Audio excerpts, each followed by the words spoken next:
Wolf Flute did teach me a lesson. Ye Qingxuan asked, when have I had a head-on confrontation with my enemy? Don't I always rely on dirty tricks?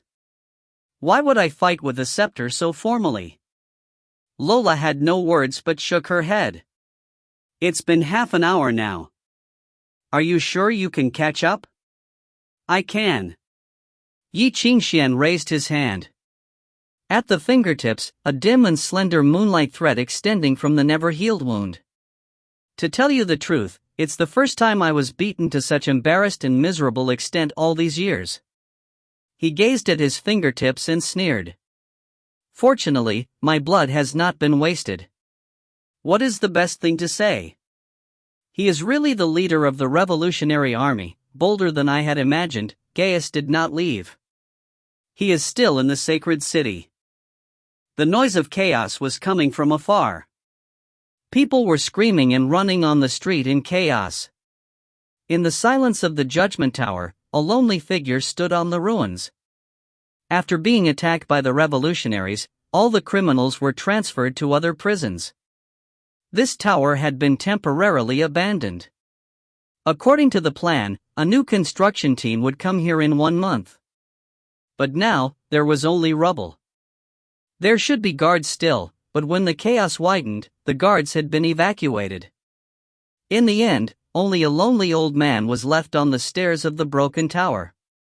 He sat on the steps with a cloak and smoked his pipe in silence, his eyes gazing at the black cloud rising from afar until a sharp dagger was pressed against his back. I didn't think you would be the first to find me, Charles. Gaius put down his pipe, sighed and raised his hands. You've thought of this already, right, Mr. Constantine? Charles stood behind him blankly. Why do you pretend to be shocked? On the back of his hand, a disembodied vapor line dissipated in the wind. Bolero. Ye Qingxuan was not the only one to attach his perception thread to Gaius. Charles was even earlier. Moreover, he was better at this movement than Ye Qingxuan thought he was.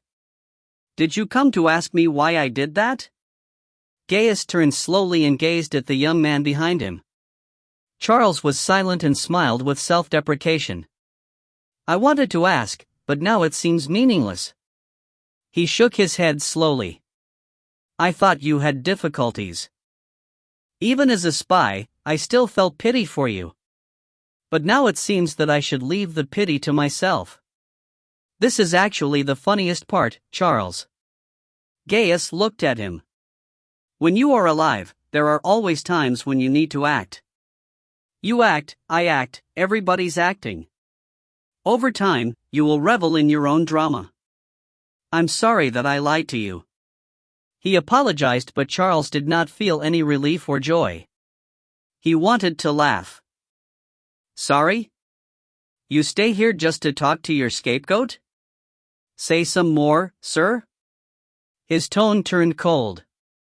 Say something so that I'm willing to take the blame for you. Let me believe you as I used to. You're wrong about something, Charles. Gaius shook his head and whispered, I'm not here to make you my scapegoat. I just want to tell you that you don't have to be anyone's scapegoat. You could have lived in this world fair and square without the need to listen to anyone. Charles cut him off. The taste of these kind words has gone bad overnight, sir. I'm going to puke. Can I have something else? Charles's smile dissipated and an unprecedented indifference appeared on his face. Yezi will probably come here in 3 minutes. If possible, I don't want him to see your body. So, say something to let me drop the knife willingly. Gaius bowed his head, gazing at the dagger on the neck. The dagger had cut the skin of his neck and a faint tinge of blood came out of the wound. Charles, have you ever doubted your own life? He sighed and suddenly murmured, you should have realized at a very young age the difference between yourself and others. You are different from mortals. You are born to have talent, have a gift, and all kinds of incredible miracles, but you have ever thought of where you came from? You shouldn't have sunk in this ditch, Charles. Gaius gazed at the young man in front and said word by word, those wastes do not know how horribly powerful you are. The silent authority even treated you as cannon fodder. Those idiots have no idea what they have missed. If your mother saw you now, she would feel pity for you." Charles froze. "What are you talking about?" His face grew gloomy. "Don't waste my last shred of patience, Mr. Constantine." Gaius raised his hand and showed him a yellow old picture. It seemed to be from long ago. In the picture was a young Gaius, an Easterner with white hair, as well as the hybrid of demons and all the rest.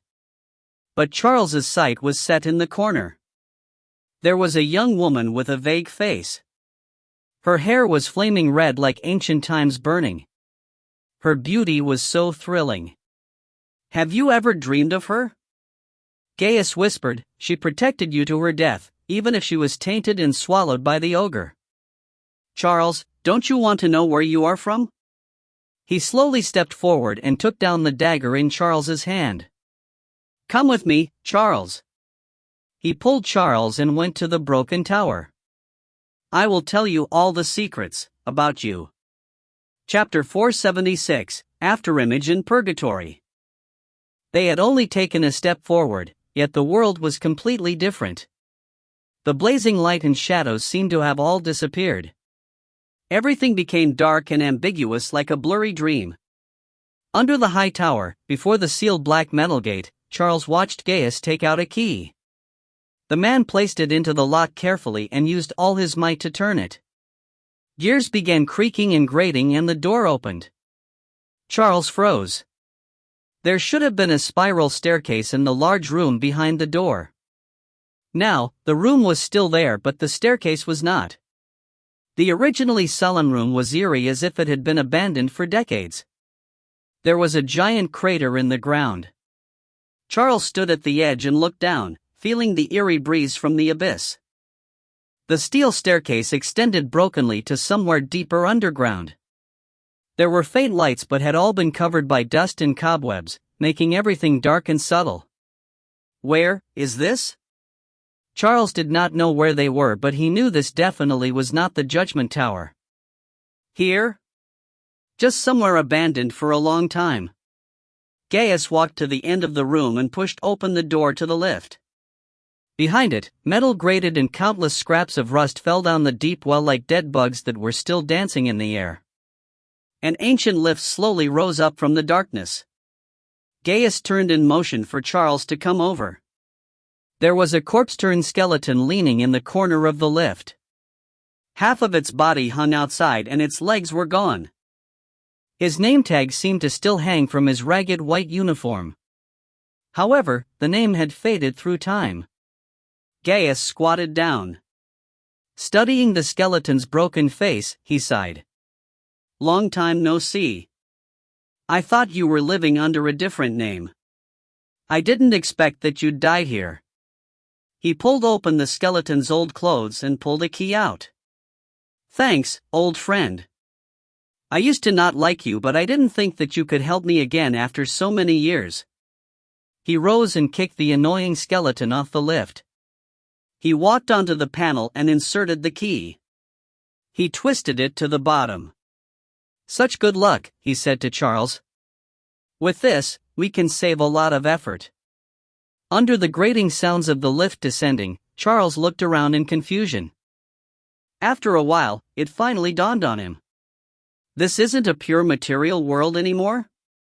This is a piece left behind when establishing the holy city in the ether world back then. It's scrap waste, the material and ether world overlapped, creating a stable area. Gaius inhaled the cold and rotten wind. He murmured, "Abstinence musicians of the territory way turned the scrap into this. It overlaps with the Judgment Tower. Or rather, this is the true Judgment Tower. Charles, what you see is the secret that the sacred city wants to hide under the Judgment Tower. If people find out, they'll probably send you to the stake to be burned even if you've only heard about it." "The sacred city?" Charles was confused. What did they do here? Many things. Human experimentation, mutation surgery, forbidden research. Humans must make immoral sacrifices for the future. This is something a choir musician told me. Perhaps madmen have more common topics. I always thought he was right until someone woke me from my beautiful dream. Gaius stared at the changing levels outside the lift and said lightly, "Here, they imprisoned the most dangerous criminals, dark musicians, and natural catastrophes. I had once created this with my own hands. The nations in Sacred City ordered it. I created this hell for the future heaven. Later, too many things happened. I betrayed, Ye Lanzhao went crazy, Bai Hung left, and even this place was abandoned. Otherwise, I would probably have to serve a sentence in the institution I once commanded." Charles was silent. He gaped at the levels flashing past. There were signs he could not read and should not appear here. Clinical Experiment Zone. The 6th Practice Office. Extinction. The 4th Incubation Room. Dogma Institution. Sacrifice Office. Finally, they descended into the deepest darkness. The lift stopped at the lowest level. Dust danced and Gaius took the lantern under his cloak.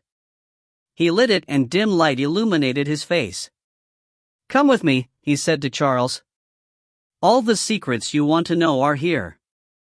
There were 6 steel gates. Standing before them, Charles looked up blankly. The gates reached into the darkness. Compared to them, humanity was as insignificant as dust. This was like the home of deities that had been abandoned. It had once been as glorious as heaven, but now, it was so dilapidated. These gates had been created with the church's alloy technology. They could withstand sieges without any damage. However, when Charles walked past them, he saw that there was a gaping crack on all of them. Some places had melted and solidified but riddled with holes. Some places had been torn with giant fingerprints still visible. Other places had been crashed through with a crude hole. The last door had been yanked out of the wall and crumpled into a ball. It was tossed to the side like a rusty hill. Where exactly is this? As he advanced, he witnessed unbelievable scenes. There was even the skeleton of a demonic whale in the ruined square. But he didn't understand what this all was. This was the first-generation purgatory. It's a prison the church created to realize God's punishment in the human world, Gaius explained. Even though they made a better one to replace it, its significance is irreplaceable. The sacred city created a purgatory themselves? Why not? Gaius asked in return. Didn't they create heaven themselves? Charles, this isn't anything shocking. Compared to their biggest mistake, this place isn't even worthy to be brought up. Here, the world's best musicians and scholars once grouped. There were prophets from the Rock Institute, cursors from the Mirage Islands, alchemists from the School of Destruction, even Indian monks and Eastern devas. This was once the highest point of the human world. The Trinity College's research room can't even be compared to it. Gaius halted in the center of the dark empty room. "We're here." He suddenly stopped, causing Charles to trip and fall backward. Gaius caught his collar and pulled him over. Meeting Charles's confused eyes, he lowered the lantern and illuminated the mottled yellow lines on the ground. "Remember to step outside the yellow lines. Inside it is a world humans cannot understand." In silence, Charles seemed to understand something. He looked into the darkness before him. His vision seemed to pierce through the solid darkness and see the true appearance of the shadows. His face paled. Sweat dripped. Gaius bent down. He placed the lantern by his feet and reached out. Pulling out a burner, he broke it and tossed it into the darkness. Blazing light burst forth, illuminating everything. Beyond the yellow line was the deep abyss. Light bloomed from the burner. It spiraled and fell deep into the darkness, illuminating the terrifying cage before them. It looked like shackles made for a giant. Dozens of thick chains dropped from hundreds of meters above, but they were now broken and scattered on the ground. The burner fell from the podium Charles was at to the ground. It dropped into the dirty water and dimmed. But the dim light still illuminated the terrifying shadows everywhere. The cage was obviously empty, but the light still cast a menacing shadow that filled the entire cage. It was just a shadow, but it was horrifying. It was impossible to describe the thing. It seemed to be curled up asleep in the cage, but its mere existence was an interrogation on a human's sanity. All beliefs were shattered. 3 unclear and abnormally shaped heads looked in all directions. Thousands of limbs cast odd shadows, slithering on the metal walls like snakes. As they moved, the metal would sizzle. The shadow was like a beast that radiated with a corrosive aura. It was just an afterimage. This was a shadow left behind through the ages. It caused this place to lose control completely, turning into an inhumane territory. Scared, Charles? Gaius studied the blurry afterimage with nostalgia. He reached out as if wanting to embrace it. Here, we achieved something that could never be bested. We defeated, captured, imprisoned, and even dissected a natural catastrophe. Charles gaped at the black shadow. It felt like his head would split apart. He stumbled back. After a long while, he murmured, "Hecatonkir?" Charles, this was the cage for Hecatonkir before it fell. Gaius looked up at the large shadow as if meeting the eyes of the natural catastrophe that had long gone. Humanity captured it while it was in its century-long slumber and placed it here. We racked our minds and put in our blood, sweat, and tears. Finally, we put in all the effort we had, paid every cost we could, to understand something of a natural catastrophe's nature. Chapter 477, Showroom.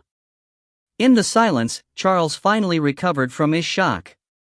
He looked around in disbelief. "You made this, Dot." Gaius laughed at himself. "Me? I was just a logistics supervisor in this, a supplier. If they wanted blood, I'd give them blood. If they wanted a knife, I'd give them a knife. If they wanted everything, I'd give them everything. My job was to satisfy all their requests with all costs. The nations opened the paths for me and the sacred city vouched for my soul. Everything I was doing was for humanity. That's what they all told me." Gaius smoked his pipe and said quietly, "The one who truly controlled and was responsible for this program was known as the best of the school of mind in this millennium. He was once one of the 9 Eastern royals, a complete deva. You might have never heard of his name before. Ye Qingxuan. He was the most terrifying creature I've met. Ye Qingxuan? Charles murmured. This name was familiar, but Ye Qingxuan's face kept appearing in his mind. From the surface, his job was to test if it's possible to communicate with natural catastrophes and give Hecatonkir a human language, Gaius said. He did it well, both his surface and true work. What was he really responsible for? Through communication, humanity learned how to use languages. Through languages, we created souls, Gaius laughed. Ye Qingxuan's goal was Hecatonkir's soul. His mission was to instill humanity in Hecatonkir and bring a natural catastrophe's power to humanity. He did a good job. He completed something no one could in history and made a huge breakthrough. That was how we stole in human power. He paused and glanced at Charles. Telling you like this is not direct enough. Follow me. He raised the lantern and walked deeper into the darkness. Charles followed behind him. After who knew how long, they entered a long hall. Where is this? You can say it's the showroom for the failures. Gaius smoked and pushed the door open emotionlessly. All the failures are displayed here to serve as a warning. Behind the first door, a giant corpse was sealed behind transparent albino steel. The odd corpse was like the combination of beasts of the sky and land, but it looked more like a human. Ashes remained on the bones as if it had just been taken out of the fire and tossed in the molten steel to be sealed here after solidifying. This was the first test product created from the man-made natural catastrophe plan, Gaius muttered. With Ye Qingxuan's genius mind, we created this from Hecatonkir's flesh. Unfortunately, demonic things are too hard to control. It went crazy and killed hundreds. Finally, Knights Templar pushed it into the furnace with no regards to cost. The flesh evaporated and all that remained was this skeleton that had turned to steel. He put down his pipe and glanced at Charles. "You can see it as your predecessor." Charles froze. Gaius continued forward and opened the second door. Behind it, there were thousands of embryos. Immersed in antiseptic liquid, they still looked alive and every detail was so lively. However, it could not change their demonic nature. They were all demons. Innumerable demon embryos. Even Charles only recognized 1/3. He had never even heard of the rest. The second plan used lessons learned from the first. We gave up on using demons similar to natural catastrophes as a breeding ground. Instead, we used the bacteria forging furnace of choir musicians. With no need for foreign mediums, we developed Hecatonkir's flesh directly to find its original appearance. Gaius looked indifferently at the embryos immersed in the glass tubes.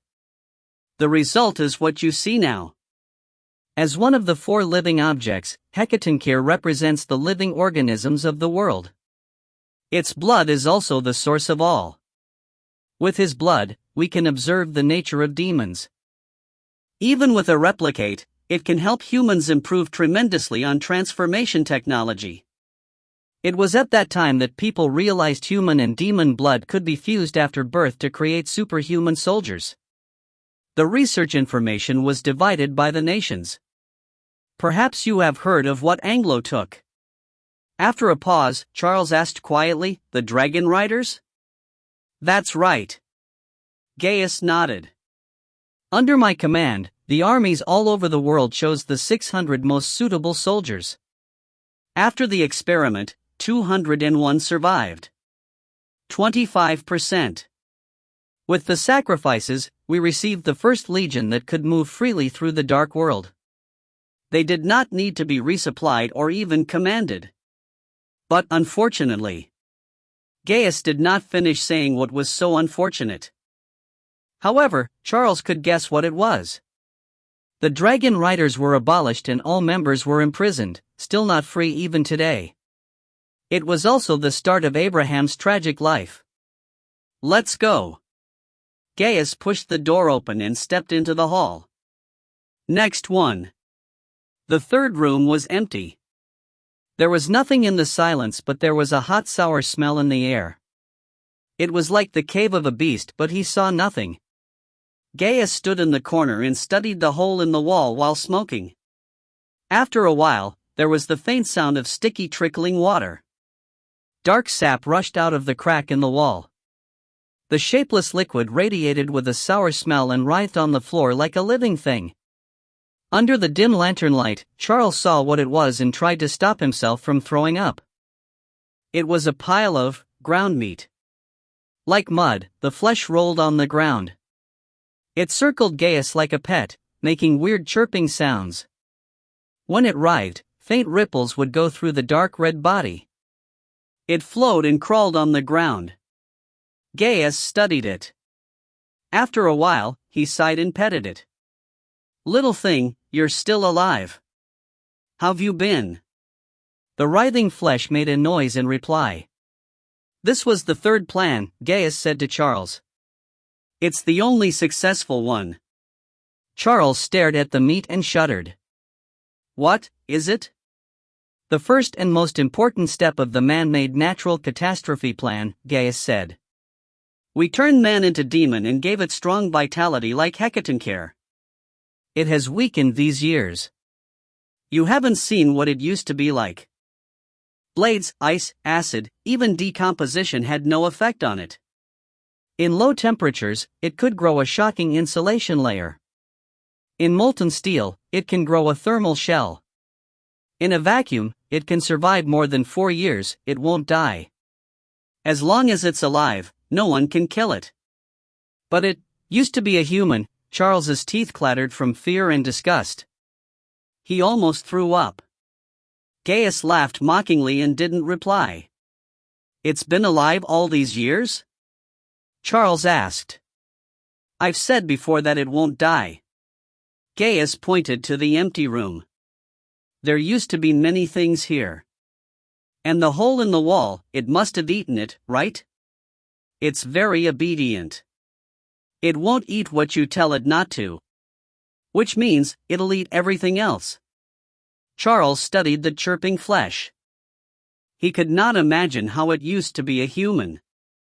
Whenever he thought of this, he wanted to vomit. Goosebumps pricked at his skin. Let's go. Gaius rose. Looking away from the flesh, he walked out the door. Just leave it here? Let it live here. Taking one last glance, Gaius murmured, other than these ruins, nothing in the outer world will accept it anymore. The fourth plan was a withered brain. Apparently, it once contained boundless intelligence and the sparks of inspirations. It could enter a state that humans could not know. But 7 days after its death, it died. The fifth plan was a strange box. The sixth plan.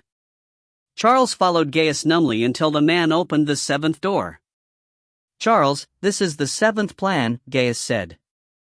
And the first one that your mother participated in. In the darkness, he raised his hand and illuminated what was before him.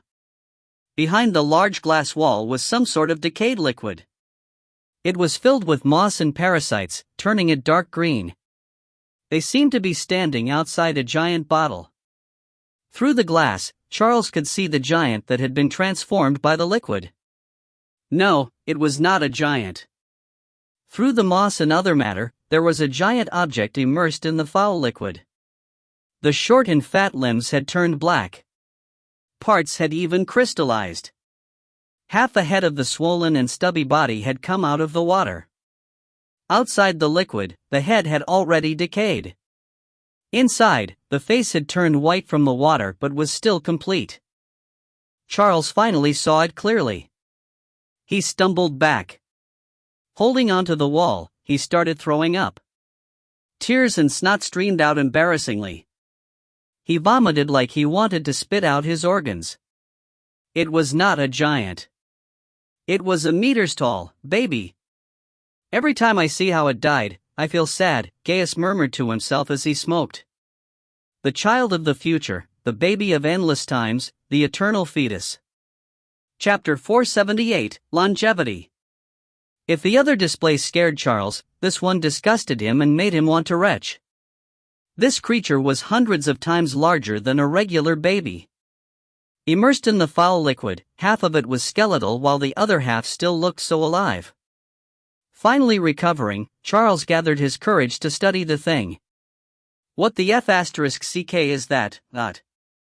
As you can see, it's just an infant. Gaius looked away. It's an infant with longevity that had the blood of a natural catastrophe injected into it as an embryo and born after a series of large surgeries. Longevity? It sounded ridiculous. How many years do you think that can live? The life expectancy for the average man is 50 years, Gaius suddenly said. The rich and powerful nobles take care of their bodies, have healthy meals, and have good doctors that can treat them at any time. Their life expectancy is 80 years. In some places, it can be up to 90. The base life expectancy for musicians is similar. Resonance musicians can live up to 120 years. After becoming a scepter, ether transforms the body and they can live up to 200 years. You can try everything after that and manage to live 5 more years. If you sublimate into a Holy Spirit and go into hibernation, you can live 300 more years. After that, the light goes out and the ashes fly, just like Emperor Aeneas recently. Gaius said, Charles, the maximum number of years humans can preserve their consciousness is 500 years. Only 500 years. It sounds long, but compared to the entirety of the world, it is like dust. The rocks under our feet, the dust on our body, the rivers beside us, even the iron we mold, and those terrifying undying natural catastrophes all live much longer than us. In fact, we still don't know their limits. You are still young and have not yet experienced the fear of aging and terror of dying. For 60-year-old men like me, we feel how we age day by day. Wrinkles crawl like bugs and I must be careful even when walking. I can break a bone just by falling and be overtaken by illness, never to recover. You do not understand the value of longevity and have never had the chance to face this choice. He stared at Charles. You can only have one life. If anyone dies, they stay dead. There is no heaven or hell. All that is waiting for you is an eternal void. In that cold eternity, even death loses meaning. Everything we struggle and yearn for in this world is just so we can live a bit longer. Eyes cool, Charles pointed at the infant. How long can it help you live? Decades ago, so many musicians slaved to create it. According to our calculations, it can live more than 2,000 years. For the first 300, it would look like an infant. It was known as the baby of endless times, the future giant. But it's dead, Charles said coldly. It doesn't seem to live very long. Infant mortality is unavoidable. You must understand that, Gaius said. But the sacred city already received enough results and data from it. According to information, after I left the sacred city, they found a way for humans to break through the limit and even remain on this world as a regular human. This news has always been locked, but to the big figures and the high levels, it's not much of a secret. You only need to pay some things and go through a surgery, and a dying old man would go back to his prime. Didn't you see it at the square? Archbishop Ludovic that stood beside the Pope is the best proof. He was the first to undergo the surgery. 20 years ago, he accepted it at the brink of his death and disappeared. 5 years later, he reappeared as an ascetic monk. He walked through the sacred city with the Holy Grail containing ashes as if he had returned from the kingdom of death. All who understood this knelt before him, begging for his blessing and mercy for longevity. That was how the ecclesiastical order rose so quickly. Compared to the insubstantial rebirth, nobles care more about living longer now. Ludovic displayed his ability and the dying men raised him up like a god. Within a few years, Ludovic grasped more than half of the sacred city's power. Now, he has complete control over the city. With your help, Charles added for him. You're his great benefactor. Things aren't that simple, Charles. Gaius shook his head, seemingly mocking himself. I'm just a primer. Even if I hadn't assassinated the Pope, someone else would have. Everyone must become accustomed to their role. Isn't this something the revolutionaries must do? Charles remained silent. Boom! Great shaking came from above them as if the judgment tower was about to break apart again. Gaius looked up thoughtfully and narrowed his eyes at the ceiling. As expected of Ye Lanshao's son, he thought. It was much faster than he had expected, but thankfully, he was prepared. 5 minutes ago, the sacred city was still a mess. Explosions happened constantly, throwing the city's most festive holiday into turmoil. From a bird's eye view, cold reflections of armor flowed through the streets like rivers and quickly covered every inch of space. The high towers all began ringing. Musicians constantly rose up into the sky. Everyone radiated with the same ether waves. Following previous training, they instantly connected and went into coherence with the bell towers. More and more went into coherence until there were hundreds of musicians. Hundreds of grandmasters. If they attacked any nation, it would be flattened completely within a day. Now, several scepter auras also appeared in the secret depths of the sacred city. In the papal chamber, a majestic aura also rose and transformed into metallic light.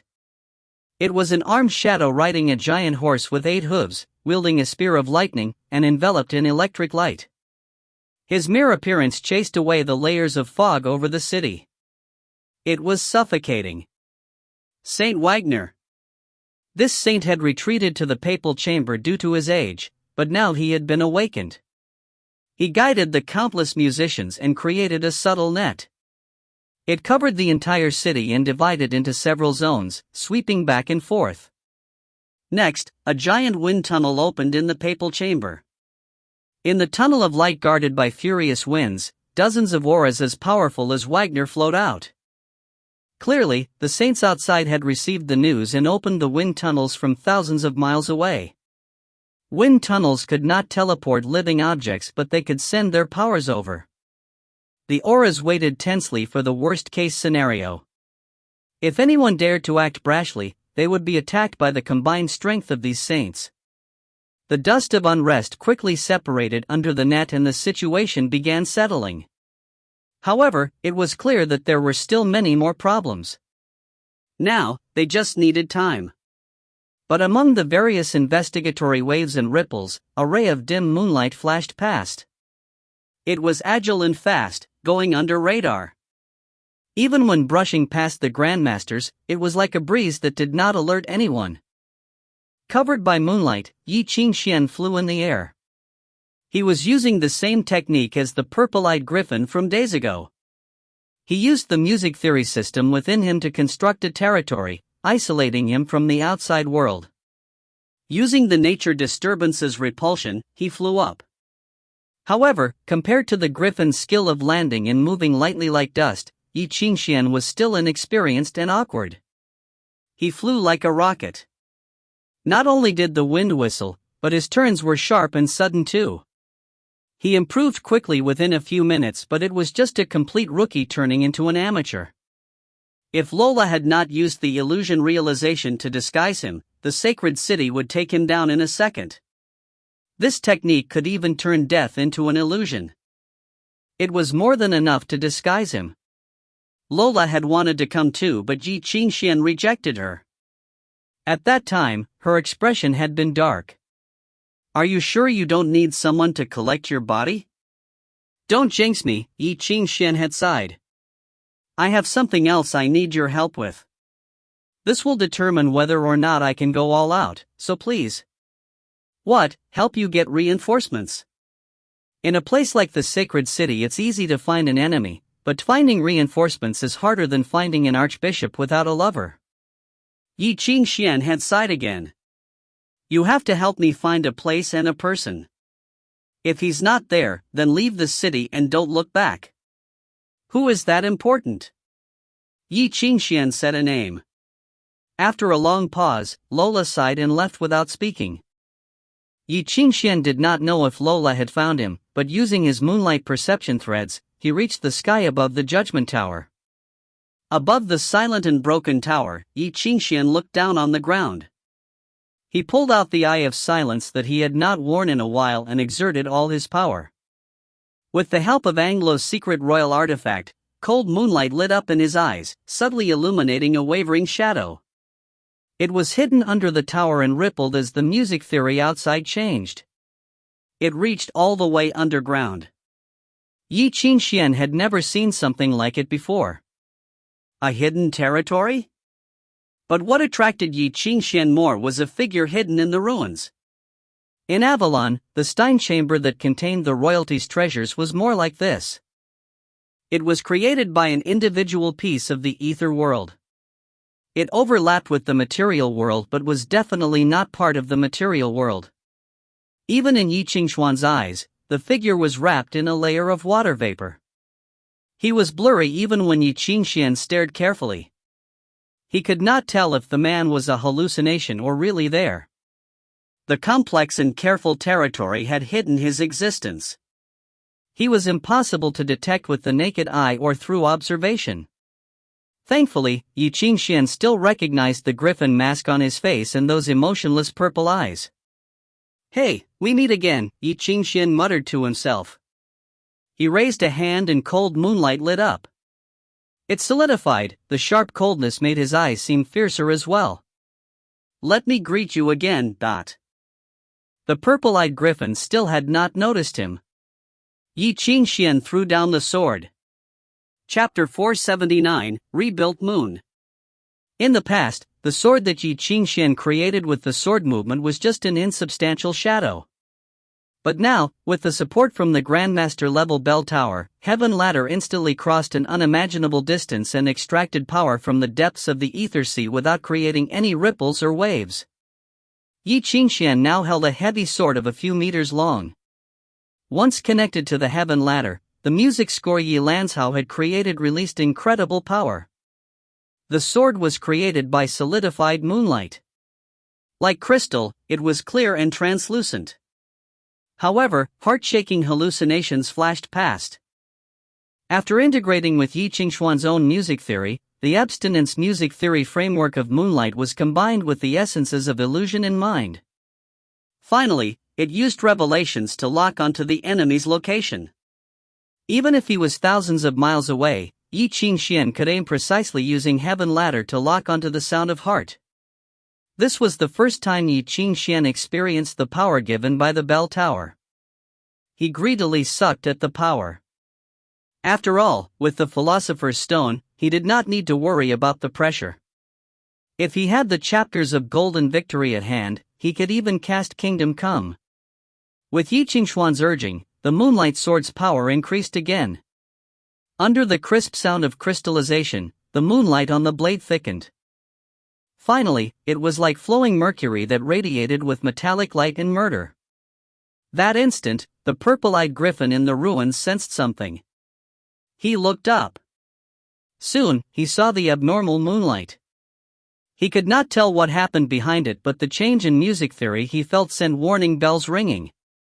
At that moment, Ye Qingxuan smiled and let go. Silently, the moonlight sword fell from the sky.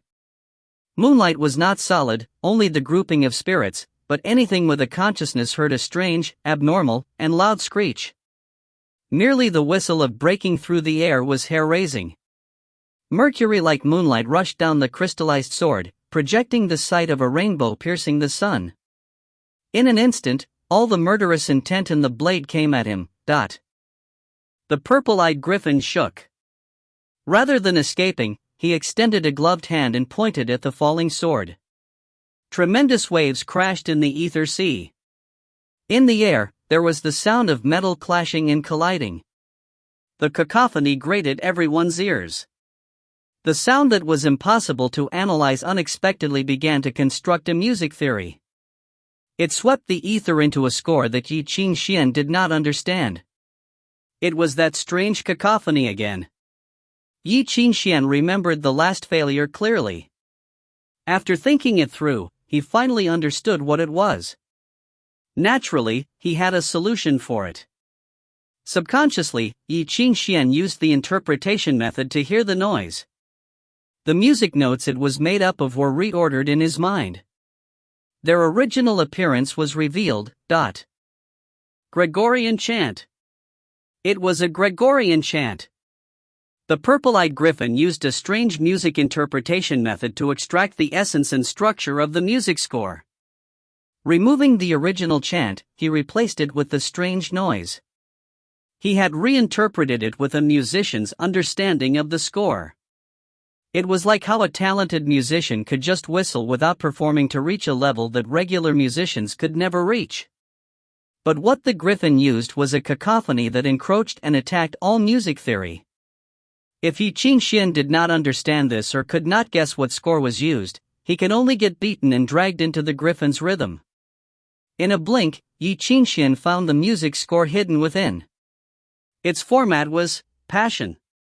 His pupils constricted. Passion was definitely one of the highest level abstinence scores. Only musicians above the distortion level could attempt it. None of the scores created with the theme of a saint's passion were simple. The original meaning of passion was to be tormented in place of someone else. In the school of abstinence, its deeper meaning was to replace the world's rules with one's own music theory. It would wipe all common knowledge, disturb all laws, and turn the music theory into the spindle of the material world. It would create a space like the ether world and the material world. Simply put, it was legendary. In an instant, powerful music theory rushed out of the griffin and swept in all directions. Then, the moonlight sword landed silently. It pierced his palm, his face, and fell, coming out of his feet. However, his body was undamaged like a hallucination. The sword went through his body and buried in the earth. Finally, it crashed onto the patch of light that Ye Qingxuan saw with the eye of silence. It suddenly shattered and shook. However, the strange thing hidden in the Judgment Tower was undamaged. In the sky, Ye Qingxuan's expression twisted. It was nature disturbance. Again. Different from the stubborn self-preservation of the Shadow Sirius, the Griffin used disturbance to change his own nature. This way, the moonlight washed over his body like true moonlight without any power. When passion was unfolded, he became insubstantial. He was right there but so far away.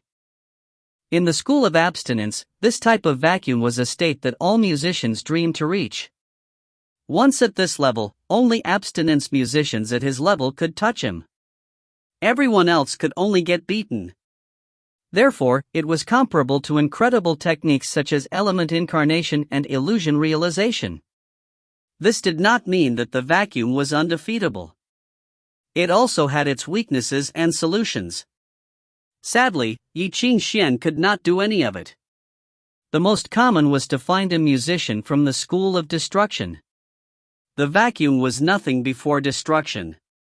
Faced with someone who used their attainments so rudely, Ye Qingxuan was pissed but had no counterattack solution for the time being. The simplest was to clench his jaw, stomp his feet, and close his eyes. He would enter the dreamscape. The rhymerist enchantment was known as the prototype of the ultimate. It was the nemesis of all music scores and ether. Unfortunately, it could not distinguish between friend and foe. At that time, the Griffin would be powerless, but Ye Qingxuan was still in the sky. Would he try to kill the Griffin by crashing into him? Seeing that Ye Qingxuan was powerless, the Griffin's eyes were still emotionless. He reached out and smashed the air before him. The grating cacophony rose and turned into something that broke down one's sanity. The counterattack was starting. But then he saw Ye Qingxuan shake his head. In Ye Qingxuan's eyes, countless streams of moonlight swept. No, it was not an illusion. It was a reflection. Under the Griffin's feet, deep underground, above the strange territory created by the piece of ether, the Mercury sword began falling apart. It was like a spring being dug in the ground. The crumbling sword erupted with endless moonlight. Like water, it turned into a flood and rushed in all directions. It whistled from the earth into the sky. In an instant, it was like the seas breaking barriers. Countless floods of moonlight seeped from the ground. They grouped into a whirlpool that charged forward. The moonlight sword had pierced the material world and opened a crack that led to the ether sea. So much ether assimilated into the moonlight, turning into a tide that crashed forward. In an instant, the moonlight swallowed everything, turning into a sea. It was a sea of moonlight. Looking down from the sky, the powerful moonlight sea grouped in the ruins of the tower. It instantly went from angry waves to something as calm as a mirror. On the sea, the Griffin looked down in confusion at the calm and deep moonlight underfoot. He seemed to hear the crashing waves at the bottom of the sea. In a blink, the ruins became beautiful. Under the pure light, the moonlight sea was as still as a mirror. It reflected everything in the world. Inside it, he did not know if he was on the ground or in the sky. Compared to it, everything became as significant as dust. Even himself. All ugliness and unrest disappeared. Everything was immersed in the quiet and beauty. It was an eerie and cold beauty. It had no emotions or directions. It would never change for anyone, merely existing for itself. It cared not for the audience's acknowledgement or criticism. Thus, it was terrifying in its beauty. "This is what moonlight is," Ye Qingxuan murmured. He reached out and Jiao Shaohuan Pei played an intense melody. The silence was shattered. Something began rising from the sea. The shockingly large thing emerged bit by bit from the ether sea. It quickly reached the water surface with strong undercurrents. The wild waves and terrifying boom shattered the mirror-like sea of moonlight.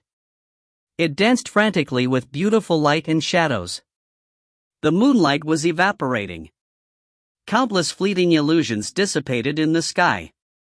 In the last moment, so close, the object that had risen from the sea finally revealed itself. It was a giant moon. Like an ancient legend replayed, the large white moon would fall into the sea at dawn and rise up again at dusk. It was a cycle. Thus, a quiet and serene star broke from the still moonlit sea and rose into the sky. Amidst the wild ether waves, countless music theory changed. Some sublimated, others fell apart. The territory created by passion was destroyed. It was utter destruction. The sky and earth, top and bottom, far and near, everything became a blur. Did the rim of moonlight rise up from the sea underfoot? Or had it fallen from up above? There was no way to think carefully because the moment they discovered it, it was already before their eyes. There was nowhere to run or hide. This was the pure white moon that Ye Qingxuan created. Integrated with the sub-originator as the core, he created a vast entity in the depths of the ether sea. Thus, Ye Lanzhao's symphony of predestination was reborn. The moon above the sea. Chapter 480, Holy Sun. The rumbling came from above. In the darkness, the steel purgatory shook. Dust fell in clumps. Time is running short. Follow me. Gaius walked forward. There are many more things to show you. But Charles remained in his spot. Sir, I've seen enough. Gaius looked back in confusion. Thank you for letting me see so many secrets and know so many things, but I didn't come here for them. Charles clenched his fist and said quietly, I came here for my mother. Gaius was silent. I only want to know what her name was, where she came from. If you want me to beg you, I will. If you want me to kneel, I will. I just wish you will tell me about my mother. Charles lowered his head and pleaded to the man before him. He had no smile or any frivolous expressions. He used all the lowliness in his life to beg the man. Sir, that's all I want. Gaius smoked and breathed it out quietly. After a long while, he sighed. Charles, didn't you already see it? Isn't this hell that you're looking at created by your mother? Charles froze. He stared at Gaius and started shaking involuntarily in fear from the words. In the silence, Gaius walked up. He touched Charles's shoulder with pity. You should have guessed it already. Have you started lying to yourself again? Charles shook his head and squeezed out, This is impossible. How is it impossible, Charles? Gaius looked at him with pity. Did you think that your mother lived in a fairy tale? Stop kidding yourself. Since the beginning, she was the developer of the purgatory. All the plans had to go through her. She personally participated in more than half. Your mother created all of this, including you. Stop. Charles interrupted him and glared. My mother, he did not know what to say or how to refute Gaius. He wanted to say, my mother isn't like that. She's so gentle and pretty when she smiles and was so happy even before death. She's great. Please don't compare her to scum like you. But he could not say it. He knew that, perhaps, what Gaius said was true. I'm sorry, Charles. I want to make your mother seem kind and benevolent, gentle as the moon, but she isn't. She is the madwoman that the nations and sacred city chose for this purgatory. Gaius walked forward, forcing Charles back until he was against the wall. The old man's voice was quiet yet so cruel. You haven't even seen 1/3 of everything she's done, Charles. There's still the 8th plan, the 9th, the 10th, and the most inhumane 11th plan. Did you know how horrible the virus your mother created to research the bacterial theory and let loose in the faraway cities was? She personally created the laboratory for rabies mutation, turning many commoners into cannibalistic demons, but that is not all. There are many more records buried underground. Much more that hasn't been uncovered yet. Ever since she entered this organization, all her past records were wiped. The sacred city vouched for her purity and soul. No matter how dirty the deeds were, as long as she contributed to the city, they would fulfill all her desires. Enough, Charles gritted his teeth, wishing Gaius would shut up, but he continued. Were you anticipating that she loved you? Impossible, Charles. Your mother, Lilith, is a devil born from power. She did everything to climb upward. Family was a negative word for her. To her, only the ignorant would use bloodlines to find refuge. Love was nothing to her. She only needed to wave a hand and countless people would be fighting to crawl into her bed. Even the archbishops were obsessed with her fiery hair and beautiful looks. Even if she was disabled and could not speak, just her eyes were enough to intoxicate someone. Even in the end, she used the sacred city's trust in her to take one more step and created you. Boom! His words stopped suddenly. Some kind of power was unleashed as Charles screamed. It was like thousands of hands scratching at everything in sight. Under the piercing noise, the power shot out and lifted Gaius, slamming him against the wall. It wanted to break every inch of his body. Sticky blood trickled from his nose. The old pipe fell down and was pulverized by the pressure. Sparks flew, falling among the shattered pieces of the lantern, igniting the oil. Thus, firelight appeared in the purgatory again. I don't believe it, I don't believe it. Charles panted heavily under the horrible noise. He glared at Gaius with his reddening eyes. He roared with all his might, You've lied to me enough from the beginning. Boom! Horrible strength shattered the steel ground and walls. It spread out like an earthquake created deep underground. Everything cracked under the faint ripples. Charles did not know what was wrong with him. He just turned into a beast for some reason, turned into a creature he did not understand. Furious, he roared. The terrible strength could shatter Gaius in a moment, but pressed against the wall, he smiled mockingly. Don't believe me? Gaius smiled and jutted his chin forward. He rasped out, then looked back, Charles. Look at her creation. Charles froze in silence. After a long while, he turned bit by bit as if in fear of the nightmare. Behind him, the giant infant that slept in the foul liquid behind the cracked glass had been shattered. His bones cracked and his decayed flesh fell into the disgusting water like mud. The half-decayed head broke from the neck and sank into the pool like a ripe fruit. All that remained were two white eyes, staring at Charles. In the dim firelight, Charles saw his own pale face in the reflections on the broken glass. His face had combined with the creature into one. Not me, Charles shook his head and gurgled, it's not me. He screamed and waved his hand furiously, trying to prove to someone. He roared, this isn't me. The terrible power seemed to vanish along with the strength supporting him. He collapsed and curled up in the corner, crying silently. Charles, I was going to reveal the truth at the end. Gaius looked down at him and sighed. I thought these things would prepare you mentally, but it seems that I was too impatient. Curled up in the corner, Charles buried his face as if scared of the firelight behind him. Mr. Constantine, he grabbed at his hair in pain. Broken hairs fell down and burned like fire.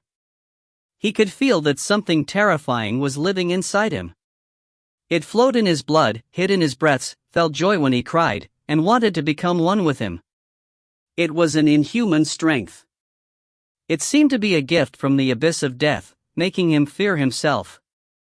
Almost crazed, he roared in hysteria, What, am I? Gaius looked at him, his eyes softening. Smoke rose up in plumes from his pipe. It seemed that everything buried in the past would now be uncovered.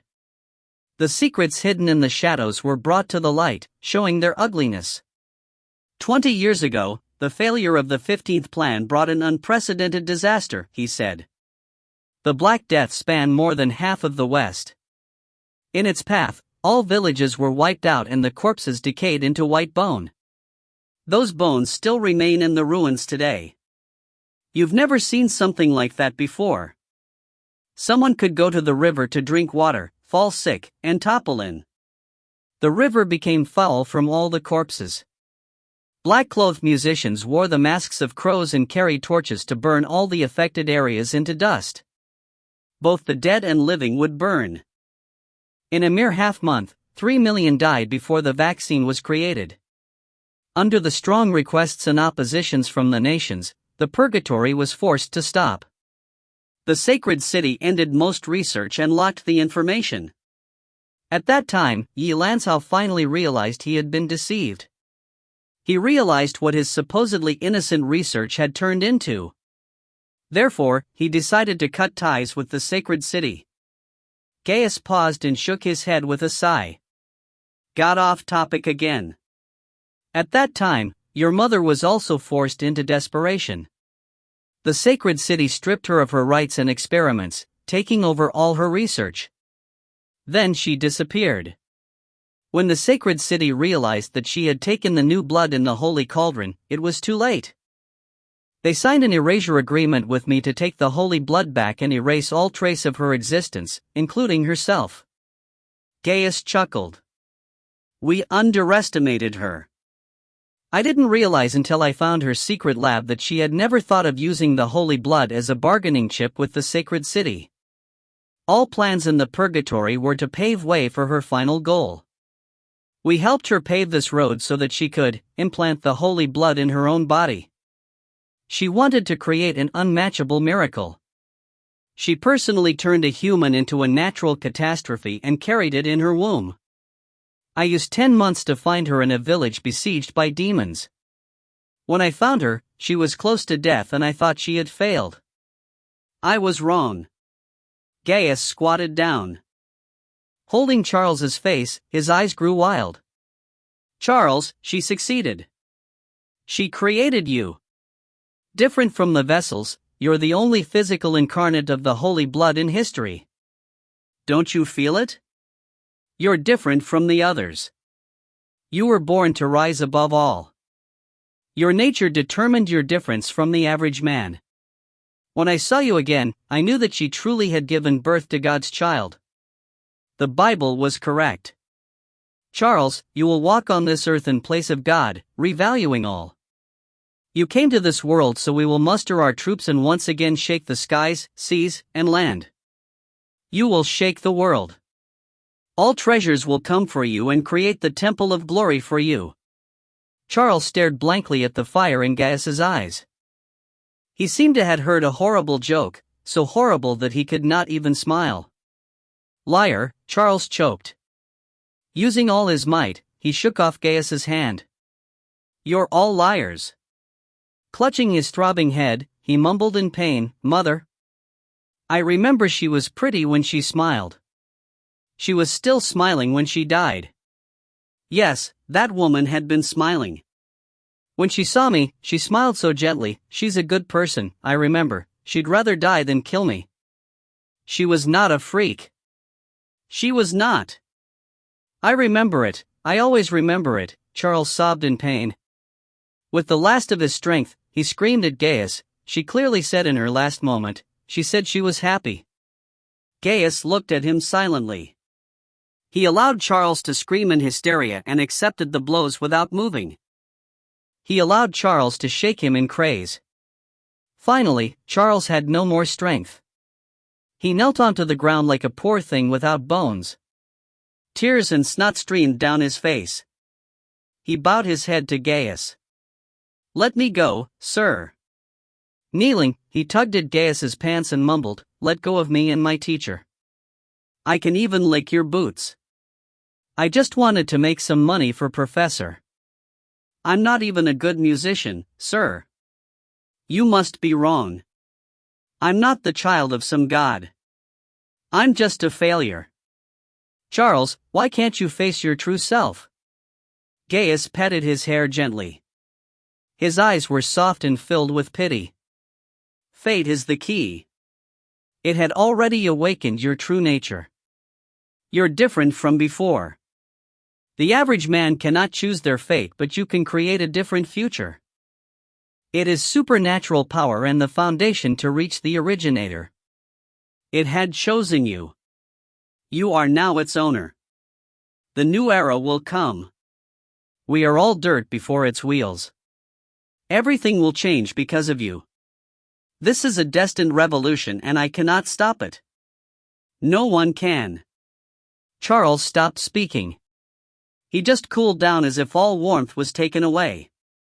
Finally, he raised his pale face. His eyes were like dead ashes. He begged the man before him as if begging for salvation. Mr. Constantine, everything you said to me, you're lying, right? Gaius looked away, not daring to meet his eyes. After a long while, he nodded slowly. Yes, your mother is just a poor mute woman who was taken as a lab rat. Everything I said was a lie. His back was to Charles and his expression was hidden. A slimmer of hope lit up in Charles's eyes. He crawled up and asked fearfully, was her life happy? After a pause, Gaius shook his head. No, he murmured. She was the daughter of a poor fisherman. She sacrificed herself in exchange for money to cure her brother. She was a kind woman and always had been.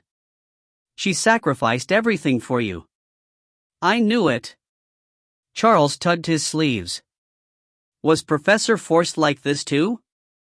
Yes, I used the past to threaten him and force him to work with me. I see. Charles smiled. He was clearly crying, but he was happy as if finally freed. He embraced Gaius in gratitude and said excitedly, then, can I still go home? He was full of anticipation. Like before, everyone's happy together. I can still fool around with Ye Qingxuan, give Professor trouble, mess around with Bai Xi, and scare kids with Old Phil at night. Sir, I can still do that, right? I know you have solutions. Gaius closed his eyes sadly and did not answer. Sir? Charles's smile froze on his face. Crying, he grabbed Gaius's shoulder. Sir, why aren't you speaking? You aren't lying again, are you? I'm sorry, Charles. I can't do it. Gaius shook his head. You deserve everything, but only this is impossible. This was the last judgment. Charles stopped crying and stopped smiling. It had finally dawned on him, he finally understood the future waiting for him. He hung his head in hopelessness as if he had lost his soul. Gaius reached out. He wiped Charles's tears and snot with his handkerchief, wiping his face clean. Under the dim firelight, Charles seemed to have been reborn. The blank face was beautiful as if made by God. It was flawless, despite the fact that it was lifeless. Boom! Another explosion came. The entire place seemed to shake on the brink of collapse. Cracks snaked across the walls. They did not have much time left. Come with me, Charles. Come with me. Gaius reached out with solemn eyes. As if he was facing a powerful deity, he requested humbly and gravely, you are the child born from the holy blood. You are different from the Pope. You are the one who should inherit the holy cauldron. You will make this world better. Staring at Charles's face, he said hoarsely, I swear to you, I will bring you back someday so you can take back all you deserve. Someday, you will take back the life you lost. Charles looked in silence. After a long, long time, fire lit up in those empty eyes again. Like thunder colliding with fire, the power was overbearing. Looking at Gaius's hand, he reached out and grasped it. As if grasping his last salvation, it was filled with hope. The shaking grew in intensity. Deep under the secret territory, in the lowest level of the purgatory, Wolf Flute stood with his lantern. The light illuminated the top secret archive. The dust-filled room was completely silent. Not even a ghost would stay here. Wolf Flute walked in the darkness. Following the signs, he opened a door and studied the files stored there. After all these years, the files had aged. Shelved by category, the documents smelled like old paper and had all yellowed. These records of past experiments were placed here, sleeping where no one would ever visit. Wolf Flute murmured the numbers in his mind and pulled out the innermost document. Confirming that it was the right one, he nodded and brought the lantern closer. The flame crawled onto the paper and swallowed it. Wolf Flute let go, allowing it to fall onto the ground. The flame spread like an insatiable creature, gradually sweeping the entire archive into its belly. Thus, the last trace of the past disappeared with the fire. Wolf Flute turned and left. In the spreading fire, in the ashes, the remaining ink marks seemed to come to life. They danced in the fire. Wind came from somewhere and the picture between the pages floated out. The woman who had died danced in the fire like a butterfly. The buried stories disappeared. No one would ever know about them. If you find any errors, ads pop up, ads redirect, broken links, non-standard content, etc., please let us know. Report chapter so we can fix it as soon as possible.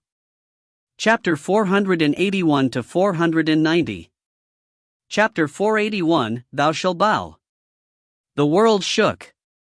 The vast iron city seemed to be stifled. Water rippled across the land and an illusory moon rose up.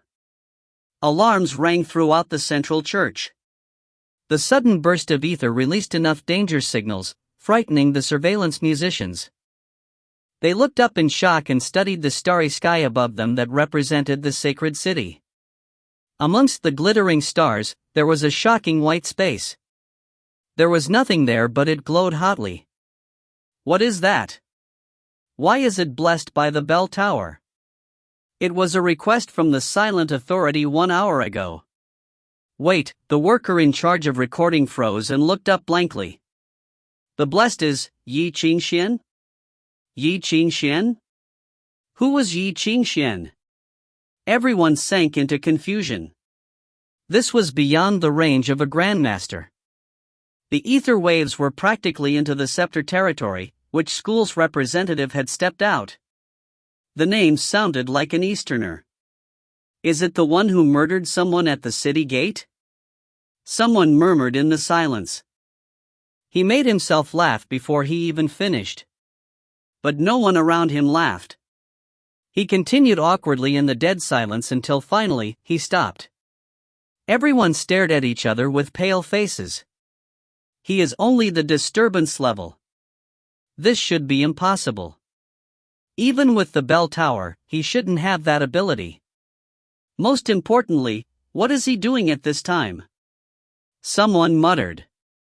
I remember, isn't he on the wanted list? Dead silence. F***CK. Someone yelped. Alert the papal chamber. The alarms went off. Chaos spread. 2 minutes ago, the white moon rose up from the ruins of the Judgment Tower and hung in the air. Material objects had a gravitational pull.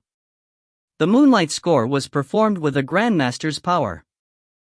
Integrated with Ye Qingxuan's sub-originator, it turned into something terrifying. Absorbing the immense amount of ether, it turned into a beast. Innumerable music theories were born, destroyed, and evolved in the moon at any given second. Finally, it turned into a terrifying gravitational pull. It distorted reality, pulling all rules toward it. The territory under the moonlight became uninhabitable. Under the rumbles, passion and moonlight clashed. Instantly, it seemed that two large vortexes collided in the ether sea. Thunder, fire, and the earth crashed. At the core, no one knew how many horrible explosions occurred. Reality was torn apart instantly. Countless strange illusions came out in the turbidity. It seemed to become an absolute vacuum with nothing in it. However, it had a stifling sense of murder. In the void, something seemed to still be alive. It fought against the white moon without falling back.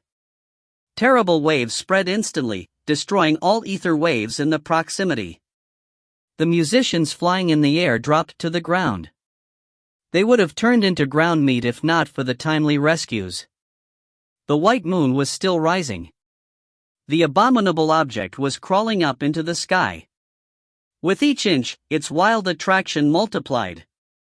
At this moment, it was trying to push the purple-eyed griffin beneath. The strength of the white moon's disturbance was heavier than a mountain. If not for passion's effect, the griffin would have been squashed long ago. The music theory changed, and under the intense disturbance, the white moon stepped on the griffin to rise up into the sky. The immense attraction pulled at the ether sea, transforming it into something tangible. It turned into a sea of moonlight that protected the moon.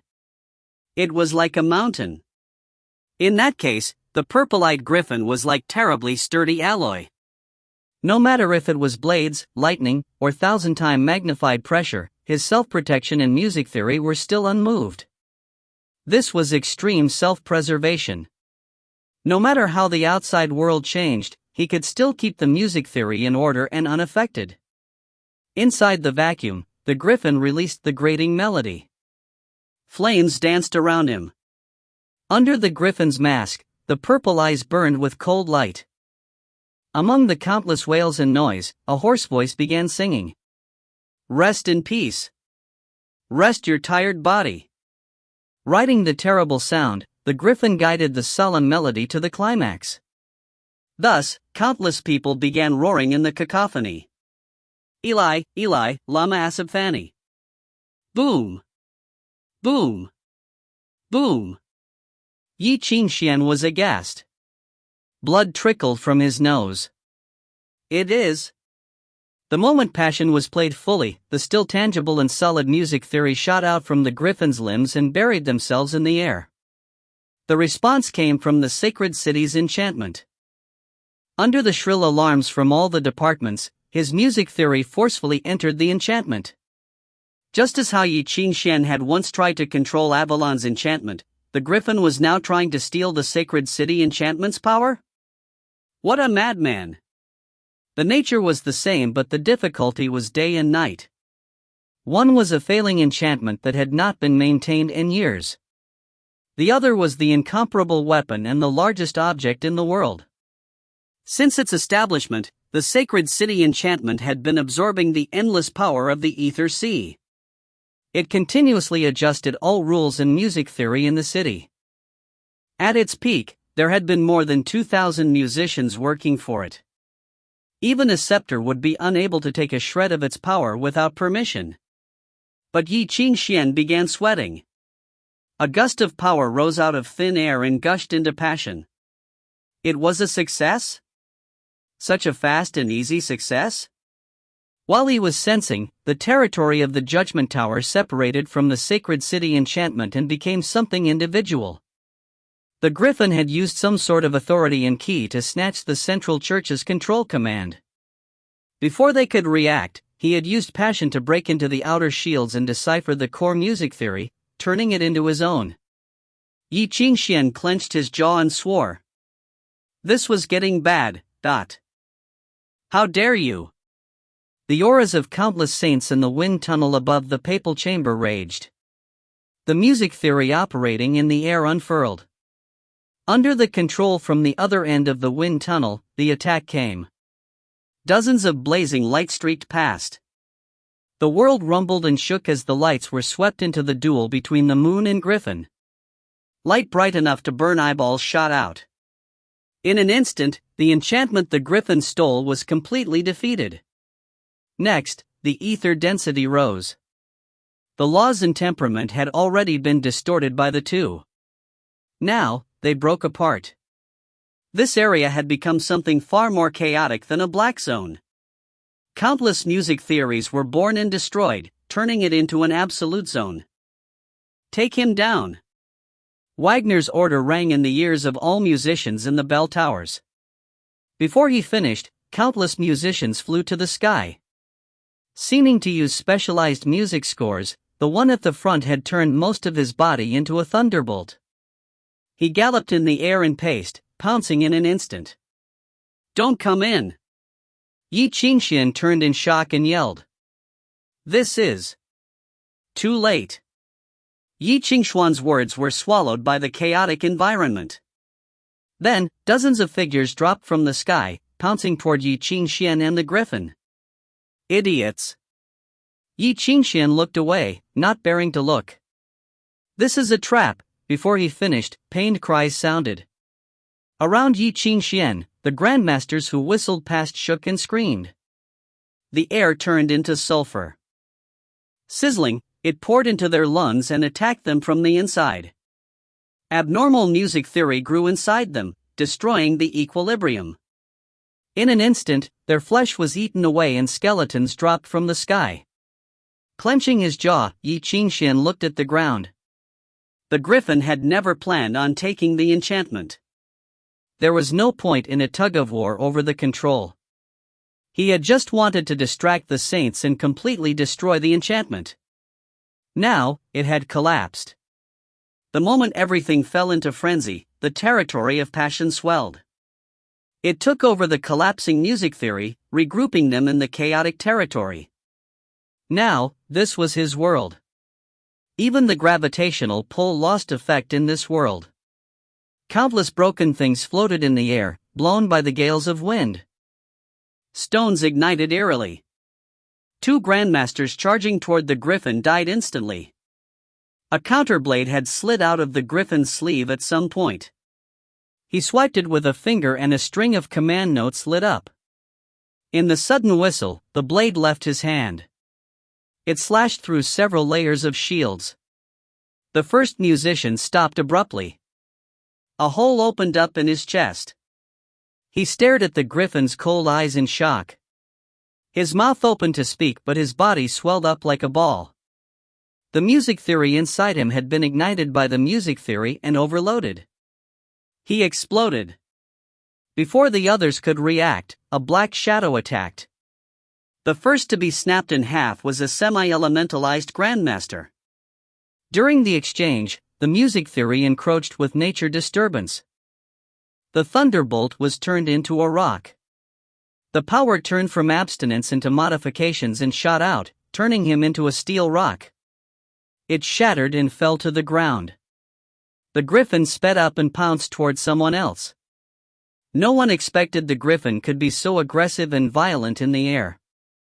No, he probably chose this mask because he specialized in aerial fighting. Don't fight closely. A musician quickly reacted. Ferocity flashed past his eyes. Pull out. But before he could finish, the griffin was before him. The old grandmaster huffed. His body dissipated into fog and he pounced in return. In the venomous blood fog, his remaining body flew backward without hesitation. It was like a gecko breaking off its tail. But before a satisfied expression could emerge on his face, it froze. Ignoring the terrifying corrosiveness and poisonous of the blood fog, the griffin broke through. He clamped a hand on the musician's head and clenched. 5 steel fingers scraped. Flesh dripped out from between the fingers. Above his head and outside the chaotic territory, 3 expressionless musicians from the School of Destruction huddled together. They went into coherence and sang in unison. A black seed fell from their held hands silently. It was the whole of destruction. This was the trademark score of the School of Modifications. It was a black hole that could destroy everything. The seed fell from the sky. It swelled with each inch it descended. After a few seconds, it had become a black vortex meters in diameter. In the erratically changing world, only the vortex was pure black. In its path, everything was destroyed as it forcefully opened up a tunnel. It pressed down on the griffin. The 6 late grandmasters regrouped with the survivors. Without thinking, they went into coherence and surrounded the griffin. The leading musician activated nature disturbance and entered the vacuum. He displayed an unimaginable attainment in the school of abstinence. In a blink, an invisible prison crisscrossed in the air. This was the way of discipline from abstinence. Music theory from all directions sealed off the griffin's escape routes, imprisoning him in place. Then the black hole of destruction fell from the sky. The griffin seemed to sigh and raised his head. In that instant, there was a shrill sound. Wild wind blew from all directions. The sudden burst of ether pierced everyone's sense. In the blindness, Ye Qingxuan could only see the sun-like black hole shake violently. Meters wide, it shook and fell apart as if dissolving. The wild tide of ether crashed forward, upending everyone. The disciplined musician locking the griffin looked aghast. The next moment, the purple-eyed griffin's eerie face appeared before his eyes. The counterblade moved and in an instant, a head fell from the shoulders. Blood dyed the burnt griffin mask. The purple eyes under the black and red seemed so menacing. The griffin reached out. There was a deep echo in the absolute domain. Indescribably pressure crushed all the converged ether and robbed all enemies of the ability to fight back. Without hesitation, without sympathy, the bloody counterblade was lifted and brought down. There was a chilling wail. Activation keyword, 798-4611. He seemed to have finally made up his mind. He was tired of the endless waiting and unrealistic dreams. In this absolute domain, a hoarse voice rang out. He said, "Forward, thou shalt bow and fear God." There was a crisp crack. The griffin suddenly stopped. The bloody counterblade stopped before a musician. The musician paled and stared at the blade before him, unsure if he would survive. In the silence, something like a sigh came from the purple-eyed griffin's mask. It was like sadness. For the first time, he had human emotions. But in the air, Ye Qingxuan stared at his arm, eyes filling with disappointment and sadness. "It really is you, Professor." Chapter 482, Path of No Return. Tick-tock, tick-tock, tick-tock. The only sound in the dead silence was the ticking of the clock. It came from the purple-eyed griffin's arm, sharp and clear. Time seemed to race ahead step by step, leaving the present behind. Everything became unrecognizable. Before the principal left, I asked him for your activation password, Ye Qingxuan said quietly. Anglo had wronged me, so he told me after I asked, even though he knew what I wanted to do. I had wanted to take you to an unreliable guy so you could get rid of it. He paused and laughed at himself. I didn't expect that I would read it aloud for the first time in a situation like this. The griffin held the sword without saying a word. The intense ether attack had burned his glove, revealing the steel prosthetic under it. With Ye Qingxuan's recitation, the sleeping timer was activated. The outer shell cracked, revealing the complex machinery that slowly unfolded. The gears spun and the springs pushed the alchemy material from the cooling chamber into the reaction chamber. A beam of blinding electric light lit up from a thumb-sized siliconized crystal tube. If Ye Qingxuan moved his finger, he could free the circuit and release the red liquid inside the reaction chamber. This was the light of purification created by alchemists with an all-purpose solvent as the base. After activation, the liquid would instantly react. It would rush into the flesh through the prepared tube and inject into the heart, brain, and kidneys at the speed of light. A second later, the body would be completely purified and melted without leaving any trace behind. It was the best poison in the world. If overloaded, it could cover an entire street. Decades ago, it was buried inside the purple-eyed griffin's body, connecting with his veins and arteries. All tools had a weakness. No matter how powerful it would still be grasped in someone else's hand. Otherwise, it would be unstoppable if out of control. This result had been destined from the start. Now, the winner was obvious. Surrender, Professor. Ye Qingxuan walked forward in the pool of blood, his eyes hardening bit by bit. He had decided. It's too late, Yezi. An old voice came from under the bloody and scorched mask. As if revealing his weakness to Ye Qingxuan, the griffin sighed. I taught you how to be decisive, but you always make your decision too late. He took off his mask, revealing that wooden face. It was so familiar but had a foreign coldness. The coldness seemed to seep out of his bone marrow. Like a missing puzzle piece, it fit perfectly into his features. He was no longer the professor of the history department of the Royal Academy of Music. He was the purple-eyed griffin, the general of the dragon riders.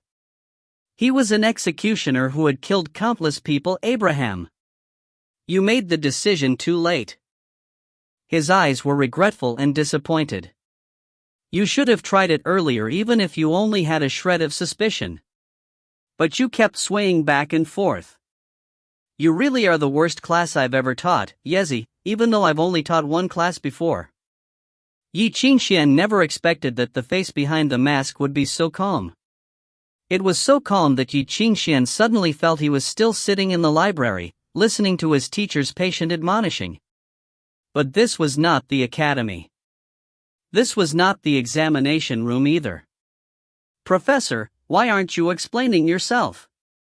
Ye Qingxuan lowered his eyes tiredly and murmured, even if you just say you were forced to, why are you so calm? He always thought that he had gone wrong somewhere. He could think of a million excuses for Abraham and each one would work. That was why he did not dare. Because once he tried, he would no longer be able to lie to himself. In the past, many had called him naive. They were right.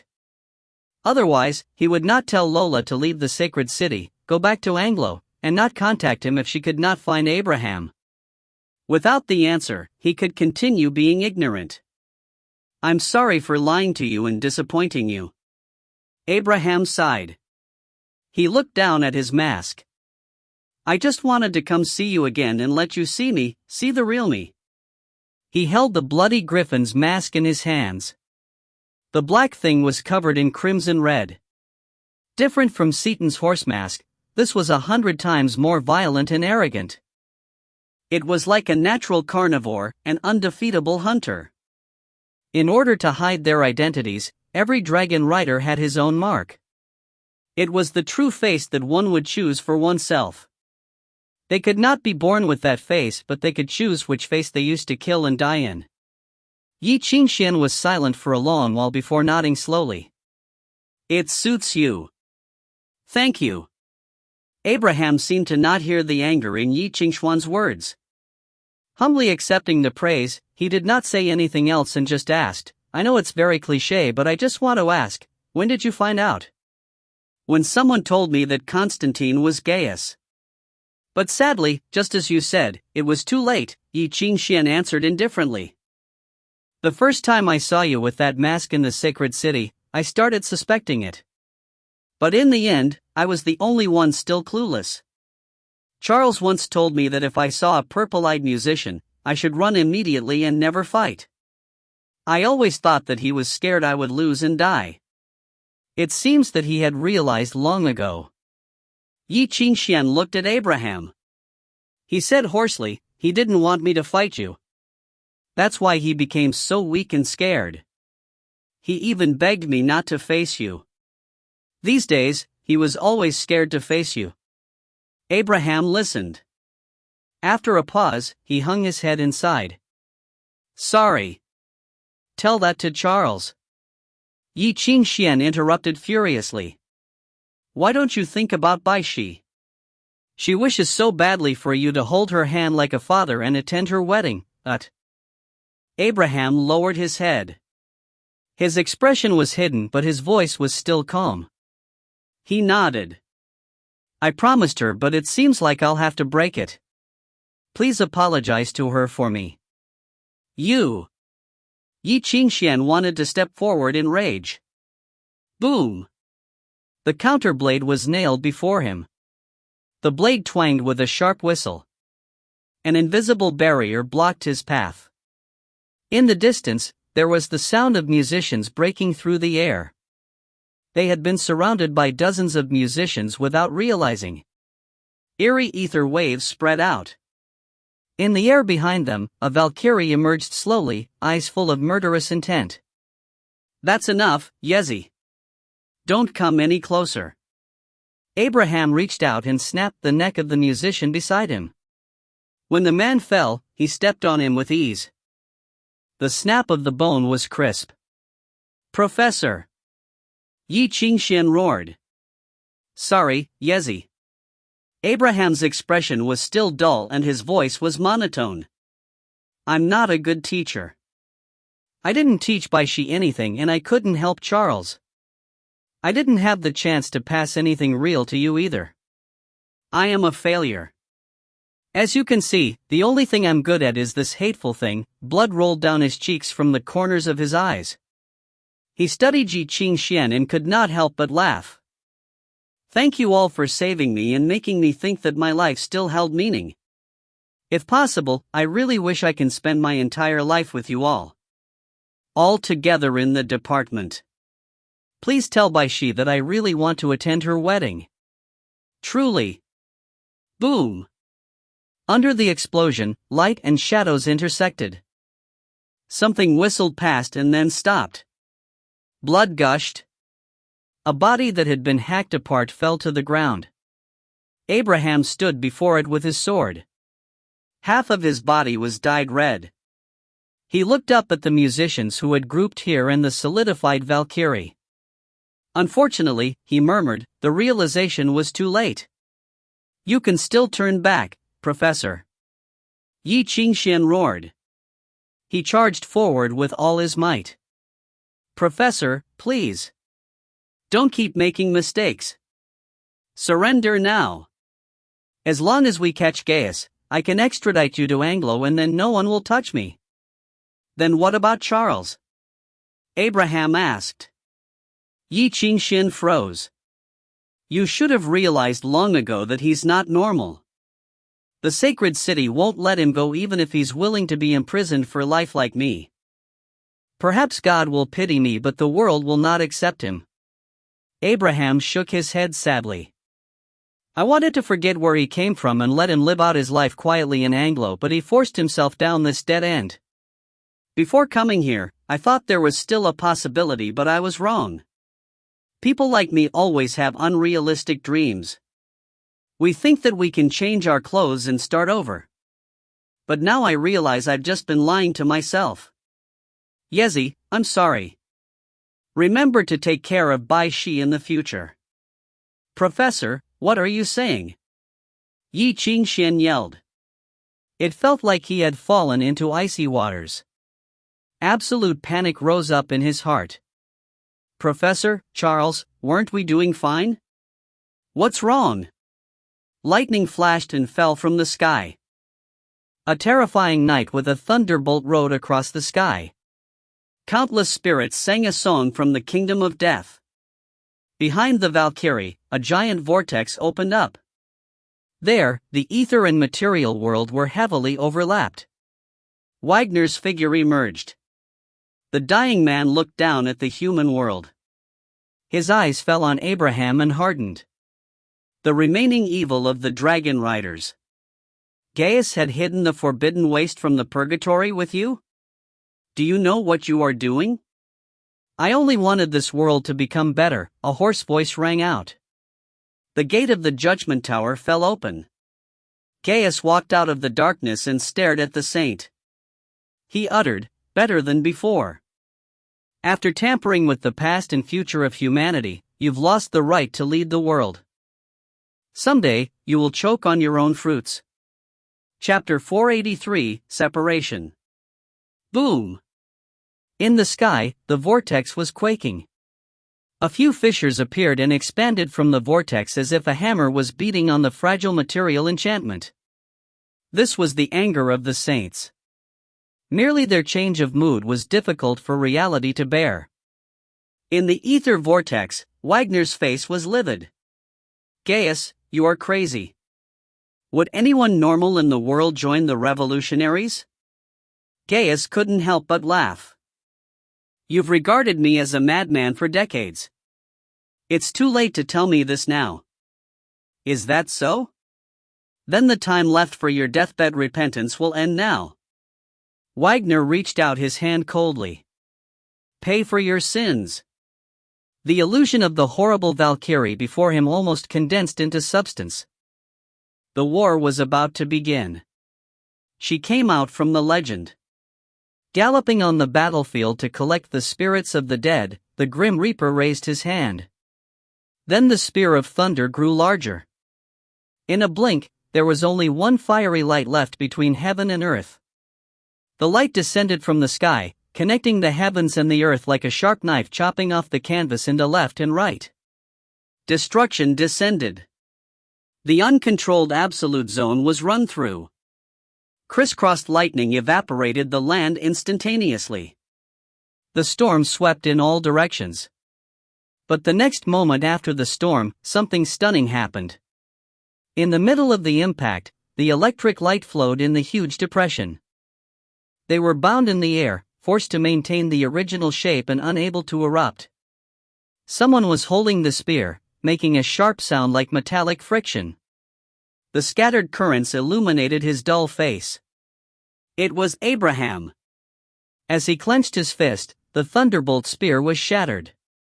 At that moment, almost everyone froze. It never occurred to anyone that Abraham could contend with the saints head-on. Heat and lightning burned half of his clothes, turning the leather into ashes, revealing the body under the robe and cloak. The body was bronze. Mercury was flowing above it like a serpent, forming something like an alchemy matrix. At this moment, the matrix bloomed with a glowing light as if Abraham was ignited, bathing in the scary flames. The remnants of the electric light lingered in his body. He raised his eyes, which had turned into pure white, and roared. Bang! It seemed that pure silver was melted into liquid and swept in all directions, where everything was crushed to pieces, leaving only the smooth mirror like earth. The sky was reflected. The silver tide? In the sky, Wagner's livid face emerged with an irrepressible fury. Do you dare to violate the taboo? Gaius, have you spared no effort in order to destroy the scared city? The power of the natural catastrophes is my wings, said Gaius. In the beginning, the Dragon Riders was established because the sacred city wanted to create natural catastrophe for musicians outside the 7 schools of musicians, was it not? That they are all dark musicians made in the name of God. What you see is just the remnants of the fruits of that year. The silver tide was the most well-known existence of the 8 phenomena. It had no senses or feelings. It was totally a phenomenon but became the purest symbol of destruction among natural catastrophe.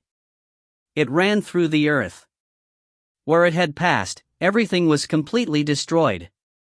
All that remained was tens of thousands of miles of mirror-like land. As the commander of the Dragon Riders, Abraham was the only one who could harness the silver tide. He became the most successful natural catastrophe musician of all the defective ones because of his lack of feelings and unimaginable talent of abstinence. After many years, he awakened his own power once again, governing the power of the silver tide. Using the way of discipline, he became a human incarnation of natural catastrophes. At this moment, he had been transformed into something inhuman. His body turned into steel. All emotions were wiped by the brutal force of the natural catastrophe. Only the pure fighting instinct was left. The purifying light bound to the arm was destroyed in an instant. It was not worth mentioning. Since all shackles were gone, there were no more obstructions.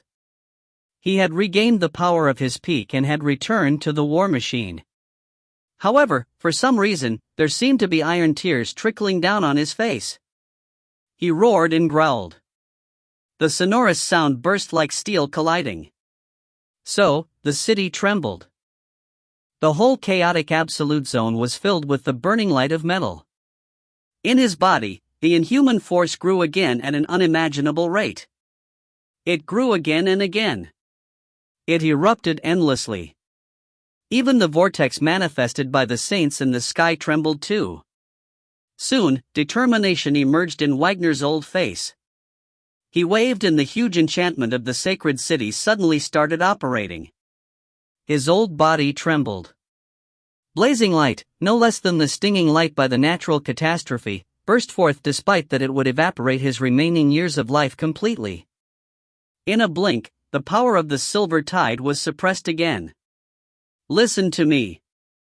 No one show any mercy. Wagner stared at Abraham in the iron light with no more emotions in his eyes. Kill him. In the next moment, the power of the whole sacred city and the iron light of the silver tide collided. The fiery light swallowed up everything, leaving a sonorous sound in the air. Professor! Ye Qingxuan's hoarse roar was drowned in the loud noise. No more sound was heard after that. When Abraham had resisted the spear of thunder, he was already caught in a cage. He did not expect Abraham to have a sudden attack at this critical time. He had no precautions. First, countless perception threads extended from the void and attached to the music theory in his body. Then, a majestic power came along the threads to easily control the music theory in his body. It exceeded his attainment in interpretation hundreds of times.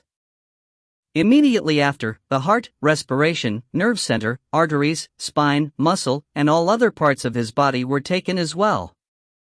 It conquered so quickly. Was this Bolero?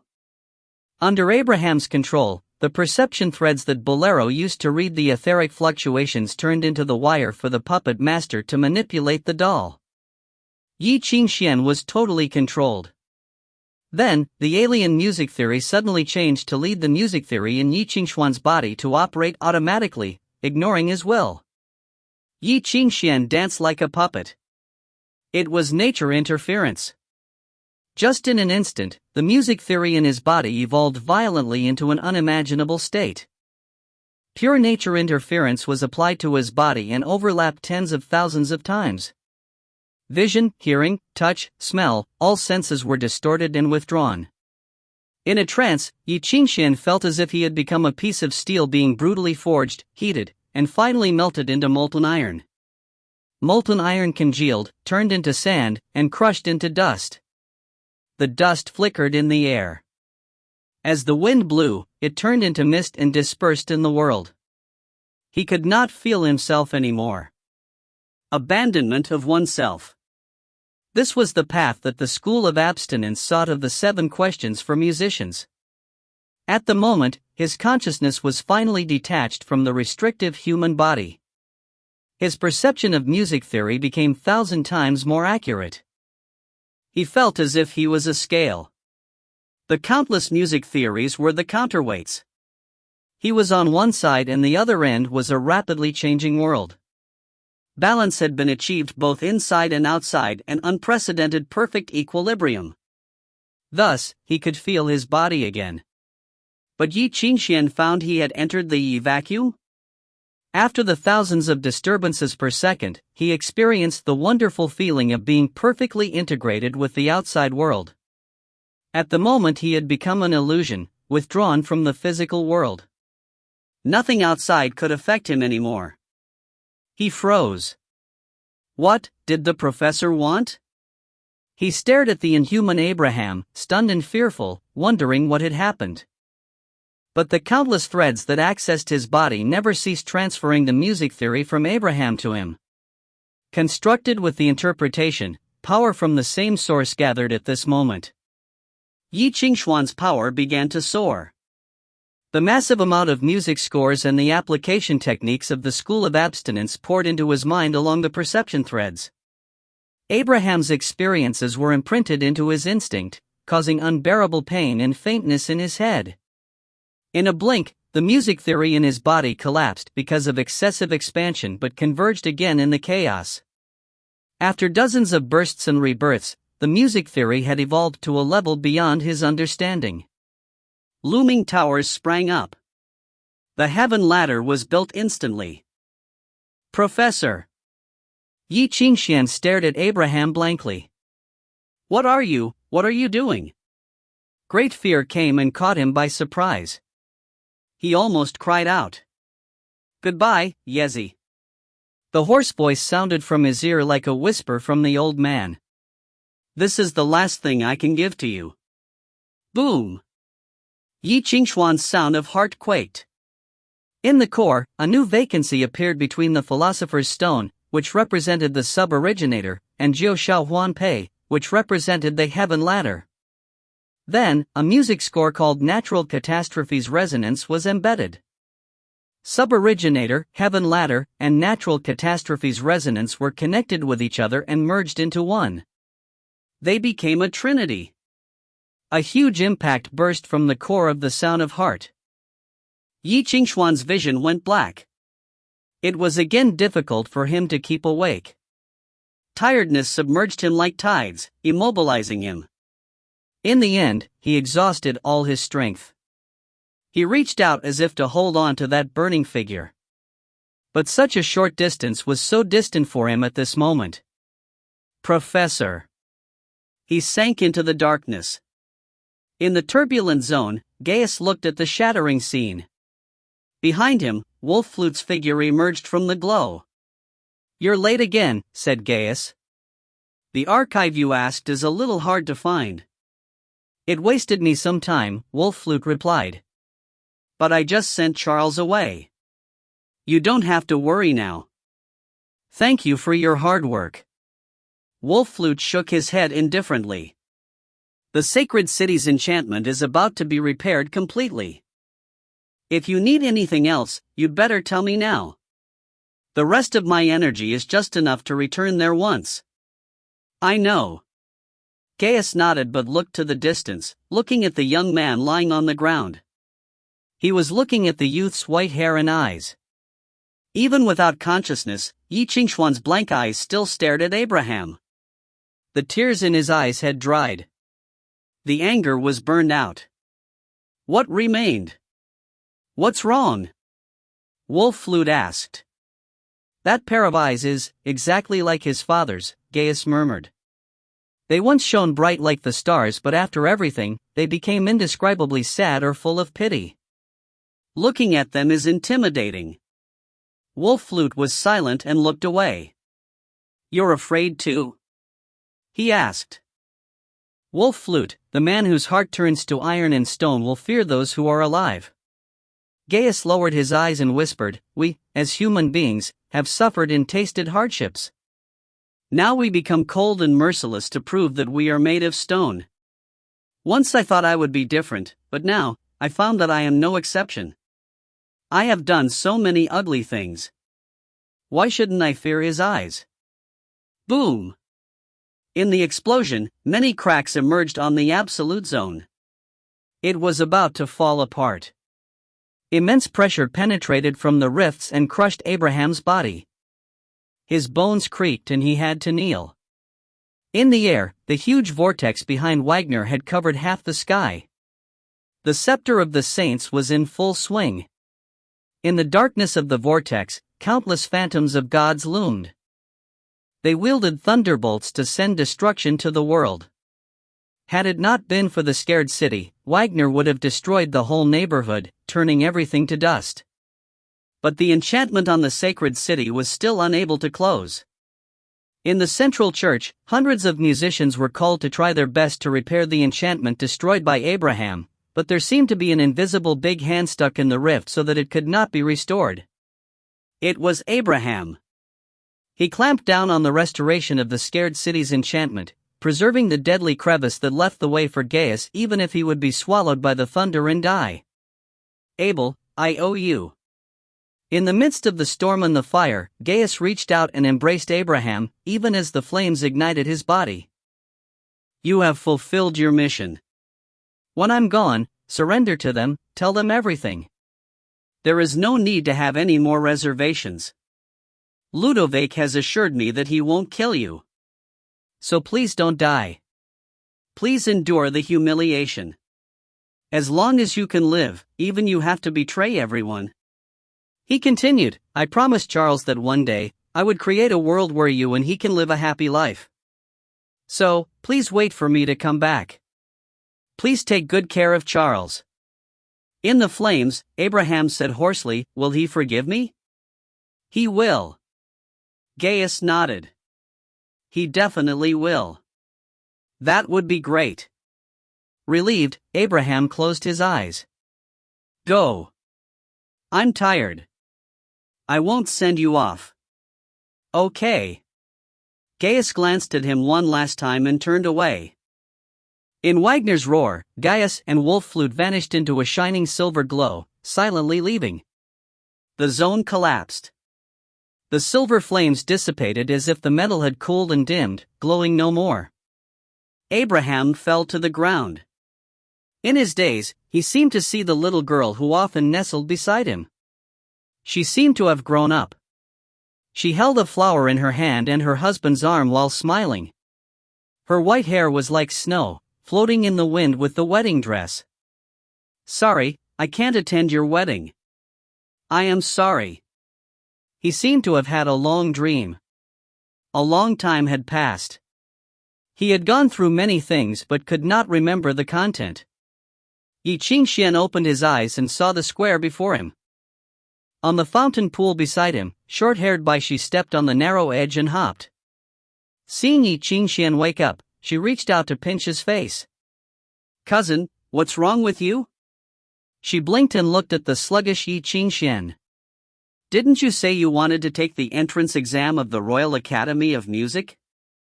How was the exam? Why aren't you talking?" "I took exams?" Ye Qingxuan looked back blankly, looking at the surroundings. It was so familiar as if he had dreamed of it at some point. "Excuse me, are you Ye Qingxuan?" Behind him, there was an old voice, so familiar to him. Ye Qingxuan froze.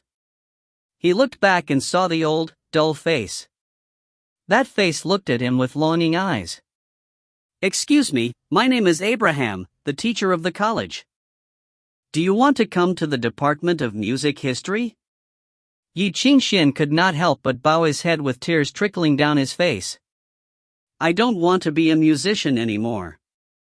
He shook his head and closed his eyes. "Sorry."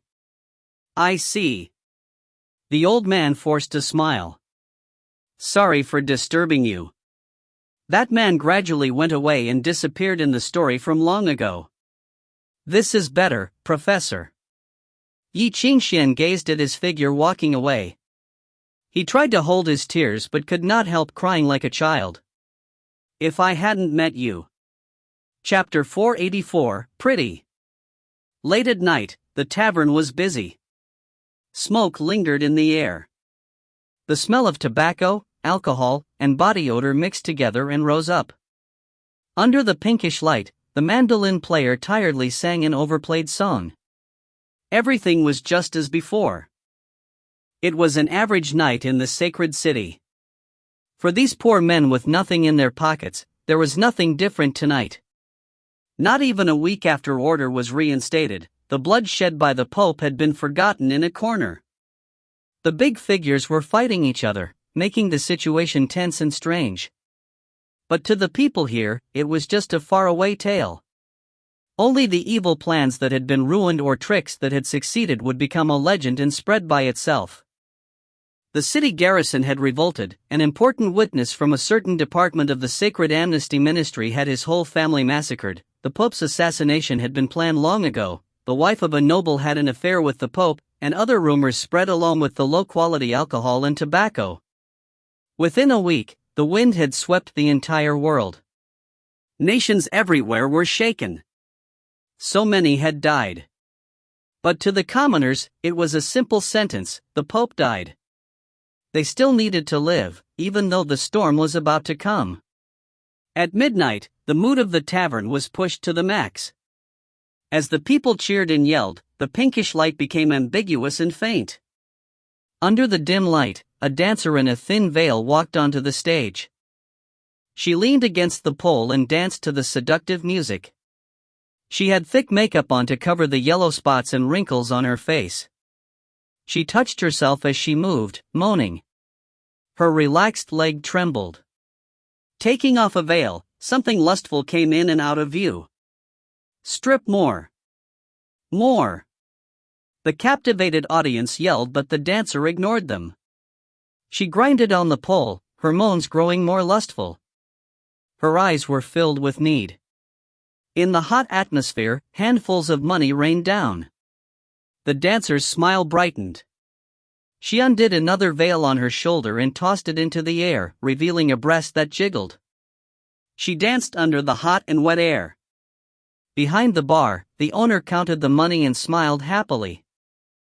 Reopening after so many days of the martial law, he needed to get the money back from these deprived guys. He subtly gestured at the dancer. "Don't strip too fast. led them on. Make them pull out their money. Money! Strip more! The audience yelled excitedly. Strip! *TCH, take your dress off. Crumpled bills and copper coins covered the stage. The dancer stepped on the sweaty money and rolled her body. When she sucked on her fingers, her eyelashes fluttered.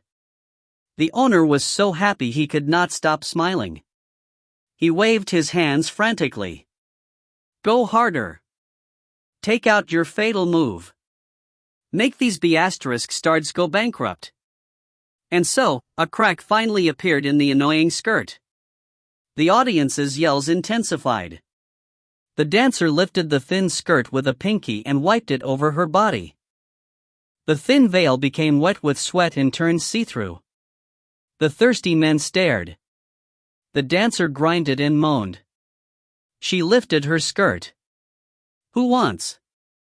The tavern was silenced. And then it exploded. Everyone rushed forward and fought each other.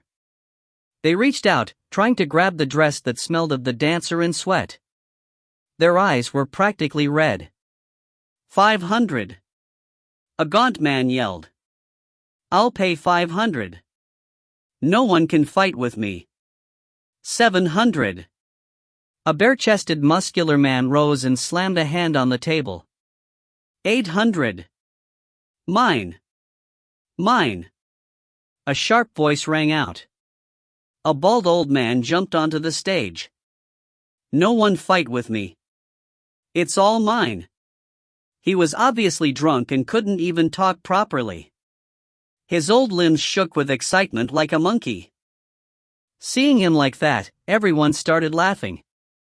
Sir, do you want to buy some clothes? The bartender walked over and studied him while trying to hold back his laughter. The old man wore a church robe, but there were monks all over the sacred city. It was nothing special. Plus, the robe was so tattered. He probably came from some poor rural place. He probably had not bathed in a long while either. His drunken nauseous smell made everyone hold their noses. You need money to buy it. The bartender asked, do you have money? Money? After a pause, the old man smiled. You want money? Tell me earlier. Here, all for you.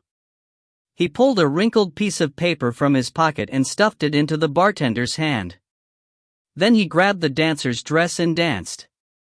The bartender froze. His expression grew uncomfortable and he could not process this. Was this guy trying to cause trouble? But when he read the paper clearly, his vision went dark.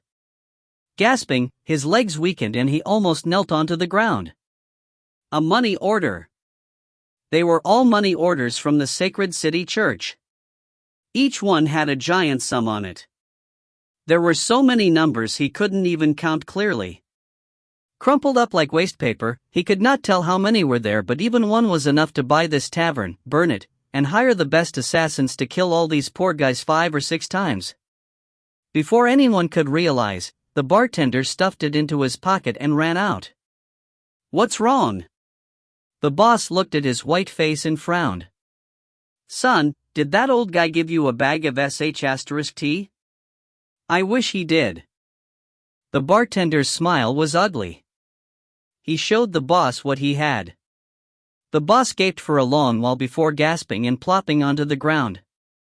Holy *CK. After a long time, he looked back in shock. The old guy was entwined with the girl on stage. Like a monkey, he grinded on her shamelessly under the audience's jeers.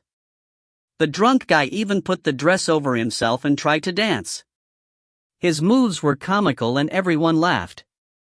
Some guys who liked drama tossed money onto the stage and called, "Nice, nice. Dance more." Did he really give it? The boss asked. Positive.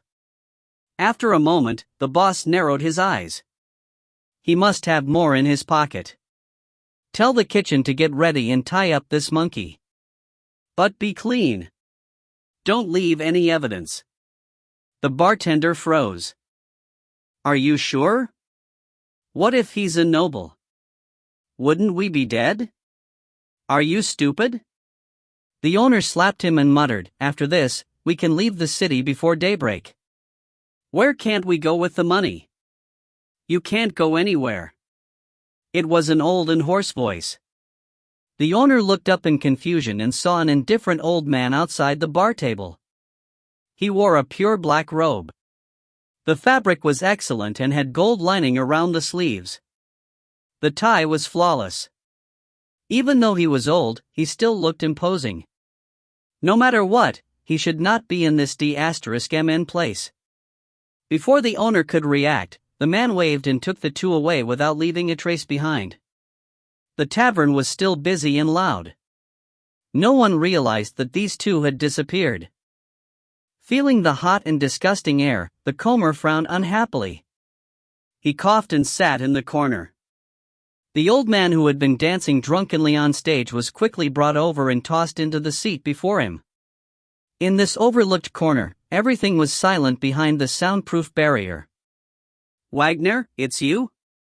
The old man studied the one before him for a while before letting out a sigh of relief. "I was so scared.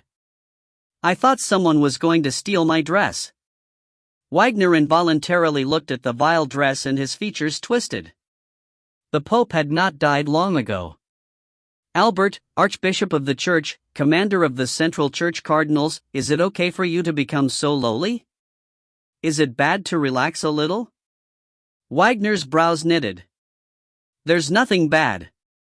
Everyone wants to relax. They'll choose their own basements with the dancers and slaves they keep in their homes. Or they might go to a private club. After closing the door, they'll play games with the girls prepared just for them. Other than you, no one would choose to come to a lowly strip club and use public funds to wear a girl's dress." Wagner paused and sighed weakly. "Don't you ashamed? I'm not like the man I succeeded, F***king on a wheelchair. What's so shameful?" Albert said, annoyed. "Anyhow, Hawking told me when he retired that no one who likes dresses is bad." Wagner's face twisted and he muttered a curse.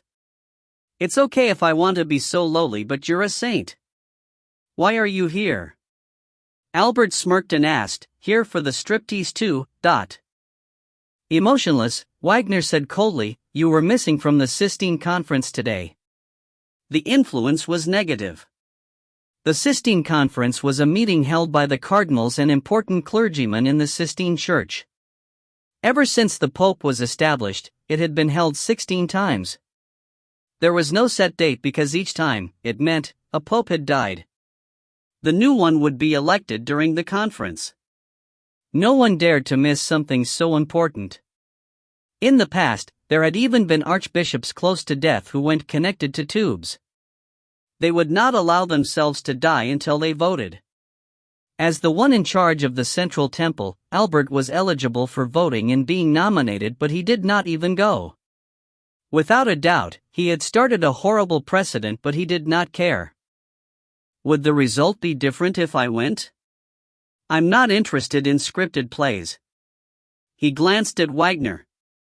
"But you went, so how was it? How do you think?" Wagner said coldly. "Even an idiot can guess. More than 80% voted for Ludovic. Under the witness of the Holy Spirits, the result passed, and now the announcement has probably been sent to the nations." He paused and told Albert, "By daybreak, everyone will know that 2 days later, Ludovic would move into the Solomon Temple, see to the Holy Cauldron, and become the new Pope." "So Ludovic is experiencing his glory days now?" Albert laughed drunkenly. "What a pity I didn't kiss up to the ecclesiastical order in the past. Ah, what a pity. You've gone against the ecclesiastical order enough times these past years. Now you want to change? You probably don't even know what going with the flow means," Wagner mocked. "The Central Temple will take responsibility this time. They're worried that they won't have enough powerful positions. There's no reason to kill you. It'll be too late if you go suck up to them now. Just get ready to be sent to some monastery in the wilderness." Whatever, there's no point in staying here. Albert shrugged and eyed him. What about you? Wagner was silent for a while. Then he answered, probably to the dark world. I'll die in 3 years. I should make the most out of it. Mr. Bach has been struggling by himself all these years. He's worked too hard. Isn't that good? Albert laughed. I went to a poor monastery and you were sent to the dark world. We all have such a bright future. Glory to the sacred city. Stop saying that and drink. Wagner sighed. Give me a glass too. Albert raised his glass. Cheers to our powerful Pope. Which one? Anyone. They're all the F*king same anyway. Wagner smiled bitterly. Cheers. Bottoms up. After setting down the cup, the low-quality alcohol made Wagner lose his breath. He started coughing violently as if his lungs would tear apart. He spat out phlegm and could not catch his breath. The air quality was too horrible. It agitated his asthma and lung disease. Albert shook his head and rose. He pulled an inhaler from his pocket with practiced ease and forced Wagner's teeth open, shoving it into his mouth. Inhale. Wagner quickly recovered. He sat in the chair limply. The tears and snot were still on his face. His composure was all gone. Albert shook his head and drank his wine. You've been like this since childhood. So weak. I have to worry about you dying even if I want to take you out for fun. Can't you let me stop worrying? I'm about to die anyway. No need to worry anymore. Wagner wiped the dirtiness away and smiled. He rose. I'm leaving. Hurry and get out. Albert waved impatiently. I'm too lazy to send you off when you leave. Take that glass as my farewell. Wagner smiled. Without saying anything, he patted Albert's shoulder and turned to leave. When he reached the door, he heard a hoarse voice behind him. Hey, Wagner. Huh?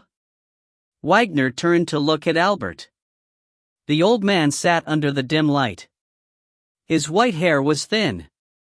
He laughed dumbly and looked at himself. His eyes were intoxicated. For some reason, Wagner felt something bitter. Does my dress look pretty? Albert suddenly asked, seeming to anticipate a praise. Wagner froze. He turned in anger and waved his hand. F**king idiot. Albert was left alone in the tavern, holding his belly with laughter. He laughed like an idiot. Chapter 485, Father-Level Treatment. There was a clang in the prison. A bowl crashed onto the ground. The food inside spilled out and left an ugly stain on the wall. The sacred city is giving me this sh*t to eat? The white-haired youth inside the cell looked at the food in disdain. Get your head over here. What's wrong with you? Don't you know the rules? With that, he propped his feet on the bed in annoyance. Barely sparing the guard a glance, he said, What are you waiting for? Go! As he spoke, the other prisoners began whistling. The daily show was starting again. Awesome! The Duke was stirring trouble again. The lack of entertainment in prison was unbelievable. There were no books or newspapers to read. The only entertainment was a quick F***ck together while showering or getting F***ked when you dropped the soap. Now that someone was stirring trouble, all the bored prisoners were excited. Since it did not pertain to them, some also joined in, yelling, Yeah, get out! Yeah, go get the warden for the Duke. Lord, you doesn't eat this sh*t. Yeah. The other guards grew uncomfortable. Even banging on the bars could not make the group of B***stards stop. Instead, it resulted in a new round of insults. The guards exchanged glances before they all looked at the same person. That person spat onto the ground and cursed. Me again? After muttering some complaints, he turned and left.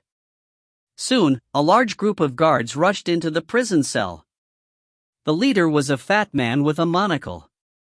Expression dark, he pointed at a few who were yelling the most dramatically.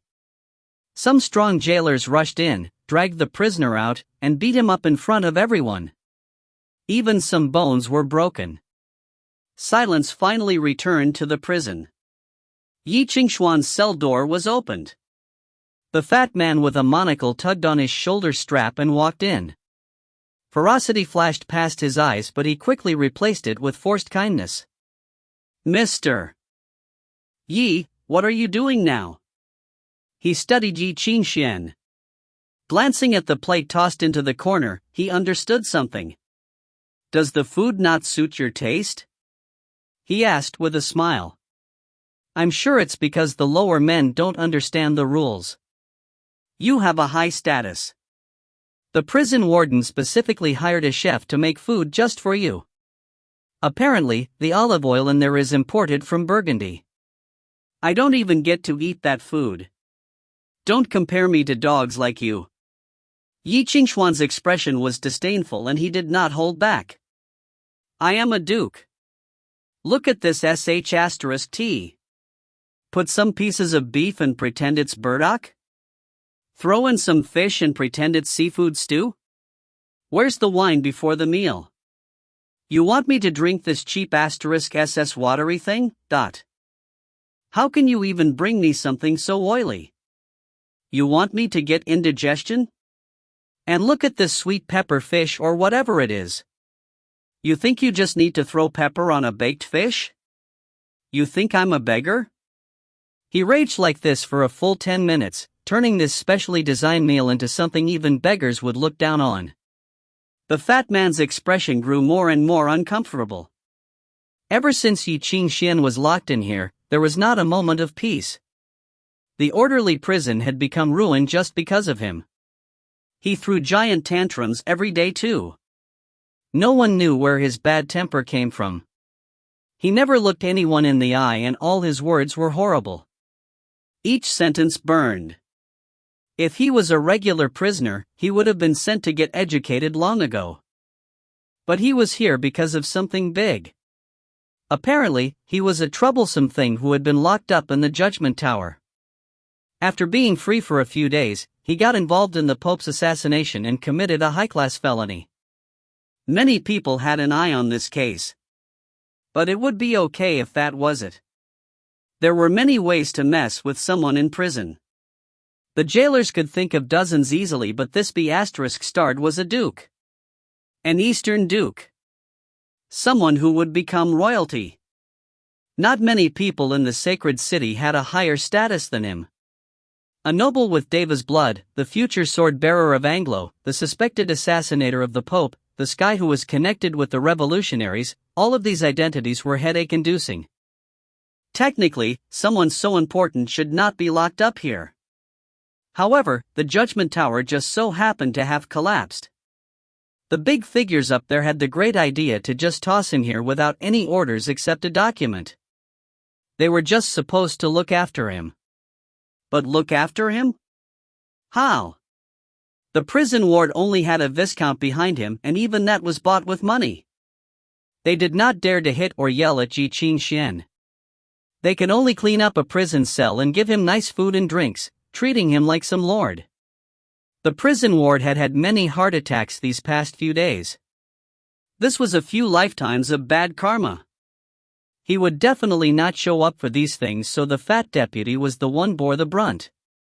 It was horrible. He had been so free before Ye Qingxuan came. None of the prisoners dared to cause trouble before him, but ever since Ye Qingxuan appeared, they became harder and harder to control. Seeing how angry Ye Qingxuan was, all his pent-up anger exploded as well. Mr. Yi, you are still a criminal. Don't cross the line. The fat man paused and his expression turned cold. Otherwise. Otherwise what? Ye Qingxuan laughed. He rose and walked to the fat man. Bending down, he looked down at him. I'm an important criminal. Important, you understand? He pointed at his face, his expression arrogant. If anything happens to me, can you take responsibility? Otherwise? What can you do to me? Am I a criminal? No sh*t.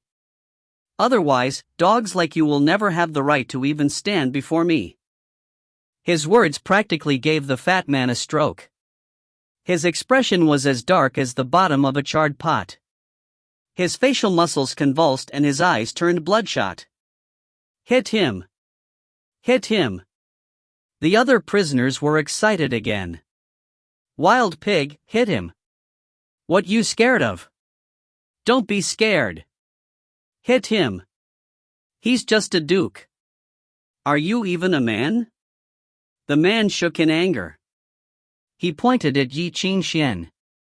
You dash. Sir, don't act rashly. Please don't act brashly. The other guards ran over to stop him. You can't hit him. We're a civilized prison. Civilized my *SS. The fat man roared as he struggled. Let go. I'm gonna kill him today. He used too much power in his anger. The guards could not hold on to him. He rushed forward but then froze. He looked back in frustration, his eyes saying, Stop me. You be *stards. Why aren't you stopping me? The guards were mind blown. They all thought you want to struggle, huh? Why didn't you just let us stop you? In the awkward silence, the sound was the prisoners guffawing. The fat man's expression kept changing but he was frozen in place. This was the most awkward moment in his life. Thankfully, someone ran over and murmured something in his ear. The fat man stared at the newcomer as if he was a ghost and nodded. Are you sure? Yes. Then the fat man sighed deeply. He massaged his face and put his face down. A fawning smile appeared miraculously. The smile was so strange that Ye Qingxuan, who was purposely making drama, knitted his brow and felt a chill. Mr. Ye, the fat man rubbed his hands enthusiastically like an old man. That was a misunderstanding. A misunderstanding. Misunderstanding? Ye Qingxuan frowned.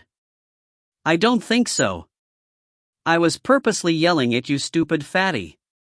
Are you a man? If you are, take me on yourself. A misunderstanding. It must be. The fat man stuck his face forward. Those dogs are bad at taking care of you, but someone like me would never dare to even touch a strand of your hair. If you're angry, hit me. Please don't keep it in. What the f***ck? It was Ye Qingxuan's turn to be mind-blown.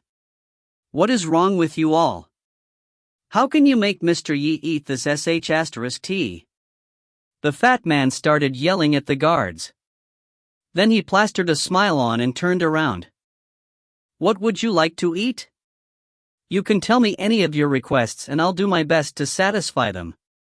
You won't be mistreated at all. Ye Qingxuan was utterly confused. Was he this guy's dad? No, he probably would not even treat his own dad this well. Ye Qingxuan studied the man for a while but he could not guess what the man was thinking. But since he said that, Ye Qingxuan decided to not hold back. He waved. Don't bring your chef out for humiliation. For the main course, I want truffle burdock cooked rare and with pepper sauce from the White Pine restaurant. For the appetizer, I want smoked squid. Then I want red wine and cheese baked oysters and caviar. I want... He recited all the trademark dishes of the sacred city's famous restaurants in one breath. Ye Qingxuan did not care if they could actually get him the dishes that even archbishops needed to pre-order. Finally, he waved his hand. Oh, and for the soup, I'd like vegetable broth from the south to help with my digestion. Done speaking, he side-eyed the fat man. Did you memorize it all? Yes. The fat man smiled earnestly without any hint of annoyance. He looked as if Ye Qingxuan was his father. "Don't worry, we will get it settled for you."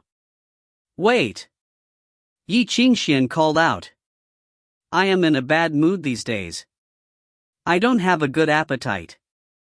Hire some musicians to play music for me so I can relax." "Okay." The fat man nodded. "No problem." Ye Qingxuan was taken aback. Things felt even weirder, so he decided to keep going. Waving a hand, he said, "The lighting is bad and it's damp, so my appetite is even worse. Bring me somewhere with better lighting and air circulation." "Okay." The fat man nodded without complaint. "Where would you like?" Ye Qingxuan huffed. "I think the prison warden's office is pretty nice. Why don't you let me go there?" "No problem. Please wait a few minutes and we'll clean it out for you immediately." This fat guy was so agreeable that he definitely had problems.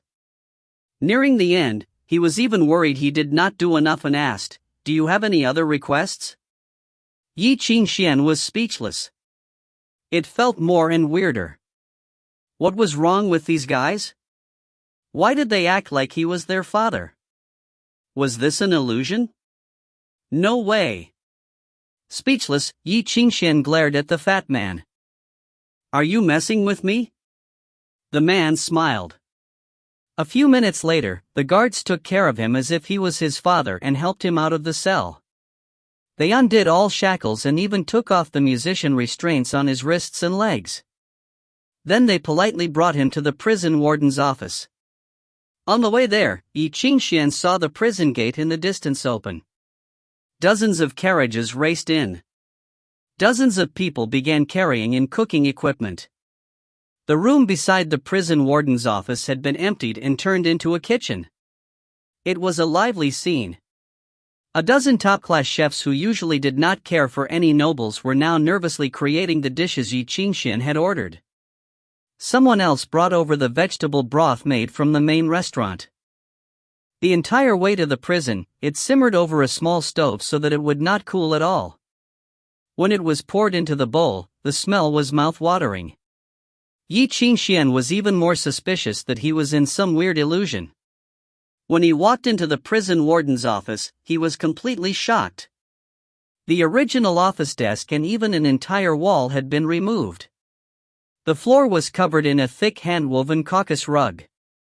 The wall had been knocked out within a few minutes and replaced with a floor-to-ceiling window. There was a piano in the corner. A robed musician nodded politely to Ye Qingxuan and sat down to play a gentle melody. The warm afternoon sunlight shone in, falling onto the white tablecloth. The silvery utensils radiated with gentle light. A bottle of high-quality red wine covered in condensation was in an ice bucket. The thick red wine in the decanter had a rosy and beautiful glow. The chair before the table was made of ebony. It had been maintained perfectly with a well-oiled shine. Everything was ready. It was all waiting for Ye Qingxuan to sit down.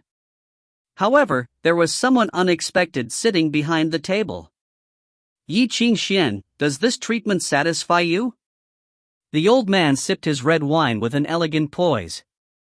The afternoon sunlight fell onto him, giving him a sacred halo. "You?"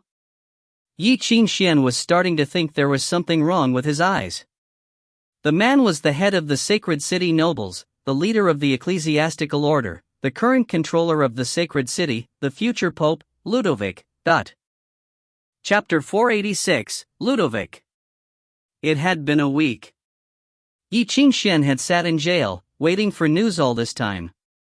Perhaps one day late at night, someone from the scared city would bring him out, stick him into a black carriage and let him disappear from this world. Maybe he would be brought to trial in front of all countries and be executed according to the results. Or, he would just spend the rest of his life here in obscurity. He would age here until he would be thrown out because of some political interests, live a difficult life, and die somewhere. Although Ye Qingxuan had imagined all kinds of accidents, he had made up his mind to break out immediately after collecting enough information in a few days. But never did he think of this situation. In a way, it could be said to be the worst. Ye Qingxuan did not think that Ludovic just came here to have a lunch with him. Take a seat, Ye Qingxuan. Ludovic pointed to the chair before him. It's not proper to have a guest stand up for dinner. Ye Qingxuan did not restrain himself. He unabashedly pulled the chair to sit down, calmly gazing at the old man across. You talk about courtesy here in a prison? Is the nobility so detailed? The details are embodied in every aspect, child. Ludovic was like a kindly old man with a mild tone. Compared to him, Ye Qingxuan was indeed a kid. Ludovic was more than 5 times older than him. Ye Qingxuan frowned without replying. Ludovic casually raised the glass. For example, eating is an art. Is it? Ye Qingxuan lightly asked. It can help you eat better. Ludovic heard his sarcasm but shook his head. You are too young. Young people always eat and drink too much but have no idea about the collocations of food. The waiter came up and poured the red wine for the two. Ye Qingxuan frowned. This was not the Fontainebleau that he ordered. You know what? Ludovic lightly said, actually, the most precious thing about smoked salmon is the succulent fragrance. Fontainebleau is good just because of its rareness. Otherwise, the taste will be destroyed. Taste it. I've helped you pair it with the best wine from the Anglo-Royal Winery wine, the most suitable for the table. The brewers call it the night because it smells like a night, escorting without affecting the taste of the food. He cut a piece of salmon and put it in his mouth. He was graceful while dining and even when drinking. It's so good. The last time I tasted it was 16 years ago. I didn't expect that I can still taste such delicious food after so long. Please deliver my thanks to Mr. Plan, whose craft has made me taste the essence of food. The second half was said to the waiter. The waiter nodded and left. The chef must be ecstatic to receive praise from Ludovic. But Ye Qingxuan didn't care.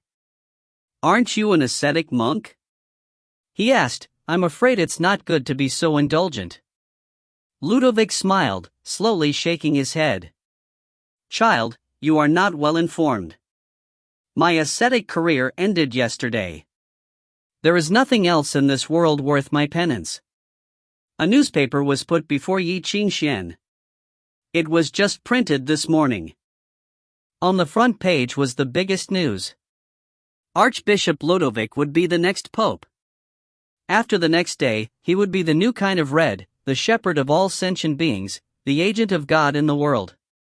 That was the worst news. Ye Qingxuan glanced at it and tossed it aside.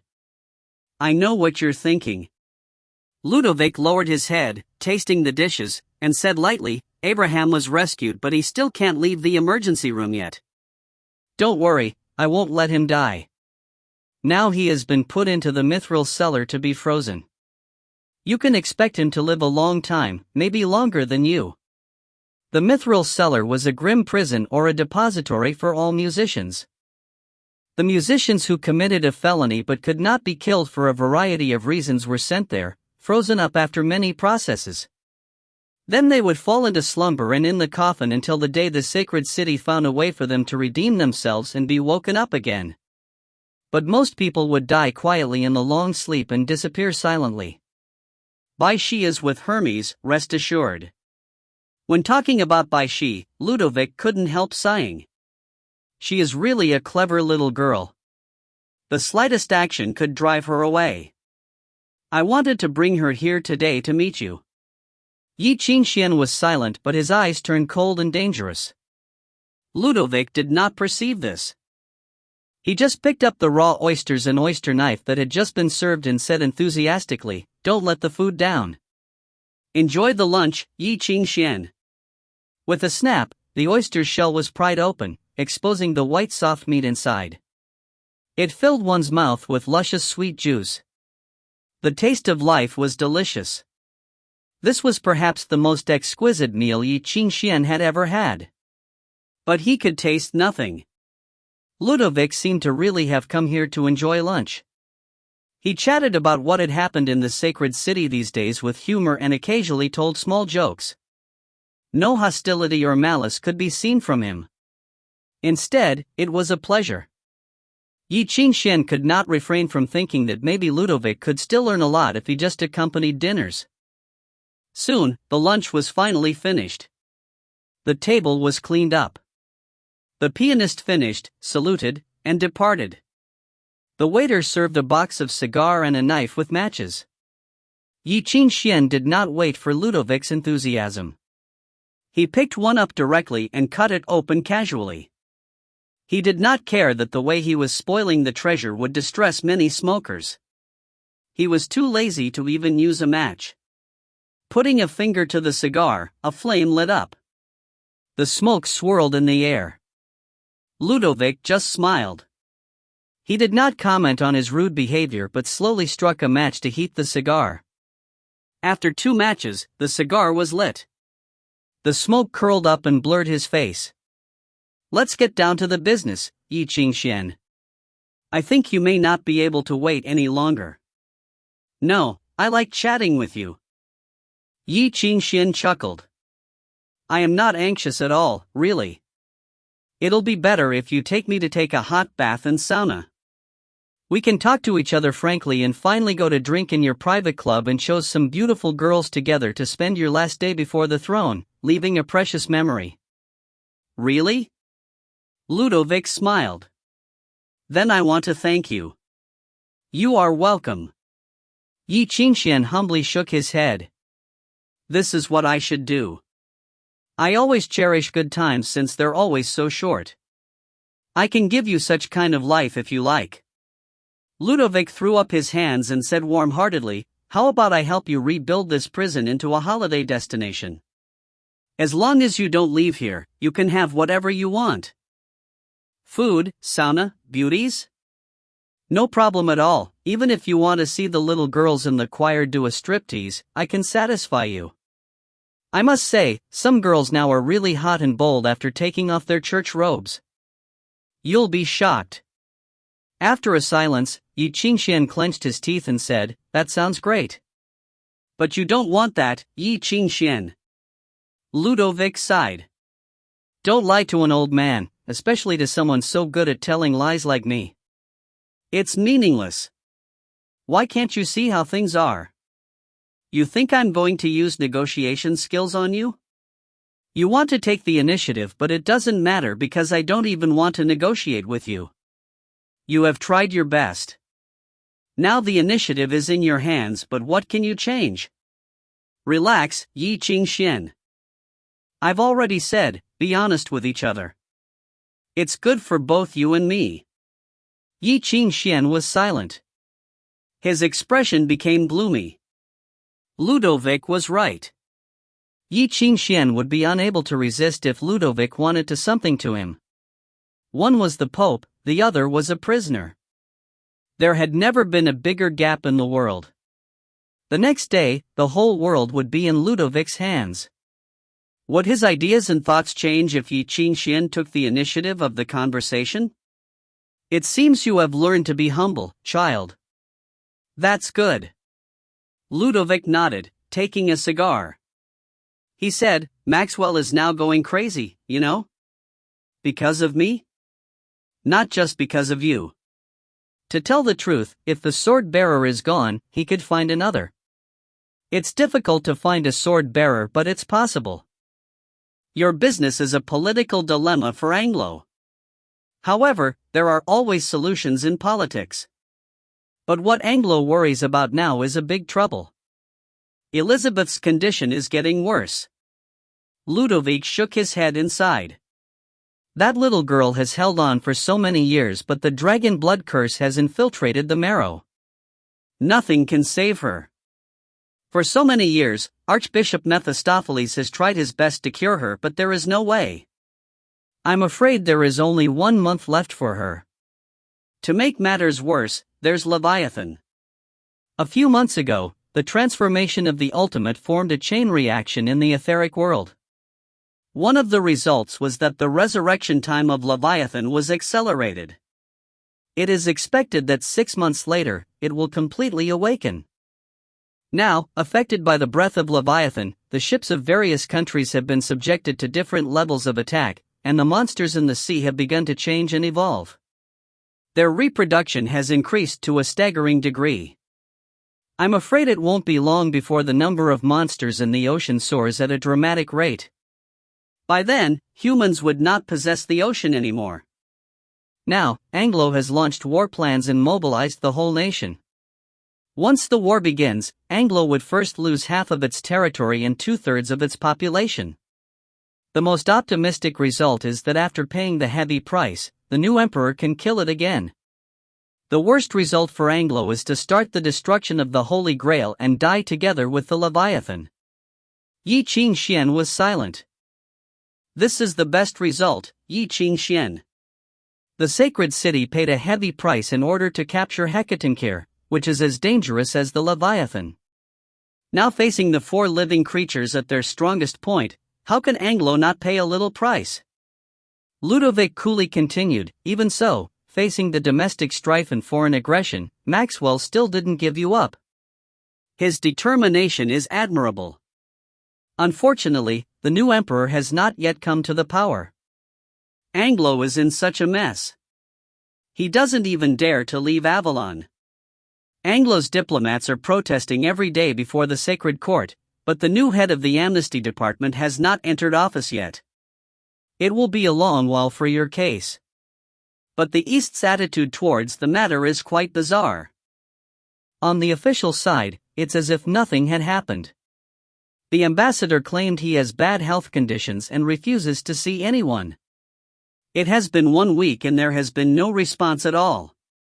But many people from the East have seen several key figures secretly. Unfortunately, they all want you to die, Ludovic sighed.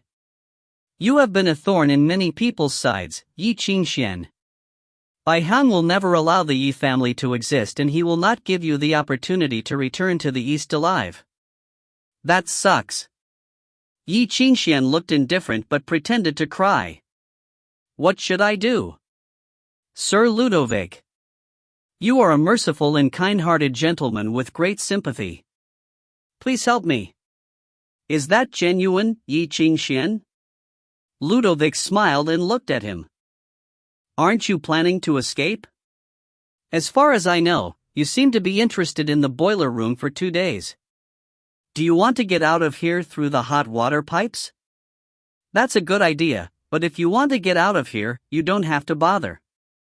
I can let you go out of the gate fair and square and guarantee that there will be no trouble. What's the price? Ye Qingxuan asked indifferently. From the beginning until now, you've beat around the bush enough. You have been waiting for this moment, right? Now you're finally getting down to the business. You are a rational man, Ye Qingxuan. More rational than your father. Ludovic shook his head and exclaimed, over 10 years ago, your father and I had the same conversation. Unfortunately, he refused me even before knowing the conditions. I thought I was going to fail today. I'm not him. Ye Qingxuan coldly said, just clearing my name is not enough. Be generous, Pope, what else can you offer? Ye Qingxuan, is there anything in the world that you want and I can't offer? Ludovic laughed. He laid down his cigar and gazed at Ye Qingxuan. Child, I am able to endorse your purity in the name of God, and I can even honor you as an innocent saint and make you a genuine saint. You will be the embodiment of purity and integrity. I can make your future path a smooth road so that all your desire can be fulfilled. You want to go back to Anglo? The sacred city will help you solve the problem of Leviathan just as we solved the Hecatoncheir. I can even help you rise above the royalty of Anglo and make you become the uncrowned king. Do you want to help avenge your mother? As long as you agree, your mother's deeds will immediately appear in the Church's scripture of the good. I can release your teacher, help him erase all the records, and let him live in the world without shame. Even if you want to go back to the East, I will help you to re-establish the Ye family. If necessary, the sacred city can even make you the second Bai Xi. Think about it, you would be the second to only one. He paused, revealing a benevolent smile. Of course, it would be better if you would stay in the sacred city. I can baptize you again, Ye Qingxuan. From then on, you would be my godson.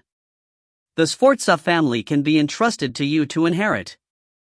Within 2 years, you will become a bishop and return after 5 years. Then you will be given a red robe and a parish in charge. When you are 30 years old, you will enter the cardinals at the youngest age ever.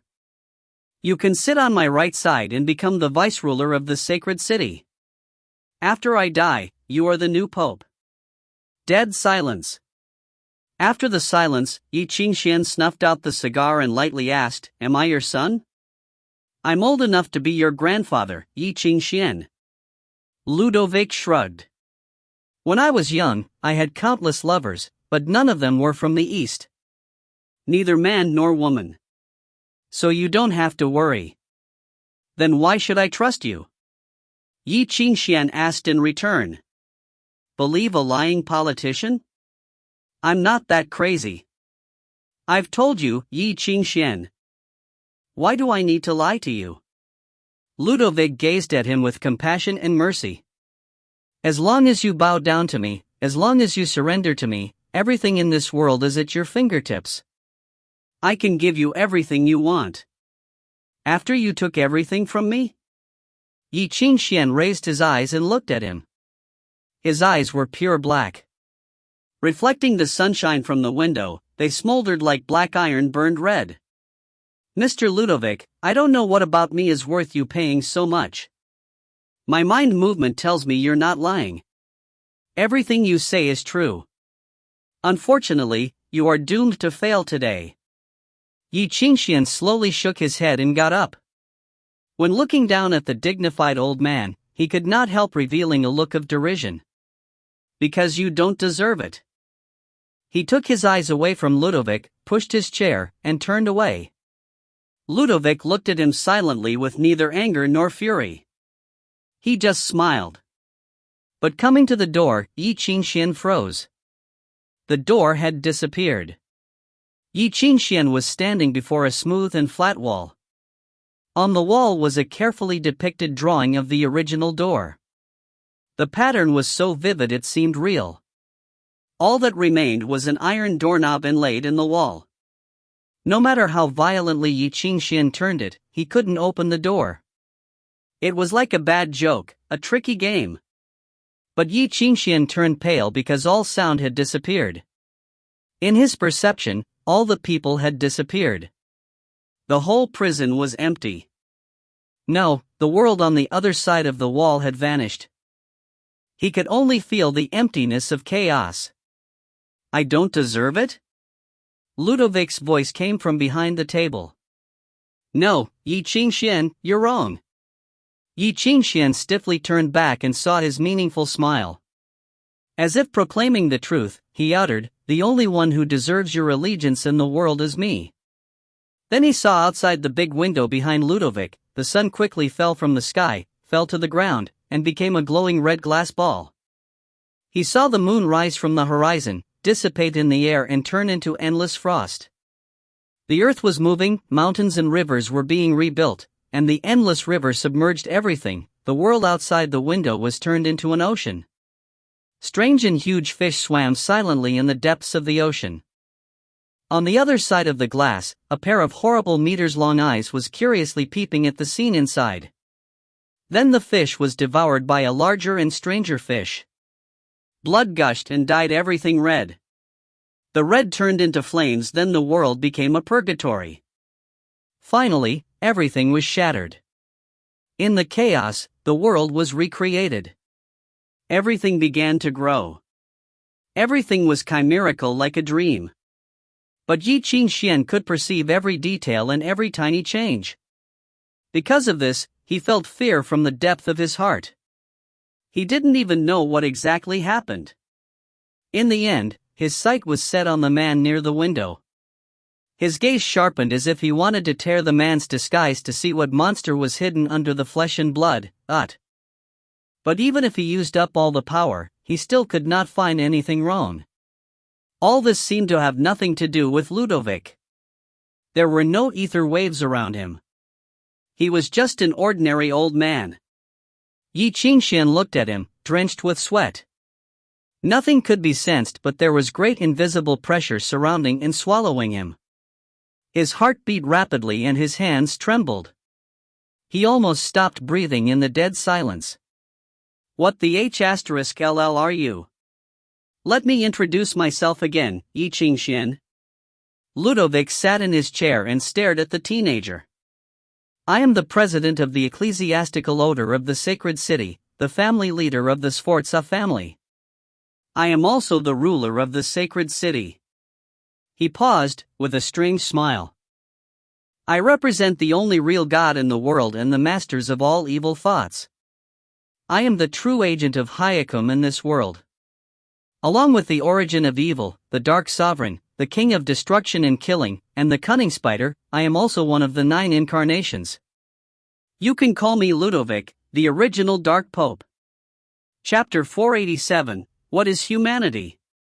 Ye Qingxuan thought he was dreaming. First, Ludovic, the Pope who would be crowned tomorrow, had come to eat lunch with him. He had treated Ye Qingxuan like a filial son and then gave him titles and wishes. He wanted to help Ye Qingxuan create a great world and future where he would become rich and powerful. Then, the future Pope had confessed that he was the incarnate of Hyakum. Was this a F***king joke?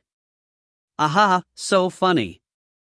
Ye Qingxuan plastered on a trembling smile. That's a good joke. I'll give you 10 points.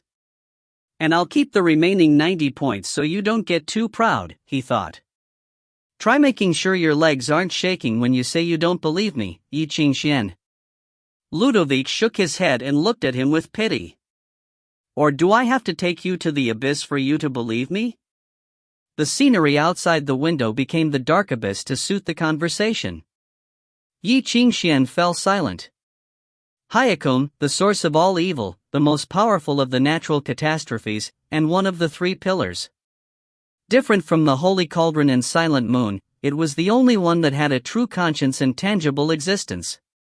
He had countless natural catastrophes under it, known as the Dark Followers. He controlled the uppermost core of the ether world and used the abyss to control the entire dark world. He was too big to easily pass through the ether world and descend into the material world. Otherwise, there would be no room for humanity in this world. Now, one of his 9 incarnates was right before Ye Qingxuan? And it had the face of Ludovic? Ye Qingxuan's head hurt. It did not seem right, but one of the countless strands of thoughts had somehow connected and pointed to the truth. But he still could not believe it. He had once seen one of Hyakum's incarnates. It was the Dark Sovereign who had descended into Avalon. The sight was earth-shattering. Ye Qingxuan could barely fight back against the terrifying aura, even using the enchantment of Avalon's shadow. Ye Lanzhao was the most well-versed of the demons and natural catastrophes of the world. After being modified by moonlight, Deva's blood had become extremely sensitive to auras from the abyss.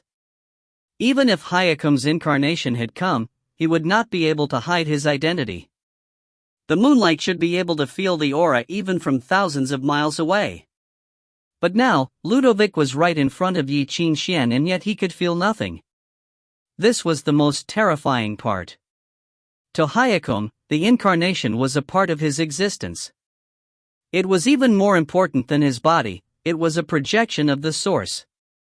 They were like different images observed from different angles. Some were large, some were odd, some were eerie, some were terrifying, some were wild. They all contained a characteristic of Hyakum. That was why there were nicknames like the Dark Sovereign, the source of all evil, and the cunning spider. They were all parts of Hyakum but could operate individually. To Hyakum, these 9 incarnations were his most important limbs. If one was hurt, it would affect the entirety. Hadn't he prepared for so many years in Anglo just so he could pull Anglo into his control after letting the Dark Sovereign descend? For this, he had made an elaborate plan and used more than a century but still failed at the last moment. He had been hurt gravely. According to calculations, he would not be able to affect the material world within 70 years. However, Ludovic was now right before him in his glory. What it signified went without saying. This meant that not only was Ye Qingxuan able to cast his power into material world at any time, he could even personally come through the ether world with his abyss. In the past, the abyss was just a legend to humans. But now this terrible legend was about to become reality. The entire world would be upended. Don't be scared, Ye Qingxuan. Ludovic smiled mockingly. This incarnate was once just a regular human. As you can see, you're still okay. Ye Qingxuan's incarnate expressed the true essence of the deep abyss. It was a terrifying reality that humanity could not understand. Merely witnessing it would make someone break down and die. However, Ye Qingxuan was still alive. He did not feel any discomfort or hurt and did not discover the abyss from Ludovic. See, I'm just a regular person. Ludovic shrugged and smiled. Are you shocked? How can Ye Qingxuan transform into a man? Man? Ye Qingxuan sneered. You're just a demon with human skin. Oh? Ludovic's mocking smile deepened. Then, please tell me what the requirements for a human are?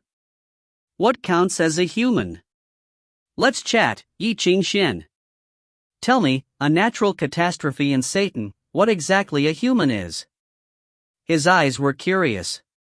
According to biology, humans are just something close to apes. Sure, you aren't covered in hair and have 10 agile fingers. You walk on the ground and have great intelligence. Now, you can even communicate with ether. But if I find a hairless monkey, give it intelligence, make it speak a human tongue, and even help turn it into a musician, does it count as a human? Do you think that's possible? Ye Qingxuan retorted. Monkeys are monkeys. No matter how similar it is to a man, it's still a monkey. If you think monkeys would work, why don't you turn yourself into one? Then what is the nature of a man? Ludovic's expression grew more taunting. I've heard that there's a foolish natural catastrophe who wanted to become a man and have a human soul. He abandoned his power, status, and even his immortality. He willingly fell from the heavens. Does he count as a man? Ye Qingxuan was silent. No, right? Ludovic answered his own question. Just as how monkeys would never turn into a man, he is different from men as well. Then, what is that difference? Awareness? Cognition? Or that non-existent 21-gram soul? Ye Qingxuan, answer my question. What counts as being a human? Ye Qingxuan remained silent. There had never been an accepted answer for this question. Countless people had pondered this question throughout history, but there had never been a perfect answer. Even if there was one, it was just the wishful thinking of some crazy person. To nobles, only those who had a good education, graceful movements, noble lineage, and an attractive face could count as a human. To them, the beggars in the dirty alleys were no different from cockroaches. To the lower class, the lords up above were nothing but organisms obsessed with their own interest, zombies who chased after money and face, and idiots who could not even explain why they were noble. But what exactly was a human? There had never been a standard that qualified to rate humanity. By skin color? Black, white, or yellow people? By bloodline?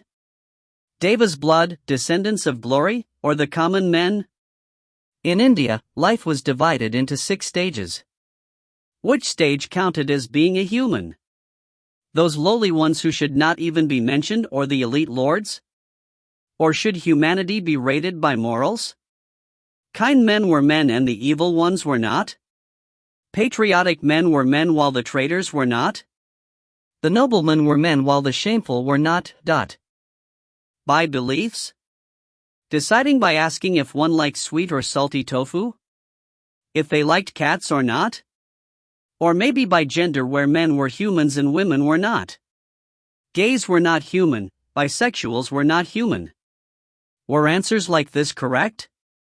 Ye Qingxuan's mind spun uncontrollably. Under Ludovic's guidance, his mind was like a derailed train. It charged forward without any control. In an instant, he was drenched with his sweat and his head pounded.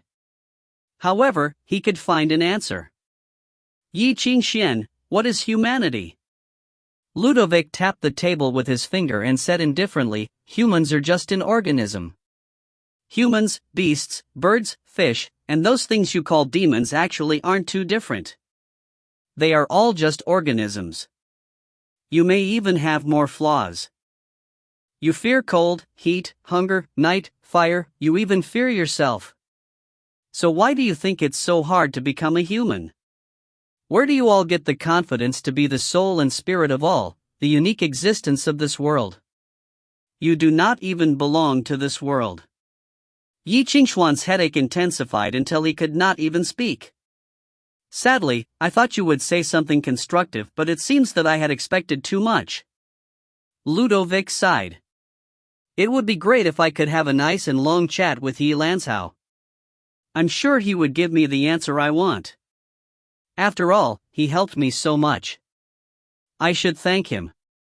If not for his research material, I wouldn't be able to humanize my thoughts so quickly and come to the material world. With that, he reached out and patted Ye Qingxuan's shoulder like an encouraging senior. He said benevolently, your father was a great man. Ye Qingxuan, you should look up to him. Ye Qingxuan froze. He felt the hair on the back of his neck rise. Even among the upper level of the natural catastrophes, not many had human characteristics. The three wise men were known as such because of their human-like characteristics. However, Hayakome was the convergence of all darkness and the originator. He was the source and true nature of all evil.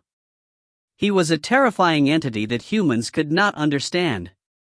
Even his appearance could drive someone crazy. Communicating with him would cause one's mind to become muddled and tainted. When one met eyes with him, the man would fall into the abyss. Hayakome's mere existence created the abyss. Compared to it, humanity's mind was as insignificant as dust. He had a strong attractive force.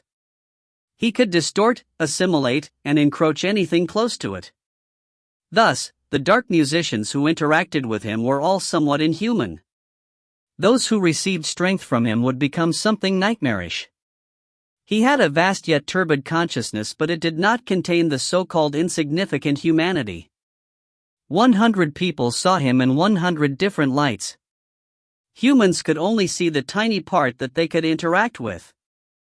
No one had ever seen Hayakome's true and complete form. How terrifying would it become if such turbid darkness was controlled and manipulated by a single human personality? Ye Qingxuan processed this in an instant. To Hayakome, it was meaningless to have a human personality. No personality could control and contain such darkness. Hayakome had just created his own personality and transformed it into the core of this incarnation. This meant... A light bulb went off in his mind. This meant that Ludovic was the product of Hayakome becoming humanized? This made much more sense, but now there were more questions. Humanizing natural catastrophes was a technique Ye Lansao created through the Sacred City's secret research. How did it fall into Hayakome's hands? He froze. Looking up, he stared at Hayakome and uttered, "Was the natural catastrophe experiment your idea from the start?" And so Ludovic smiled. Good job. Chapter 488, So-Called Humanity. No one had ever thought that the natural catastrophe plan, designed to fight natural catastrophes, had actually been suggested and encouraged by a natural catastrophe. This was the biggest irony. The natural catastrophe gave humans the path to power. The humans stepped onto this path, even though it led to death. What can I say? It was by chance. Ludovic sighed. I just chose some dying idiots and told them to search for the immortality that belonged to natural catastrophes. They gave me such a nice surprise. First, so many saints died without me doing anything. Then, they turned Hecatonkir, the most troublesome natural catastrophe, into an experiment. Finally, they came up with something that even I was surprised by. It was a great show, Ye Qingxuan. I even knew about the sacred city's research results earlier than the Pope. Your secrecy procedures were transparent to me. The ecclesiastical order would enthusiastically show me everything without me even asking, so I would point them to immortality. Starting then, I could not help but participate in this elaborate play. But then you realized that if you wanted to go on stage, you needed a human body first, Ye Qingxuan said expressionlessly. Correct. Ludovic nodded and praised, as expected from Mr. Holmes of Avalon. Such wonderful deduction. Please continue. Thus, Ye Qingxuan's gaze fell upon his body. Ludovic should have died 20 years ago, but he was brought back to life through some technique. It must have been you, right? No, this was the result that Ludovic had worked hard for, if you call me from decades ago, Ludovic. The old man reached out, showing his body to Ye Qingxuan. Look, using the flesh of a natural catastrophe to lengthen one's life works. He truly did return to his youth. This body can survive more than 500 years. Even though it may seem to age, its vitality is still incredible. At any time, I can feel my incredible spirit, endless ambition, and the thirst of having the entire world in my hand. Humans become such terrifying creatures after breaking through the limits of cellular reproduction. Ye Qingxuan had no expression. Then when did Ludovic become you? Thus, Ludovic's smile grew more mysterious. Ye Qingxuan, I like the human philosophers. I appreciate your logic and thoughts because no thoughts or logic can avoid entering the territory I control. I once invited a few scholars and philosophers who thirsted for knowledge into the abyss so they could observe my true appearance. Sadly, they all went crazy. Now, they've become the wise men of the abyss? Oh, that is not a bad name. I like it. See, this is the creativity of humans. At the very least, you're good at naming things. Unmoved, Ye Qingxuan coldly reminded him, you're off topic. Sorry. It's because the questions they posed were too fun, Ludovic said with interest. For example, the brain in the jar, the white horse dialogue, and the cat inside the box. Some also say that one can take half of a meter every day forever. Of course, these are all technicalities. He paused and mused. Of all these, the one I like most is called the Ship of Theseus. Ye Qingxuan narrowed his eyes. He finally understood what Ludovic was trying to say. If you start repairing a ship continuously from the start and change every broken piece until every piece has been changed, is it still the same ship from before? Following the same logic, if I replace Ludovic's personality bit by bit with the personality I created, covering his views with my own, when does Ludovic stop being known as Ludovic? Ye Qingxuan was silent. The old man before him smiled cheerily and opened his arms. The answer is that Ludovic is still Ludovic. The only difference is that Ludovic, the ascetic monk, has become Ludovic, the incarnate of Hyakum. Ye Qingxuan, I'm still Ludovic, aren't I? I received the personality that humans recognize from Ye Lanshao's technology. From Ludovic's contributions, I received a body that can walk on this earth. I am still me, but I am also Hyakum. I am a human but also the incarnation of a natural catastrophe. Even the best musicians are unable to find any flaw in me. Even the most sensitive investigator is unable to detect the aura of natural catastrophes and demons on me. Over the decade, I've gradually replaced myself and also gradually replaced the core of the sacred city until now, both the city and I are complete. I have stepped into the throne of humanity. I become the leader of your spirits and the shepherd of your souls. And you all have willingly placed your souls into my hands so I can guide you through the dark canyon. I am the Pope, Ye Qingxuan. I am the original Dark Pope, Ludovic. No, you're not, Ye Qingxuan retorted coldly. Even if you become the Pope, can you learn how to play fate? So what if I can't? Ludovic asked in return, stunning Ye Qingxuan. Don't be stupid. The Pope is just an identity and fate is just his clothing, a trademark. The Pope can choose the clothing, but the clothing cannot choose the Pope. A naked Pope and a clothed clown, who do you think the believers will kneel before? In addition, I'm the agent of God, am I not? Ludovic sneered. Isn't it logical for the agent of God to become the Pope? Or do you think I'm not as good as the insubstantial belief you have and am unable to create miracles? No, I can give you more. The things that the past popes could do are easy as pie for me. And the things that they couldn't do are also nothing for me. For example, he uttered the word that many would go crazy over, resurrection. At that moment, sudden panic swallowed Ye Qingxuan. He thought of something that he had overlooked because it was terrifying.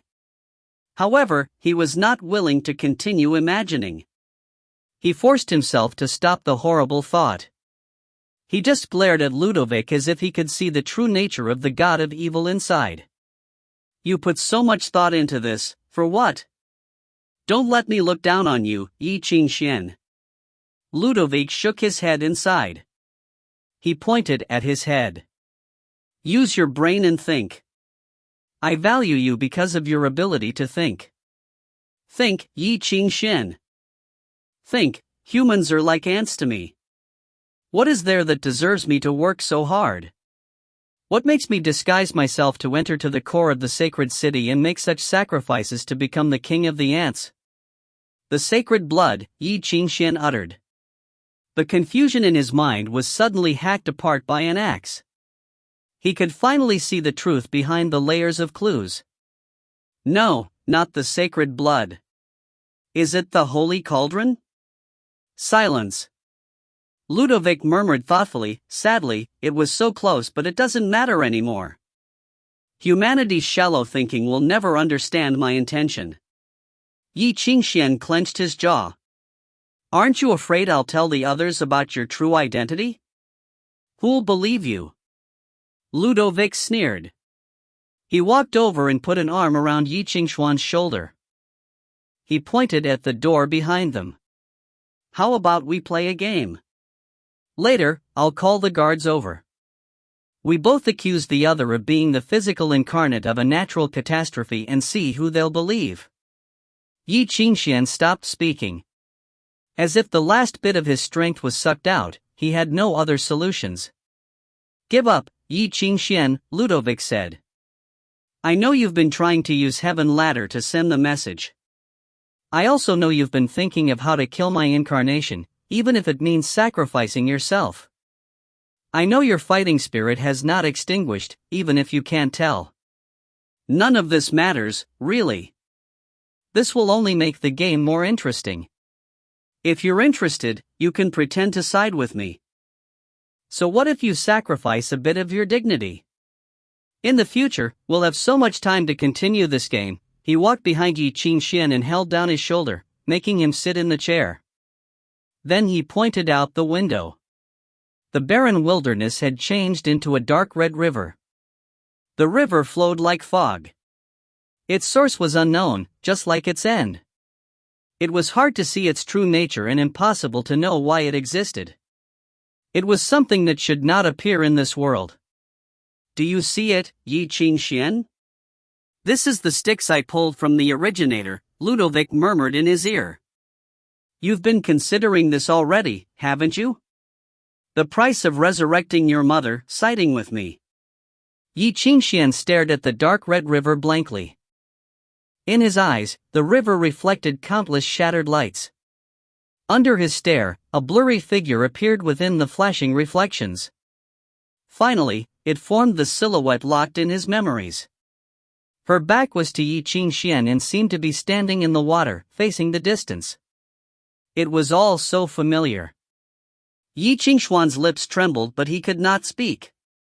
Imagination and reality are different, aren't they? Ludovic sighed.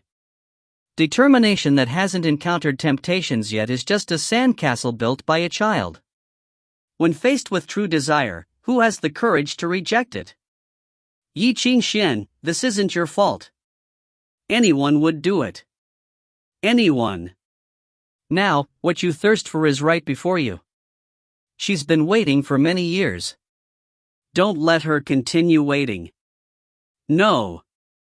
Ye Qingxuan gritted his teeth and closed his eyes. It's not her. It is her, Ye Qingxuan. Don't lie to yourself. Ludovic's voice was so cold and cruel. Is your mother not worth that shallow dignity and insignificant persistence? Isn't this your dream, Ye Qingxuan? My benevolence has been used up, child. After this chance, you will regret this for your entire life. Then let me regret it for my entire life. Ye Qingxuan's voice suddenly calmed down. Even the originator is unable to turn back time, Ludovic. She's already dead. You can't lie to me. There is no heaven or hell in this world. Weren't you just making fun of how intangible souls are? Then what meaning is there to the so-called sticks? The old hand on the young man's shoulder tightened. It seemed to want to shatter the bone. Ye Qingxuan had crossed the line. He didn't know his place. Ludovic was furious because of this mortal's rebellion and wildness. But Ye Qingxuan laughed out loud. He howled and cried with tears of laughter. Ludovic, you've been attacking me, shaking me, fooling me since the start just for this moment, right? He opened his eyes. He studied the large window before him and Ludovic's dark face reflected in the glass. You wanted me to bow down to you because of my mother. Your so-called resurrection and sticks are all fake. A meaningless lie after being seen through. Ludovic was silent. He fell silent for the first time. The so-called sticks is a record pulled from the originator, right? Ye Qingxuan asked hoarsely. This river is probably just a river left in this world by a dead man. What you have is just a library. How can you control humanity's souls under the name of God? Don't you feel shame from the reverence you receive from copying? Ludovic did not reply. He lowered his eyes but could not hide the darkness and menace in those pupils. Ye Qingxuan was still laughing happily. What's wrong? Your embarrassment turned to anger? Where's your benevolent expression? Your advising tone? Ludovic, aren't you a fancy noble? Where's your elegance and grace? Ye Qingxuan asked softly, you're not talking? But I have a lot to tell you. Didn't you ask me what humanity is? I don't know what humanity is, but I can tell you that the so-called humanity is definitely not this. My mother is already dead. Even if you use her memories to recreate her, I would only have a puppet, a hallucination you created. I won't call something so fake my mother, just as I would never call you a human. You're just a creature with a human skin. Even if you become a pope, it won't change anything. In the dead silence, someone started clapping. Behind Ye Qingxuan, crisp claps sounded in the distorted black shadows. Ludovic's old face appeared once again. He still looked elegant and full of grace. After hiding his anger and cruelty in the darkness, he regained the composure of a pope. Very good, Ye Qingxuan. Very good. He patted the boy's shoulder and mused, you're beyond my expectations, truly. You've successfully resisted the temptation. You did better than I expected, even better than your father.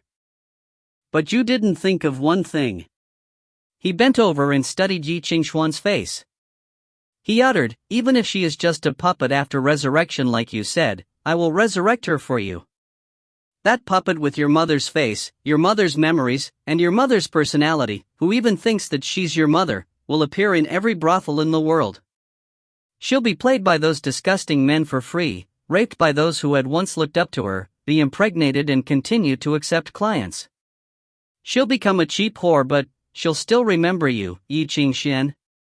She'll still love you deeply even as she falls lower every day until she becomes a pile of rotting meat that even a beggar looks down on.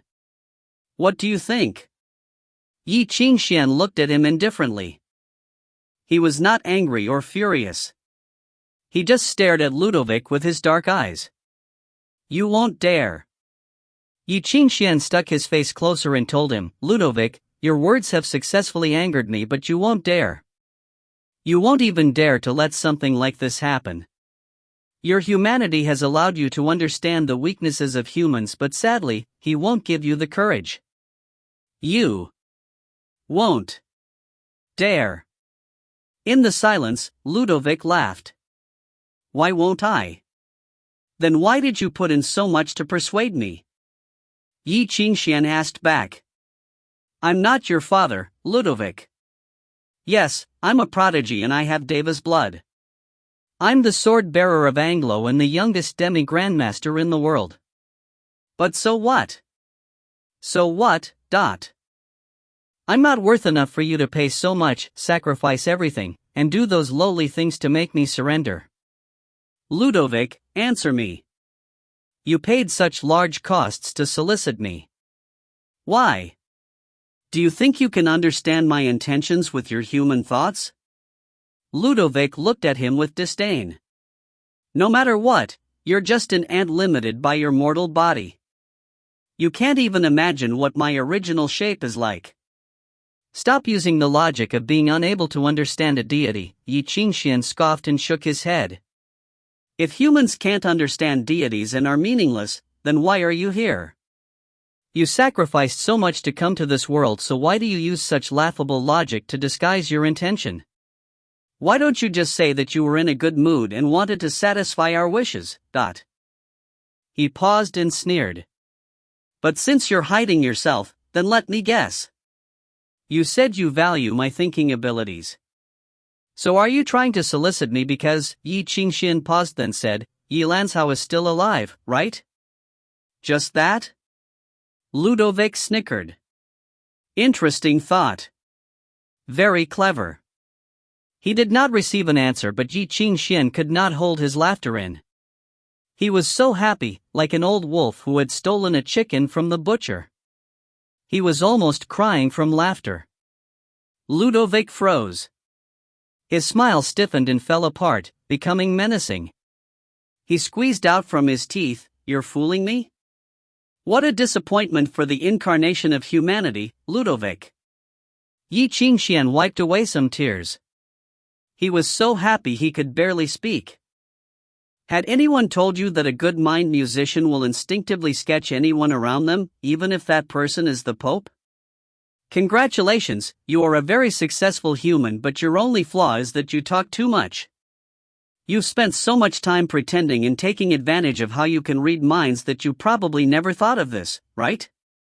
You see Ye Lanzhao as someone you're grateful to, but do you truly understand him? Analyzing personality through micro-expressions and sketches is his best skill. Okay, now you can start lying to yourself. You actually lost to Ye Lanzhao. This has nothing to do with the ant before you. You totally aren't trying to win over his son to act as a shield because you're scared of him, He rudely stared at Ludovic's twisted face and sighed, shaking his head. I'm really curious how many of your weaknesses and secrets he knows that makes you so scared. Scared? Me? Ludovic's expression trembled like a pile of furious mud. At the same time, he was trying to plaster on expressions of anger, mockery, and menace. If his face was a pot, these expressions were all stirred into a mess that made one nauseous. This was the deity that humans could not understand trying to show his fury to Ye Qingxuan through his human incarnate.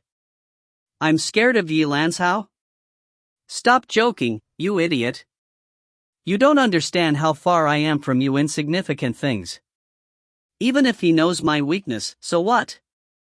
No matter what he does, I won't be hurt at all. At most I'll just sleep for 100 years, Just sleep for 100 years? Ye Qingxuan scoffed. You're the one joking, aren't you? You know you can't bear the cost of that. Otherwise, you wouldn't be so careful. Ludovic did not reply.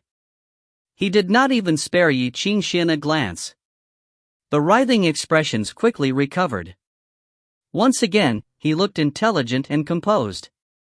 I underestimated your arrogance and wildness, Ye Qingxuan. It seems that this conversation cannot continue today. He sighed with mock sadness. Congratulations, you won this round. You have intelligence rare in humans. Sadly, it can't save you. You're still a prisoner. Ye Qingxuan, there are many ways to control someone. Since you rejected the best one, there won't be such nice actions waiting for you now. He returned to his seat and knocked on the table. All strange sights disappeared. The setting sun returned outside the window, casting down dusky light. The door opened. 2 figures with black smoke walked in. Give him to Samuel. Ludovic waved. Samuel. Hearing this familiar name, Ye Qingxuan frowned. He quickly remembered that Samuel was the grandmaster who had failed his scepter sublimation and turned into a beast. Sneering, Ludovic ordered, "Tell Samuel that I'm giving him a descendant of the blood tribe.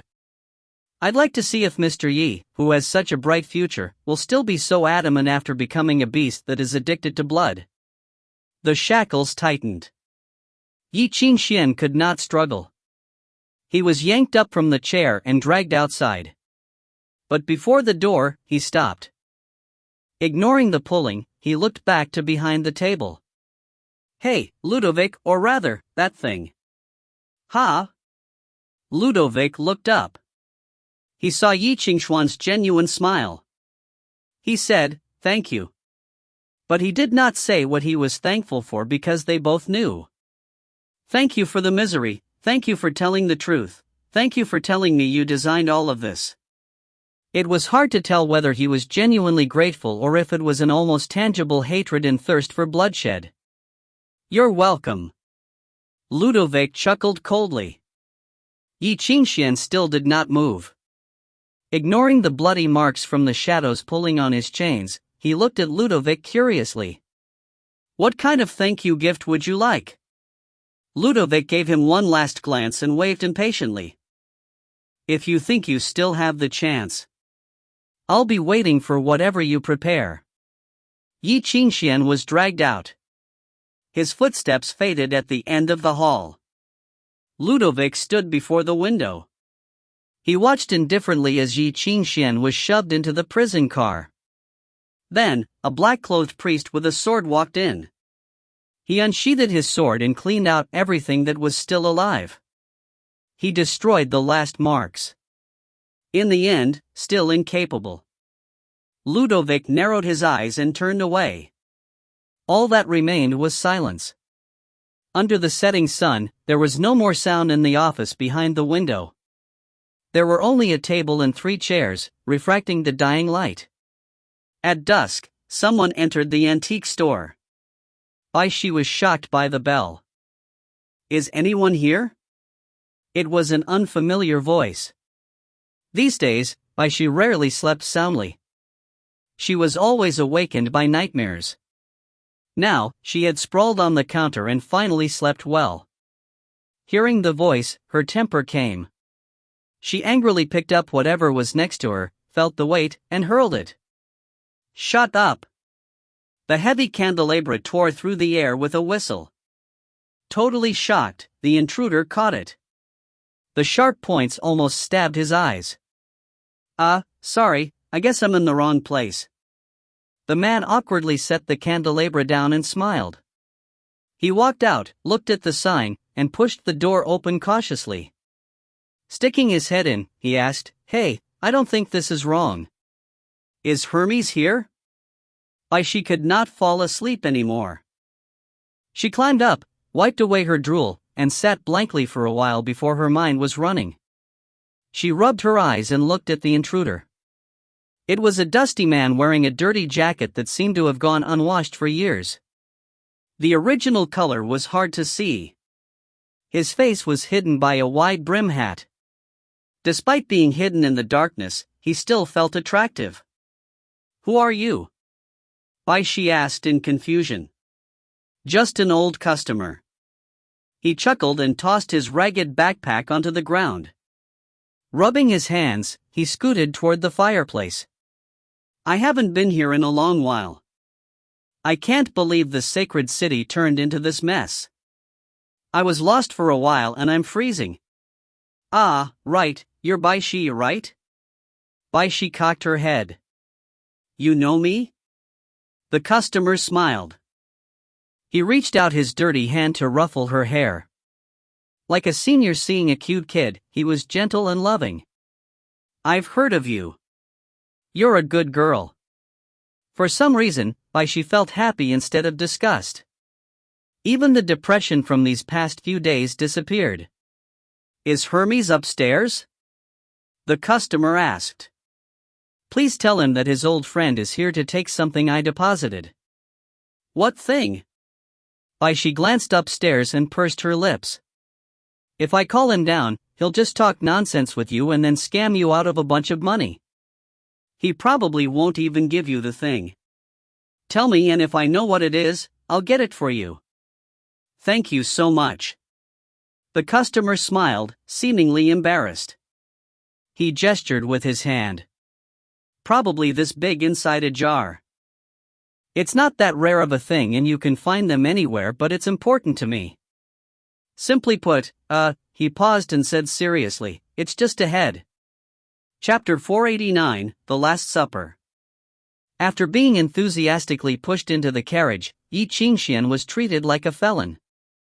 First, someone injected a tranquilizer into his neck, his eyes were covered with a blindfold, and a bag was pulled over his head. Then, he was forced to wear handcuffs and leg cuffs.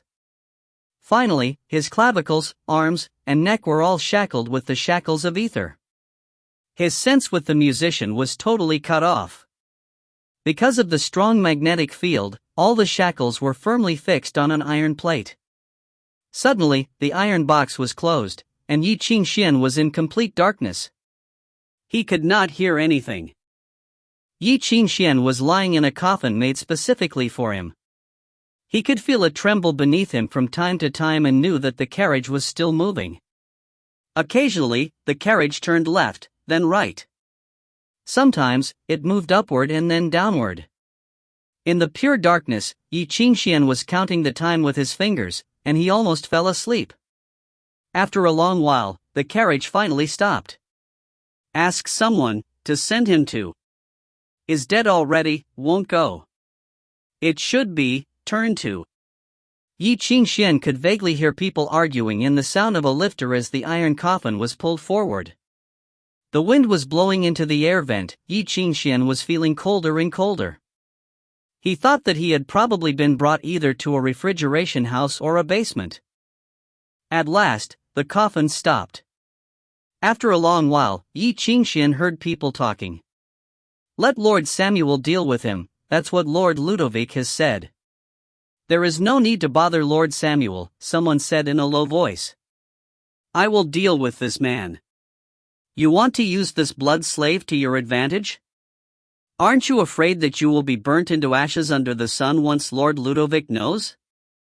Come on, Quintus, I know you are starving too, he sneered. Judging from the smell, the man inside the coffin must be a musician.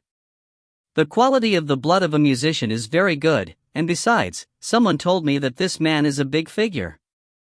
I want him to be my own blood slave, and I am willing to give half of his blood to you only if you agree to cover for me. Outside of the coffin, Ye Qingxuan could hear that one was chewing something, while the other was sucking something. After a long while, the other replied, Fine, let's do it then. The two lifted the iron box and put it on a table. They opened the box with a key, then removed the blindfold and the bag that covered Ye Qingxuan's head. Because of the strong magnetic field, Ye Qingxuan could not move, but he was happy to finally see the light. He felt a bit dazzled. The light of the shadowless lamp in the operating room was cold and dazzling. He could smell the disinfectant and the blood. Two men who were wearing aristocratic clothing were watching him. They looked rather pale and had very sharp canine teeth. Watching Ye Qingxuan, they could not help swallowing their saliva. Ye Qingxuan squinted his eyes and smiled. Hey, are you two ready to eat your meal now? The two men were surprised and backed away 2 steps. After making sure that all the shackles were still there, they were relieved. The slim man squinted his eyes and said, "You are still awake?" "Yes." Ye Qingxuan nodded. "The tranquilizer you guys gave me is not that effective, I just took a short nap. It seems that I have come to at the right time for you to eat your meal." Ye Qingxuan curiously looked around and asked, "What do you plan to eat? What's so delicious that makes you keep swallowing your saliva?" He saw there was a dry corpse on the operating table next to him.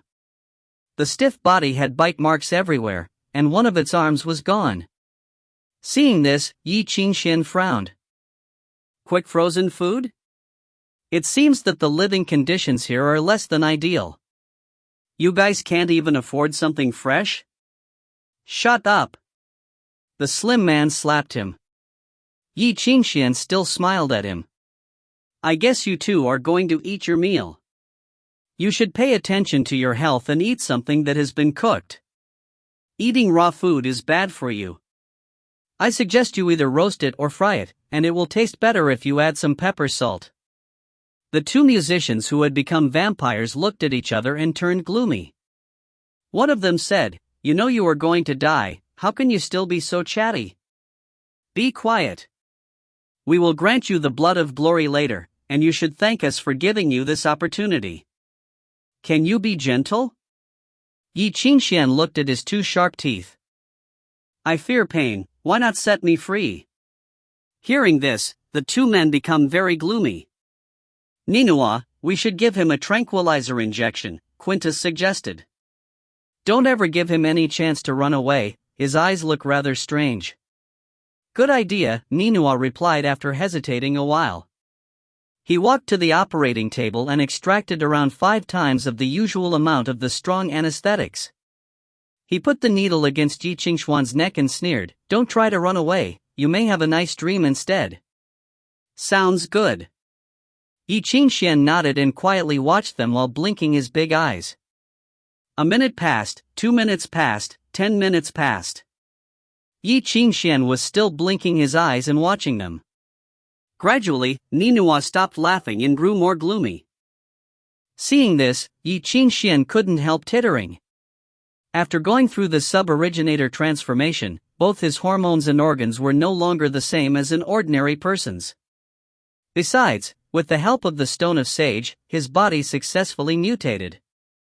The anesthetics wouldn't do any harm to him, even if he ate poisonous potions, he'd just get diarrhea. For him, the anesthetics that would cause an ordinary person brain death were just no big deal. "Hurry up! The clock is ticking," Ye Qingxuan said. "How about eating me alive? The last thing I want to do is to starve you too.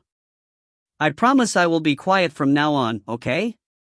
I do sympathize with you too, since you are locked under the ground all the time and don't even have the chance to enjoy the sunlight. I will just pretend I am doing a favor for you too." Slap. Hearing this, Ninua's face was convulsed with rage. He heavily slapped Ye Qingxuan and said, "Be asterisk starred." Since Lord Samuel failed to upgrade his scepter, all the students of the School of Music Theory turned into vampires. Although they had not been eradicated yet, they had to stay underground and scramble for the few bodies of wanderers. If they made any complaints, they would be thrown above ground by Samuel, and burnt to ashes by the sunlight. Therefore, they didn't dare to contradict to Samuel. Seeing Ye Qingxuan, who was just a blood bag, mocking him, Ninua was furious and took out a scalpel. "You are proving to us that you are so articulate, right? Why not let me cut the corners of your mouth and make it bigger, so you can talk louder?"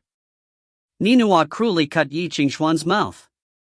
An extremely big and bloody crack crawled to his jaws. The blood spurted out. Ye Qingxuan didn't scream at all. Instead, he put a bigger smile on his face and watched the two men. Immediately, the two men's eyes turned red. After they became vampires, blood was something they could never resist, especially the blood of a musician. For them, the blood of an ordinary person was food, but the blood of a musician was a panacea that could greatly enhance their power. Ye Qingxuan's blood was the blood of Deva. It was something even the elder Hydrargyrum Lola would crave for. Quintus' eyes were bloody red. He instantly crawled onto Ye Qingxuan, bit his neck, and began to suck Ye Qingxuan's blood. "There is no need to hurry, take it slow," Ye Qingxuan said gently.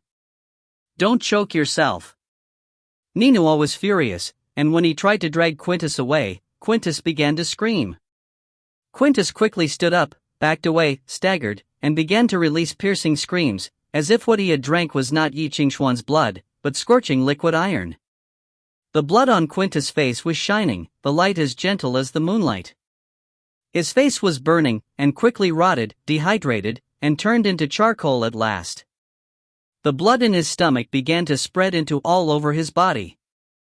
Quintus felt something burning inside his body. He was in great pain and tore his body apart with his sharp claws, trying to get the blood out of his system. But all his organs were being corroded by the poisonous blood. They soon withered and turned into ashes. "Ninua, help me! Help me!" Quintus screamed, scratched his body while rolling on the ground as if insane. Ninua was terrified by the scene and quickly backed away. After a short while, Quintus stopped moving and became a scorched, dry corpse. "I never thought you would have such a small appetite." Ye Qingxuan coldly looked at Quintus and whistled. "You shouldn't have drunk this much, see? You died from overeating. You wanted to drink my blood? Don't be ridiculous, dot." The blood of Deva contained the music theory itself. Besides, it had absorbed the energy of the seal of the moonlight and the stone of sage. Thus, it could cause huge damage to any evil spirit. Ye Qingxuan's blood was undrinkable unless he dedicated his blood of his own free will and got rid of the moonlight contained in his blood, just like other musicians did when they dedicated their blood to Lola. Besides, the one who drank the blood should be able to decipher the same music theory. Otherwise, anyone who drank Ye Qingxuan's blood would die. If someone wanted to drink Ye Qingxuan's blood without his consent, he'd be better off to kill himself by drinking rat poison and have a clean death. Ye Qingxuan's wound quickly healed. Soon, there was only a tiny crack left. Bang, dot. The door of the operating room opened. "What's going on?" An old man appeared, accompanied by a few alarmed and bewildered young men. The old man saw Quintus lying on the ground, dead.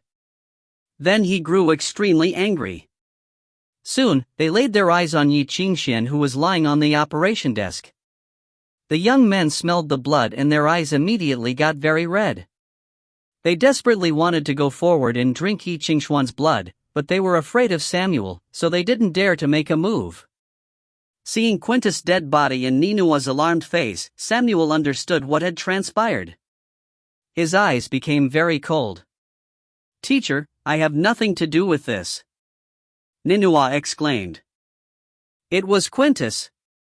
He wanted to privately take possession of the blood slave that is supposed to be dedicated to you by Lord Ludovic.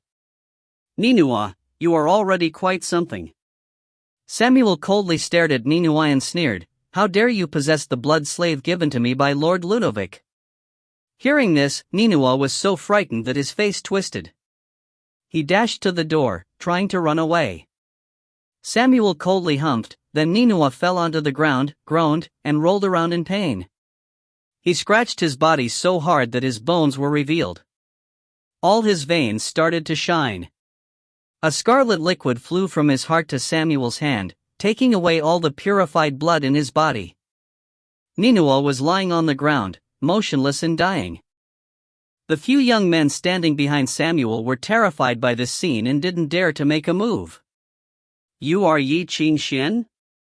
Samuel stood in front of the operation desk and stared at Ye Qingxuan. He began to laugh in a very strange and terrifying way. Then he said, "I have heard a lot about you. It seems that you are really powerful, since you have managed to kill 2 of my disciples." "Hey, I only killed 1 of your disciples," Ye Qingxuan coldly replied. "Besides, you can't possibly blame me for this, he was the one who crawled on me and sucked my blood. You have got a sharp tongue. It is such a waste to make someone who has got a sharp tongue a blood slave." Samuel laughed. Don't worry. I will make you my best disciple. With the help of the music theory and the blood of Deva in your body, my scepter will be more powerful. You guys get out. Samuel turned to his disciples and said, no one is allowed to come in without my permission.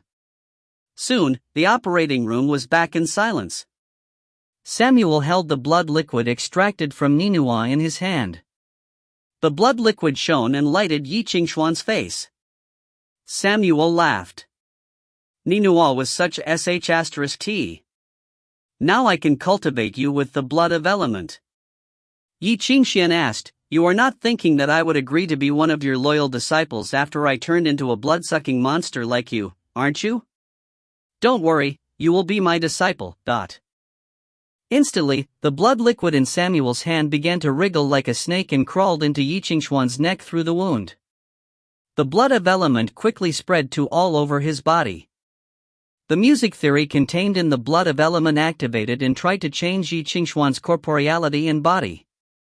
But before it worked, Samuel realized that something was not right and his facial expression changed. Samuel couldn't feel the existence of the blood of element, as if it had vanished. In the sheer silence, Ye Qingxuan farted. Excuse me. Ye Qingxuan laughed, embarrassed. It's just indigestion. I see. Samuel coldly stared at him and said, it is the music theory contained in the blood of Deva that you are counting on, right? I miscalculated. Ye Qingxuan laughed and gave no reply. Samuel then stabbed right at Ye Qingxuan's heart with a sharp knife. The blood spurted out and fell on Samuel's body. It was making a sound and tried to corrode Samuel's body, but its effect was offset by the music theory contained inside Samuel's body. The blood of Deva, poisonous to vampires, was spurting out like a fountain. Looking at Ye Qingxuan's face, which was becoming extremely pale due to the loss of blood, Samuel laughed aloud. Don't worry, when the last drop of blood in your body is dried up, I will refill your body with new blood and bring you back to life. The next moment, the blood began to flow backwards into Ye Qingxuan's chest. His face became rosy and radiant again. Samuel was stunned by this. He pulled his knife and stabbed Ye Qingxuan again. The blood spurted out, then flew backwards and disappeared into Ye Qingxuan's chest again. Samuel stabbed again and again. No matter how many times he stabbed, the blood still flew backwards to Ye Qingxuan's chest. Samuel was very embarrassed and his face turned livid with rage. Ye Qingxuan looked at him and felt very sorry for him. It seems that my blood doesn't want to leave my body. Why not try other ways? Shut up. A terrifying ether wave was suddenly activated and almost suffocated Ye Qingxuan. The bizarre scepter was floating above Samuel's head and shining in a thick scarlet light. Ye Qingxuan felt a bit of pain as if his skin was being stung by the light. Although Samuel failed to upgrade his scepter and turned into a blood-sucking monster, he had finished the process of transformation and become much more powerful than any ordinary master. He had got used to the terrifying power of his scepter. Ye Qingxuan didn't resist. Instead, he raised his head and revealed his neck. He then said, how about sucking the blood by yourself? Via the wound on his neck, Samuel could see the blood was shining as bright as the hydrargyrum. Samuel was a bit afraid of Ye Qingxuan's blood. He sneered and said, you are wrong if you think I don't know how to deal with you. Let's do this in a more simple way, shall we? Suddenly, the shadow of the scepter shone with a dazzling scarlet light. The light penetrated Ye Qingxuan's head. At the same time, thick blood flowed out of Samuel's mouth and nose and quickly crawled into Ye Qingxuan's mouth, nose, eyes, and ears like earthworms. Both Samuel's blood of element and Ye Qingxuan's blood of Deva contained the music theory, but the blood of element could change the host into a blood-sucking monster like Samuel. Since I couldn't suck his blood or corrode him with the blood of element, I shall force him to change him via the music theory contained in my blood. In just a few minutes, Samuel was stunned by the powerful potential of Ye Qingxuan. He is just like a precious jade. The purifying music theory in Ye Qingxuan's blood was indeed scary. Even so, the vitality and the energy contained in it could not only greatly enhance Samuel's power, but also repair his mutated scepter. There was a chance that Samuel could suppress his urge to suck blood and walk under the sun again.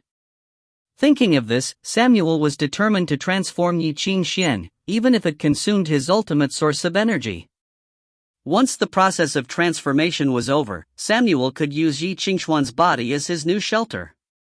Since Ye Qingxuan was shackled with the ether shackles, he could not defend himself. Samuel's music theory was pouring into his body. Ye Qingxuan sighed and said, "What a pity. If I were you, I would never do such a stupid thing." Suddenly, Samuel was astonished. He felt the energy inside Ye Qingxuan's body getting stronger and stronger. In the blink of an eye, the energy appeared from the nothingness, then it quickly got strong enough to break the limit of resonance. Soon, it crossed the intervene, continued to grow stronger, and broke the limit of the intervene, until at last, it reached the distortion level. The magnificent movement of the sound of heart started, the viscera trembling in the same beat and creating a melody. The heaven ladder appeared in the air, and crossed the 7 systems. Accompanied by the melody, the energy in Ye Qingxuan's body got stronger. The suboriginator in the sea of ether resonated with this melody and instilled a powerful energy into Ye Qingxuan. The physical form of the sea of ether revealed itself around Ye Qingxuan. Soon, the energy inside Ye Qingxuan's body broke the limit of the distortion level and reached the level of the master. Seeing this, Samuel was so astonished that his eyes almost fell out. Impossible. King impossible. I remember that he just reached the level of resonance a month ago. In a short month, he already managed to break the limit of resonance, intervene, and distortion, and reach the level of the master? In King short month. Samuel was extremely terrified by this scene, and he didn't even realize that Ye Qingxuan managed to summon the sea of ether while he was still shackled by the shackle of ether. Crack! Ye Qingxuan got up from the operating desk. All the shackles had been unclenched. Ye Qingxuan moved his wrist, and a silver fork that he had hidden in his sleeve fell onto his hand. The next moment, he stabbed right into Samuel's bald head with great strength. Samuel groaned. The music theory of both sides were corroding each other. Against the scarlet light, Ye Qingxuan laughed coldly. "Let me brainwash you first." Chapter 490, Have a look. At dawn, an unusual customer came to the Ye Qingxuan mountain. A young man with white hair and blue eyes stood in front of the Jejin stone and gave a salute. "I am Jingming Zhangsun, the third son in the Zhangsun family. I want to pay a visit to the head of the Yuan family." The disciple who guarded the entrance of the mountain checked his identity, and quickly went up the mountain. He stepped on the stone steps, walked through the blue stone memorial archway and the copper smelting hall. When he saw He Yuan, the eldest son of the Yuan family, he told him there was a man waiting at the bottom of the mountain who wanted to see the head of the Yuan family. He Yuan nodded and said, "I will lead him to see our master." He waved his hand and ordered the disciples in front of the hall to continue with the prayer exercise. Then he changed his clothes and hurriedly rushed to the rear of the mountain. Soon, he arrived at the bottom of the mountain. "I am He Yuan." He cupped one hand in the other before his chest and said, "My friend who comes from the Zhangsun family, this way please." Jingming Zhangsun did the fist palm salute in return.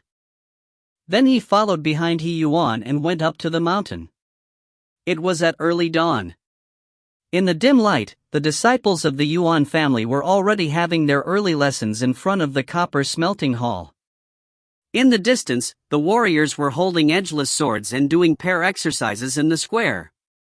Still, Jingming Zhangsun could hear the sound of swords colliding with each other.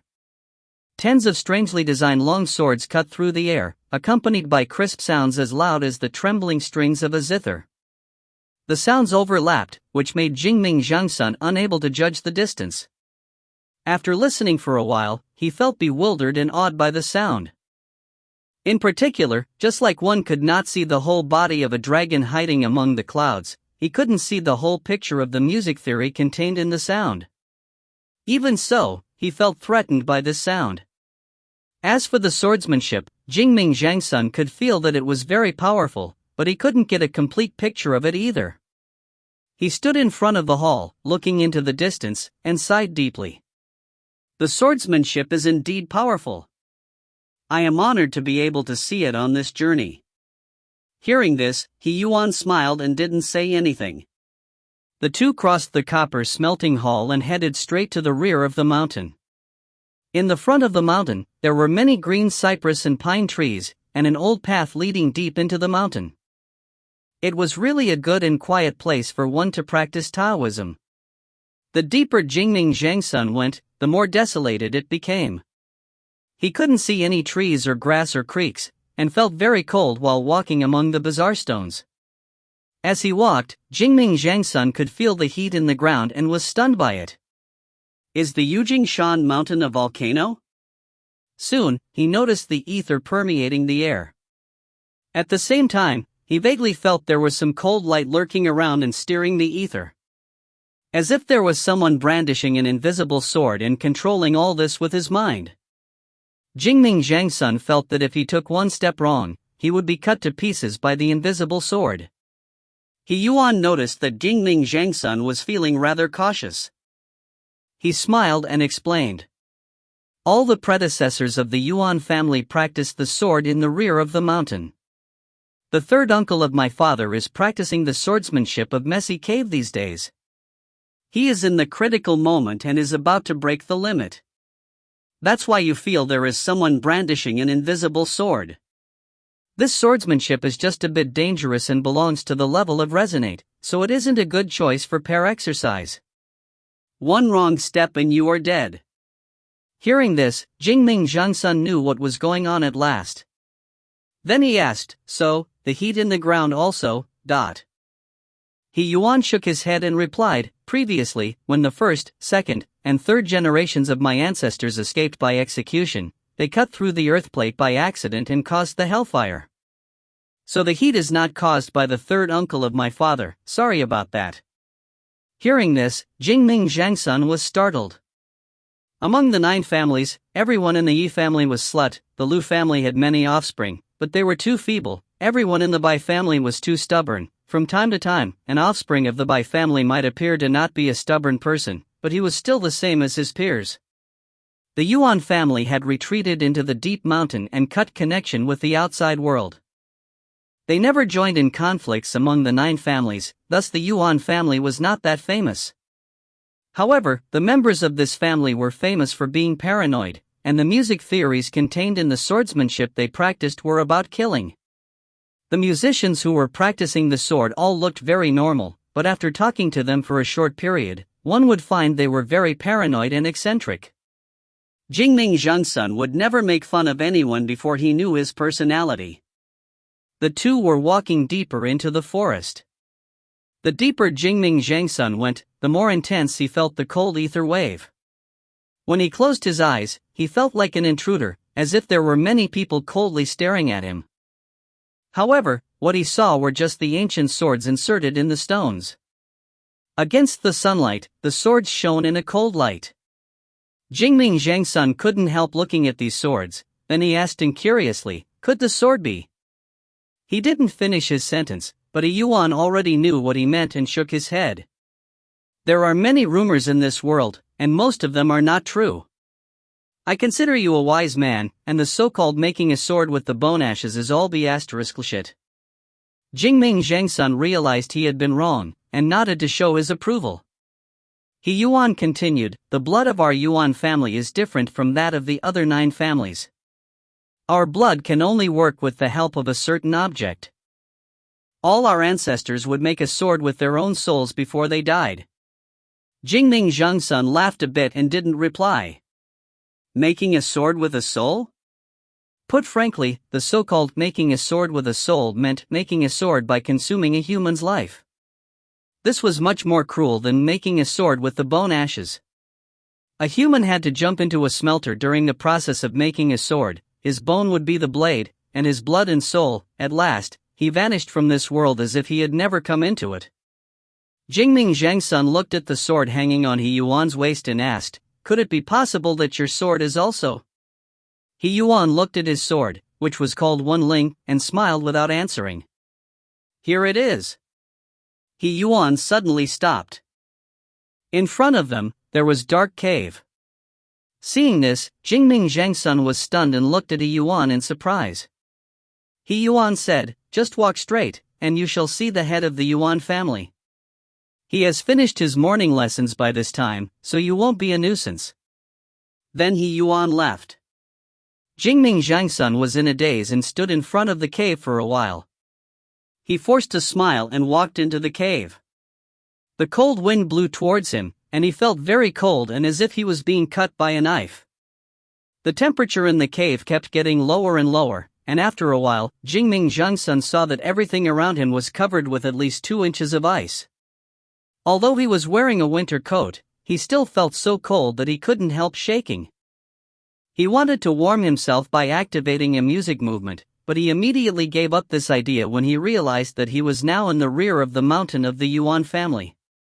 If he activated a movement, he was afraid that he might activate the alchemy array here and be cut to pieces. He continued to walk deeper into the cave. After a long while, he glimpsed a figure sitting in the middle of boiling lava. The pungent and poisonous sulfur air swirled around the boiling lava and the dancing fire. Right in the middle of the lava, there sat a man with an ancient sword in front of him. The ancient sword was ringing, and it gave off an infinitely cold air. The cold air spread and froze the lava around him. Jingming Zhangsun was awed by this scene. He was totally bewildered and worried, as if there was a big rock on his chest. "I have been waiting for you for such a long time, who of the Zhangsun family?" The fire and the cold air collided with each other and created a ball of gray fog. As soon as the man began to talk, the fog dispersed to both sides. Then a slim figure showed himself. Among the 9 families, the Zhangsun family was the only one that lived in the border area. Since their eyes were blue, someone called them Blue Eyes. Sometimes, they were also called Hu, which was a bit insulting. Normally, if someone directly called Jingming Zhangsun Hu, Jingming would have fought him hard. This slim figure, Changqing Yuan, was the powerful head of the Yuan family, and even dared to call his father Hu. So Jingming Zhangsun didn't show any disapproval, and carefully took out a letter. "My father asked me to give you this letter." Changqing Yuan made a gesture, then the letter floated and fell into his hand. He read the letter and kept silent for a long while. Then he sighed and threw the letter into the lava. The letter was burnt to ashes.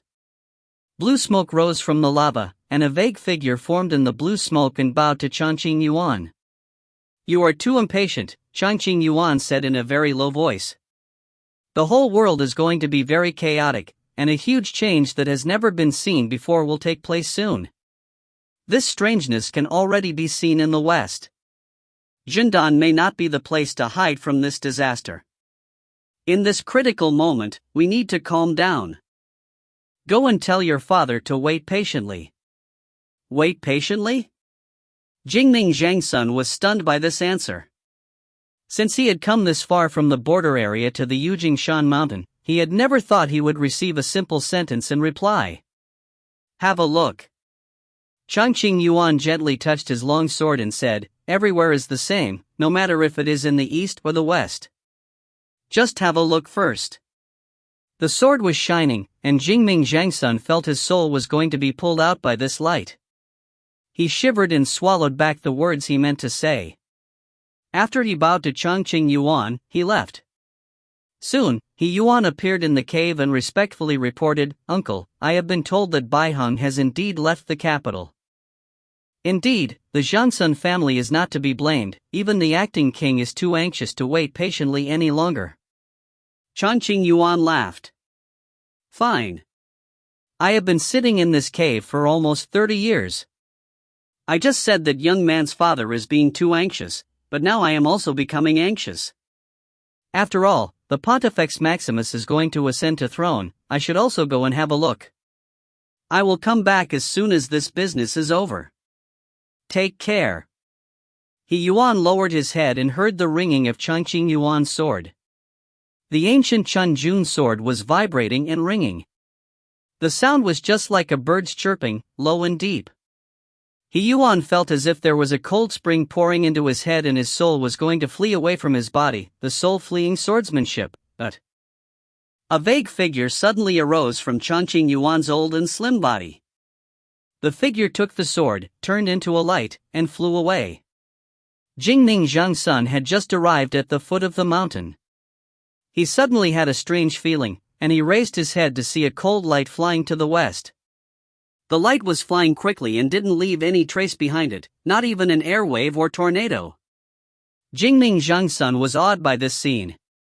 30 years ago, Qingxuan Yuan had already arrived at the Imperial Nine World and was at the same level as the saints in the West. The music theory inside his body was constantly in conflict with the physical world around him, and he had also inherited the blood of Deva. This had made him unable to escape from the punishment of the god. Since then, he had been practicing Taoism in the rear of the Ye Qingxuan mountain. Judging from the speed of this light, Qingxuan Yuan had greatly enhanced his power, and even surpassed his ancestors to reach to a new level. Watching the light flying into the distance, Jingning Zhang's son recalled that he had been very confident about his skills of persuasion when he left his home, and felt a bit ridiculous about himself. Thinking of this, he forced out a smile. The world is just like a game of chess, and one can only have the chance to be a player if he has reached the same level as Qingxuan Yuan. In just 10 minutes, the light had traveled thousands of miles. During the journey, it crossed the northern plain, the misty hill, 100,000 mountains, and the magnificent desert. Then it passed the Commonwealth of Caucasus, and the Kingdom of Asgard. Far away, there was the city of iron and steel. Judging from the energy arising from this holy city, Qingxuan Yuan felt that about 10 people were there already. He then exclaimed, "I never thought that so many people would come here. If you find any errors, ads pop up, ads redirect, broken links, non-standard content, etc., please let us know. Report chapter so we can fix it as soon as possible." Chapter 491 to 500. Chapter 491, A New Era. Another one. The 10 people soon saw the light of the Qingxuan sword, and one recognized the fluctuation of the light and knew it was Qingxuan Yuan. "In just a decade, you have already managed to disembody and appear as a soul?" There was a laughing sound. "I never thought you could make such a good use of the soul-fleeing swordsmanship and reach this level. I think you could even cut off a person's head with a sword while you were 1,000 miles away." "Mr. Lu Si?" The vague figure of Qingxuan Yuan did the fist and palm salute and said, "We haven't seen each other for a long time." Lu Si smiled and didn't reply. The 10 people all belonged to the 9 families of the dragon bloodline. Qingxu Yunlu, who was sitting in the VIP seat, and Qingxuan Yuan and Lu Si came with the form of a phantom beast. The Lu family was famous for their summoning sect. However, they were truly talented at building legendary ghosts. The shapeless legendary ghost was more difficult to control than the evil spirit or demon that had physical form, since a demon was alive, while a ghost was dead already. Among the 9 families of the dragon bloodline, only the Lu family was able to gather the negative energy and keep the ghost. At the same time, the Lu family was also the most unpopular family, since they spent all day around coffins or in tombs to sense the death. Besides, they usually slept with the skeleton in the tomb. In a word, they lived with the dead all year around. It was said that the Lus definitely preferred to talk with the dead. Wherever a Lu went, he was accompanied by a terrifying headless ghost, or other similar ghosts. Moreover, wherever an elite of the Lu family traveled, he would be accompanied by hundreds of ghosts and ghost soldiers. If a man who had been infected with bestiality came across these ghosts, he would suffer a serious illness. A weak man would probably become ill and lie in bed ever after. Besides, all the Lus were rather grumpy and hard to be friends with. Even if they also had the blood of Deva, everyone still kept them at arm's length. Lu Si was the representative of the Lu family. He had transferred his mind into a ghost that had become a phantom beast. The beast was giving out negative energy and poisonous gas, and if not for its restraint, the people around would probably have been choked with terror and turned into a mess. Ye Qingxuan didn't care why Lucy had come, since he just came here to have a look. Maybe everyone who came here also just wanted to have a look. People in the city sensed the presence of those holy spirits in the air, and gave their greetings by giving out some energy. There were many people in the sacred city, and the whole city was chaotic and bustling. Meanwhile, in the air, it was also bustling, but when an ordinary stared at the sky, he could see nothing. In the central holy temple, someone observing the sky found that there were at least 10 sunish objects wandering around. When a person reached the level of scepter, he became immortal. If he wanted to continue to live in the human world, he had to gradually turn his body into ether organs. Moreover, he even needed to go through various transformations and put his mind into an object. Each school had their own way of doing this. One school might have done better in this regard, but the result was the same, putting the mind into an object. All the powerful men in the air had etherized themselves and come in the form of invisible holy spirits. To show that they came with no intention of fighting, they didn't transfer too much energy into their holy spirits. Most of them just put their mind into various alchemy equipment to watch this holy city. Apart from humans, all the other peculiar creatures in the ether world were also looking forward to this grand meeting. For example, the huge whale that usually swam in the clouds, the stone bird that could speak the human language, the eye in the form of fire, and so on. Some peculiar creatures were even sitting in the VIP seating. In the first rank of the VIP seating was a figure with a human's body and the head of a rabbit. It was surrounded by fog and it was speaking the lingua franca with the people around it, obviously enjoying its time. It came from a peculiar race of the ether world. The members of this race often appeared in the form of businessmen in the physical world, where they liked to sell the strange products of the ether world to humans. It was said that many people had come across shops in the wilderness that sold rare and strange objects. When a person bought a box and returned home to open it, he would immediately grow a few decades older. Another person who bought a broken bowl returned home and poured some water into the bowl, and discovered that the water suddenly turned into gold sand. The bizarre stories surrounded the peculiar race. Technically, a member of this peculiar race couldn't be called a creature. Instead, they were more like a mountain or water spirit. Their logic and thought processes were very different from a human's, so it was very difficult for them to have a smooth conversation with a human. However, the objects they dug out of the soil in the ether world were very important to musicians. Whenever a musician wanted to explore the ether world, he would have to hire a member of the peculiar race to be his guide. The figure with a human body and a rabbit head was one of the leaders of their businessmen. The peculiar race had very good trade relations with this holy city, and since a new pope was going to ascend a throne, their representative was invited to this grand meeting. This time, the enthronization ceremony was very different. It was very hurried, and the organizer had simply sent messages to other countries, then opened the ceremony before those countries' envoys arrived. The leaders of these countries felt that something bad was going to happen. Ludovic represented the radicals in this holy city. He suggested that the holy city, not the ridiculous parliament, should rule the other countries. Ludovic was going to become the pope of the holy city, which meant that a new game was on. The former pope had worked very hard to mediate the conflicts between the holy city and the other countries. Now that Ludovic had become the new pope, the conflicts were sure to intensify. However, Ludovic didn't care which direction the human world would be heading or what system the human society would adopt. In fact, the mortal world meant nothing to a god or to Ludovic, who was just an incarnation of his own personality. In the sacred hall, Ludovic was sitting in front of a mirror and watching his reflection.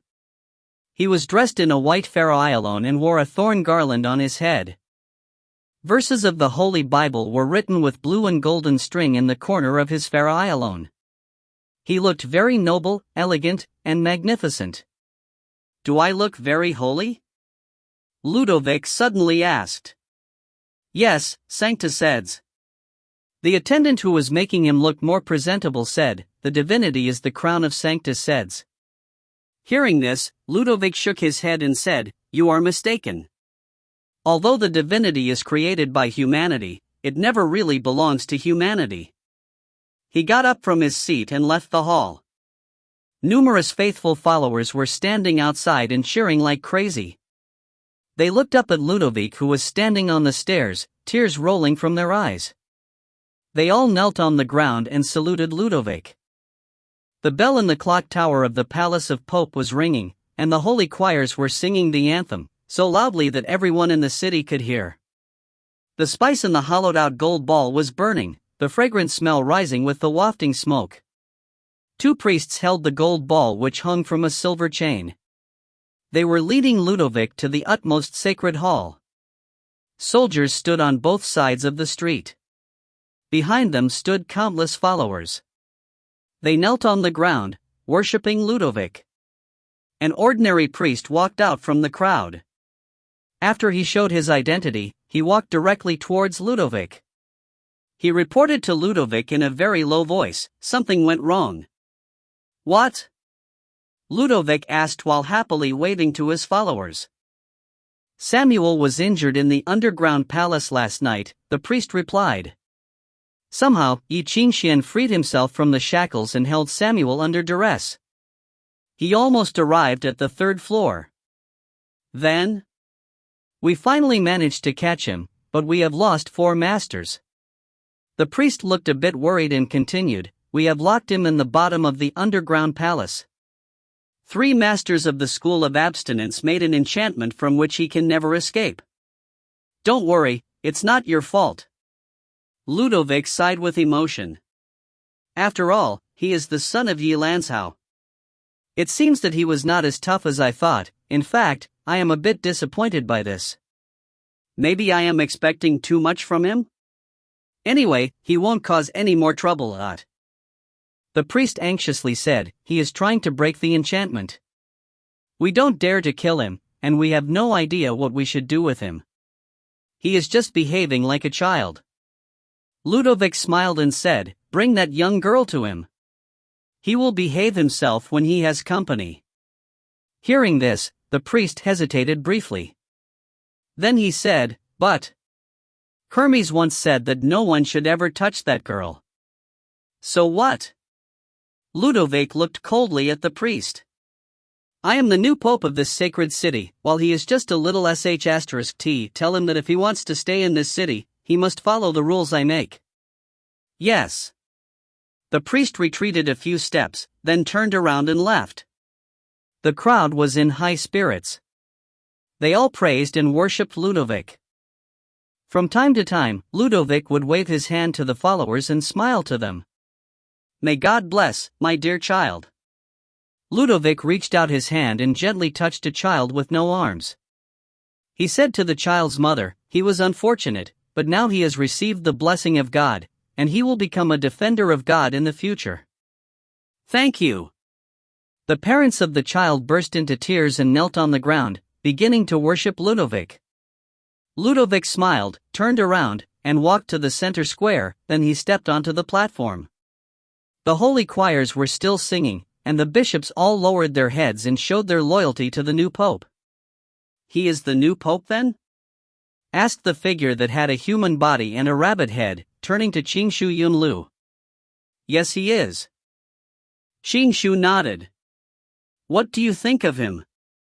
I don't know much about humanity or the rules in the human world, it replied, but I can feel he is different from the former pope, which makes me very worried.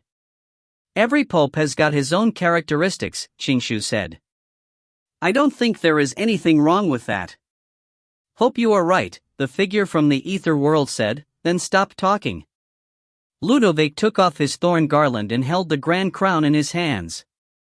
There was a bit of bloodstain on the inside of the crown, and surprisingly, the crown even smelt a bit fragrant.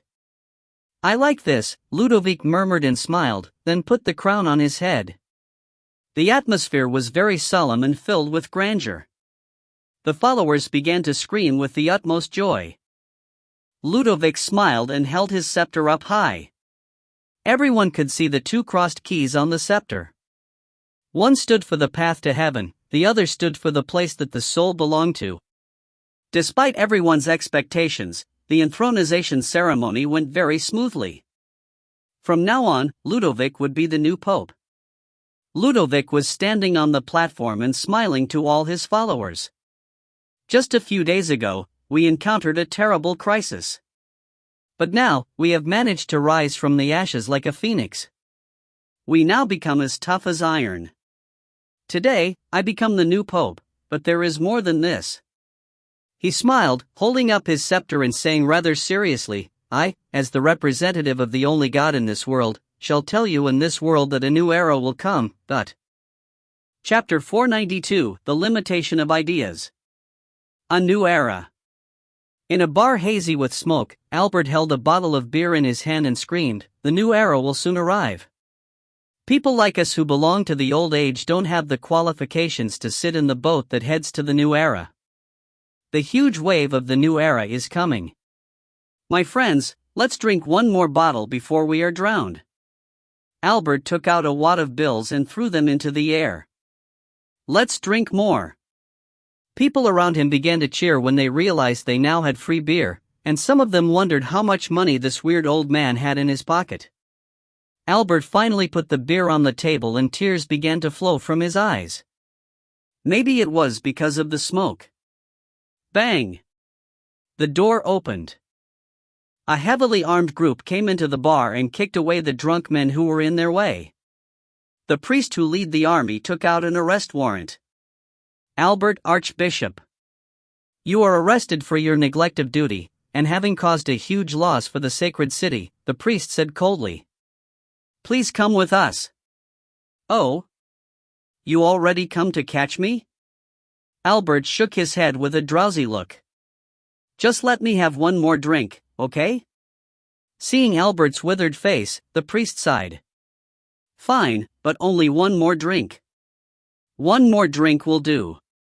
Albert laughed, held up a mug of beer, and started to drink.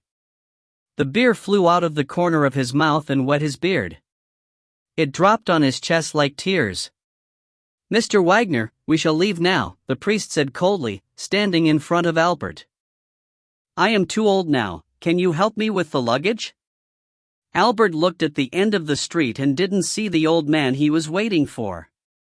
He sighed, the old B** starred, he didn't show up at last. It seemed that he thought something through. Then Albert sighed and decided to leave with the armed men. Fine, let's go. He turned around and stepped onto the boat that was headed to the dark world. He knew that there was a significant chance that he would never come back. It's a new era now, and we should celebrate it, right? Ye Qingxuan listened to the sound coming from the ether ball, and looked at the other side of the enchantment. How about some wine? No one answered back. Brother Zi, why have you put on such an indifferent face? He sighed. Ye Qingxuan's hands were tightly fixed to the wall and he could not move at all. Half of his body was soaked in a dark purple liquid. The liquid continually absorbed his vitality. Ye Qingxuan was too weak to lift even a finger, and felt very dizzy and sleepy. Brother Zi, your master Paganini is my very good friend, he will be very angry if he knows this. Brother Zi, are you male or female?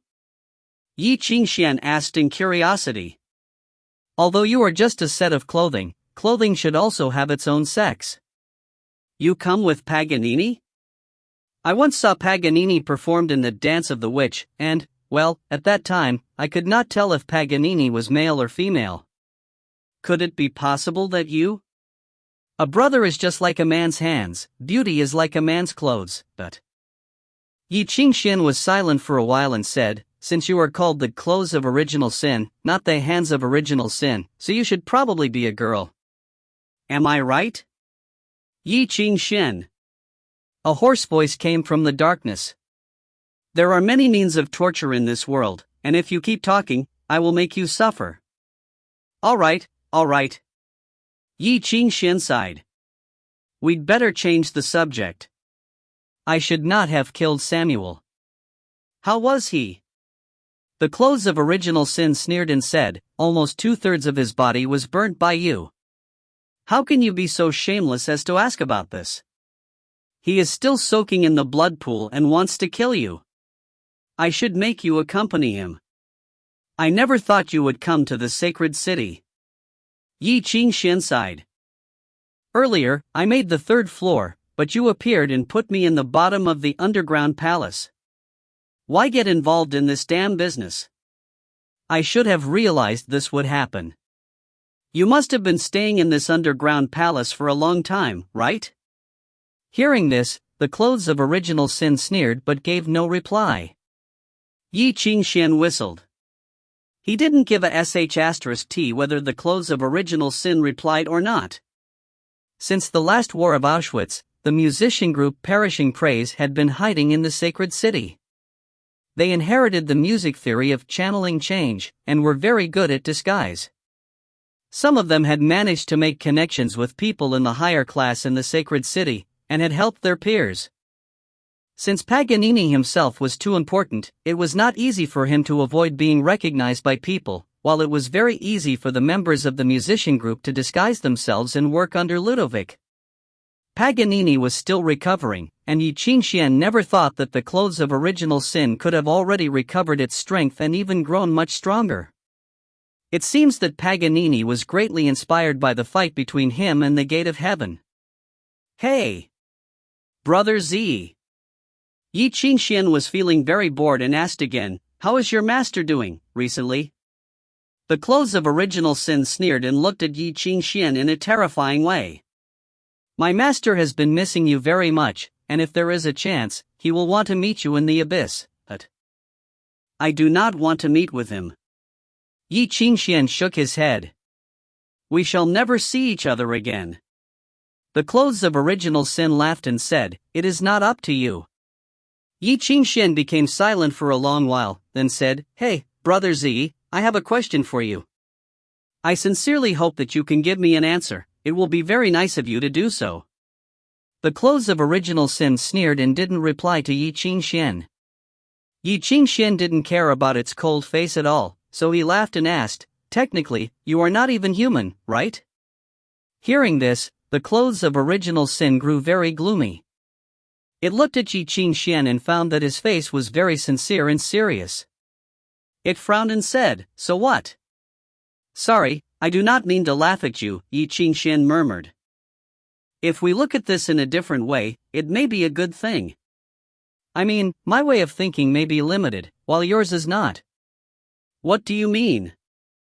"I mean," Ye Qingxuan answered, "as a piece of clothing, you do not care about people's lives, right?"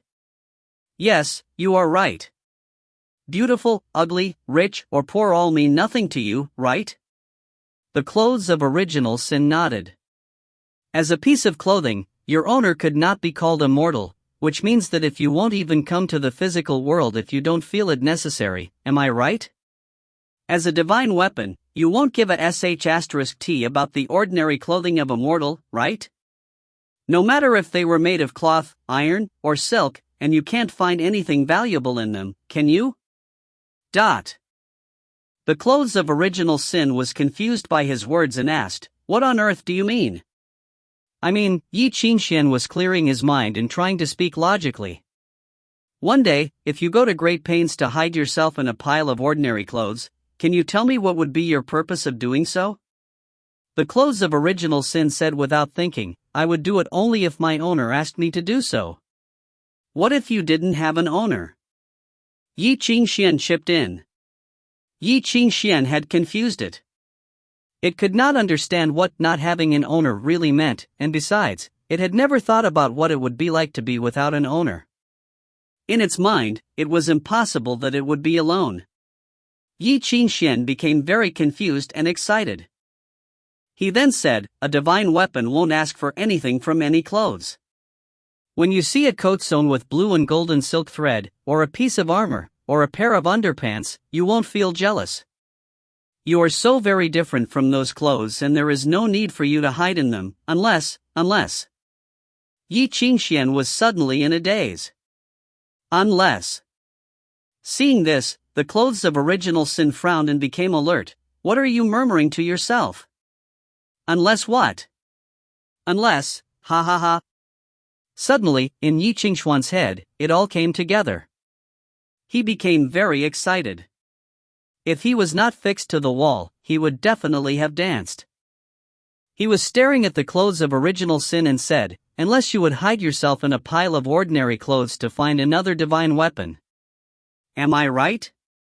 As a divine weapon yourself, it is only possible that you would take great pains to find another divine weapon." I see, I see. Ye Qingxuan was becoming manically excited, as if he was crazy. He murmured, "I was wrong earlier. Well, I am a human, so my way of thinking is limited. Even if Ludovic becomes the new pope, still, it means nothing to Hayekam. I thought he only wanted to get the holy axe, but I was wrong, since the holy axe is just a symbol to commemorate the event of humanity's changing the originator. What Ludovic wants is probably the thing hidden behind the holy axe. Hearing this, the clothes of sin became gloomy and said, "Ye Qingxuan, what on earth are you talking about?" "I mean Ludovic, no, the real body of the former Dark Pope, Master Hayekon, his real purpose. He wants to master everything humanity has written into the originator via the holy axe and the rule of music theory set by the musicians of the seven systems. So he can avoid the suppression of Quiet Moon, and merge himself with the sheer void. Then he would become the only god who truly mastered the originator." Chapter 493, Resurgence. In the dark palace, the dim flame lit the face of a broken statue of a saint. The statue was covered with moss, and small cracks crawled all over it. It held a torch in its hand and gazed into the darkness. In the huge palace, the green air moved like a snake. Accompanied by a scary melody, the green air expanded and shrank, again and again. Every time the air shrank, someone in the darkness screamed with pain. In the depths of the palace, a few people moaned and cursed. "Ludovic, how dare you usurp the Pope? Black musician, as the cardinal, how dare you collude with the black musician? You have infuriated God. You will soon be burnt to death by God. Lord Ludovic, I give in, I would do anything for you." Before he finished his sentence, he suddenly screamed in extreme pain. Crack! A bone was broken. A man said with a hoarse voice, "Ludovic, you can kill us if you want. Even if you are the new pope now, the sacred palace of Saruman will never be blasphemed by you. The glory of the sacred city that has existed for thousands of years will never be tarnished by you either." Meanwhile, a holy light appeared in the poisonous green air and was soon devoured by the sheer darkness. In the darkness, these people were being chewed, their blood splashed onto the face of the statue, and soon the face of the statue was covered with red blood. Finally, silence reclaimed the palace. The green air began to wriggle and gather together, then turned into a shred of fluorescent light and went back into a skull-made wineglass. An old and withered musician held up the glass and smirked. He turned around and said, "My lord, they have died." A group of priests walked into the darkness and stopped next to the torch. They wore the sacred pharaoh Avalon and scary beak-shaped masks on their faces. When the green air finally dispersed, Ludovic took off his mask. He stood next to the corpses and looked at them coldly. "They are such idiots. Why there are so many of them?" No one answered. Ludovic held the scepter in his hand and walked to the bottom floor of the underground palace. In front of him, there was a bronze door. He stopped and stared at the terrifying relievo on the door. There were 3 bronze statues of ugly sinners on the huge door. Their necks were shackled and their faces were twisted as if they were in great pain. The relievo looked both scary and magnificent. It consisted of hundreds of bronze statues. It was a scene of hell, they were suffering in hell, and the light of heaven was shining upon them. They desperately looked up to the man who was shining and surrounded by numerous angels. This door was the door of hell and redemption. Ludovic reached out his hand and touched the faces of the bronze statues of ugly sinners. Then he showed his sympathy and smiled. The Holy Tsar Roman Temple was a forbidden area that only the Pope could step into, and the Holy Axe was sealed in this place. Besides, only the King of Red knew about this place, and only he could reign over it. "Nibelungenlied," Ludovic said. "Pope, what can I do for you?" A sound came from the roof. Nothing in particular, I just want to show you my gratitude. Ludovic stared at the 3-inch void in front of him and solidly said, "The holy temple of Saruman is hidden in the deepest part of the sacred city. If it were not for your guidance, I could never manage to cross the Minateo's road. It is my duty to lead the Pope." "So you regard me as the new Pope?" Ludovic smiled. "You are funny. So many people consider me a usurper, while you, a catastrophe, regard me as the new Pope." "For me, a Pope is a Pope," Nibelungenlied replied. "I made an agreement with humanity, and my duty is to record their stories. In my view, a Pope is just the same as everyone else. Since you have been elected to be the new Pope in the Sixtinum Conference, you are the official new Pope, and after you drink the sacred blood, you will become the new King of Red." "You have no stance on this issue?" Ludovic joked. "I never thought a catastrophe would be someone without their own stance. As a recorder, I am not allowed to have a stance, otherwise, my records would be biased," Nibelungenlied said. "3 wise men coexist with humanity, and they have their own personalities and ways of life. I am neither a leader nor a mentor, I am simply a witness. It is my duty to record the happenings and stories, and I won't stop anyone from reading these stories or try to rewrite them. If you think I have bad intentions, you can choose not to believe me, At." Hearing this, Ludovic laughed and said, "Nibelungenlied, you really think you know everything?" "Not now," Nibelungenlied replied, "but as long as I continue to witness, record, observe, one day I believe I will be able to know everything. I think it is impossible, but still I hope you can turn it into reality one day." Ludovic waved his hand and Nibelungenlied stopped talking.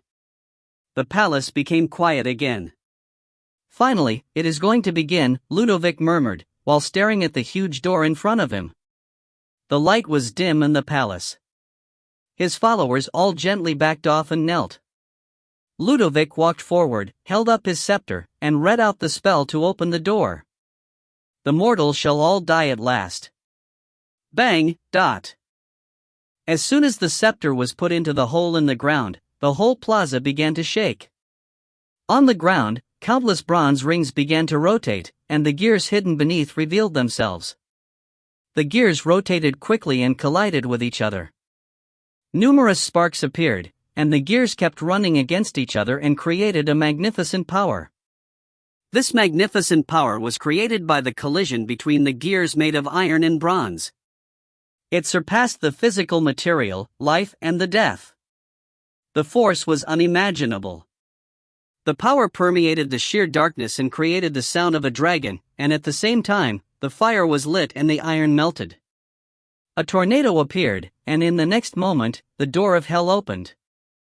Ye Qingxuan woke up in great pain. He raised his head and looked at his hands. Both of his hands were nailed to the iron wall, the silver nails covered with his blood. Sometimes, having a strong vitality was not a good thing at all. Although his wounds had recovered, once he made a move, he would suffer great pain. A man walked out of the darkness. "I never thought you could recover in such a short time," the man said. The clothes of original sin glanced at Samuel, who stood outside of the cage. In the dim light, Ye Qingxuan found that the man was actually Samuel. Samuel was wearing a red robe which covered the lower part of his body. The left side of his head was gone, and his face was full of hatred and insanity. "Open the cage," Samuel said with a hoarse voice. "I have just received a message from Lord Ludovic. Everything is going as planned, so we don't need to keep him alive anymore." "Then I will leave him to you," the clothes of original sin said. "Please leave his brain as well as his consciousness to me. I will give them to my master, and he will be thankful to you." "No." Samuel refused this request coldly. "I am going to cut him to pieces." Hearing this, the clothes of original sin were dazed. Before it could say anything, it heard a sound, as if an apple had fallen onto the ground. It turned around and found that Ye Qingxuan's head had been cut off. Ye Qingxuan was wearing a surprised look on his face. Ludovic walked in silence in the sheer darkness. Beneath the palace of Pope, which was located in the core of the sacred city, there was the holy palace of Saruman that had been heavily guarded and hidden behind the debris of the ether world. Even if the door of hell was opened, the sacred palace of Saruman was still under the protection of countless enchantments and branch roads.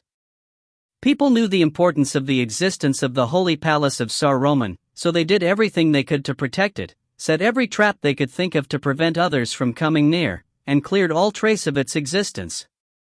Even a god would get lost in this sheer darkness. Ludovic's scepter was shown. With its help, Ludovic walked straight forward and opened the doors one by one without being distracted by the illusions and light around him. All the traps along the way lost their effect under the light given out by the scepter. Even so, anyone who cast his eyes on the traps would most certainly feel extremely frightened, as if he was walking on a steel wire stretched over an abyss. At last, Ludovic arrived at the deepest part of the ether world, and walked into a holy city. He was surrounded by numerous stars. It was as bright and glorious as the holy heaven. The last door in front of him was also open, and on the other side of the door was an infinite dark space in which there was an ancient altar. The holy axe was on the altar. With the shred of light, the axe produced the crystal-clear holy blood. Ludovic stared at the axe, his eyes sparkling with green light. The holy axe. The next moment, the smile on his face froze. Ludovic heard someone coughing behind the altar. It seemed that the man was suffering from a lung disease of some sort. He was coughing very hard, as if his heart and lungs were going to explode. Finally, he stopped coughing. "I am so sorry about this. My health has been deteriorating these last few days." A stooped old man walked slowly out from behind the altar. "My back hurts, especially here." The old man pointed to the center of his back, which was supposed to be penetrated by a dagger that was still intact. The old man raised his head. With the help of the shred of light, Ludovic found that the old man was the former pope. He should be very dead by now. His body was burned to ashes and buried in the underground palace with all the other former popes. All the other bishops saw it. The former pope, who should have been very dead by now, stood in front of the holy axe, watching and smiling at Ludovic, who was one of the black hands that killed him. He was smiling in a rather bizarre way, his smile a mixture of happiness and mockery, which was really terrifying. Everyone knew that the former pope never laughed. The former pope was famous for his indifference and impartiality. "You must be very bewildered now, aren't you?" The former pope sat on the stairs of the altar and mysteriously said, "As you have read from the Holy Bible, I am back to life." Chapter 494, The Eternal Dark. I am back to life. After hearing the former pope's declaration, Ludovic put on a poker face and coldly looked at him. Resurgence? Nonsense. As a member of the Cardinal Church, Ludovic had already read many classified papers and knew that the so-called resurgence written in the Holy Bible was just bullshit. If someone could be brought back to life, there would be no need to elect a new king of red. Why not just let the first king of red rule this world for eternity? If someone wanted to make a dead person alive again, Ludovic knew many ways to do so. People from the school of modifications would do so by rebuilding a human body. By putting the basic elements, iron, calcium, sodium, and kalium, for example, into water, they could make a perfect human body. People from the school of choir would do so via proliferation of flesh. With just a small piece of human flesh, they could create an intact human body. People from the school of magic would do so by turning an illusion into a reality. People from the school of summoning would create a monster with a human body. Of course, their way of doing so could never be called resurgence, or at least, not the perfect resurgence. "I see, the one who died is actually your substitute?" Ludovic said. "I should have been more careful." The old keeper shook his head and said, "If there is a substitute, I should be the substitute, or to be more precise, I am the previous incarnation of the former pope, but I am not the pope, and neither are you." Hearing this, Ludovic sneered. "If you want to be the pope again, at least do it like a man." I have known you for such a long time, but I still do not know how much strength you have. I will take this opportunity to test how capable you, the former King of Red, really are." Hearing this, the old keeper sighed deeply. "There is no need. I am not the former King of Red. Why should I fight a human of the Hyakum? Please do me a favor and let me go. I promise I won't take the seat of Pope from you." The old keeper shamelessly asked Ludovic to spare him. "You have already been elected in the Sixtinum Conference. Everyone has seen you wearing the crown on your head and holding the scepter in your hand. You are the new Pope, aren't you? The old keeper continued to say, "Although the Pope is just a title, or in other words, you become the new Pope after you wear the Pope's robe. Still, there is one last thing you have to do to become a real Pope." At the same time, the ground began to tremble and crack. Soon, the ground fell into pieces, and the machine operating beneath was revealed. The iron and steel were rubbing against each other, and iron hammers were striking at the iron and steel-made floor. Beneath this floor, Ludovic saw the boiling lava. The machine was absorbing all the heat rising from the lava and operating very quickly. A huge winch slowly rotated and lifted an iron coffin from the lava. Since the coffin had absorbed a lot of heat, it turned red. When it landed on the floor, it didn't give off any heat at all. In fact, something inside the coffin was absorbing the heat. Ludovic looked at the holy axe and found that the crystal-clear blood was gone. At the same time, the coffin began to collapse. Inside the coffin, there was a huge petri dish in which floated an iron and steel skeleton. The holy blood poured into the petri dish. In the blink of an eye, it turned into numerous red crystals and stuck itself on the surface of the skeleton, covering it. The red crystals became a layer of flesh. The machine was making a deafening sound. The flesh was changing color, one moment the color of iron, the next moment it turned green or white. At last, it turned the color of human flesh. Now what was inside the petri dish was a human body. Muscle, tendon, sinew, organs, skin, and hair, this body had everything. Suddenly, the petri dish broke and the sticky liquid inside splashed around. The man finally opened his eyes and pulled up the long and sharp tube from the back of his head, then he threw it onto the ground. Even his eyes looked like a human's. Surprisingly, his face looked exactly like Ludovic's. The old keeper was chewing nuts, then he coldly said, "You have changed?" The newborn Ludovic nodded and looked at his palm. "I am feeling very good."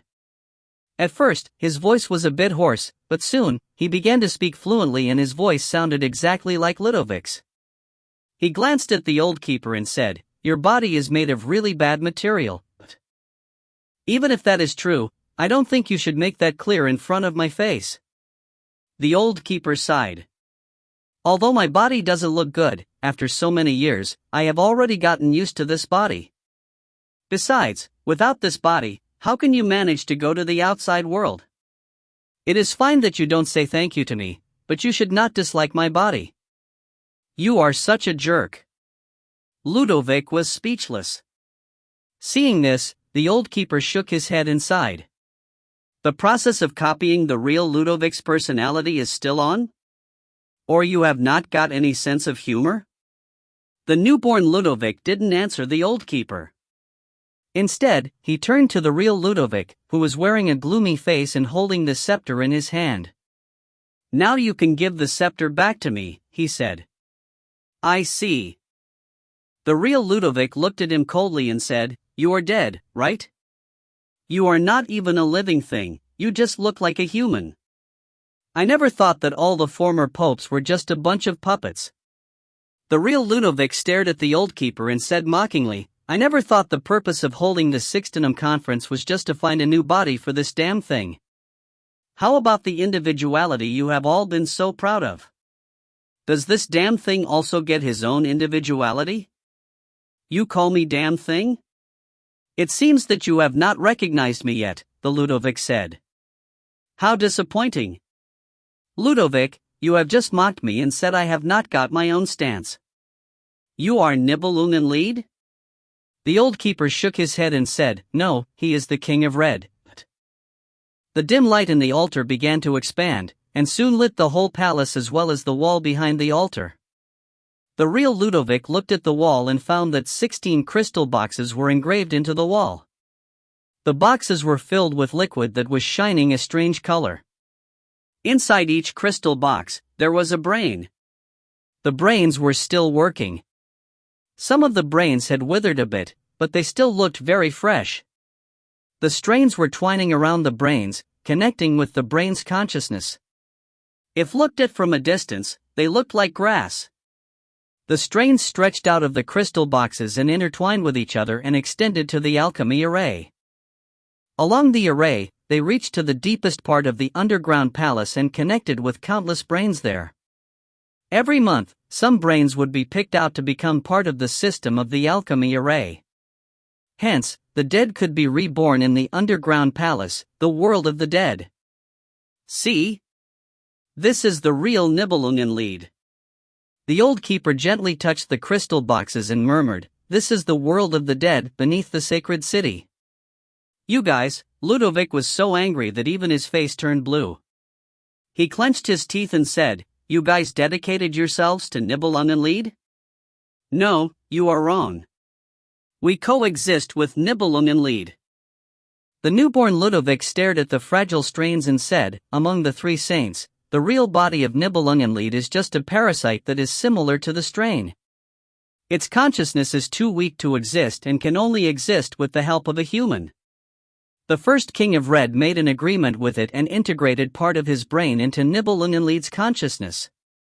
The strains of Nibelungenlied remained alive by absorbing nutrition from the brains, and at the same time, they also helped to keep these former popes' consciousness working, and connected all their brains together. In this way, humanity was able to inherit the scary secrets of the ancient Dark Era and fight against the catastrophe. With the help of all the former popes, the consciousness of Nibelungenlied grew so large that a human could never compete with it. Now it had become the foundation of the sacred city and the human world.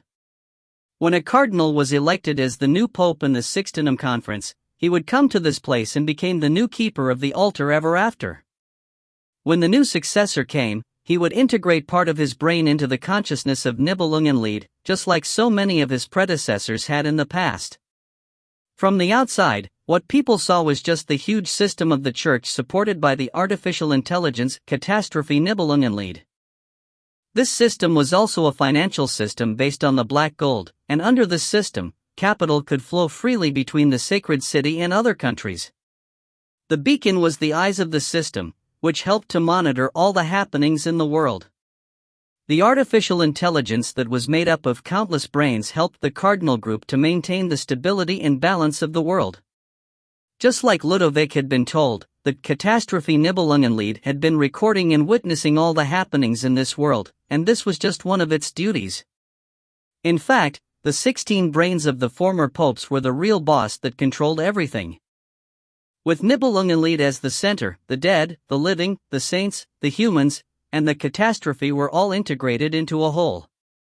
In front of the altar, the puppet, or the pope, unfolded his hands and began to speak in the tone of a pope.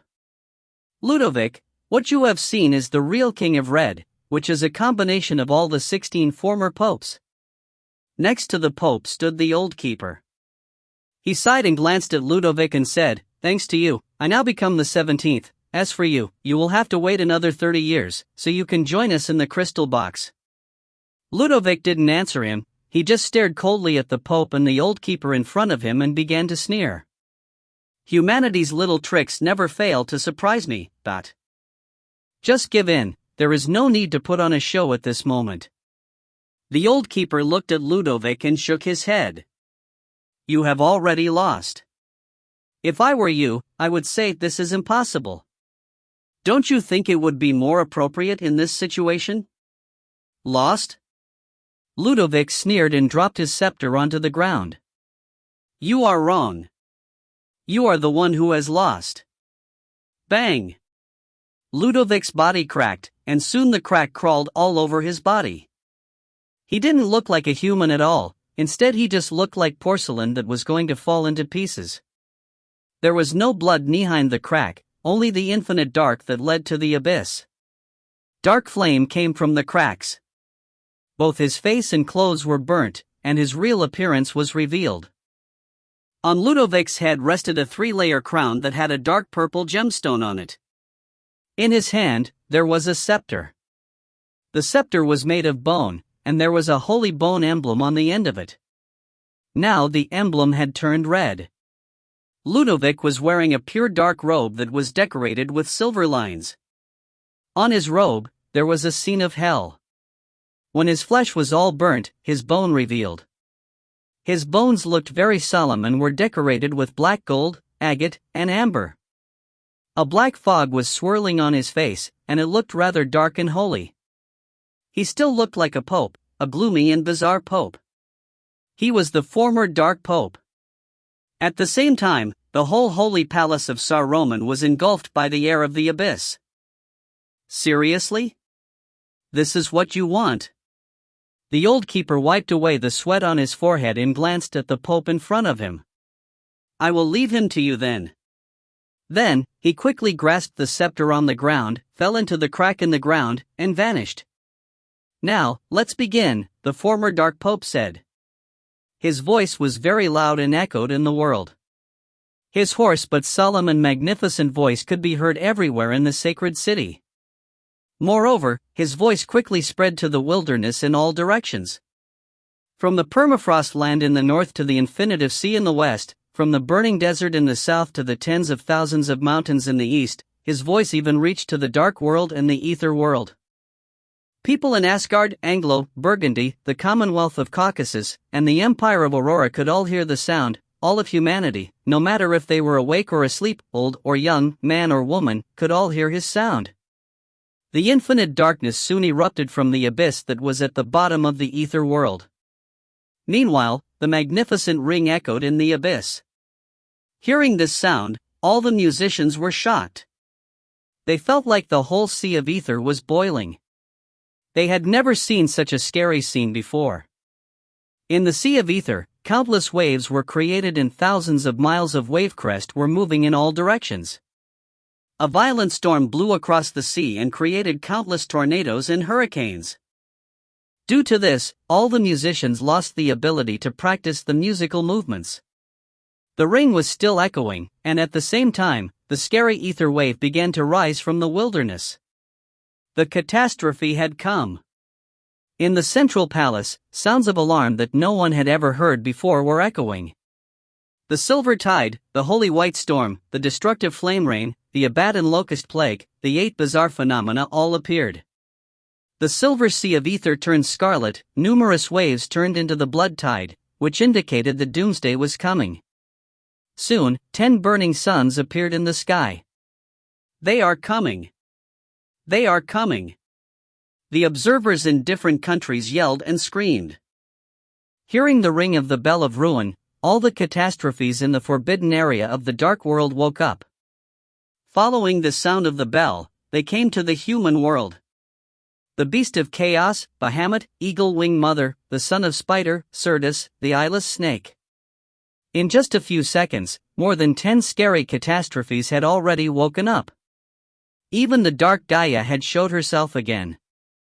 In the abyss, all the dark creatures cast their eyes to the physical world and stared at the sacred city. In the deepest part of the abyss, an extremely huge and scary figure opened its eyes. 1 pair of eyes, 2 pairs of eyes, 3 pairs of eyes, countless eyes were blinking in the darkness. This was the body of Hyakum, and it was waking up. Your golden era is over. It said, via the incarnation of the former Dark Pope. Everyone heard its hoarse sound, which was so loud that their souls were shaken. Accompanied with the ring, it seemed that everything was going to be devoured by the abyss. From now on, the eternal dark shall befall. Chapter 495, You are asking for trouble. Does this mean that the dark world has declared war with humans? The ring was still echoing. Ye Qingxuan was sitting on the bloody stairs. He took a blood-soaked cigarette from his pocket and lit it. He sighed. Hyakum, you are asking for trouble. Half an hour ago, Ye Qingxuan was decapitated. His head fell onto the ground with a loud thwop. Samuel crawled onto Ye Qingxuan and sucked his blood as if insane. Although Ye Qingxuan's blood was burning him, he didn't stop. The former master had changed into a blood-sucking monster, and soon, he managed to tear Ye Qingxuan into pieces. When the clothes of original sin collected itself, it found Samuel chewing on Ye Qingxuan's corpse. Seeing this, the clothes of original sin could not help sighing. What a pity! Ye Qingxuan's broken hand was still nailed to the wall. The clothes of original sin looked at the hand and recalled what Paganini had said to it. Ye Qingxuan always holds his ground, and he has good character. Even if he is our enemy, still, I perceive him as a genius. I am so glad to have him as my enemy. Once you are in the sacred city, if you have the opportunity, please to catch him alive. After we transform him, he will be as strong as I am in just a few decades. However, Ye Qingxuan had died just before. The clothes of original sin was made by Paganini himself, and naturally, it also had the same personality in music theory as Paganini did. The clothes of original sin was very angry after Samuel simply neglected its existence. At the same time, it also felt a bit sad. The Ye family is really powerful. Now that both Ye Lanzhao and his son are dead, I am afraid that the seal of moonlight will soon become just another part of history. Then, it was drawn by the blood dropping from the broken hand. The hand began to tremble mildly, blood oozing out of the puncture in the center of the palm and flowing along the creases in the skin. It was just like a blossoming scarlet flower that looked strangely beautiful. Suddenly, the clothes of original sin felt a bit bewildered and realized something was wrong. However, it was already too late. It found that it could not move at all, and the music theory inside its body began to work very slowly, as if it was a machine that had rusted. It felt that its mind had been frozen and could no longer react. Is this the music theory of mind? Or have I been implanted with some sort of hint? If so, when and where did this happen? A scarlet rose grew from the blood oozing out of the broken hand, and in the blink of an eye, the rose blossomed and grew larger and larger. At last, the clothes of original sin was devoured by the rose. Go to sleep, Ye Qingxuan murmured in the clothes of original sin's ear. You have been living in this world for such a long time, and you do not even have a woman's dress of your own. How pathetic this is. If I were you, I would go to sleep and never wake up. Don't worry, when you fall asleep, I will burn some woman's clothes in front of your grave. Tell me, which do you prefer? Stockings or lingerie? F***CK. The clothes of original sin was furious. It quickly activated the music theory inside its body without considering the consequences. Accompanied by the magnificent melody, its body started to shake heavily and revealed its original form. By doing this, it managed to get rid of the music theory of mind that was forced upon it. Bang! The music theory of channeling change materialized and flew out of its body. The music theory began to erode the surrounding physical world and broke the illusion the clothes of original sin had seen earlier. At that moment, Samuel, who was just devouring the corpse of Ye Qingxuan, disappeared. His body mutated and became a pool of sticky blood.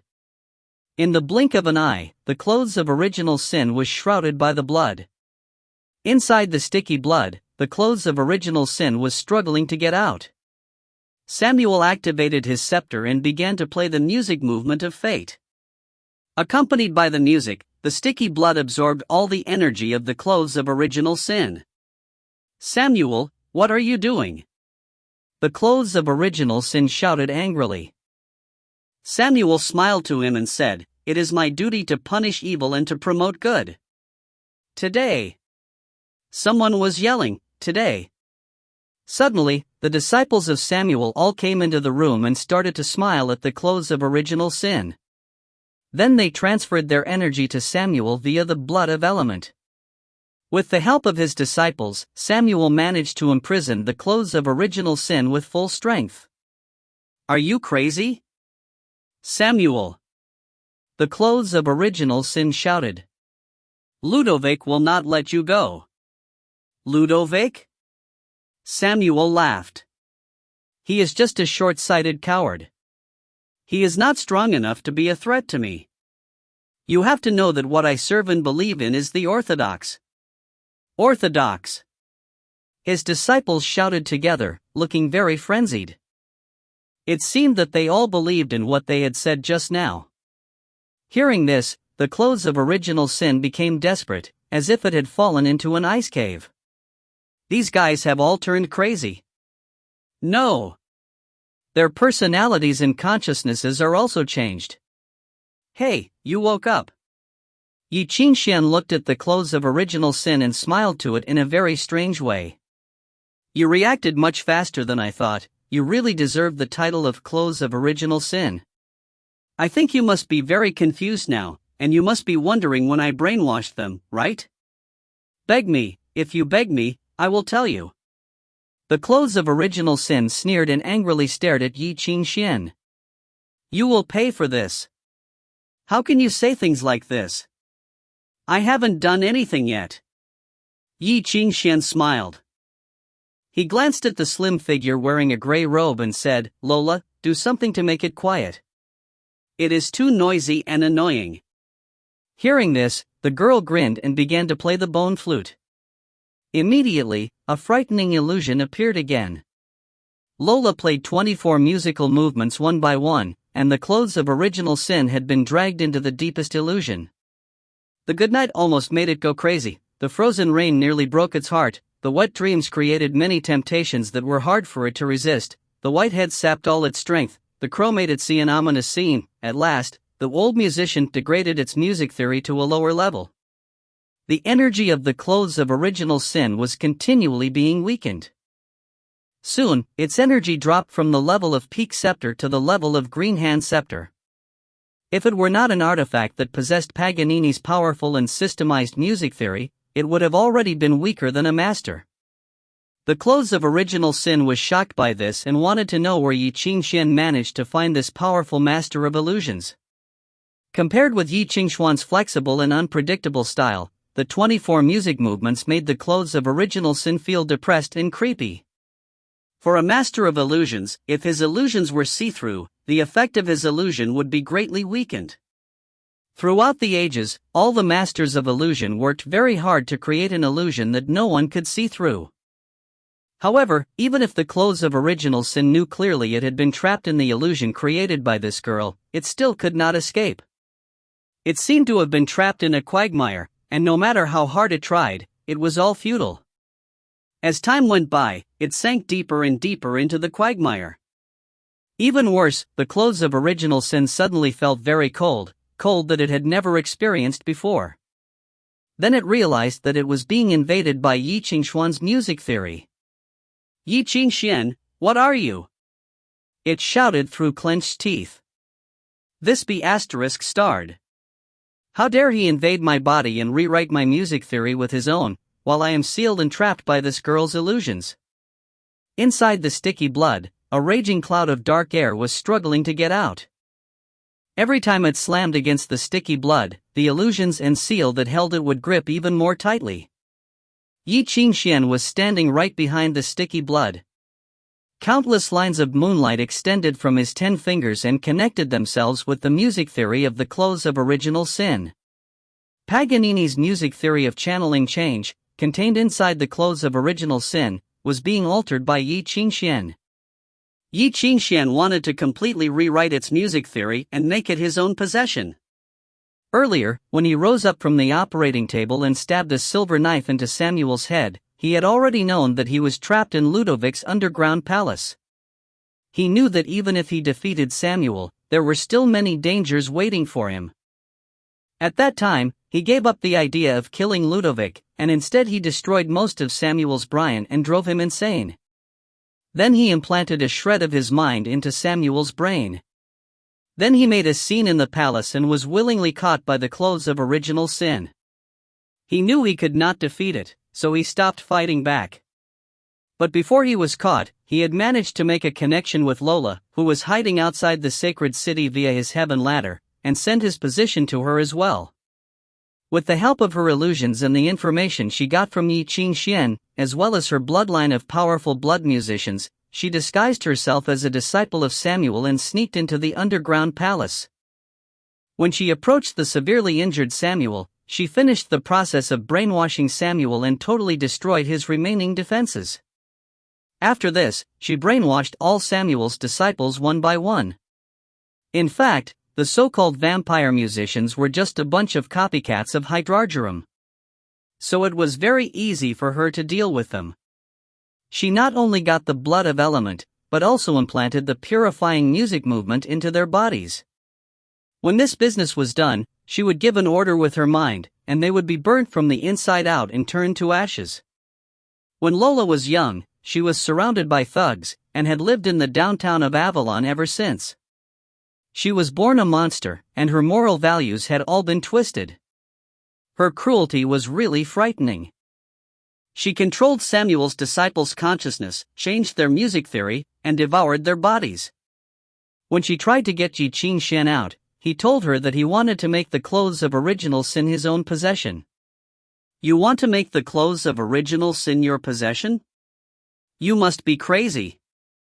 It is an artifact that has Paganini's personality, and besides, it also has its own consciousness. Maybe I am too old now, so I can't understand this young man's audaciousness and crazy ideas. Ye Qingxuan was attacking the clothes of original sin with the line of moonlight. He not only used the trick of nature interference of the path of domain, but also the trick of the path of commandment. In the school of commandment, students of the path of domain majored in the construction of music theory and planning of domain, while the students of the path of commandment majored in counterspells and the destruction of music theory. Earlier, Ye Qingxuan had been as strong as someone of the primary level, but now he had grown terrifyingly powerful.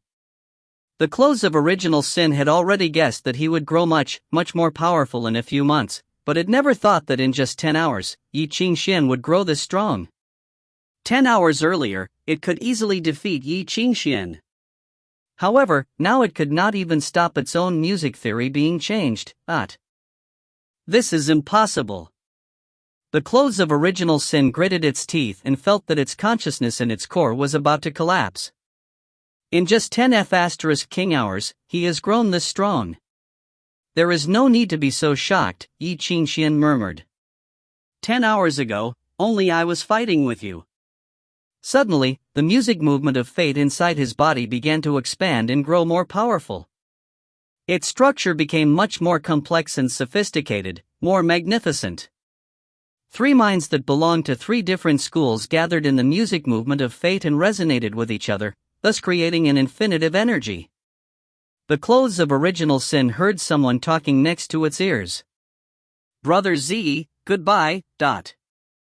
In the blink of an eye, the music theory of channeling change inside its body collapsed.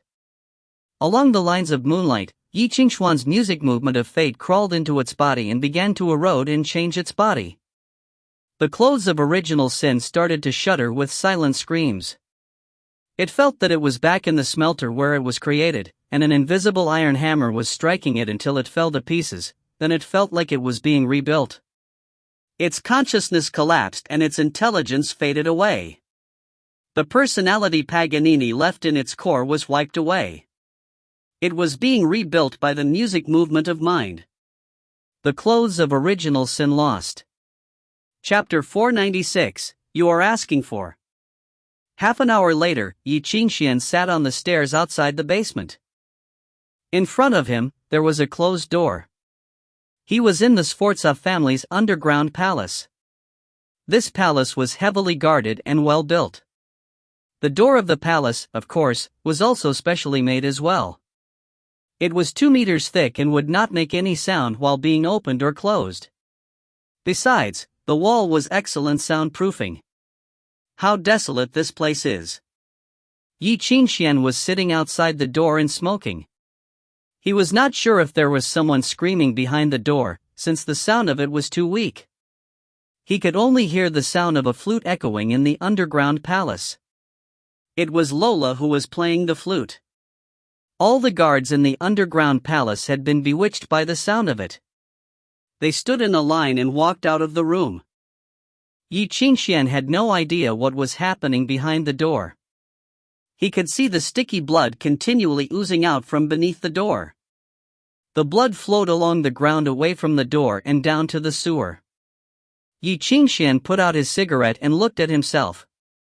Against the dim yellow light, he was wearing a strange long coat.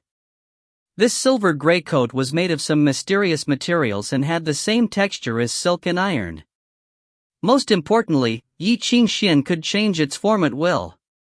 It would turn into armor, or a uniform of the Anglo-Royal Music School, or a long robe of the East, or a corselet that shrouded Ye Qingxuan's whole body. In fact, this coat was the former clothes of original sin that had been transformed by Ye Qingxuan.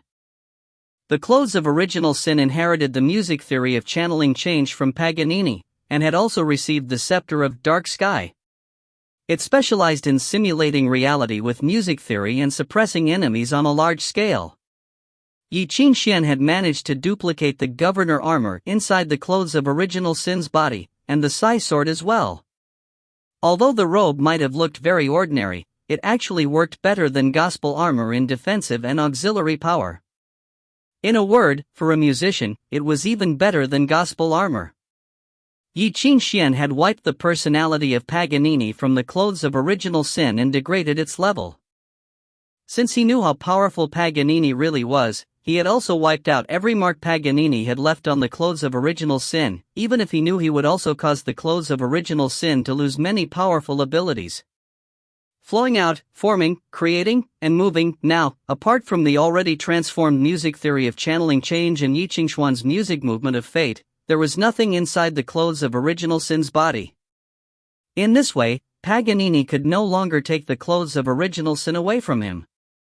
Ye Qingxuan could finally take as much time as he wanted to make good use of this divine object. For the first time, Ye Qingxuan realized the great benefits a divine object could bring to a musician. The stone sword was very powerful, and its tenacity and spirituality were even stronger than the clothes of original sins. But since it was the divine object of the country of Anglo, it didn't recognize Ye Qingxuan as its master. Currently, both the tenacity and spirituality had not been activated, so Ye Qingxuan could not bring the stone sword into full play, and could only use it to frighten others. In this situation, using the clothes of original sin as an auxiliary divine object could be of much help to him. However, Ye Qingxuan was not a black musician, otherwise, he would upgrade himself to the level of a scepter simply by integrating the clothes of original sin into his own music movement of sound of heart. In the old times, in the Auschwitz, the clothes of original sin would change to a new host every time the perishing praise was played. Every black musician who had become its new host could reach the level of scepter musician. The clothes of original sin had a strong simulation ability, and with the help of it, Ye Qingxuan managed to turn it into an exoskeleton that looked exactly like the gospel armor. Thus, he no longer needed to worry about lacking strength. Ye Qingxuan's ether sensing had grown extremely powerful. When he was transforming the clothes of original sin, he found out how he could become a master. There was a big chance that he would reach the level of master in less than a month. While half a month earlier, he just reached the resonating level, but this has never happened before. If anyone knew about this, I would definitely be caught by people from different schools, then I would probably be cut to pieces and observed under a microscope. Thinking of this, Ye Qingxuan sighed. I received so much from Abraham when he died. All his knowledge, his experience, his interpretation of the way of deciphering, as well as all the music theories he had mastered as a catastrophe musician, they were all transferred to me via the perception thread. Because Abraham had been sealed by the ether, he could never reach the level of master.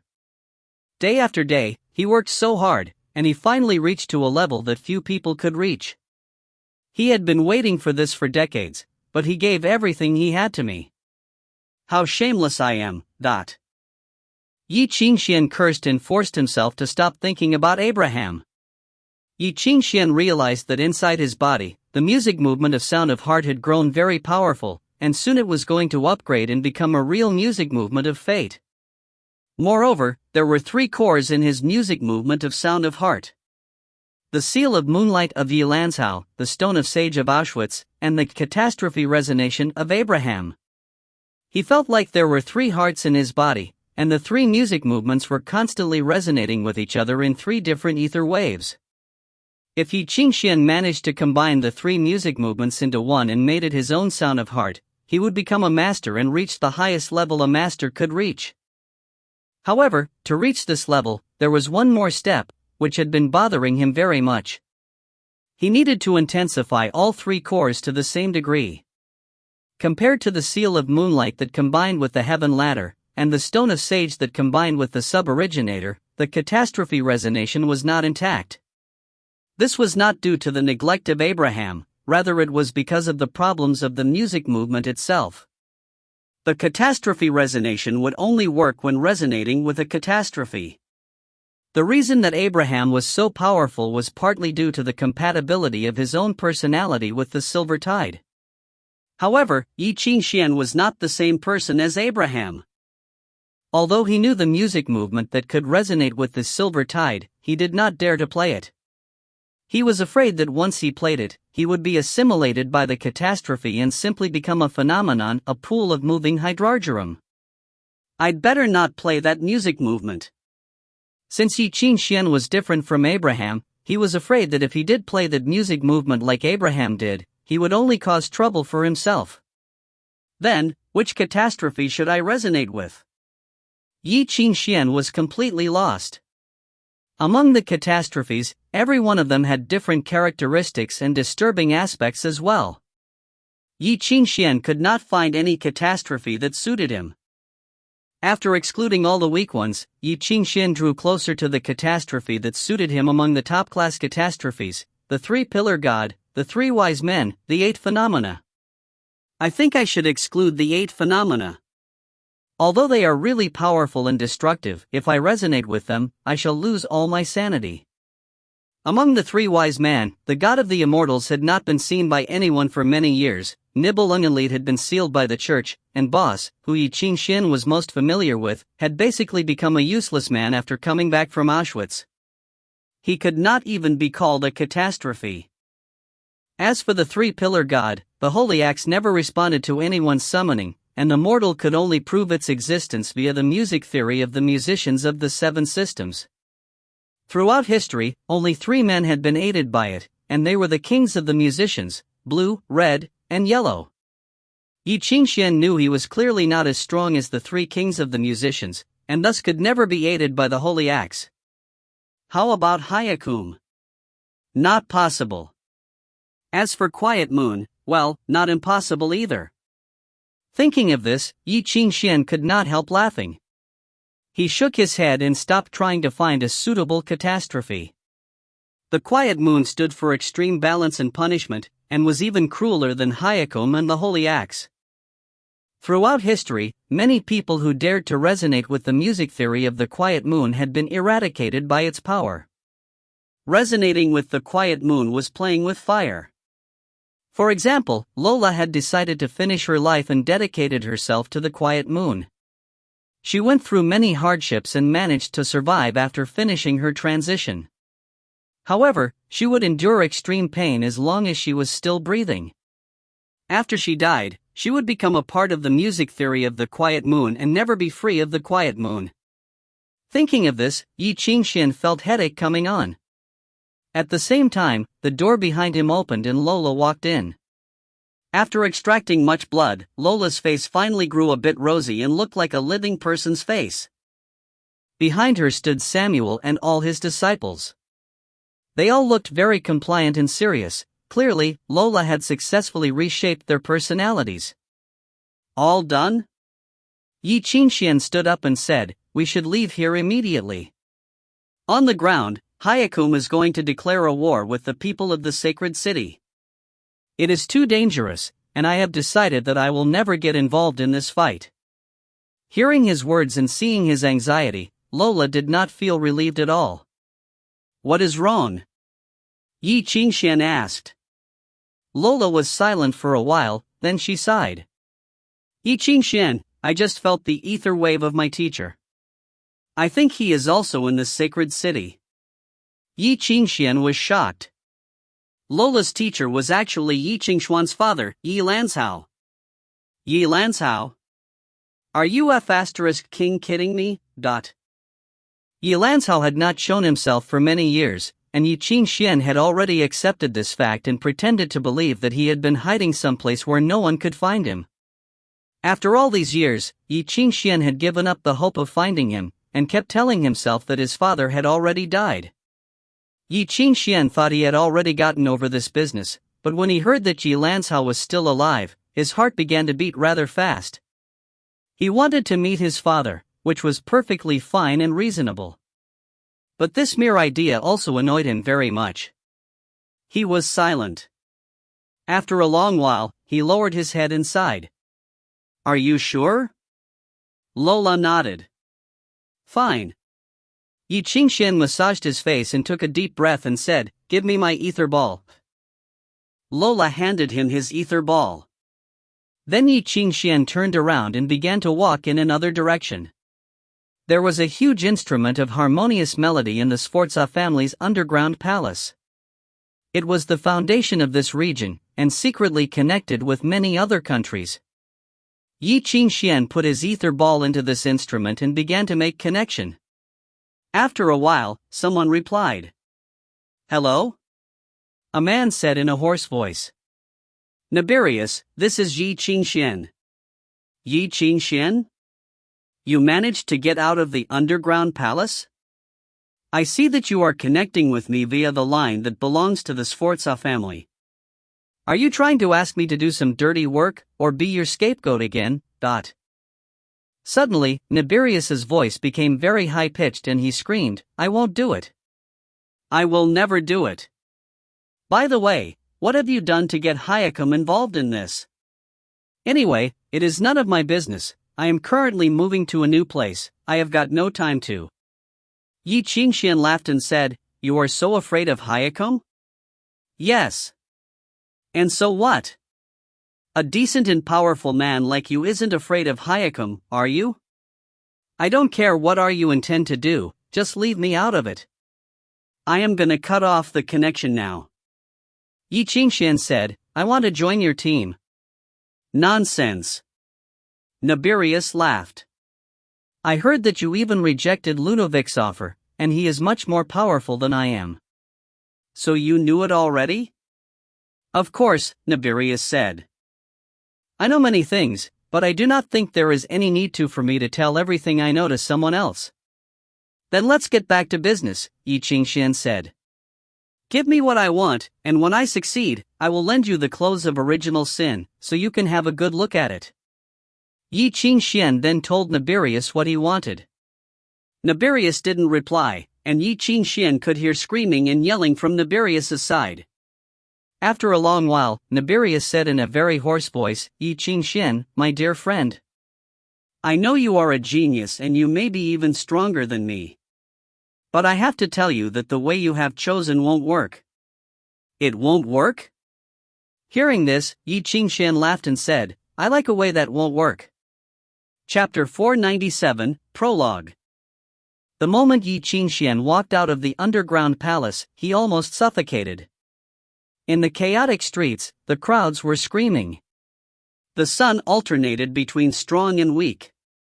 Sometimes it even looked within reach. One side of Ye Qingxuan was dazzling and warm like he was walking under the sun, but the other side was so cold that his marrow was nearly frozen. Under the sunlight, the shadows danced abnormally like living things. The twilight sky became like a pot of boiling molten iron, spilling turbulently. Cracks appeared in ancient buildings, and the boom of something collapsing came from the depths of the earth. The color of reality peeled off and faded under the erosion of the ether waves. The steel city was gradually being corrupted into a magic world. The roaring bells were deafening, ringing one after another. The enormous enchantment protected the foundation of the city and fought against the erosion of the ether waves, trying to save the city from falling apart. Thousands of towers spouted blazing lights and opened the dancing darkness, illuminating the world. In this twilight where all the lights were rapidly dying, the sacred city glowed as if it was on fire and red-hot cracks were spreading everywhere. The power of the abyss blew out, impacting the sacred city. The first to be affected there were the human senses. People who were more sensitive had already peeked into the large shadow emerging in the sky. Under the weight of countless pairs of cold eyes, their will was tortured and brought to the brink of collapse.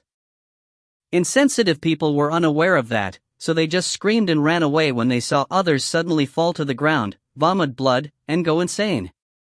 They were like rats that didn't know they were in a hot iron house. As soon as the celebration of the sacred city was over, the funeral started in a hurry. The city had already become the center of the battlefield. A scorching fan swept through, a sign of a tragic war to come. Musicians with strong competencies like Ye Qingxuan would be fine under such circumstances.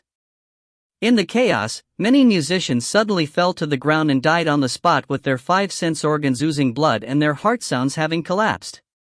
Even Ye Qingxuan felt the pressure of suffocation at the moment. Without the protection of the clothes of original sin, he would have been close to death, losing 40% of his fighting force. Now the enchantment of the sacred city was running at full capacity, so that the order of the human world could be maintained and the city wouldn't devolve into a dark world. The physical world seemed to be chaotic, but had no other anomalies. But in the deepest part of the ether world, the vast abyss had already collided with the sacred city, bursting out endless turbulence. The sacred city glowed with endless flames. The abyss trembled, shaking off a layer of dust that was the seat of the demon. The combat between the two giants affected the whole ether world. Under the impact of the terrible waves, even the far-reaching scepter light was like a candle flickering in the wind. Numerous mysterious places fell apart. It was the ants that suffered first in the combat between the giants. Countless oddities in the ether world panicked and scattered, fleeing to the rest of the world before the arrival of the next waves of terror. The ether world was in such chaos. Beneath the sea of ether was brewing turbulence. When the shock of terror spread through the 9 layers of the ether sea to the physical world, it almost shattered the nearest sacred city. The turbulent music theory and the terrible changes, for musicians, were like a storm and a tsunami mixed together. The drastic changes in the outside world caused imbalances of the music theory inside human bodies, with disastrous consequences. The Orientals called this phenomenon the dead wind. Almost all the musicians with weak foundations and unreasonable construction of music theory inside their bodies were affected more or less, with the light symptom of feeling nauseous and the severe of vomiting blood. As for the musicians who hadn't stabilized their music theory after taking precious pharmaceuticals to gain higher levels, or those who had long been controlling serious injuries from their early years, some suffered from the ether riots inside their bodies, some burned themselves to death, and some went into shock because the ether density in their blood soared and influenced their hearts and brains. At this moment, the constant changes of ether density in the sacred city exploded numerous ether balls for measuring. Just like being thrown into the eye of wind, the ether density sometimes became as harmless as that of the white area, and sometimes soared to a terrible degree that even the black area couldn't be compared with. For musicians, the sacred city had instantly become a forbidden place with extreme horrors in the world of dark or the ruins after catastrophe. It wouldn't be any better for the ordinary people. At this moment, the sacred city had turned into a huge cauldron for alchemists to mix their drugs. Even if it was enveloped in enchantment, the fierce reactions could still be carried out without a break. The ether world overlapped the physical world in the areas where the alchemy matrix gathered, forming a series of flooding outlets through which the chaotic aftermath blew out. Innumerable oddities and ethereal shadows flew through the air. Some were harmless, but the others were the demons that rose from the abyss. Human beings would be drawn into an empty shell in a twinkle, with no way to resist at all when they encountered those demons. Even priests dressed in robes lost their protection from God and were slaughtered mercilessly. The young friars who went everywhere to preach the word struggled and fled.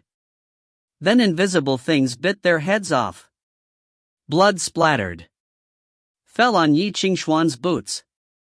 When Ye Qingxuan walked onto the ground, the first thing he saw was such a chaotic scene. Help! Help! A young priest fell to the ground, screamed and trembled in confusion. When he saw Ye Qingxuan, he saw him as a chance to save his life, and pleaded, "Help me, gentlemen. Please help me. I will repay you. I swear." Ye Qingxuan hesitated and sighed. "This is really terrible, but..." After saying that, he reached out and pointed at the priest at a distance. A faint moonlight stretched out from his fingertips and pierced the priest between his eyebrows. Just like a pot of boiling water, the scene in front of him suddenly twisted with strange screams and ear-piercing cries. Viscous blood splattered everywhere. The fierce turbulence of music theory left the demons nowhere to hide. Around the young priest, a dozen demons were pushed out of the air with the all-pervasive fire of moonlight burning on their bodies. They were burnt into ashes before landing. Ashes mixed with blood and became black mud. Even behind the priest's head, an eyeball-shaped demon fell down and burst into a mass of stenchy slurry. Although the sword of moonlight ran through his head, the young priest was still safe, without even a scratch. He sat dully in a pool of blood and didn't know what happened. Lola saw the cowardly reaction of the young priest and couldn't help but mock Ye Qingxuan. This coward was frightened silly. What's the point of saving him? When the young priest heard Lola's voice, he looked over and couldn't help staring at her sharp ears and the tiger teeth protruding slightly between her lips. As the young priest perceived the identity of Lola and the servants behind her, his face suddenly became pale and his teeth trembled. Hydrarg. Before the priest spoke the complete name of Hydrargerum, Ye Qingxuan pressed his finger to the priest's forehead to freeze his consciousness and erase his memory of Lola. I should still hide in the underground palace for now. Lola touched her sharp ear and sighed. Anyway, you have the heaven ladder, and I can support you at any time. However, Ye Qingxuan still felt the implied meaning through Lola's flat tone. He looked into her eyes and asked after a moment of silence, "You don't want any troubles, or don't want to meet Ye Lancao?" Lola looked downwards and brushed her bangs, then smiled softly and said, "I said goodbye to him more than a decade ago, and it's as if he has been dead for years. If we meet each other now, we will both feel awkward." "Are you sure about that? It doesn't matter." Lola turned around with no more hesitation and walked back to the underground palace with her servants. "If he is still alive, please tell him that I didn't disappoint him." She was silent for a second. "I'm going to give him a sound beating."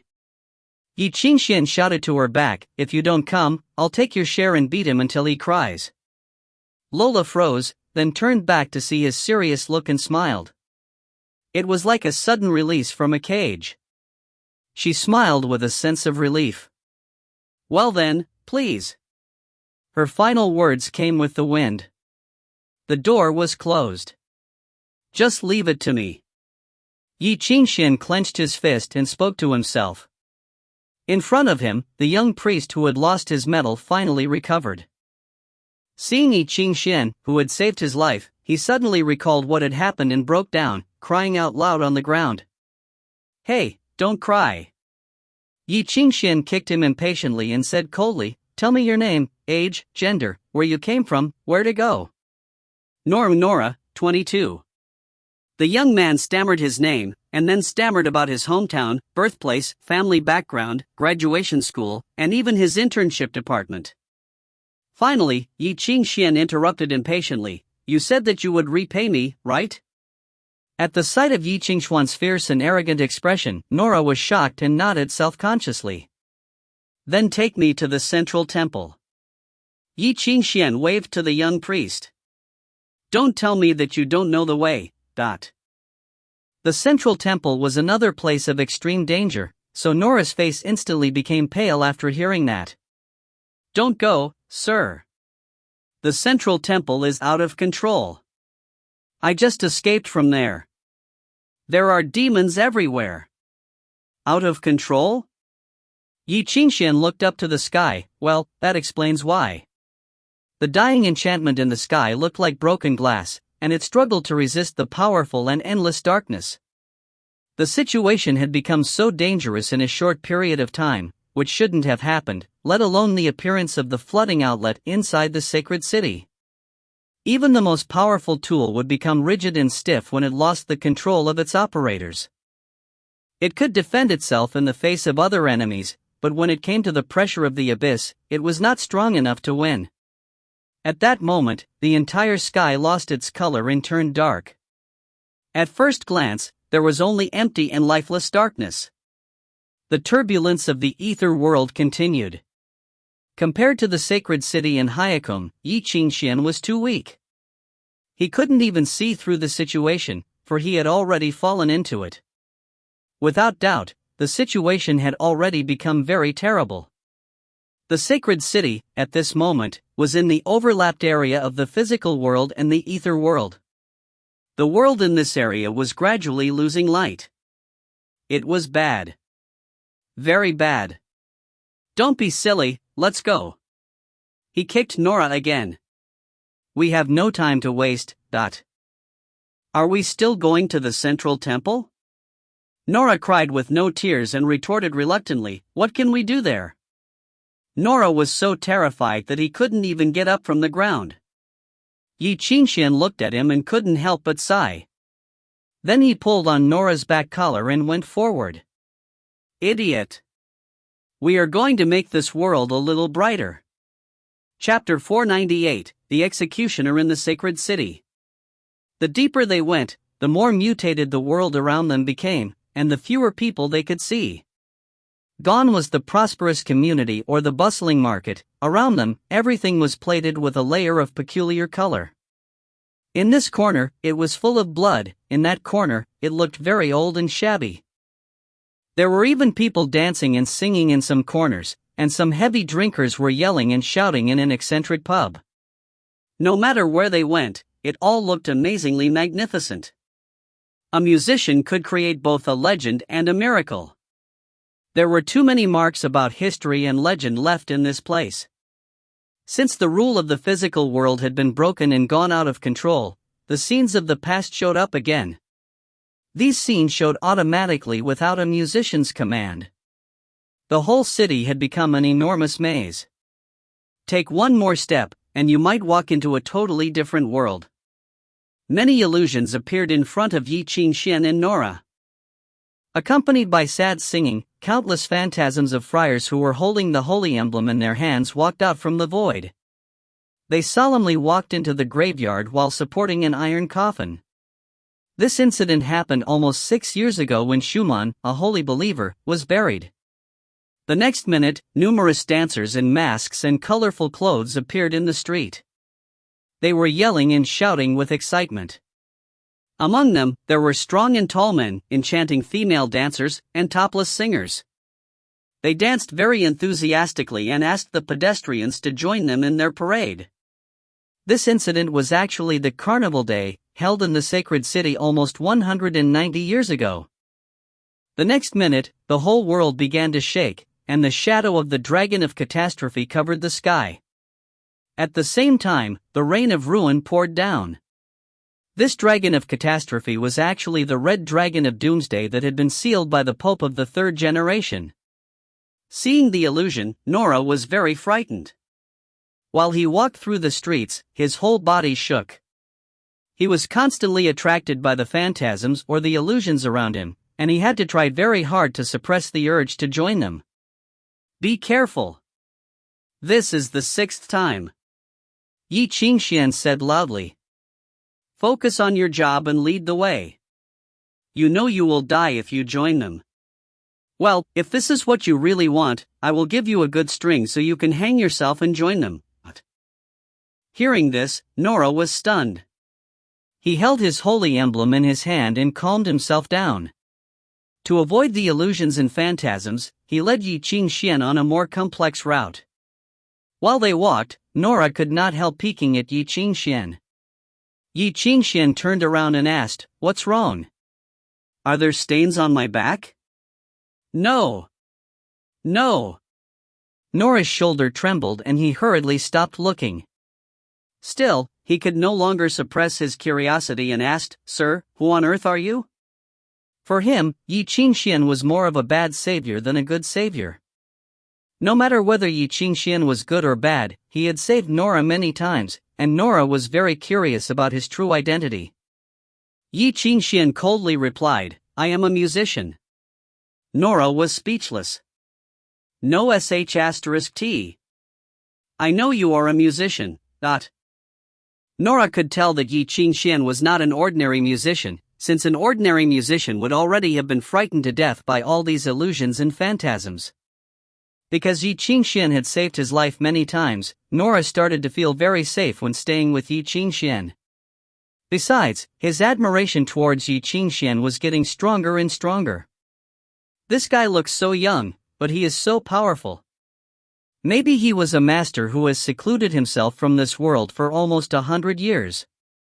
Nora forced out a smile and said, "You also arrived at the sacred city just a few days ago? What makes you think so?" Ye Qingxuan asked coldly. At the same time, he waved his hand, and suddenly more than 10 burning crosses fell down to the dark alleys from the sky and burnt the devils into ashes. Nora heard the screaming sound of those devils and was so frightened that his face turned pale. He jabbered, I would think a powerful man like you would definitely become very famous in this city." "You really think so?" Ye Qingxuan laughed and asked, "Tell me, are there any famous people in this city?" Hearing this, Nora began to think very hard on this. "Soon," he said, "a few days ago, the school of the secret keeper of the College of Rock and Iron published a silver name list." "Have you read it?" No. Ye Qingxuan shook his head. When the name list was published, he was still imprisoned and did not even have the opportunity to read a newspaper. With the help of Beacon and their information network, the school of the secret keeper would evaluate almost every living musician in the world and select the strongest and most promising musicians. Normally, the name list had 3 papers, which were named black gold, silver, and white iron respectively. Throughout history, the names had never changed. On the name list of black gold were the names of the scepters of each country, the holy followers in the sacred city, and the 3 kings on the top.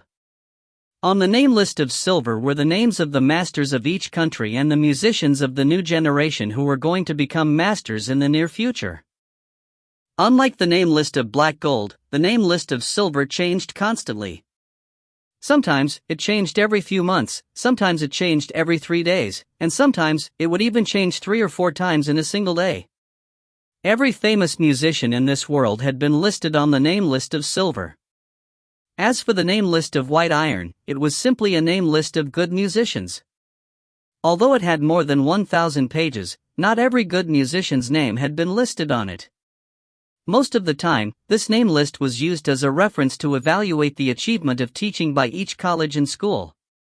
Since there were hundreds of thousands of good musicians' names on it, even a person with broad education and a retentive memory could not remember all of the names.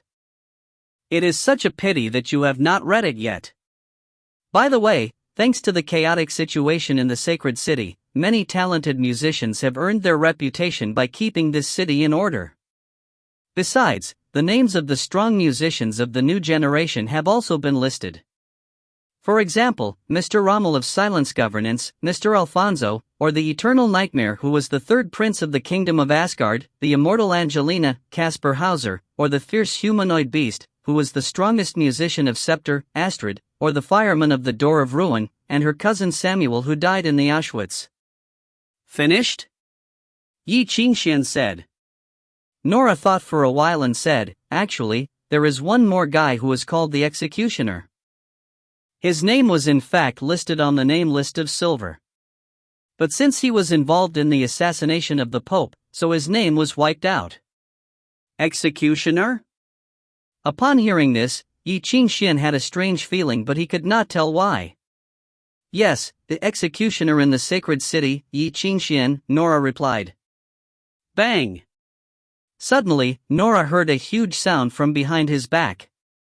He turned around and saw Ye Qingxuan standing up from the ground. He was stunned and asked, "What happened, sir?" "Nothing." Ye Qingxuan lowered his head and brushed the dust off his clothes. "I was just amazed by what you said just now, and somehow lost my balance and fell onto the ground." "I see." Nora nodded. The executioner in the sacred city? Seriously? Am I so notorious that people in this city even call me an executioner? It is absolutely abhorrent. Ye Qingxuan rolled his eyes. Maybe I have become as notorious as a rat now. Ye Qingxuan shook his head and stopped thinking about it. Suddenly, Ye Qingxuan stopped walking. What happened? Sir? Something is not right, Ye Qingxuan said and waved his hands. The moonlight perception threads appeared on the tips of his fingers and began to extend forward. At the same time, Ye Qingxuan's facial expression grew strange. This had happened more than once during this journey. Seeing Ye Qingxuan's facial expression, Nora could not help asking, could it be another illusion this time? No. Ye Qingxuan shook his head. This time, it is the Holy Temple Night Group. Bang! Bang! Bang! The earth began to shake. The steel and iron inserted into wall had gotten twisted, and on the tip of the steel and iron, blood had dried. Outside the door, devils were screaming. This is a trap. This is a trap. The dying knight tightly pulled Vasco's collar and shouted, Don't you understand? They lured us here so they could kill us all. Run! Run! He was almost begging, You should leave now, otherwise. Bang! Outside the church, there was something pounding at the iron door like crazy. The sound of the collision of steel and iron was very piercing. The dust on the door fell into the pool of blood. The torch of hydrargyrum on the shoulder pauldron of the knight's armor was shining in a cold light, lighting up the dried corpses that had been nailed to the wall. Every ounce of liquid in the priests had dried up, and their bodies had been torn. They trembled from time to time with the knocking on the wall. On the platform, the officiant's head had been penetrated by a long rusty spear. It was looking at the knights of the Holy Temple and smiling at them. Half an hour earlier, the sacred city had turned chaotic. The whole city had not changed into the wartime state, even the defensive line of Armageddon had not been set up. As soon as the sound of Hyakum began to echo in the air, the two groups of knights who were camping inside the sacred city were attacked. After they made their way out, they received the SOS from their temporary headquarters. However, when they arrived at the temporary headquarters, they were shocked by the scene. Nobody was in the temporary headquarters, and the roof and walls were covered with dried corpses. This was a trap. Now the Knights of Holy Temple had been trapped in this church. The stimulant had lost its effect, and the dying knight, half of whose body had been cut through, finally lowered his head and stopped breathing. Vasco reached out his hand and helped him close his eyes. May your soul rest peace in heaven and never feel lonely. Vasco sighed. Chapter 499, Exugiai 1. Now you are at the highest rank among us, Quentin said, standing beside Vasco with a tower shield on his back. Make a decision, Aquilifer. To break through or to defend? How many people do we have? Vasco asked wearily. 31, Quentin replied. 6 of them are seriously injured. We have only 17 blade dancers, 2 shooters, 4 armored knights, and 1 scout. The rest are unarmored retainers. Is there any news? Vasco raised his voice and shouted huskily. The retainer standing beside the ether communication box looked up with a gloomy face and said, 3 minutes ago, the headquarters of the Praetorian cohort announced through global broadcast that the sacred city had been isolated. So there is no news outside the city. Now, we are probably the only squad of Knights Templar in the sacred city. OSH*T. Vasco said. Boom! The walls thundered and cracked.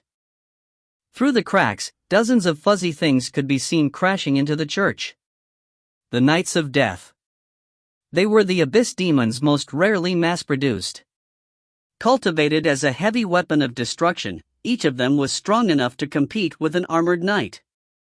Now, the heart-rending flute reverberated, stinging people's eardrums and urging the Knights of Death to attack the last church. Is there any good news for me before I give the order? Vasco looked at his quartermaster. Really, anything. After a moment of silence, Quentin leaned to one side and said, when our squad broke through, we brought this thing out of the weapon and equipment database. I thought it might come in handy for someone, but.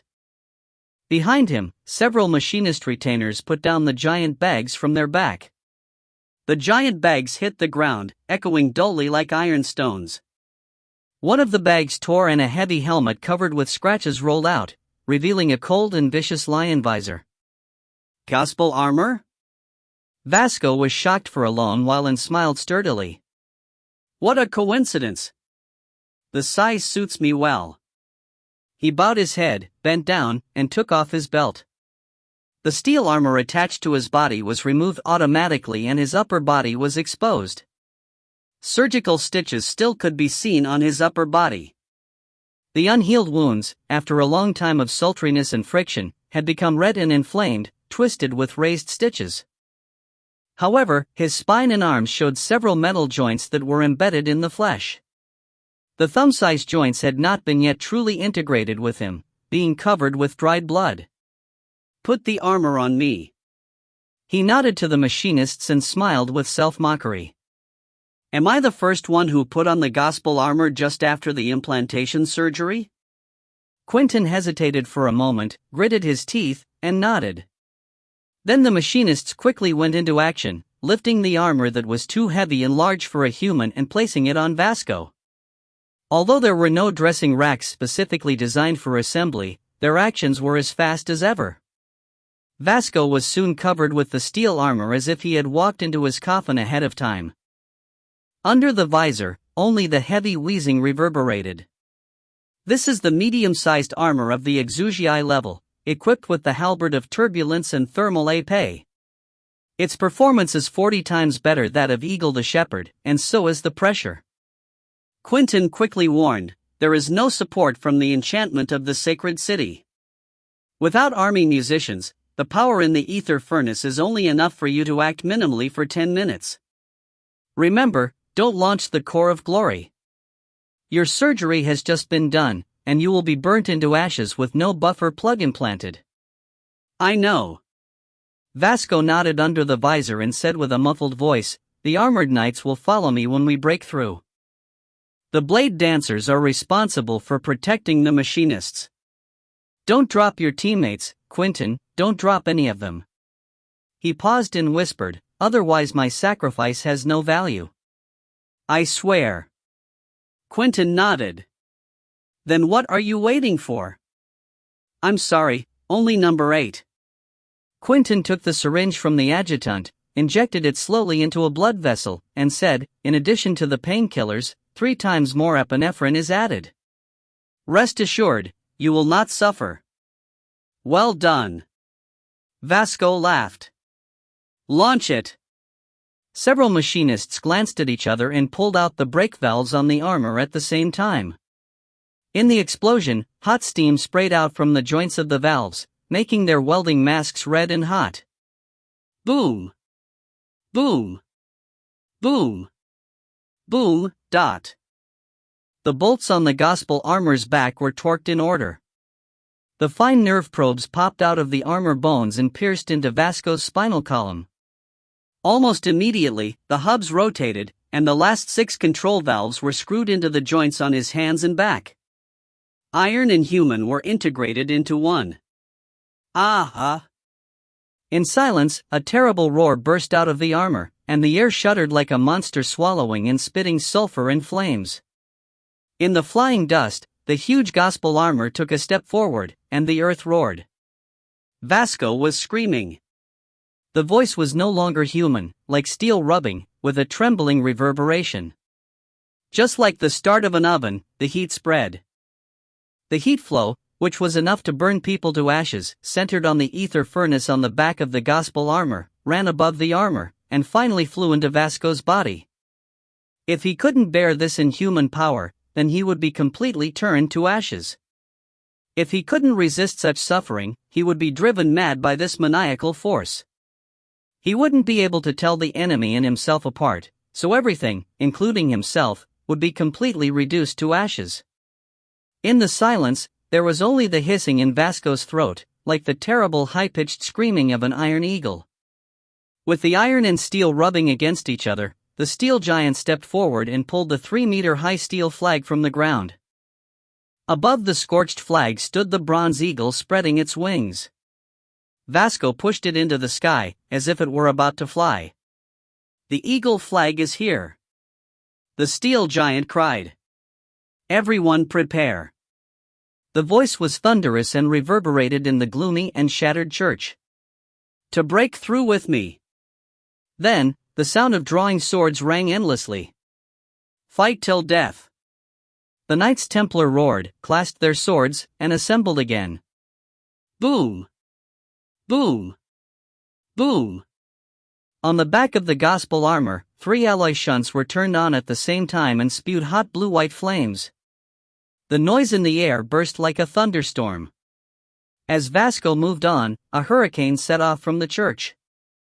In an instant, he broke through the iron wall of a spent force, and rushed into the innumerable crowds of demons outside the door. It was as if the sharp blade of God fell from heaven. Wherever it reached, everything was cut open in a crisp and clear way. The straight cutting line extended forward, smeared with misery and blood. Dragons of earth, white spiders, those ferocious demons were even weaker than dust for the steel giant. They were brutally crushed and smashed. The smelly blood splashed on the armor, spread in the hurricane and then evaporated, letting off the smell of death.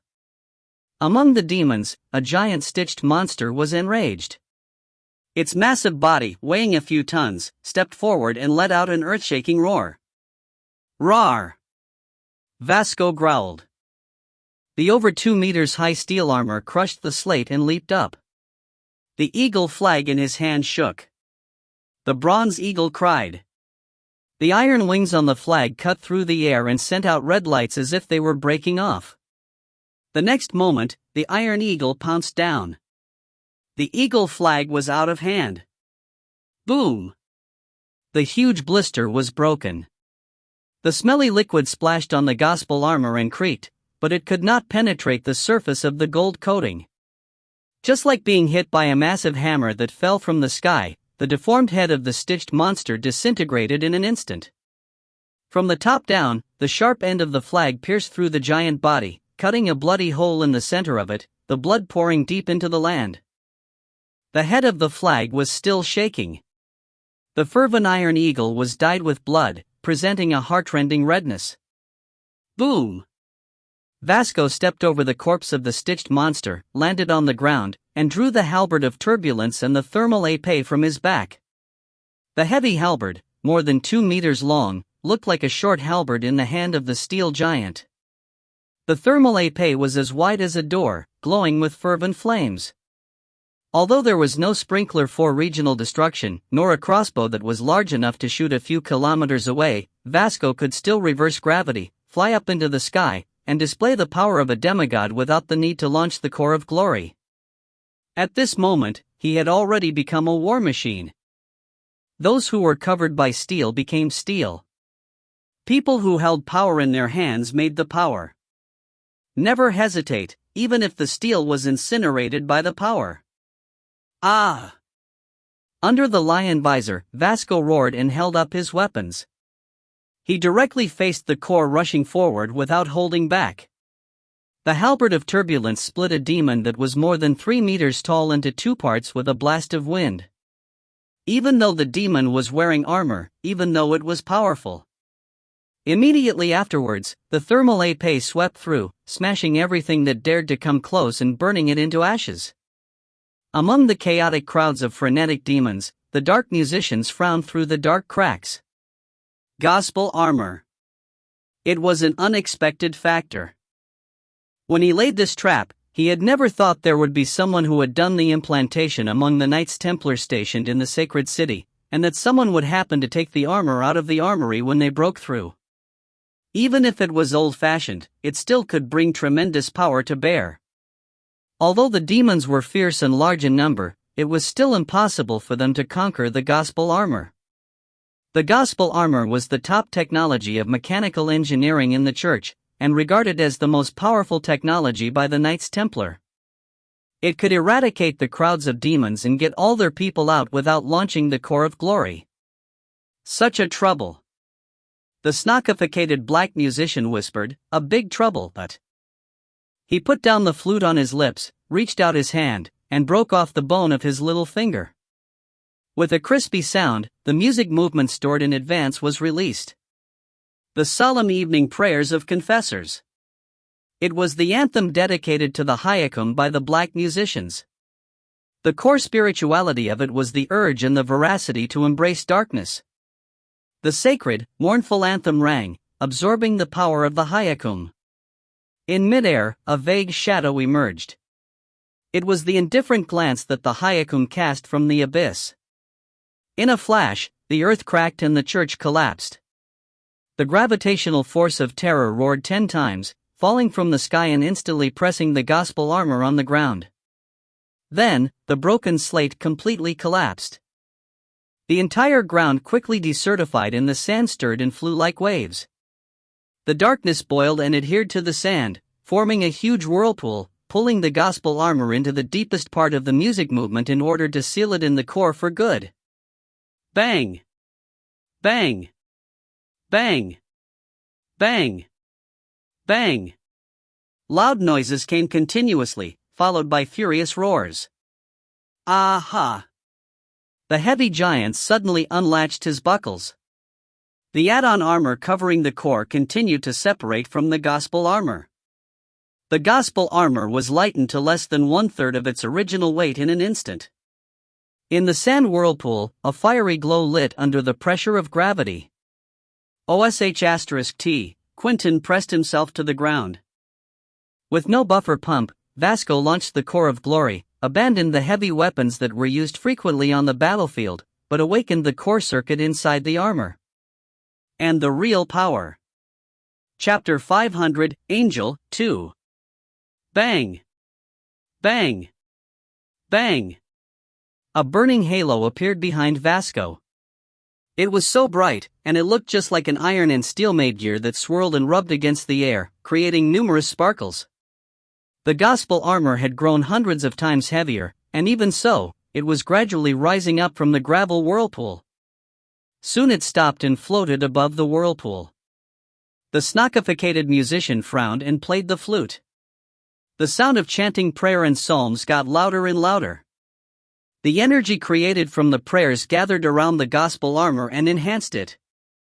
Vasco was trapped by the gravity of the armor and the seal of gravel, like prey caught by a huge hungry beast. "Run!" Vasco shouted. "Quentin! Run!"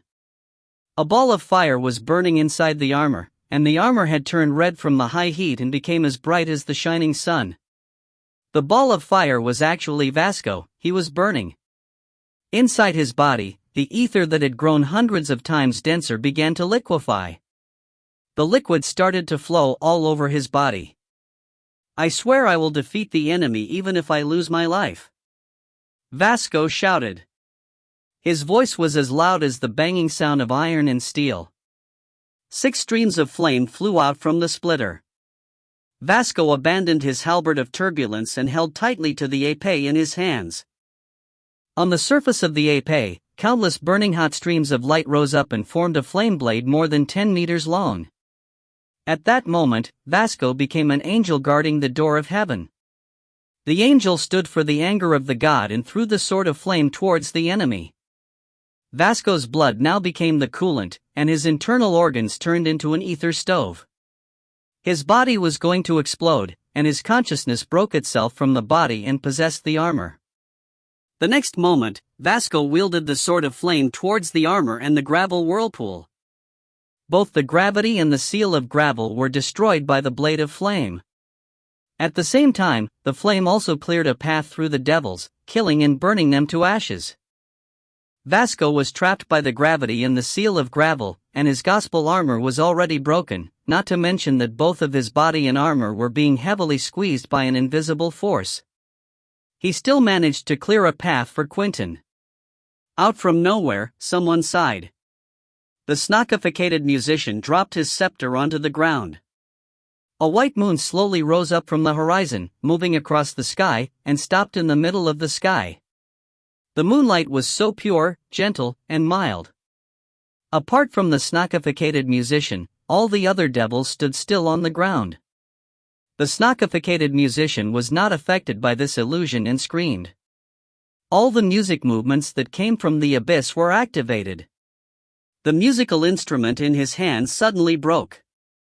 The next minute, countless moonlight perception threads penetrated his body and connected with the music theory inside his body. A seed was planted in his body. That seed was a ball of fire. This was all Ye Qingxuan's doing. He played that above the burning ashes, a music movement that was once played by Abraham. With the help of the moonlight, the purifying music theory contained in the fire was much enhanced. Soon, flames erupted from the snockificated musician's nose, mouth, eyes, and ears. He began to run around and scream with pain. After a short while, his body collapsed. His bones became ashes, the last ounce of his blood evaporated, and what was left on the ground was only a sack of skin. As for the surviving knights, what they saw was a rather different scene. With the moon rising up, all the devils vanished as soon as they were bathed in the moonlight. They also heard someone screaming, while a dark smoke rose up from the ashes and gradually dispersed. The survived knights were totally shocked by this scene. A young man with white hair walked towards them, without caring about the extremely high temperatures and the force field around him. He reached out his hands, and easily moved the light and lightning out of his way. Then he stopped in front of the burning armor and gently put his finger on its surface. "Don't move, and I can save you." Inside the armor, Vasco almost lost his consciousness and still managed to hear Ye Qingxuan's voice. The moonlight flew into the gospel armor like water, and in the blink of an eye, numerous perception threads appeared from nowhere.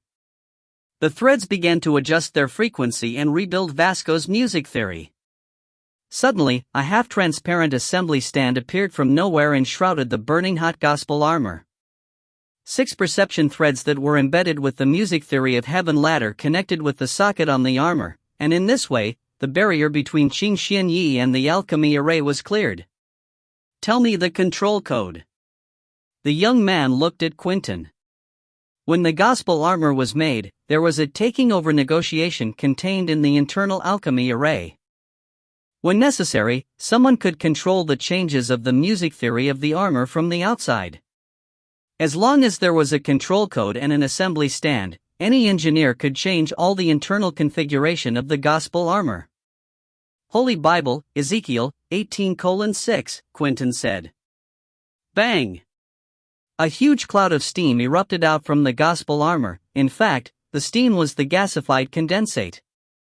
Still, the armor was burning hot. If the configuration was incomplete, activating the core of glory equated to committing suicide. Earlier, Vasco almost managed to activate the core of glory. With the help of the control code, Ye Qingxuan was able to get inside of the armor. Thanks to the way of deciphering, the huge and complex system was quickly organized, and countless music theories became ordered and spread out in Ye Qingxuan's mind. The extremely complicated mechanical system beneath the armor also became very easy to understand and analyze.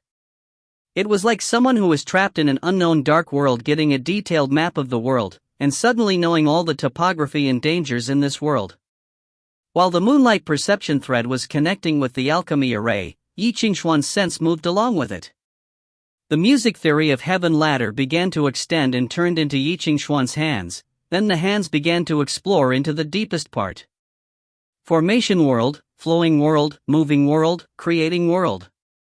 Finally, Ye Qingxuan's hands reached to the core of glory that was heavily protected by layers of black boxes.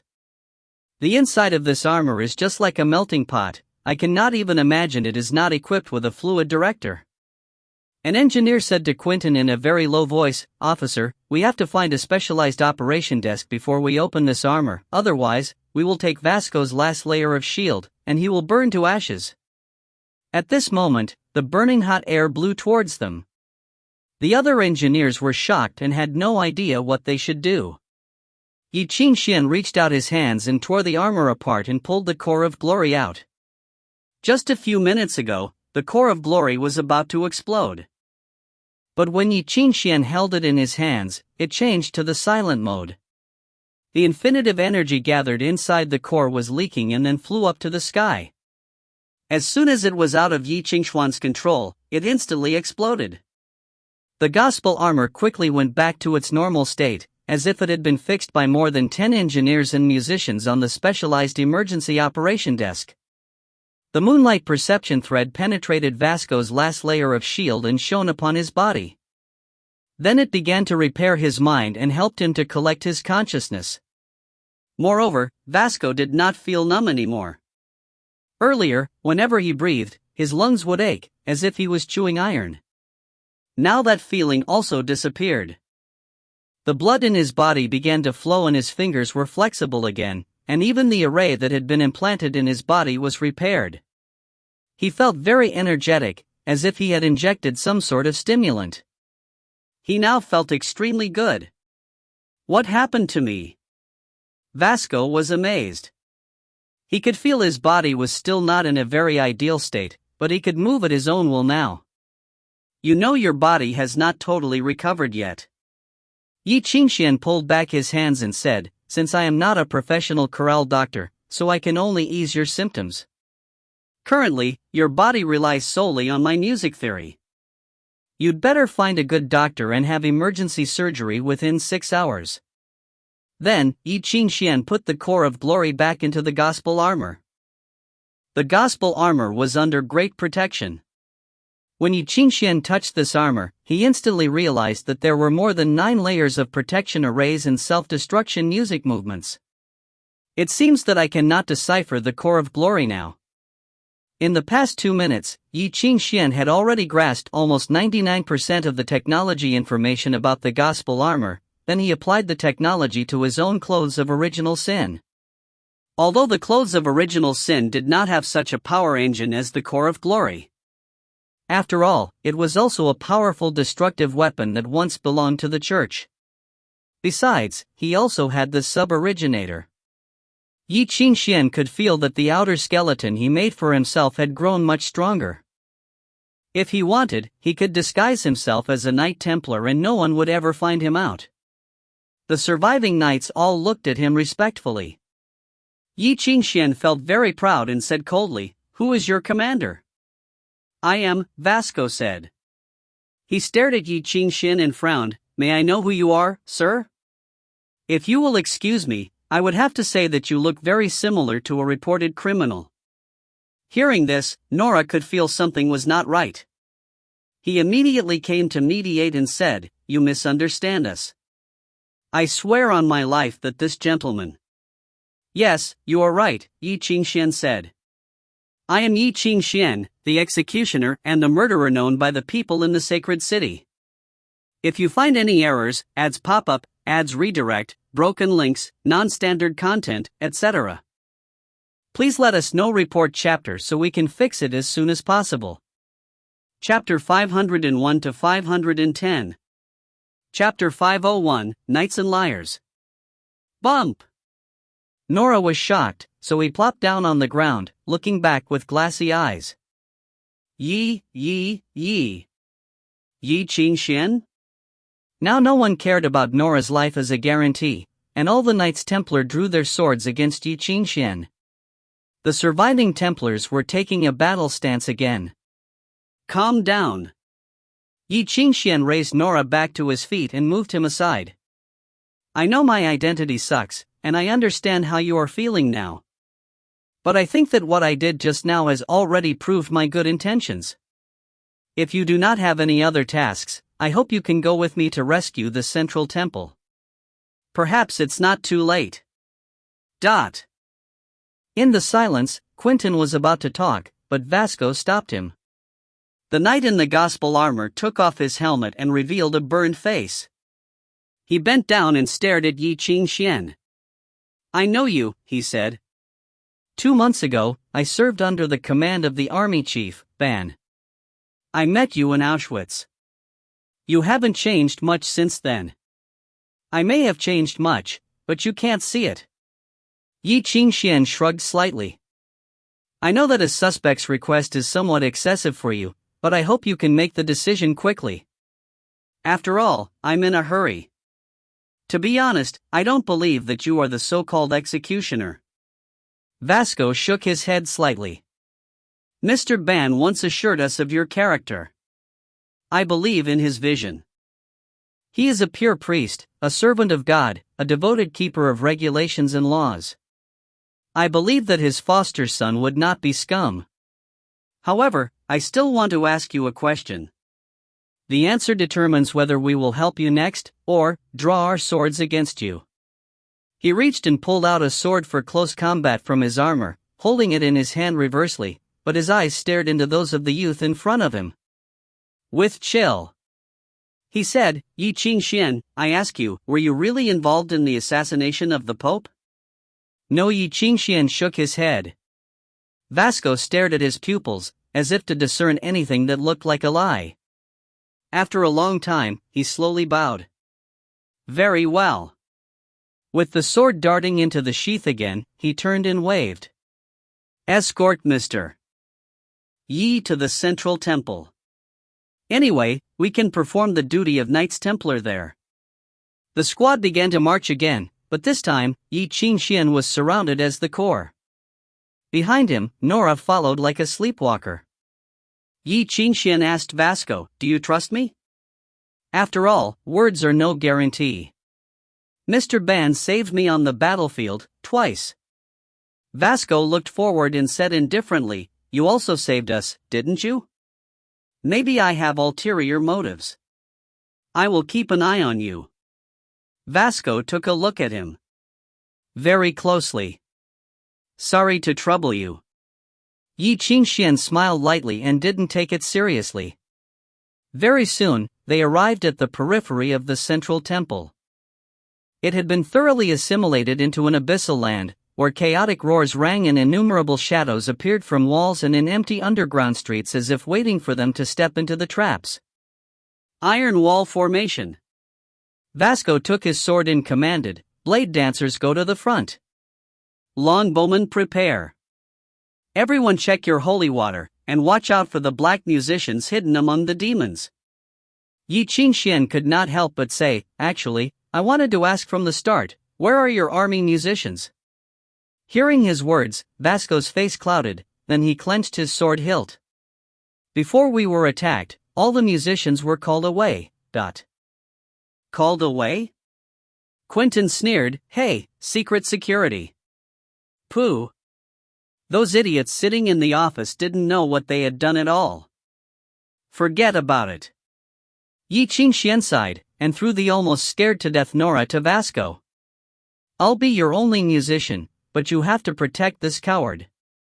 The only musician? Bitterness appeared on Vasco's face. Thousands of demons are here.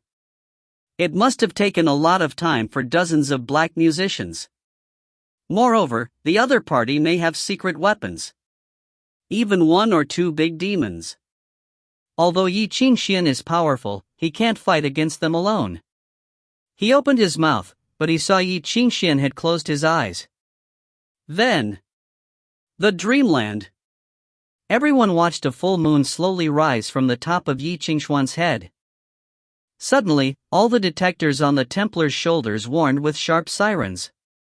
Vasco was stunned after seeing that the terrible degree that had originally exceeded the measurement range was rapidly dropping. 1,900,000, 800,000. It was as fast as jumping off a building. Some fragile alchemical equipment on the Templars even exploded. The invisible waves spread from Ye Qingxuan's feet and set off billows, sweeping over the surrounding areas. Wherever they went, the countless demons stiffened and snarled crazily. In some places, the hidden ones were forced out of the shadows. Under such a terrible falling gap, the music theory in their bodies was getting turbulent and uncontrollable, and their blood spit it out. What was worse, the ether furnace implanted in their bodies suddenly exploded.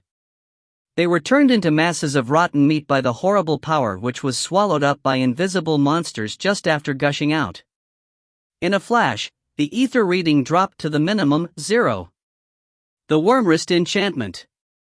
Although the moonlight was so illusory and fragile, there were innumerable after-impacts and collisions between the abyss and the sacred city. At this moment, within the few kilometers covered by the moonlight, all the musicians had lost their power. Even the master musicians could only protect themselves and couldn't care for the others. What is this? Vasco gasped. Soon, he looked up and stared at the chaotic demons ahead, showing a grim smile. After losing the support of the abyssal music theory and the black musicians, the demons were just bigger beasts. Such a golden opportunity. Forward! He lifted the thermal épée and shouted to everyone, "Follow me. Go to the central temple. Tell those bastards who is here and who is their enemy." Then the earth boomed. When the Knights Templar were galloping, the ground quaked and the sound of steel reverberated through the entire battlefield. The bloody eagle flag rose again. At this moment, the Iron Eagle was flying above the battlefield proudly. In the central temple, the alarm of the last closed enchantment rang harshly. A loud noise came. When all the priests looked at the dim nebula overhead, their faces turned pale. The observation system in the enchantment of the sacred city had completely failed, diffusing red lights everywhere, which symbolized collapsing. The overused enchantment had now reached the brink of collapse. Under the pressure from the abyss, everyone were stuck here. There was no outside aid, no orders. Even over 2/3 of the backbone musicians were not on duty. The rest tried to maintain the enchantment again and again, and then waited for the alarm sound of failure again and again. In the end, all of them gave up hopelessly. Crap! All of you are crap. You can't even repair an enchantment center. There are so many coordinating instruments in the sacred city. Can't they share some pressure? With so many budgets invested each year, how could you become crap when we need you? Rembrandt looked at their wilting faces and said fiercely, "What did you guys do? All of you are called the elites. And that bastard, Albert, how much money did he put in his own pocket? You are crap. You are guilty of misconduct. All of you. If I didn't command, it would all be finished by now. Do you understand?" The priests were standing by silently with gloomy faces while he yelled. After the Archbishop Albert was dismissed, Rembrandt acted on the very first day of his tenure. He withdrew the buffer equipment on the excuse of the budget, leaving the enchantment with no flexibility. In addition, all the backbone musicians before were also removed and replaced with his own confidants. When the war started, half of his powerful backbone musicians didn't even show up. They were hiding somewhere. With no power or order, the musicians present couldn't even manage to issue an early warning of changes. It was half an hour before Rembrandt showed up, reeking of booze. He commanded them to launch the discharging module without even having a look at the pre-reading star atlas, resulting in the damage of more than 16 key locations. Before that, those who remonstrated bluntly and attempted to stop him were made the scapegoats and dismissed. If they survived, they would be exiled to the edge of the dark world. In the end, no one dared to speak. The rest of them just watched as he commanded they give up the outer layer and the middle layer, even the inner layer. The enchantment matrix had been distorted into a mess under the pressure of the abyss.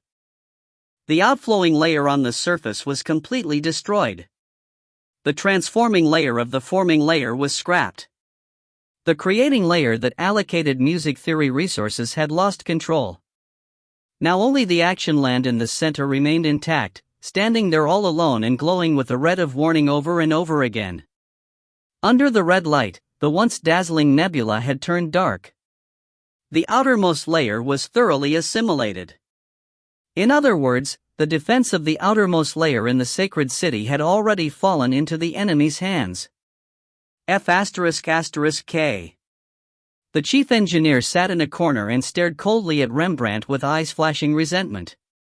His secretary pulled him down and babbled at him, "Calm down. It's useless. He is still the Archbishop of the Central Temple. Do you want to be a renegade?" Rembrandt sensed their resentment, sneered inside, and just got over it. Those craps even wanted to abandon the central temple and shift the focus to support the inner enchantment. If I didn't stop them, all the people here would have already died. Now all the forces that remain in the enchantment have been gathered up, and the 6 sub-centers on the outskirt have been abandoned to safeguard the central temple with every effort. A starved camel is bigger than a horse. Even though dozens of big demons siege together, it can be impregnable here. My own security has been guaranteed. Then, the next step is how to smooth the aftermath over. His thoughts were shifting rapidly from the losses of the sacred city to how to get rid of his faults. It was my brilliant leadership that saved the central temple, a very important institution, from falling into the hands of the demons on just the second day after I took office. Although I am responsible for the result, no one can blame on me. A horizontal transfer to other places would be the worst punishment. However, the fault of abandoning the residents of the outer area is a bit serious. I must find a suitable person to take the responsibility. Thinking of that, he looked at the chief engineer and his assistant, who were not far away, with coldness in his eyes. Such a good opportunity for me to get rid of the annoying confidants of Albert who take the positions but won't go. It was heard that this bastard tried in secret to stir up other people's dissatisfaction with me and then impeach me with the cardinal bishop. If I didn't see through that with my quick mind, I am afraid that I would have been framed by now. If that's the case, there is no other way. He sighed softly, but didn't feel that depressed. He stopped looking at the engineers and closed his eyes, but he couldn't help but think. When this is over, there will be a huge gap at the top of the sacred city. With Mr. Ludovic's promise, do I still have a chance to go further? The shrill alarm drew him back from his contemplation. He looked up confused. What happened again? He glared at the musicians who were operating the enchantment. I've already said it 1,000,000 times. Don't mess with it. Are you guys trifling with the lives of the people here? No, not me. The musician who stood in front of a pipe organ raised his hands and shook his head innocently. It was outside the central temple. Someone connected the line and asked us to open the door to let them in. Now. Rembrandt was shocked and frowned. Who is this? Can you figure it out? Soon, the operational musician received an answering message and shouted with excitement, "It is the sign of the Knights Templar. The Knights Templar is coming to help us out." That's impossible. Rembrandt screamed subconsciously. But when everyone looked at him, he suddenly paused and said, "Who knows if they are really Knights Templar? Demons are everywhere outside, and there are only 2 squads of the Knights Templar stationed in the sacred city. How could they come in? They are liars." When he said that, his eyes widened and suddenly became more certain. Yes. They must be. Our task is to defend here. Never let anyone suspicious in. But, the operating musician was stunned. It's really? Really? Rembrandt sneered. Can you be sure about that? Can you make the decision to let them in? Can you take the responsibility? Chapter 502, Who is in charge of this? We can open the side door, a man said in a hoarse voice. Let them pass a quarantine. We also have the safety valve and the vacuum chamber there. If they are what they say they are, they would not refuse to pass the quarantine. Besides, we can take this opportunity to examine them. Hearing this, Rembrandt turned around and shouted to the engineer, seriously? If we open the door, what if something goes wrong with the central holy temple? Are you able to take the responsibility then? Thanks for your kindly reminder, the old general engineer sneered. In fact, the Cardinal Church has allowed me to be in charge of the limits of authority on security.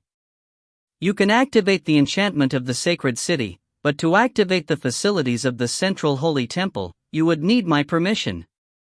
Rembrandt shouted, Rubens, how dare you? Are you deaf? Rubens stared at the operation musician.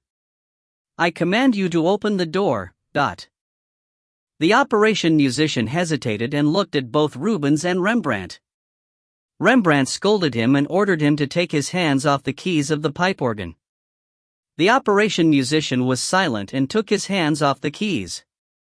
Rembrandt was relieved. He looked at Rubens and coldly said, "You disobeyed the orders from your superiors and put the whole central holy temple into danger." Rubens, I hope you have a good explanation when facing the cardinal church. I am just doing my duty, Rubens replied coldly. He then glanced at the operation musician and felt very disappointed. The operation musician didn't dare to look at Rubens, and dodged his eyes. There is no need for you to fulfill your duty now. Rembrandt stood in front of Rubens, took off his name badge, and threw it on the ground. You are suspended now. Go to the cardinal church and prepare for the interrogation. Rubens sneered, turned around, and left the hall. When Rubens walked past the operation musician, he stopped and stared at him. Hal, I am very disappointed with you. It is not because that you have disobeyed my order. You know what, Rembrandt has just been here for 2 days, and you have abandoned the principles and doctrine to which your father has stuck for his whole life. Both your father and I have backed the wrong horse. Rubens continued to walk, and when he was about to walk out of the holy temple, he heard a low and deep music. Rembrandt was stunned, and when he saw Hal playing the pipe organ, his face twisted. You be asterisk starred. How dare you? How dare you? The operation musician laughed. He took off his badge and threw it to the ground. I am sorry, I quit. Hearing this, Rembrandt's face convulsed with rage. Before he said anything, the door suddenly opened. As soon as the door opened, blood flew into the holy temple. If one wanted to get to the holy temple that had been insulated by 2 doors, he would have to walk past the closed safety valve and the vacuum chamber. But even so, a huge amount of blood still managed to flow into the temple. The smell of blood permeated the air. The surviving Knights Templar were walking into the holy temple holding broken swords in their hands. All their armor was also broken, and worse still, the knight who was wearing the gospel armor was already disfigured. By looking at their armor, the 3 could see they had been through a heavy fight. Steam was spurting from the broken ether pipe on the surface of armor. Because of the blood on the armor, the steam turned red as it rose into the air. Some of the knights took off their broken masks and helmets. Their hair was soaked with sticky blood, and due to their body temperature, the blood had curdled. After the heavy fight, only 27 knights survived. They all looked like they had just come back from hell. In the middle of these knights, there were 2 men.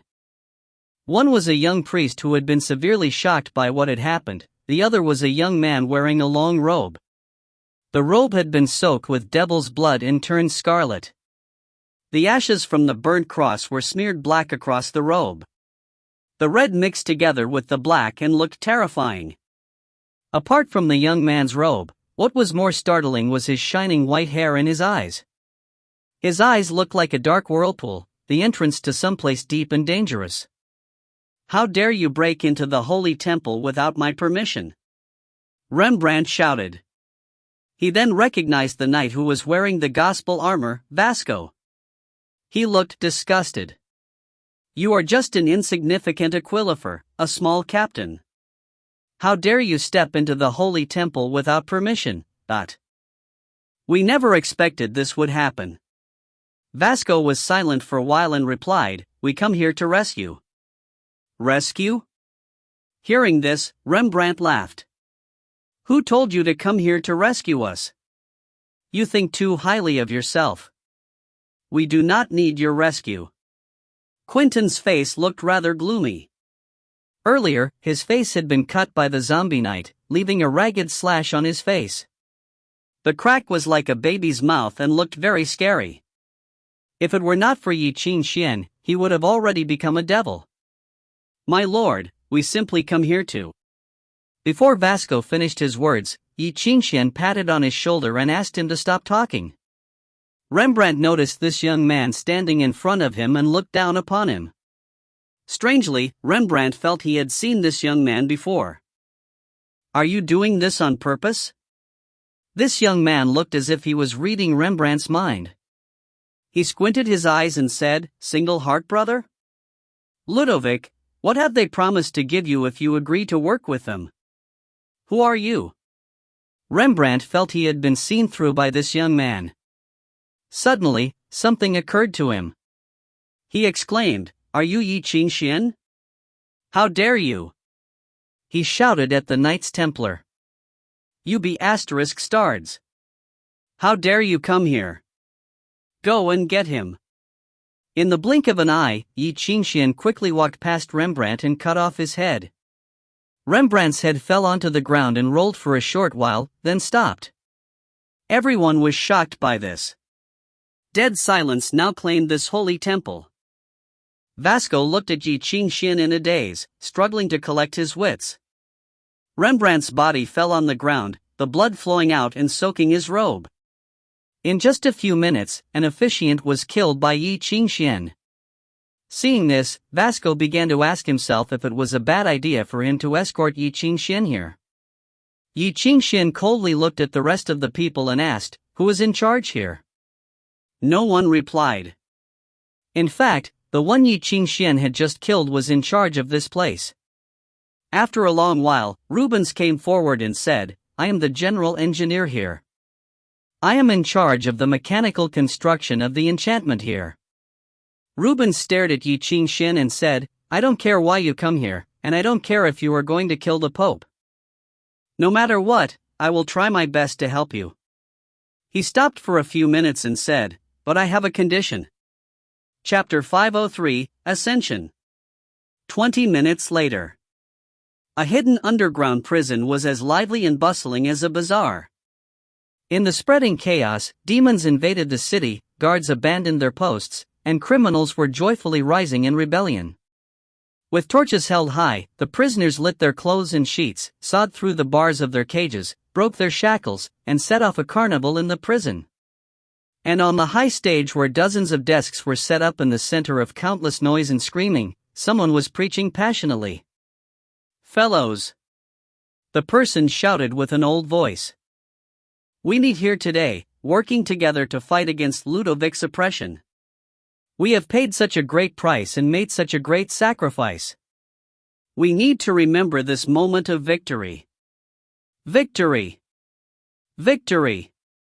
The reveling prisoners shouted back. "The moment of victory. So, is it for money, glory, or rights?" On those dozens of tables, an abnormal old man in a tattered, dirty dress clenched his fists, screaming angrily, "No, it's the most precious thing for one's life. It's freedom." The prisoners, indulging themselves in stimulants, alcohol, and banned drugs, screamed with ecstasy, "Freedom! Freedom! Freedom! Freedom! Let us fight!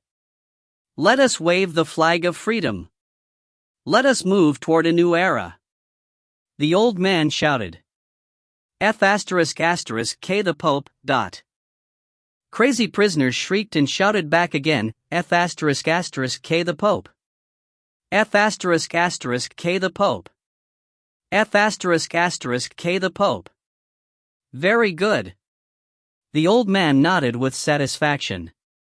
"Come on, bring Ludovic's lackey." Soon, the prison governor was brought up and tied tightly on a tattered cross. The space around the cross was cluttered with broken wood and doused with fuels as well as liquor with a pungent smell brought by someone from unknown places. The governor looked utterly pale. "I beg your mercy. I beg your mercy," he screamed. "I'm innocent." "Nonsense. Do you think you can fool me?" The abnormal old man in a dress jumped down and pointed at his nose. "I can see through your little lies even with my nose. What I said is true." The governor cried without tears. It was the order of the stupid bishop. He had just run. "I'm just a poor man. Please, I haven't done anything harmful to you. Please, it's all that stupid bishop's fault." The old man picked up 2 bottles of liquor and poured them on him, leaving a bit to drink. He got sleepy eyes from the drink and asked in a skeptical tone, "Really?" "Yes. Yes." The governor nodded as fast as he could. "Then, you answer a question." The old man raised his voice, pointed to his nose, and said, "If you dare to tell lies, you must pay for your lies today." He paused and asked in a holy and solemn tone, "Do I look good in dresses?" In a flash, all the noises disappeared. Dead silence. What is he talking about? The prisoners and the governor tied on the cross looked at the old man with confused expressions. But the governor didn't dare to answer, because the old man still held a newly lit match in his hand. "Say it. Yes or no?" The old man moved the match closer and said, "If you lie to me, I'll fire you up." The governor cried out in tears, broke down completely, and was about to speak. At that moment, a roar rang. It was just like a thunderbolt dropped by an outrageous god from the ninth heaven to kill the goddamn desecrator. With the roar continuing, the earth and mountains quaked so hard that no one could stand steadily. In the loudest bang, the ceiling suddenly broke. A roaring, heavy shadow passed through the layers of the barrier and fell to the ground of the bottom floor. Boom, dot. Dust and broken stones flew in the air. Everyone plopped down on the floor. An extremely heavy thing descended from heaven, smashed every layer of the ceiling, and even fell to the bottom floor. The prison governor, tied to the cross, was almost caught under the falling thing and smashed into a patty. He was pale and almost fainted after his narrow escape. Soon, the scraping noise of steel and iron sounded. A burly figure emerged from the smoke and no one could breathe. Knights Templar. It was the Knights Templar.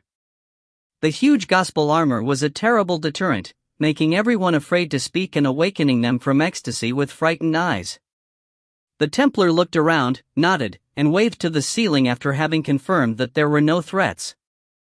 Soon, a rope condensed from ether stretched down.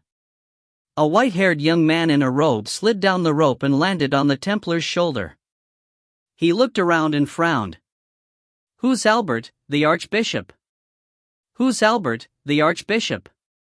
he asked again. Obviously, he didn't wait for an answer this time.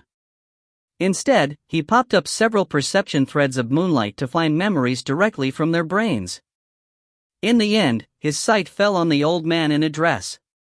"Mr. Albert?" he asked. Albert seemed to still be partially drunk. He stared at the newcomer in confusion. "You're looking for me? Did you come here to join us? Are there any normal people at the top of the church?" The young man pursed his lips and sighed. "You are so fortunate to have such a good subordinate. Follow me, Mr. Albert, your central temple is waiting for you." "Really?" Albert froze for a moment and jumped up excitedly to take Ye Qingxuan's shoulder. "You should have said so earlier. I thought you were sent by Ludovic, that little bitch, to kill me." He continued, "Oops. You look so familiar, my little brother. I think I've met you somewhere. What a pity. You look like the unlucky guy that killed the Pope, but it doesn't matter. Anyway, no one cares who you are in such chaos. By the way, when shall we leave here?" "Right away." "Well, please wait for me." Albert waved his hand and said, "I still have something to do here." Then he took a match out of his pocket, lit it, and shook it very seriously in front of the governor. "You haven't answered me yet. Say, do I look good in dresses?" The governor had completely broken down, and nodded while crying. "Yes. Yes. You look great in your dress." Then, Albert's smile disappeared. Became cold and indifferent. Like an iron stone. Stupid. He released his finger and let the match slip down. "You look good in women's clothes." Ignoring the governor who was screaming in the fire, he turned around and pulled the rope. All the prisoners looked at Albert in admiration as he was raised up through the rolling of the pulleys and left under the protection of the Knights Templar. After a very long time, only one person reacted, and pointing in surprise to the hole through which faint light fell down. Our boss is ascending to heaven. Ascend. Ascension. Ascend. In the cheers of a number of freedom fighters, something tattered and dirty fluttered down from the crack and danced in midair, like a butterfly flying into the flames. Burned into the crazy ashes. The F***king world changed so fast. Archbishop Albert, in a prison uniform, sat in his former position with undried blood under his feet. Several loyal subordinates were rubbing his shoulders and legs, and serving him in every possible way. Rubens struck a match and then lit a cigar in the corner of Albert's mouth. The cigar was found on Rembrandt's dead body, and it had a sweet taste. Then, his face was hidden behind the thick smoke. Within just a few days, the host died in the hands of his loyal subordinates, and the Pope was stabbed to death during the New Year's sermon. Without the Pope, the Archbishop of the Church was as useless as a dog and put into prison by the new superior, wearing women's dresses and pretending to be insane for the purpose of self-protection. Before I got drunk, people were singing and dancing in the sacred city, expecting the coming of a new era. But I just took a nap, and the sacred city became such a wasteland that it seems to have been ravaged dozens of times. It's so miserable. Now, the suspect who killed the Pope has rescued me from dilemma and has entrusted me with the important institutions of the sacred city. And this guy, within just half a month, jumped from the official musician to the master level. He stared at Ye Qingxuan and puffed out smoke. Doesn't this world need reasons and common sense? What I realized in the past 2 weeks would probably be this: the world has its own logic and principles, and those who cannot come up with it will be crushed and thrown into dust. Ye Qingxuan answered lightly, so, after going through those things, I decide to go ahead of the world. After a long moment's silence, Albert took the cigar from his mouth and threw it into the totally dried blood pool on the ground. He sighed slightly. Tell me what you want, young man. At this time, both you and I are unable to change the reality. The changes of the big era can't be converted by small potatoes like you and me, but we can at least decide where it converts to. Are you ready to give the sacred city to the Hayakam in exchange for meritorious deeds? Or to make vigorous efforts to turn the situation and be a hero for several minutes? Tell me your choice. Neither. Ye Qingxuan shook his head. What the world will turn into should be considered by big men. I just want to find someone in the sacred city. Find someone? Albert was stunned for a moment, then he laughed. Maybe he laughed at himself, maybe at Ye Qingxuan. You just want to find someone through enchantment? He shook his head blankly. I'm sorry, young man. As you see, the great enchantment of the sacred city is badly damaged. All the basic functions can't be carried out, and the balance among the 4 layers of all its matrices is thrown into disorder. Even if I give you the highest authority right now, what you would have access to is only an empty shell.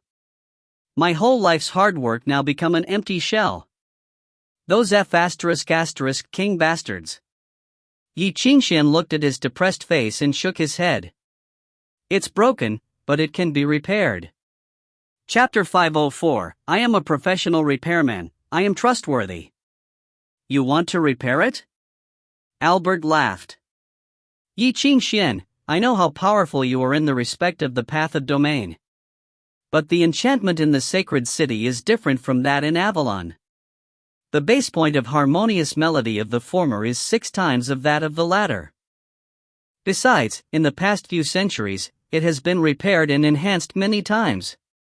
As long as the base point increases, the labor and the difficulty of repairing and enhancing the enchantment would increase by geometric progression.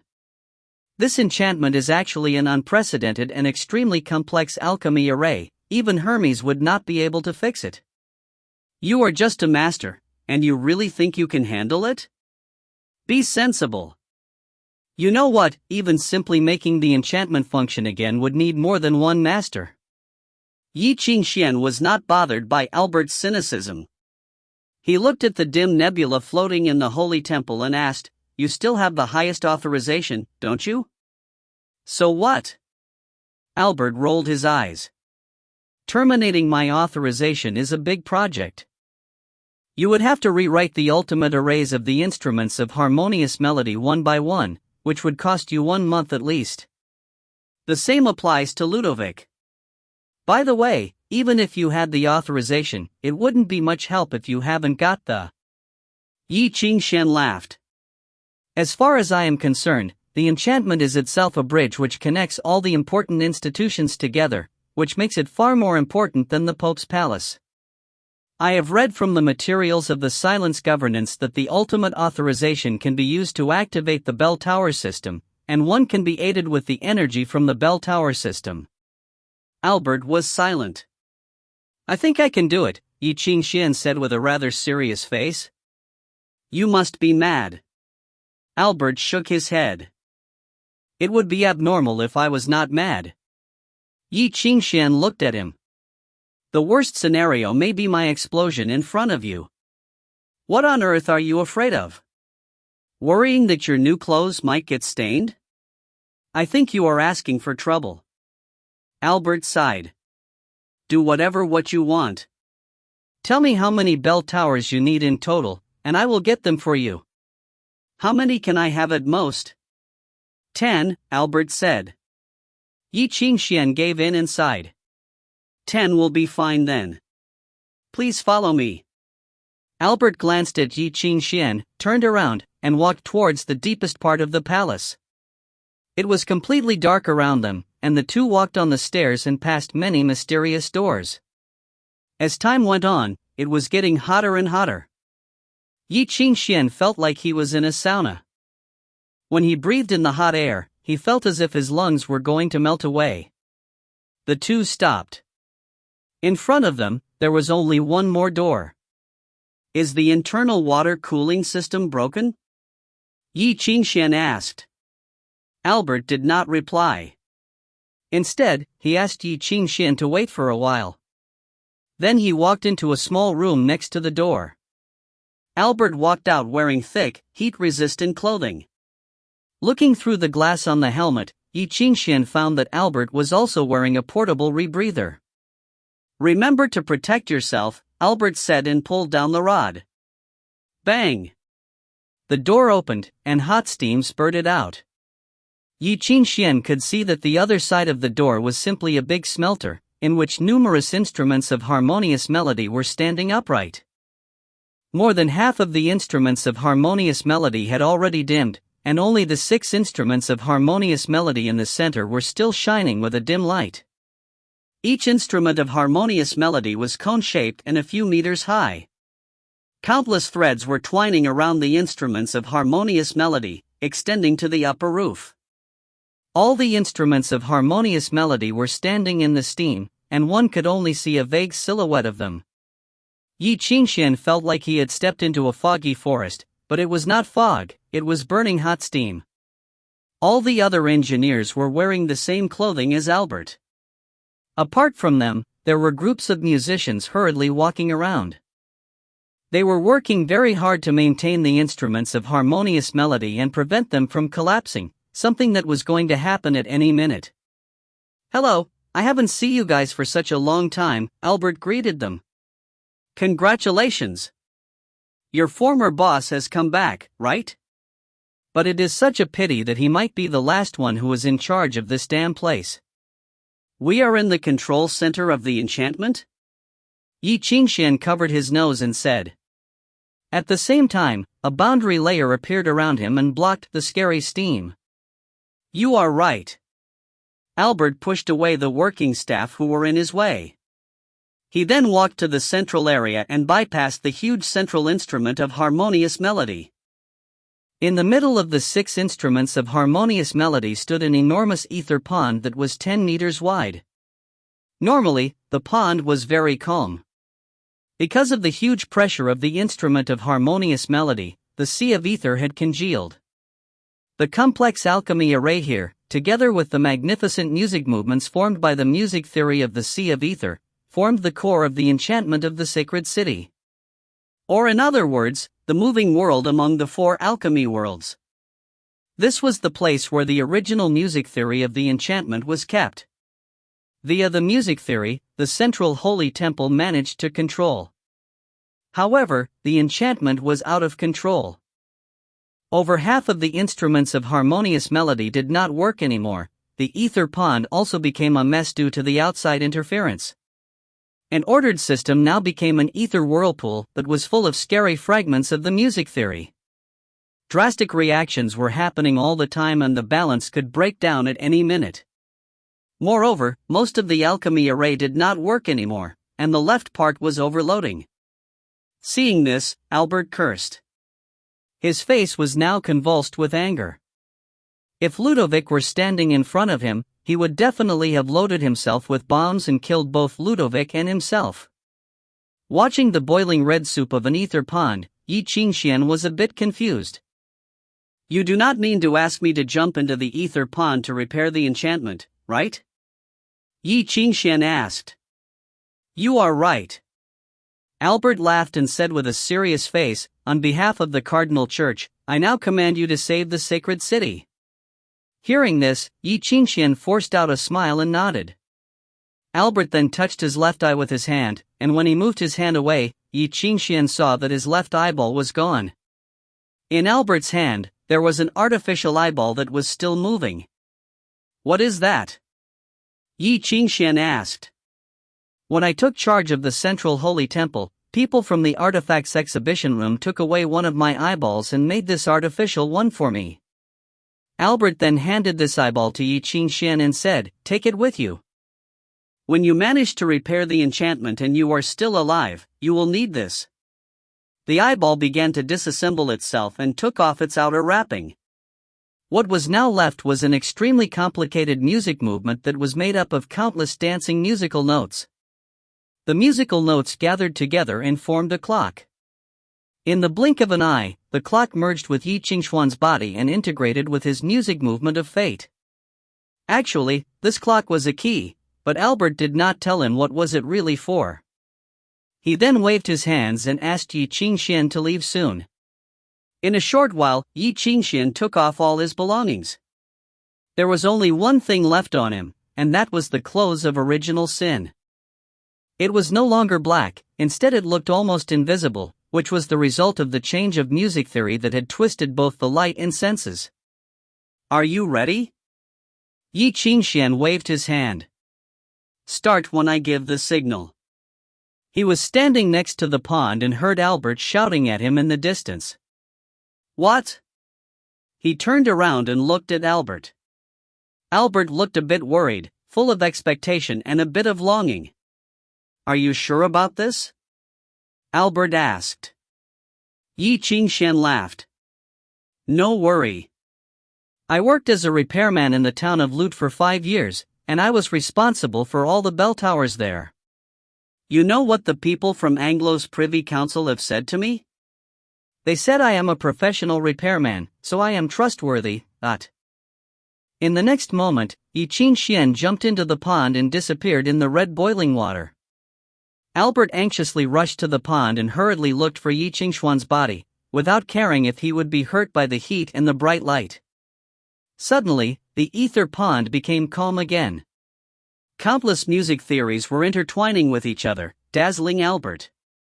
He tried to analyze it, but he soon felt very dizzy and stopped. It was already beyond his limit to analyze the music theory that had changed drastically. This was all because of Ye Qingxuan. Thinking of this, Albert could not help murmuring, what a monster he is. A white light suddenly flew out of the ether pond and blazed across Albert's face. Albert was terrified by this and fell on the ground. Suddenly, the low and deep sound of zither came from nowhere. At the same time, countless strings of Jiu Shao Huan Pei surfaced and intertwined with each other. In the blink of an eye, they filled the whole space. The strings were all vibrating and playing different musical notes. It was the music movement of Tune of the Sea Dragon. The heaven ladder was activated. The strings resonated with each other and shrouded all the instruments of harmonious melody. Accompanied with the ongoing music notes, the rest of the instruments of harmonious melody all lit up again. 1 instrument, 2 instruments, 3 instruments. In the blink of an eye, all the instruments of harmonious melody were shining in the cold light, and everyone present was shocked by this scene. All the instruments of harmonious melody that had stopped working due to the collapse of music theory began to work again. He did it! He managed to activate the instruments of harmonious melody, a musician exclaimed. I have also got the signal from the music theory of the moving world. Everyone was cheered up and amazed by this scene. It was just like a dying old man whose heart rejuvenated again had opened his eyes, stood up, and yelled, I am not dead yet, I am still alive. While his family was preparing for his funeral. Chapter 505, Don't even think about it. What are you waiting for?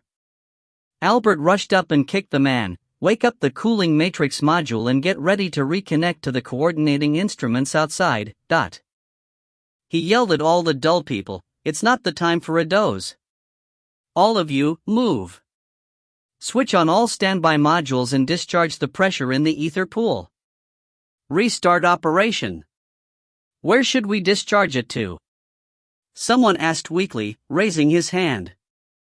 Any F***king places you want to, understand? Albert took his collar and shouted angrily, even if you discharge it to your mother's house, I must see the enchantment of the sacred city restarting. Do you understand?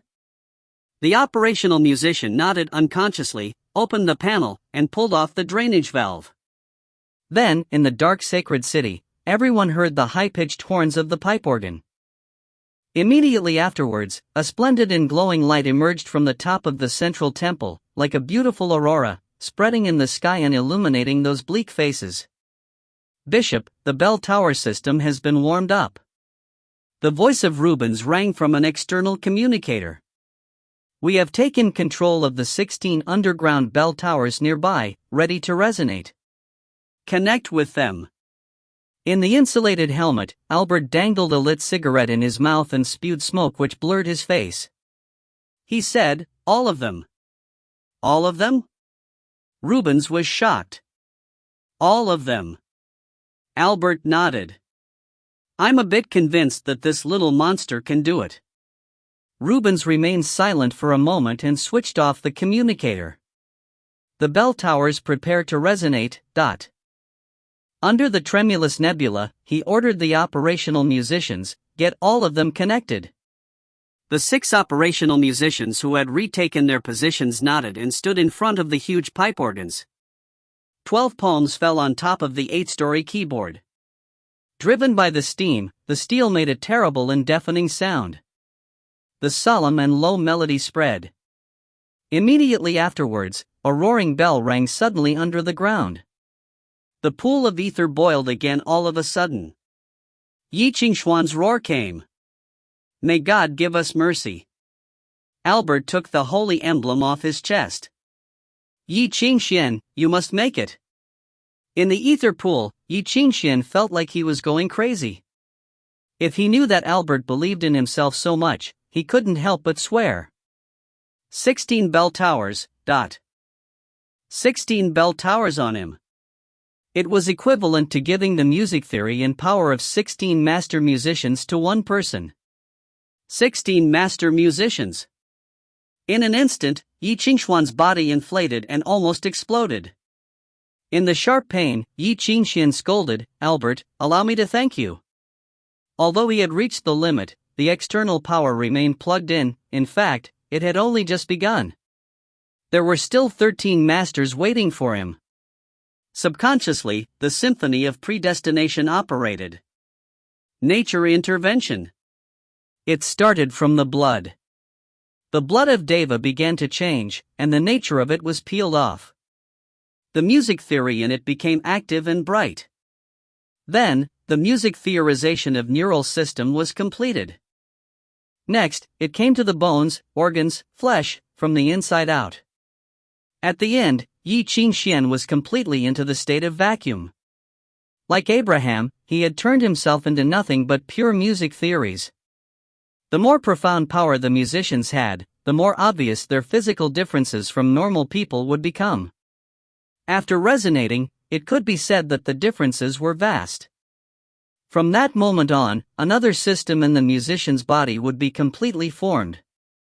In addition to the blood circulation and organ functioning of its own flesh and blood, the body hosted ether systems that were either large or small, perfect or incomplete. Ether was the blood, music theory was the bone, spirituality was the soul. Those systems would grow larger and larger as the musician's abilities increased. Finally, it would be able to survive alone after separating from the shackle of the physical body. That was the Holy Spirit. In this case, the circulation of Ye Qingxuan's physical body had fallen into a deep sleep, his heart rate having dropped to 1 beat every minute, as if he was already dead. In contrast, the ether circulation was unprecedentedly active. In the vacuum formed by nature intervention, the music theory had completely escaped from the shackle of the physical body, and exerted all its power without any interference. For all musicians, this was a unique advantage. The symphony of predestination operated fiercely with no need to worry about any pressure it might bring. Nevertheless, there happened to be endless ether for him to make use of. The sub-originators started. The heaven ladder was used as a bridge to transform all the power that exceeded Ye Qingxuan's containing limit to the sub-originators in the ether world.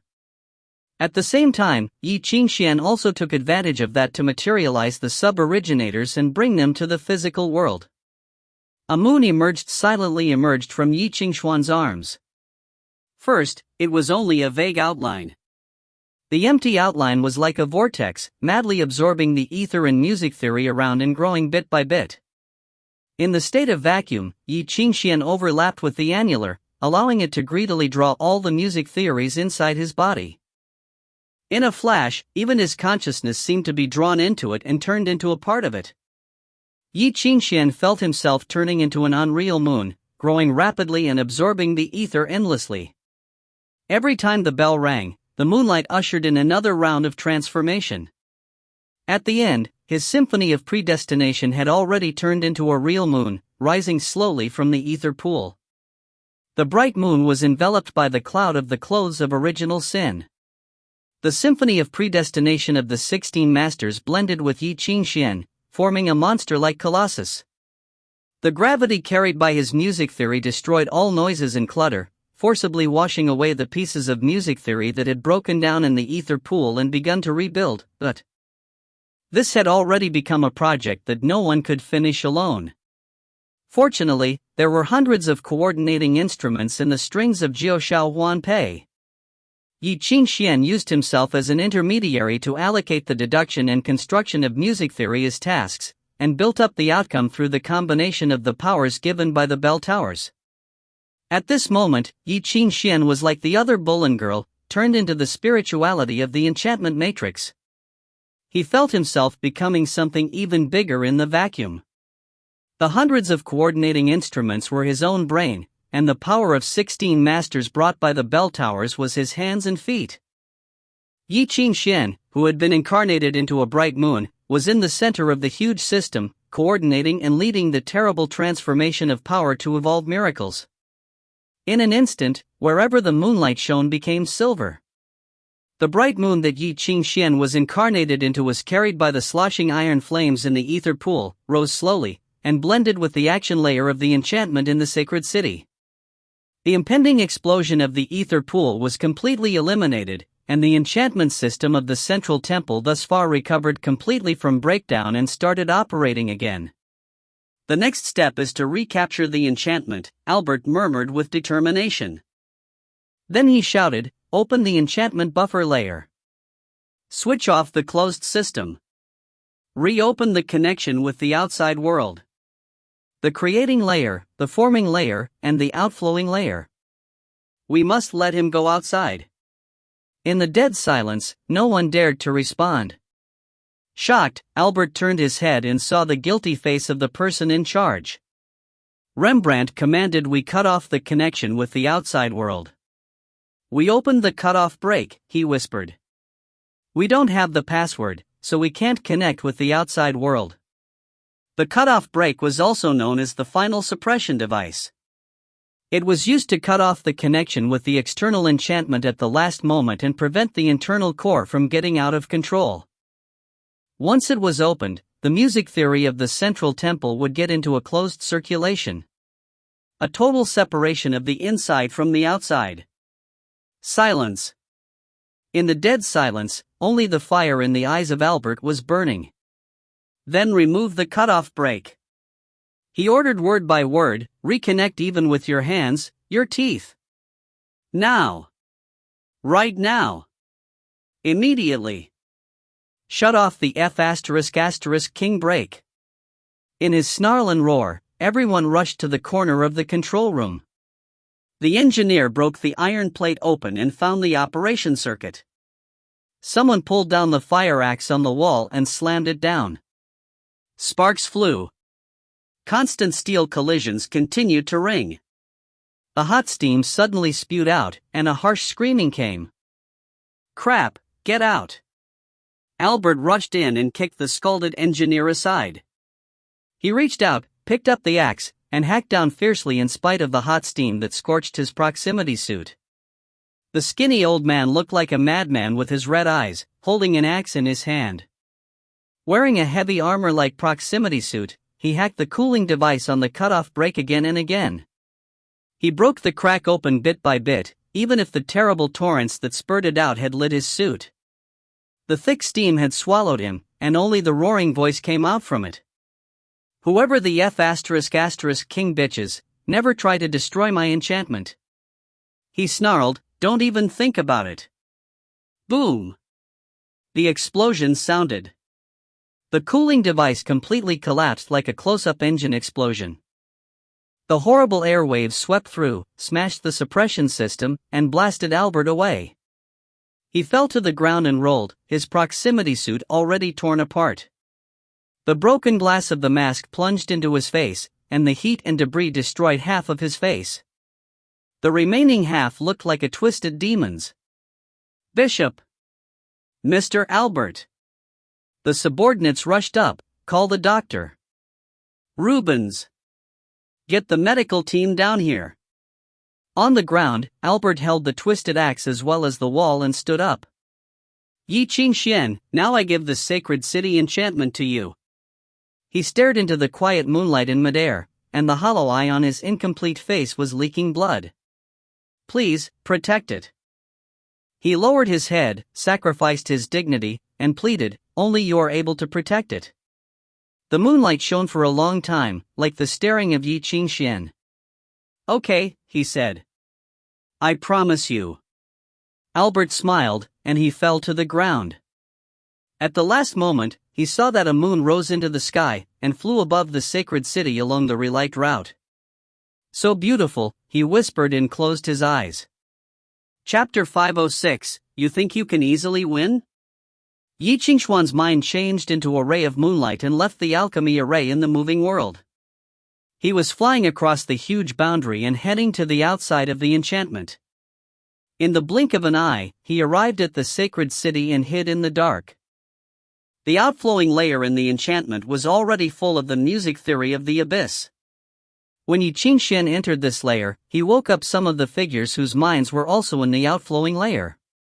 Inside the music theory of the abyss, these figures sensed and scanned across Ye Qingxuan's music theory. The next minute, they began to gather around Ye Qingxuan. In the pure darkness, there was only a shred of moonlight. 1, 2, 3, 4. There were 6 demogorgons who came from the abyss in total. These demogorgons were in fact musicians of the school of abstinence. Just like Ye Qingxuan, they integrated their symphony of predestination into the enchantment, and in this way, they could continually transform the soil of the sacred city into an abyss. When that day came, the whole sacred city would become Hyakum's holy kingdom on the ground. The twisted music theories intertwined with each other and formed a steady structure, a structure Ye Qingxuan did not know about. The structure was rather complex and was made of pure ether. It was clearly dead, but was also lively at the same time. The structure was actually a vesicle. Numerous vesicles were growing on the surface of the enchantment of the sacred city. They formed a complex forest by absorbing energy from the enchantment. Ye Qingxuan reached out his hand and penetrated the vesicle that was closest to him. The vesicle was broken. Ye Qingxuan found that there was an inchoate ether circulation. It was an embryo made of etherized blood and flesh, and had already grown some scales and horns. Inside the countless vesicles, there were numerous embryos like this, and they were all alive. The seeds from the abyss were sprinkled on the enchantment. They would begin to grow by absorbing energy from the enchantment, and then they would breed devils. In a word, the outer layer of the enchantment had been changed into a micro-dark Gaia by these demogorgons from the abyss. Or a nest that could continually breed monsters, a nest that could turn a living creature into a monster and transform a musician into a black musician. The moment Ye Qingxuan broke a vesicle, the ether wave produced by these vesicles gathered and made a huge sound. Immediately, hundreds of thousands of vesicles broke. Countless invisible dogs crawled out. They were licking the ether left on the ground and quickly producing the poisonous liquid of the abyss. Wherever they went, all the music theory was polluted by the music theory of the abyss, and grew evil and dark. These invisible dogs were the guardians of the vesicle forest. In the outflowing layer of the enchantment, one could only exist in the form of ether music theory, and it would be a nightmare if he came across the invisible dogs that were born to erode others' music theory. What was worse was that they usually hid behind those demogorgons. If Ye Qingxuan was not careful, an invisible dog would crawl into his body and eat him alive from the inside out. The 6 demogorgons began to resonate with each other, and a huge sound of music could be heard in the outflowing layer.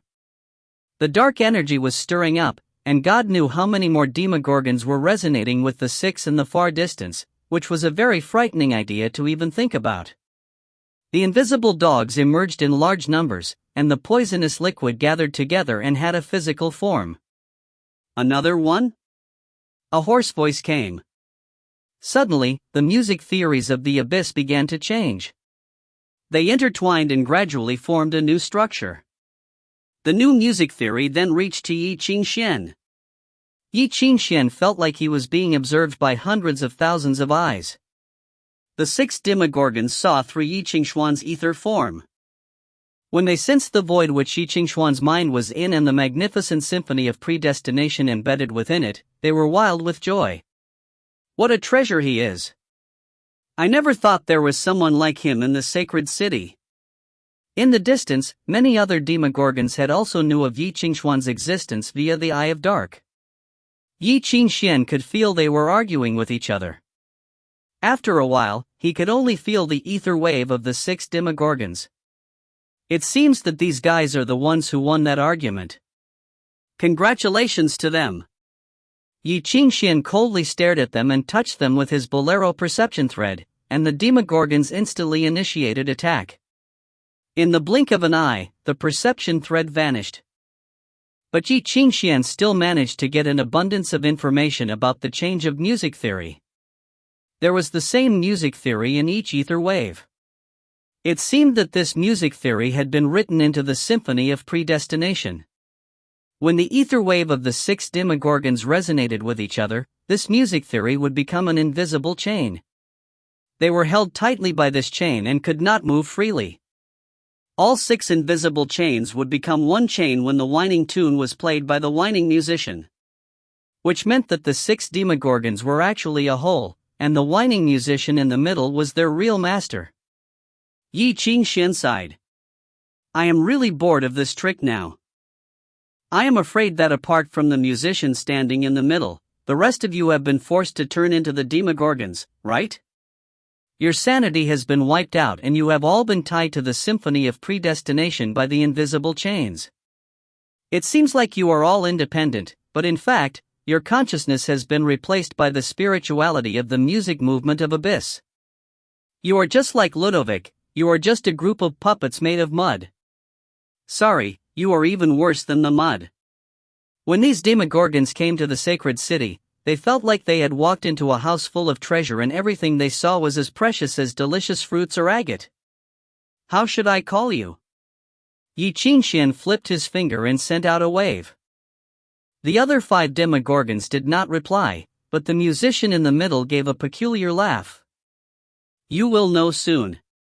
Before Ye Qingxuan realized, the 5 demogorgons began to resonate with each other. The spirituality of the music movement of the abyss suddenly started to gather together. Replacing the demogorgon's consciousness with the spirituality seemed not a very good idea, since it would consume lots of energy. The 5 demogorgons could be considered as the musician's 5 doppelgangers. When they resonated with each other, the spirituality would gather together and the energy of the symphony of predestination would increase more than 5 times. If this whining musician were not trapped inside the abyss, he would have already upgraded to the class of scepter. If they all died here tonight, they would become the hands and eyes of Hyakum and the horrible stories about them would prevail in the physical world. When that time came, there was a good chance that they might reach the highest level of music theory. The 5 demogorgons worked together and made a huge sound. The sound wave almost dimmed the moonlight. You think you can easily win since you have more people? In the blink of an eye, Ye Qingxuan was drowned in the darkness. Then, the 5 demogorgons' symphony of predestination began to disassemble, and the chains extended out. Normally, the structure of the chain adopted the music theory of the school of summoning. After being polluted by the music theory of the abyss and rebuilt by numerous black musicians, the chain could now be used to control both devils and humans' consciousness. Even Ye Qingxuan did not know how to react in this situation. He sighed. Well, it seems that you will probably win. Ye Qingxuan stopped fighting back and defending himself as well. The music theory embedded in the chain began to erode him and the music theory of the abyss shrouded his symphony of predestination. He was now being watched by hundreds of eyes of the abyss, and every move he made would be easily detected. Thus the demogorgons did not worry if he was plotting something. They began to transform Ye Qingxuan. Although the moonlight could well resist the energy of the abyss, Ye Qingxuan's consciousness had been locked since he had been dragged into a vesicle. Now it was only a matter of time before he was brainwashed. The physical world is really a good place. He is really a treasure and we are so lucky to get him. While the abyss and the ether world is such a barren land. The whining musician finally revealed his true identity. They all abandoned their bodies in the outflowing layer and got into it in the form of the incarnation of music theory. In particular, the music theory of the whining musician sounded a bit like the roaring of a beast. Soon, the spirituality changed into a physical form. It neither looked like a human nor a beast, and there were some scales on it. Obviously, it was a terrain dwarf that was rarely seen in the physical world. It looked a bit like a lizard and a bit like a semi-dragon. This race was very different from their distant relatives. Still, they were all the faithful followers of Hyakum. They did not have too many peers, but each of them was very talented in music. When they grew a few hundred years old, almost every one of them could become a musician of resonation class. Among them, there were many demogorgons that had the symphony of predestination. This sort of demogorgon usually mastered the trick of sound of heart of domination. The whining musician was one of them. When he came to the sacred city, in less than a few hours, he had managed to catch some puppets and his power increased by a few multiples. Although you are just a master, you have got great potential. Which school do you belong to? The land-walking dwarf stared at Ye Qingxuan, while suppressing his hunger. You are so perfect. If I make you the shelter of my elements, there is a chance that I can upgrade to the class of scepter. Hearing this, Ye Qingxuan watched him and gave a strange smile. Oops, I forgot to tell you that there are 15 more. Chapter 507, I've been tired. Snap. In the vesicle, the symphony of predestination of Ye Qingxuan suddenly collapsed and disappeared like a bubble, leaving only the scattered light to drift away. Disappeared?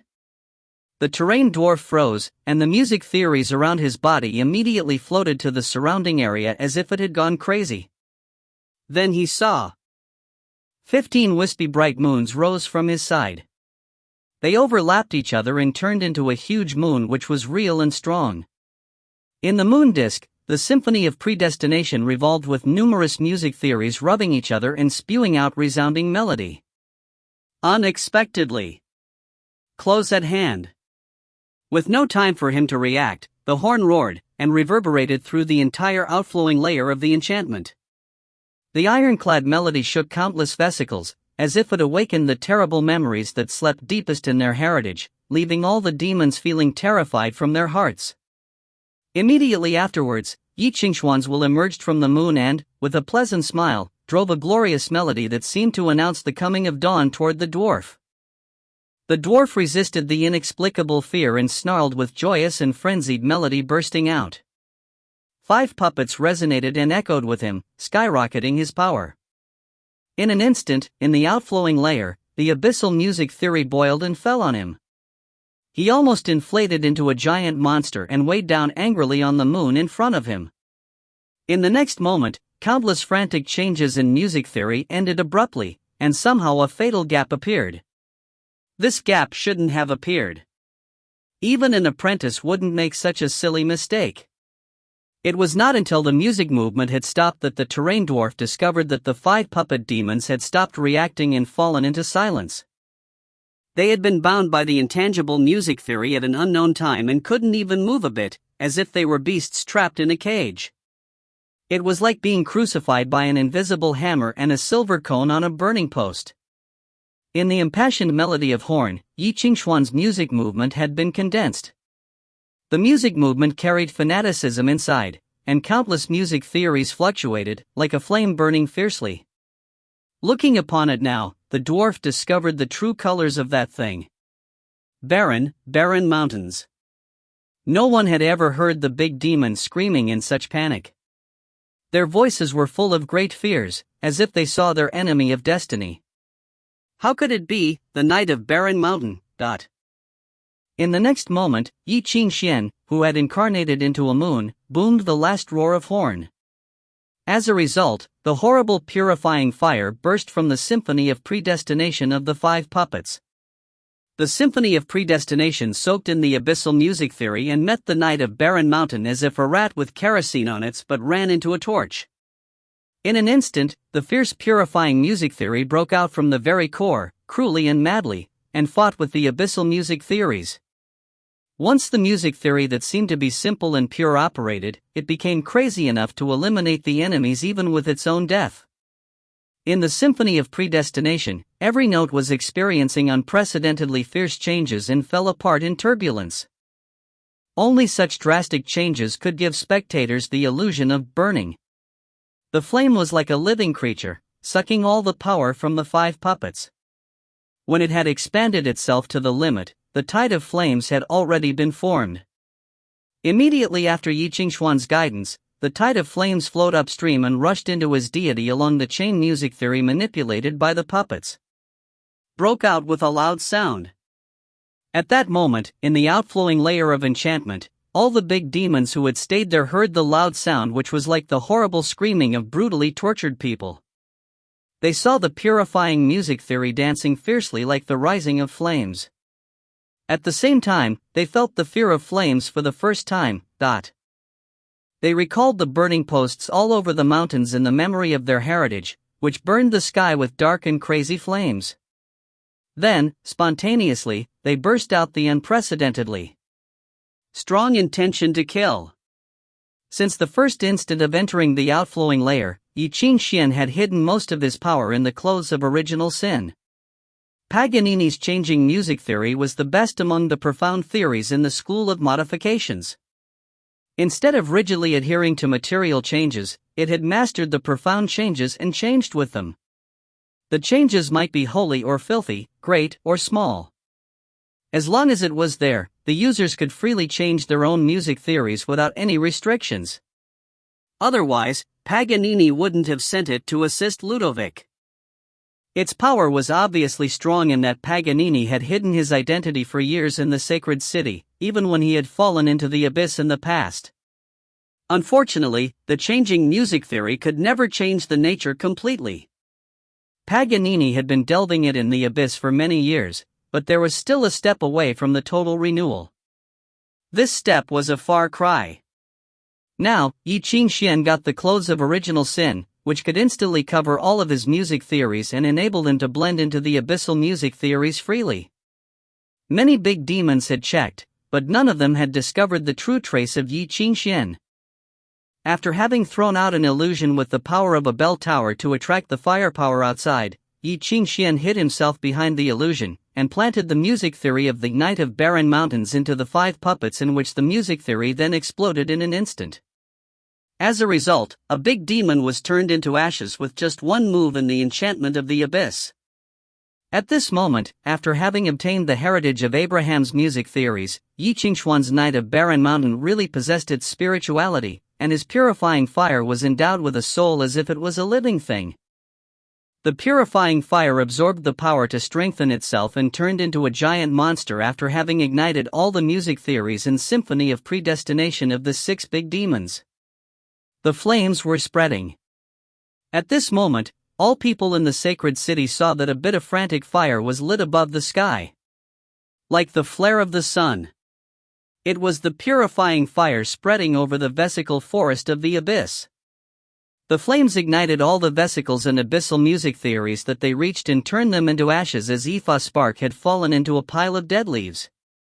The hatching nest set off by the abyssal musicians were cramping and trembling as if it felt the sharp pain. The germinating embryos and the seeds of the abyss were lit by the flames and screamed sharply. With the big demons as firewood, the Knight of Barren Mountains started a prairie fire. In a flash, it wiped out the large vesicle forest. It was just like stirring up a hornet's nest. In the turbid music theory, loud noises came and went away.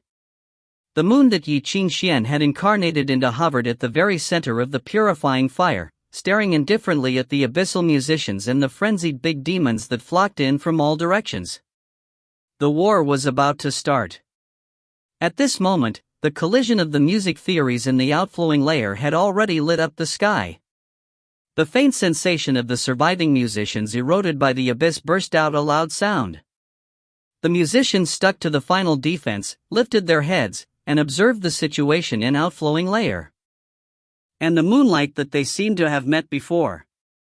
A young man covered all over with blood gasped, and turned back in surprise, screaming, "Master!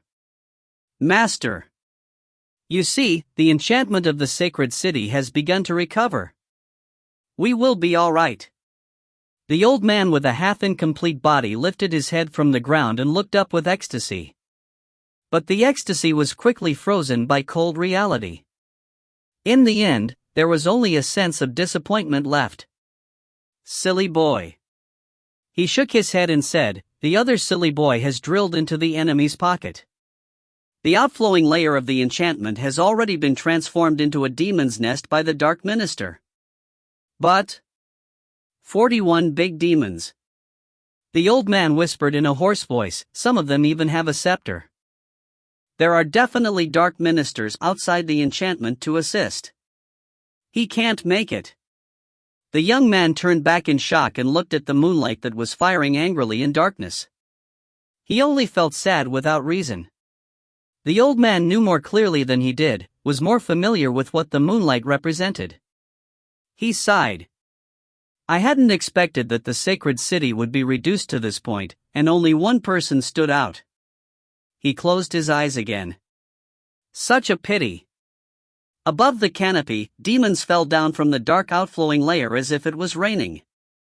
In the encirclement of angry abyssal music theories, many huge ether waves emerged one by one, bringing out the breath of vastness from the abyss. They originally sneaked in the enchantment and now reunited together to form a real body, leaving the fissures in the precarious enchantment. The large pieces of symphony of predestination ran on it, with spirituality emerging and interweaving into the shadows from the abyss. In the deepest part of the darkness, outside the enchantment, a scepter was suspended. Behind the scepter, a shadow frowned and opened its eyes, staring at the familiar moonlight. "Who is there?"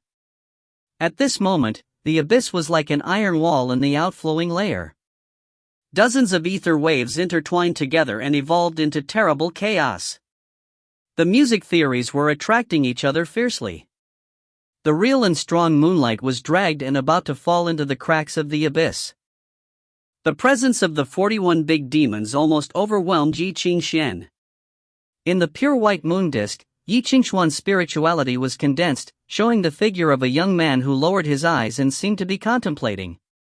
Faced with many strong enemies, a smile appeared in the corner of his mouth, which was quite annoying. "Maybe you haven't heard of my name." In the births and deaths of the notes, the young man said with hoarse voice, "I wanted to introduce myself, but you are not interested in who I am, like the friend who was burned to death. So, skip this step." He sensed the turmoil around him, and sighed. "Honestly speaking, I'm tired of playing with you all the time." Ye Qingxuan smiled like saying, "Let's change our position tonight," and proposed, "Let's fight without thinking." Fight without thinking? All the people there were stunned and they didn't even know what Ye Qingxuan was saying. The next moment, the silver moon roared and flew forward. Just for a blink, the moonlight crashed with the darkness in its face. The hurricane swept and roared. All the big demons were shocked. Among the loud noises, the arrogant and mad laughter of Ye Qingxuan rang in everyone's ears. "Come on. Don't be afraid." Chapter 508, Craziness. Bang! The moonlight that Ye Qingxuan transformed into absorbed all the music theory of dissipation. By using the tactics he had learned from the school of abstinence, he condensed his symphony of predestination to a point. He improved his music theory and music notes, and enhanced the structure of music theory. Bang! He bumped against the vesicle forest again. The purifying fire soon spread all over the vesicle forest and moved along with the moonlight, leaving a straight line on the outflowing layer in the enchantment. Everything that was in the way was crushed to pieces and vanished. The broken music theory of the abyss was burnt to ashes and completely disappeared. Throughout history, no master dared to savagely bump against someone with his own symphony of predestination like Ye Qingxuan had. He dared to do so because he had enough courage and experience. He had been aided by the energy of 16 bell towers, and his sub-originator had become extremely steady. Based on the path of domain he inherited from Abraham, Ye Qingxuan had fully developed the tactics of the school of Stoneheart. Moreover, Ye Qingxuan had the stone of sage in the core of his symphony of predestination. As long as it was intact, he could never be killed by bumping himself against the vesicle forest. So there was no need for him to be afraid. In the blink of an eye, based on the music theory of channeling change, Ye Qingxuan combined all his music theories into one. In his symphony, the part in which the stone of sage resonated with catastrophe was covered and stopped working, leaving only his seal of moonlight working. The music Ye Qingxuan played sounded extremely terrifying. The moonlight began to collapse, as numerous music theories were played at the same time. The moonlight collapsed, and a burning crystal sword rose up from the ruins. The sword quickly flew towards the closest Demogorgon, the Jiu Shaohuan Pei on the sword ringing and making huge sound. "What the F***ck is this?" Before the Demogorgon collected its mind, it was hit by the sword. Bang! The two totally different music movements collided with each other. In the physical world, the outflowing layer in the enchantment was the place that mostly resembled the pure ether world as well as the music theory itself. Once the two totally different music movements and the two absolutely different music theories mixed together, the most fundamental elements from both sides collided with each other. It was like ice mixing with fire, or alkali ash poured into a bottle of strong acid. This collision caused a chain reaction that no one could control. The scary ether waves started to spread into all directions, and the whole enchantment trembled with the echoing roar. Various illusions appeared among the broken music theories. In the center, the enormous, deep, and serene music movement of the abyss was penetrated by the sword. The purifying music theory and the music movement of the abyss were having a brutal fight with each other. A fight between the two different structures, two kinds of music theories, and two musical notes. Suddenly, a fire erupted and devoured the spirituality of the Demogorgon, and at last, it completely vanished.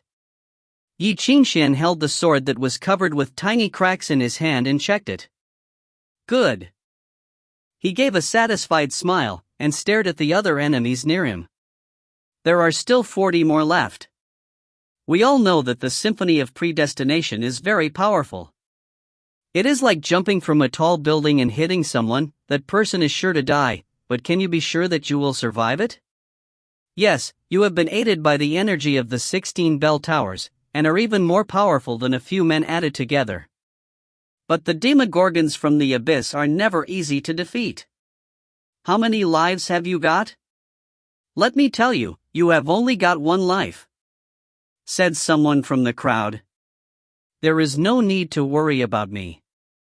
Ye Qingxuan shyly laughed. I am perfectly fine. The clothes of original sin was slowly spreading out.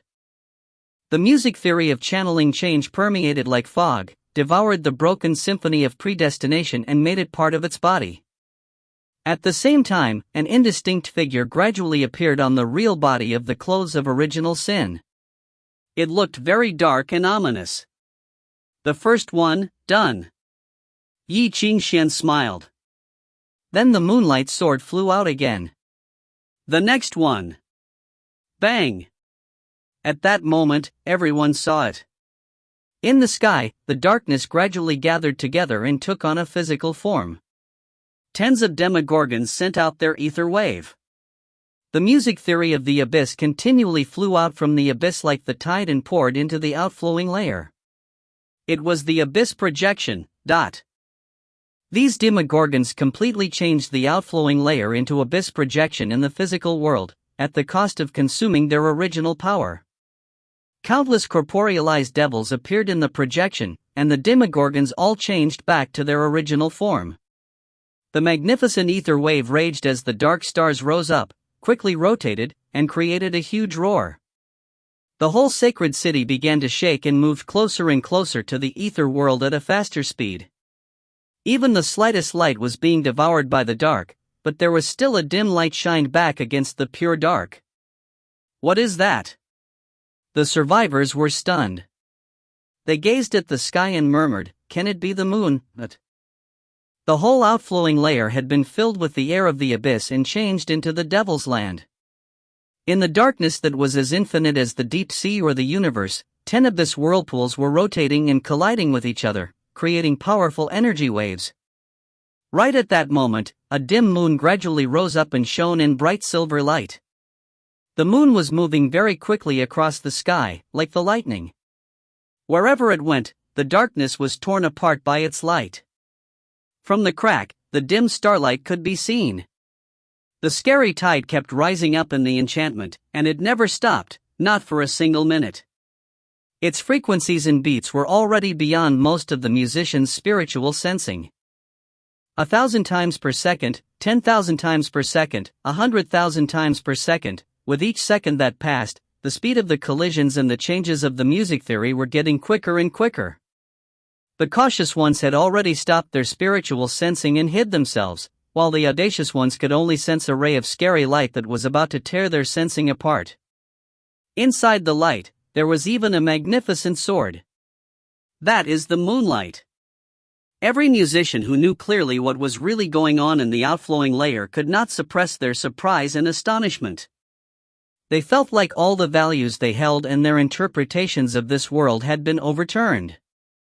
They simply could not believe it was the moonlight. He is insane. The Symphony of Predestination. Each ether wave was a symphony of predestination of a certain masters, or a core music theory of a certain demogorgon. The Symphony of Predestination was a precious fruit that contained a musician's heart, soul, consciousness, interpretation to the world, thinking, and all the music theories he had mastered. A fruit that could only be granted after going through countless obstacles, tortures, and so on. Each note of a symphony of predestination was a rare artwork that stood for a strong man's whole life of vicissitudes. Such a precious object as a symphony of predestination was something that, normally, should be carefully kept inside a musician's body. But Ye Qingxuan used it as a weapon. What a waste! At the same time, how fierce the war was. A war in which Ye Qingxuan fought with 40 enemies. This war was between a human and the abyss. There was nothing sophisticated or gracious about this war. This war was only about killing.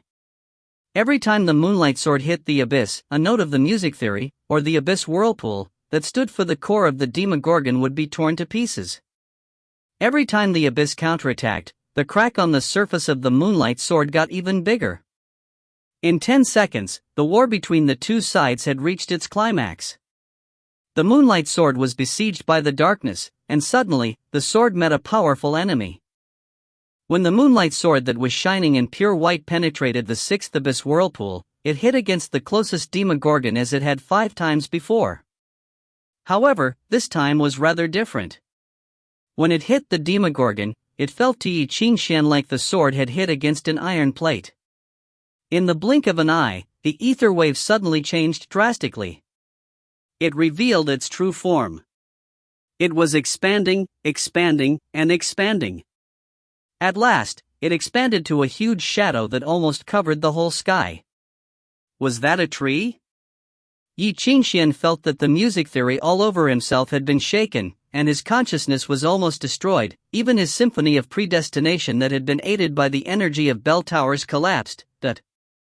With only one hit, Ye Qingxuan's symphony of predestination had collapsed 9 times. Most of the energy of the 16 bell towers had been weakened. Ye Qingxuan was severely traumatized and could no longer maintain the void and collapsed. Before Ye Qingxuan realized what had happened, the enormous tree's shadow reached out a branch and pressed on him. The dirty music theory of the abyss intertwined, changed into a chain, and imprisoned him. This must be the effect of a scepter. This figure must be extremely powerful. It is time to call it a day. The ether wave intertwined and created a hoarse voice. The hero game among the children should not go too far. The energy that the voice gave out impacted his sanity and almost changed him into a devil. Earlier, Ye Qingxuan did not notice this presence. Until it revealed its true identity, he hadn't realized there was such a scary presence inside the outflowing layer. Chapter 509, Black Branches of the Abyss. That was a tree. A tree that was unprecedentedly huge. In the outflowing layer, Ye Qingxuan couldn't even see the entire tree, but only inferred how big the terrible monster was by the way its shadow covered the entire sacred city. The terrible giant tree sprouted from the abyss, extended out of the ether world, and crossed the 9 layers of the ether sea. It came to the physical world in the form of pure music theory, and rooted deeply in the enchantment of the sacred city. Just like being planted in soil. All the abyssal music theories that Ye Qingxuan had seen were just its tentacles. The alchemical matrix in the outflowing layer was filled with complicated and chaotic abyssal music theories which seemed to be disordered and scattered, but actually contained certain rhythms and rules. Although it extended thousands of miles, the trace of it couldn't be caught. In this way, it continued to draw on the power of the sacred city and bred new seeds. Once the most crucial one was affected, a terrible chain reaction would occur, the chaos would disappear, and the giant tree would emerge. Thousands of demons grew in the vesicles, and the enormous dark forest withered and were sucked into the giant tree until no ashes remained. It was born in advance, like an angry premature infant, opening its vicious eyes. Even so, it was beyond Ye Qingxuan's power. Even though the demons were also from the abyss, they didn't dare to get close to it. They deftly avoided the branches which would drain them up in anger. Its appearance represented Ye Qingxuan's total failure. Absolute strength gap settled everything down. Everything became a foregone conclusion with no possibility of change. Only at the sight of its shadow, all the living things on the ground felt the fear in their hearts. Master, what's that? On the ground, the young musician who had hoped that Ye Qingxuan could reverse the critical situation had already fallen to the ground. There was a huge shadow reflected his eyes with complete despair. He even felt his organs twisting into a mess. He didn't even dare to look. That's a dark minster, child. The old musician looked up to it and whispered, in legend, the first masterpiece dedicated to the Hyakun by the Mother of Earth was the Abyssal Branches, Menti. It is the gatekeeper of the abyss, rooted in the turbid flow of the ether world, guarding the territory for the Hyakun. Among all the dark ministers, it is the oldest. The golden age of mankind, just 500 years, is nothing compared to it. The sacred city trembled and roared. The old musician lowered his head with a miserable smile, crawled up from the ground, then looked down at the huge crack in his chest, took out an organ with a metal texture and put it into the hand of the youth. The young man was stunned. "This is the inheritor's ether furnace with all my music theories inside." The old man touched the black hair of the young man, his palms covered with dried blood, and smiled. "Victor, from today on, I entrust you with the School of Mist." Victor looked at him blankly. "Master." "Run, child." The old musician laughed and looked up at the huge shadow that enveloped the entire city. He whispered, "Run. The farther you run, the better." According to legend, there was a tree in the cloud tower that could bloom with a variety of colors. 2 times a year, when the flowering season arrived, the numerous pink petals fluttered in the air and rained down. Poets said that it was a thrilling beauty. But its beauty was cruel and terrible, built on the corpses of the dead. It was said that the more corpses were buried under the tree, the more beautiful the flowers would blossom. Because that was the color left by the souls of the dead. That was just what novelists said. But at that moment, Ye Qingxuan thought that perhaps the legend was true. Isn't the monster in front of me looking for more corpses? However, I already interrupted its birth, so it can no longer bloom. Is this premature delivery? Ye Qingxuan smiled lightly. I never thought that I would cause so much trouble. I'm really sorry. The white moon barely operated, and its light was bleak. I didn't expect you to use such an unfriendly way of saying hello when we first met. Aren't the people in the abyss polite, Mr. Menti? Ye Qingxuan asked. The answer was numerous tightening branches. Under the oppression of these branches, the moon cracked and almost completely collapsed. The roots roughly penetrated the symphony of predestination, one after another. A giant, twisted face emerged slowly among the intertwining roots. It looked like a human, but something else. Is it you? No wonder. The eyes of the abyss on that face looked at Ye Qingxuan's music theory, and seemed to figure something out. Ye Qingxuan, I know you. Is that what you were going to say? Ye Qingxuan blinked curiously. Are you considering recruiting me?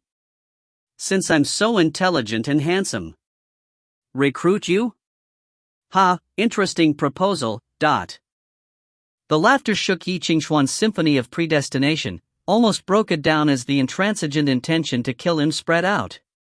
Menti's root-like music theories brutally pulled Ye Qingxuan's symphony of predestination and tore the protection of the bell towers into pieces as if it was a wrapper on a cheap gift box. With no hesitation. How do I dare to recruit you? Ye Qingxuan, you have already driven Paganini crazy, Ting said with a strange smile. At least 4 of the dark ministers hate you deeply. 2 of them have already suffered losses because of you. Do you still think that anyone would show mercy to you? Ye Qingxuan was shocked and quickly said, Oh, no. Think about it again. You see that I am so young, so talented. If I go to the abyss, I'll be a diamond in the rough. Perhaps other people would show some mercy to you. However, I'm not human, and I'm not eager for any talents. Your little trick doesn't work on me. So, it paused and then said indifferently, a scourge like you should be killed as early as possible. Boom! The last layer of the protection from the bell towers crashed. Although the giant tree stopped attacking, Ye Qingxuan's symphony of predestination still collapsed and reduced the movement of heart sound. Even the vacuum couldn't continue to support the existence of consciousness. Menti was unmoved, and used its roots to tear his music theories one by one, cautiously and indifferently, as if it was cutting a person's fingers off. Then, the arms and legs. It was also going to open his chest, dig out his heart, cut his skull open, and burn his brain in order to bring inescapable death to Ye Qingxuan. It left him with no room to fight back. Hey, it's not necessary to be so vicious. Ye Qingxuan sighed hard. His illusionary figure trembled and was about to disappear.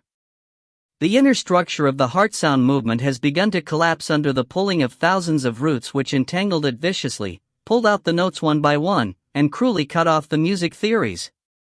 It was like smashing a person from head to foot and burning him into ashes, leaving no residue.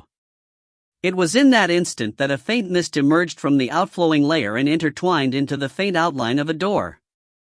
The weird and ethereal music theory penetrated the barrier of the outflowing layer, from the outside to the inside. It seemed that the enchantment was nothing for it, and making a way out was not difficult at all.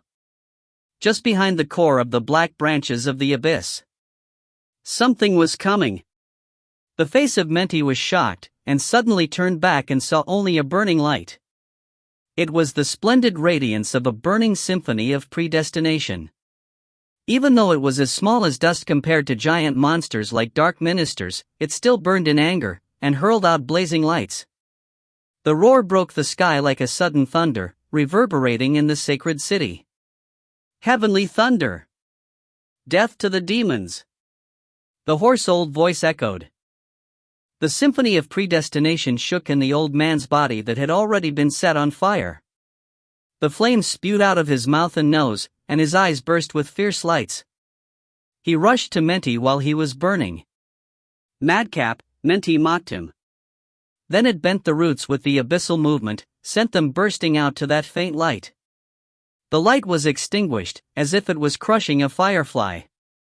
But for that moment, the black roots found no one there. No one. The door of mist opened again. A figure passed through layers of dark music theories and took the blow with his own body. He rushed to Ye Qingxuan without any hesitation, reached out, and carefully pulled the broken moonlight into his arms, disregarding the angry roots that pierced his body. Burning blood dropped from his face, fell in his arms, with high heat and pain. The abyss music theory was like a thorn, tearing his flesh and causing his symphony of predestination to fall apart. Who are you? Ye Qingxuan froze. He had never seen this seriously wounded old man, nor did he expect that someone would be willing to burn the symphony of predestination, to face an enemy like black branches of the abyss, and risk his life to save Ye Qingxuan's. When the old man heard his voice, he smiled hard and didn't a word. The smile was embarrassed and happy, as if he felt that he had done a great thing. Go. Under the erosion of the abyss roots, he exhausted his strength and gently pushed the moonlight forward. In his body, the symphony of predestination was completely broken down. However, his remaining strength opened a small door of mist in the outflowing layer. A door leading to the outside world. Go. Go now. The old musician laughed and allowed the branches of the abyss to sprout out from his body and pierce through his 5 sense organs. But he looked very happy and satisfied. Very good. This is very good. I had no courage to be a hero for my entire mediocre life, but at least this dead body can still leave a seed of hero for the world. Snap. His smile froze. A sharp branch exploded out of his chest, through his lungs and heart. The branch extended forward and stopped the moonlight in front of the mist door. Even though the door of mist was only a few millimeters away. A step away. Menti crushed the door of mist, and looked at the old man indifferently. You thought you could save him? Blood foam flew backward into the broken lungs and flushed into his mouth. The old musician looked at the door of mist with regret and lowered his head. I wanted to try it, but... The old musician sighed with his last strength and laughed at himself. At least, the death is decent. He said, I'm sorry. In the distance, the young man screamed in pain. The roots of the abyss had torn up the old musician completely, leaving no bones. Blood rained. Fell on the white moon. Ye Qingxuan kept silent for a while, stared sadly at the place where the old musician was for the last moment. Before he died, the old musician told me that he was sorry. He was sorry for not being able to save me. But I should be the one to say sorry.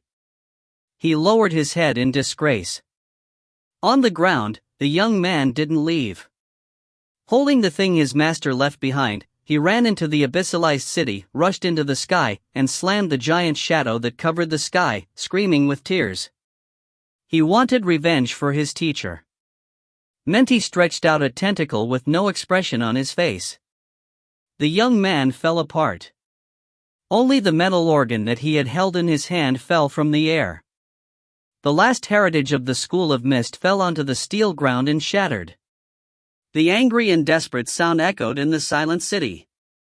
It woke up those eyes that hadn't been able to look.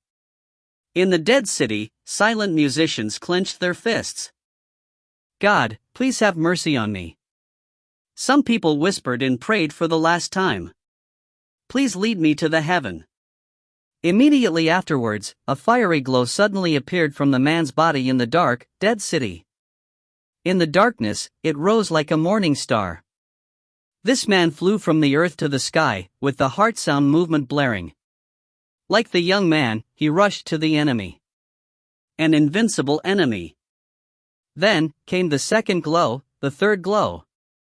In this dead city, among the blood and the dead, some people stood out, clenched their swords and weapons, and rose one after another. Just like moths flying into the fire, they crashed into the shadow of the abyss tree. They provoked the giant monster in front of them, and were torn up lightly, leaving the burning blood to splash in the city and bring a brief moment of dim light. God, I deliver my soul to you. Please have mercy on me. Please lead me to heaven. Then they walked toward death. Ye Qingxuan turned his head and couldn't bear to look at them again. Are they your helpers? Looking at Ye Qingxuan with confusion, Menti laughed and shook its head with self-mockery. I was scared by what Paganini had said. I thought you were strong enough to fight back. Actually, they shouldn't have come to save me. Ye Qingxuan closed his eyes and whispered, otherwise, they wouldn't die so, with no value. It seems that I overestimated you. Menti shook its head. The giant tree shook violently. More roots stretched out from the shadow and pierced into the enchantment of the sacred city, turning the giant enchantment into more soil for it grow on. You know what? Menti suddenly heard the voice of Ye Qingxuan. In the temple, my favorite chapter is the third chapter of Matthew. Chapter 5:10, Gospel. You know what, in the Holy Temple, my favorite part is the third chapter of Matthew, Ye Qingxuan suddenly said to Menti. I see. Hearing Ye Qingxuan's voice, Menti still felt a bit worried, although he knew that Ye Qingxuan had occupied the whole enchantment. That chapter said that once a messenger of God landed in the human world and warned the unjust that God was annoyed by their bad deeds, Ye Qingxuan said seriously. That chapter has always been my favorite since my childhood, and it tells us that the good shall be honored and the bad shall be punished.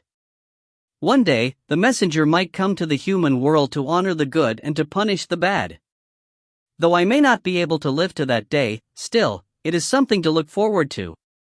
The mortal worship a phantom and hope to be saved, Menti sneered, but there is only one God in this world, and that God is my God. How about I perform a magic in front of you? Against the moonlight, Ye Qingxuan looked at him. The broken and dim figure suddenly raised his palm, and there was nothing on his palm.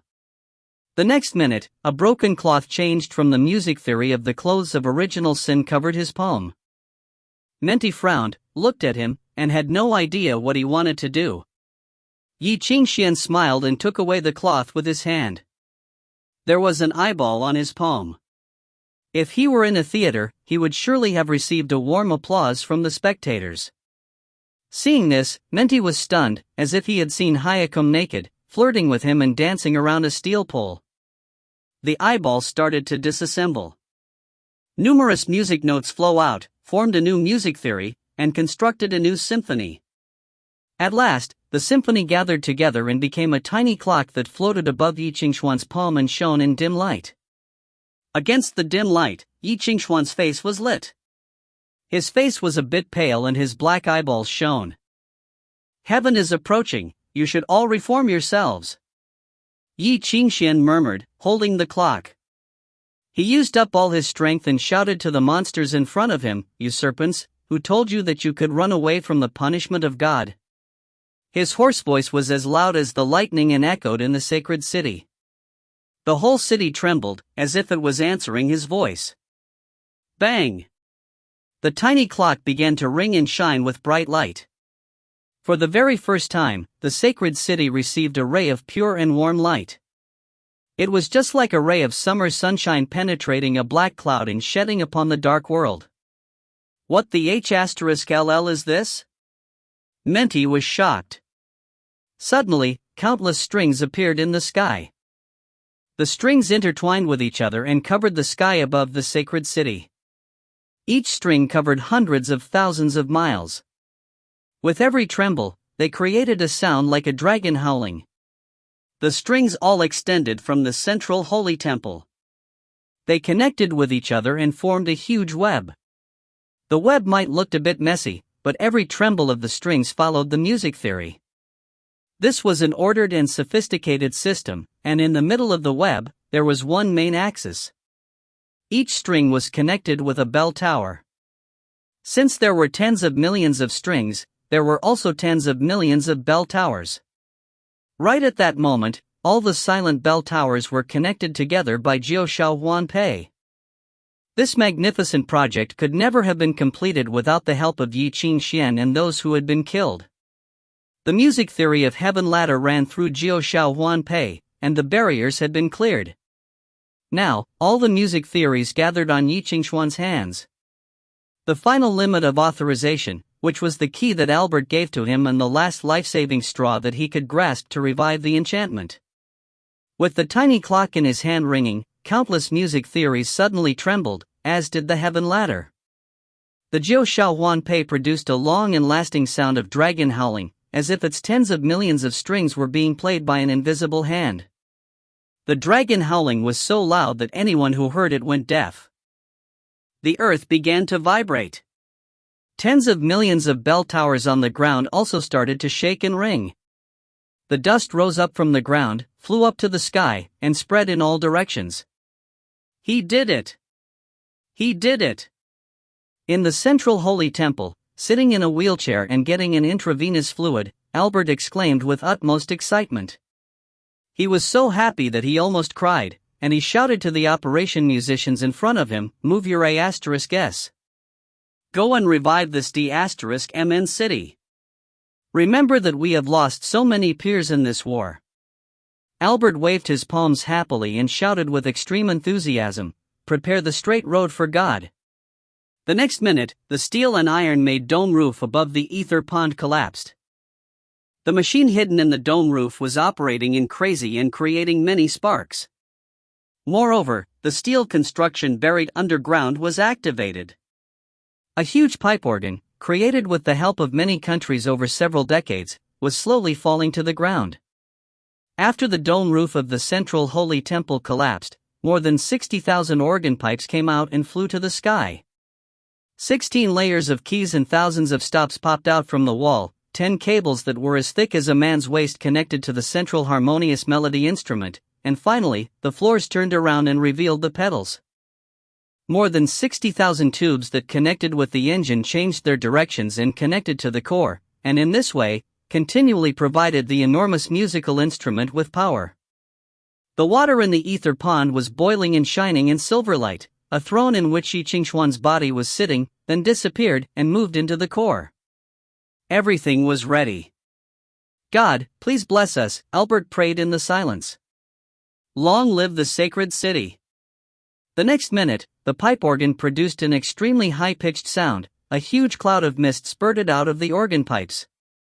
Tens of millions of bell towers began to shake, and the magnificent sound wave continued to spread in all directions. At that moment, everyone in the world saw the same scene. A white moon rose up from a burning tree and stopped in the middle of sky. The moonlight tore the darkness into pieces and shed itself upon the world. The moon was in the sky. "I am here." The final limit of authorization in Ye Qingxuan's hand rang. Then, the black branches of the abyss that had covered the whole sacred city trembled. In the center part of the black branches, there was a broken moon. Its pieces immediately gathered together and began to shine. Accompanied by the holy and magnificent ringing, all the branches exploded. The enormous shadow that covered the whole sky angrily brandished its branches. It reached its branches into the physical world, and at the same time, the explosions came from time to time inside its body. With each explosion, a bloody crack formed on its body. As if the explosions had already been planned by thousands of masters, in a short while, more than half of the roots of the tree were destroyed. As for Ye Qingxuan, he did not even move a finger. Instead, he just coldly watched the shadow of the huge tree suffering with misery. Have I just been aided by the energy of the bell tower? No, this cannot be true. Menti shouted. You are right. Ye Qingxuan nodded.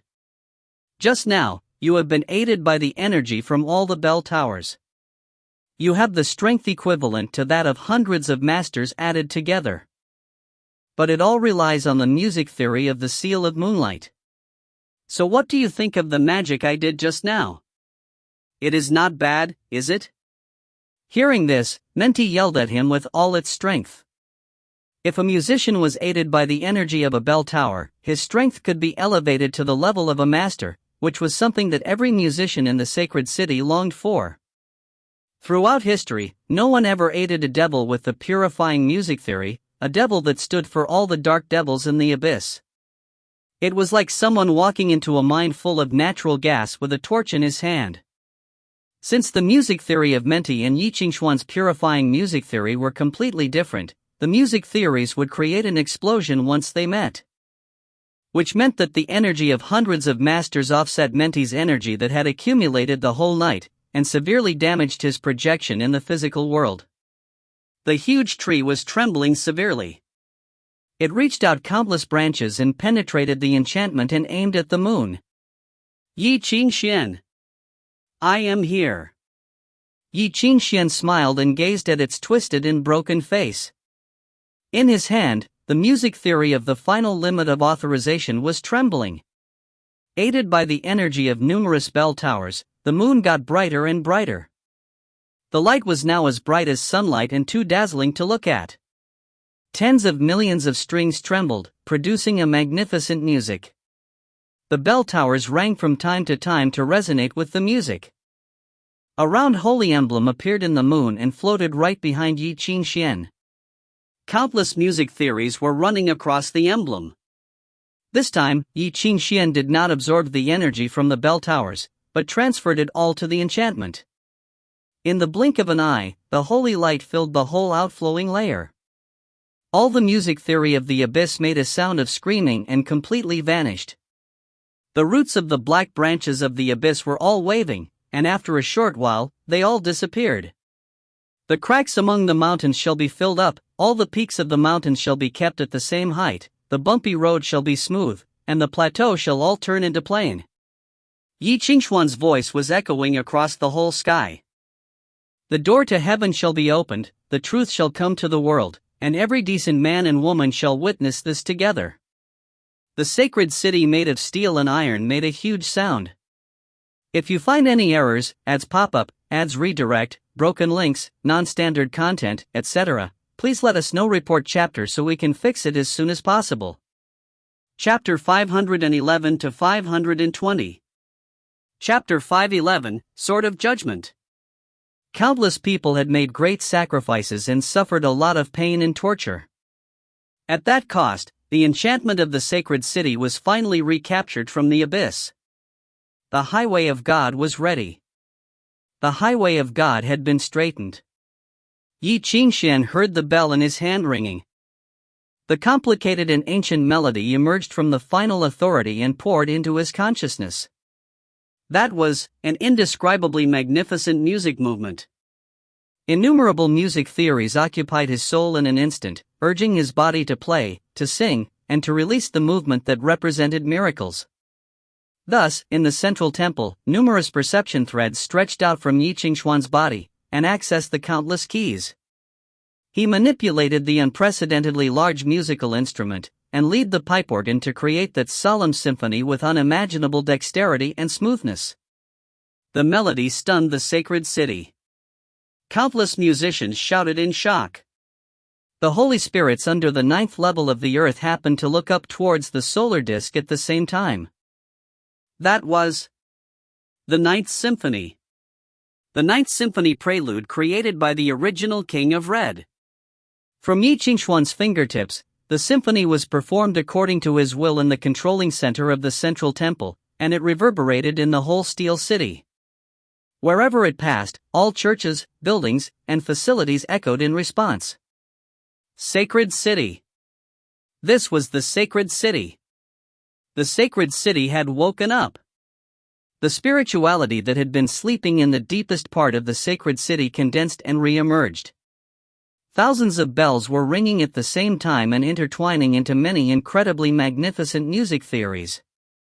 Those countless music theories ran in the steel city, like the blood flowing through the body of a giant. At that moment, the city finally opened its eyes. As if God's messenger had finally come to the earth. Behind Ye Qingxuan, the burning holy emblem suddenly expanded and floated between heaven and earth, like a man-made sun. That was the authority that could only be mastered by the kings of Red of all ages.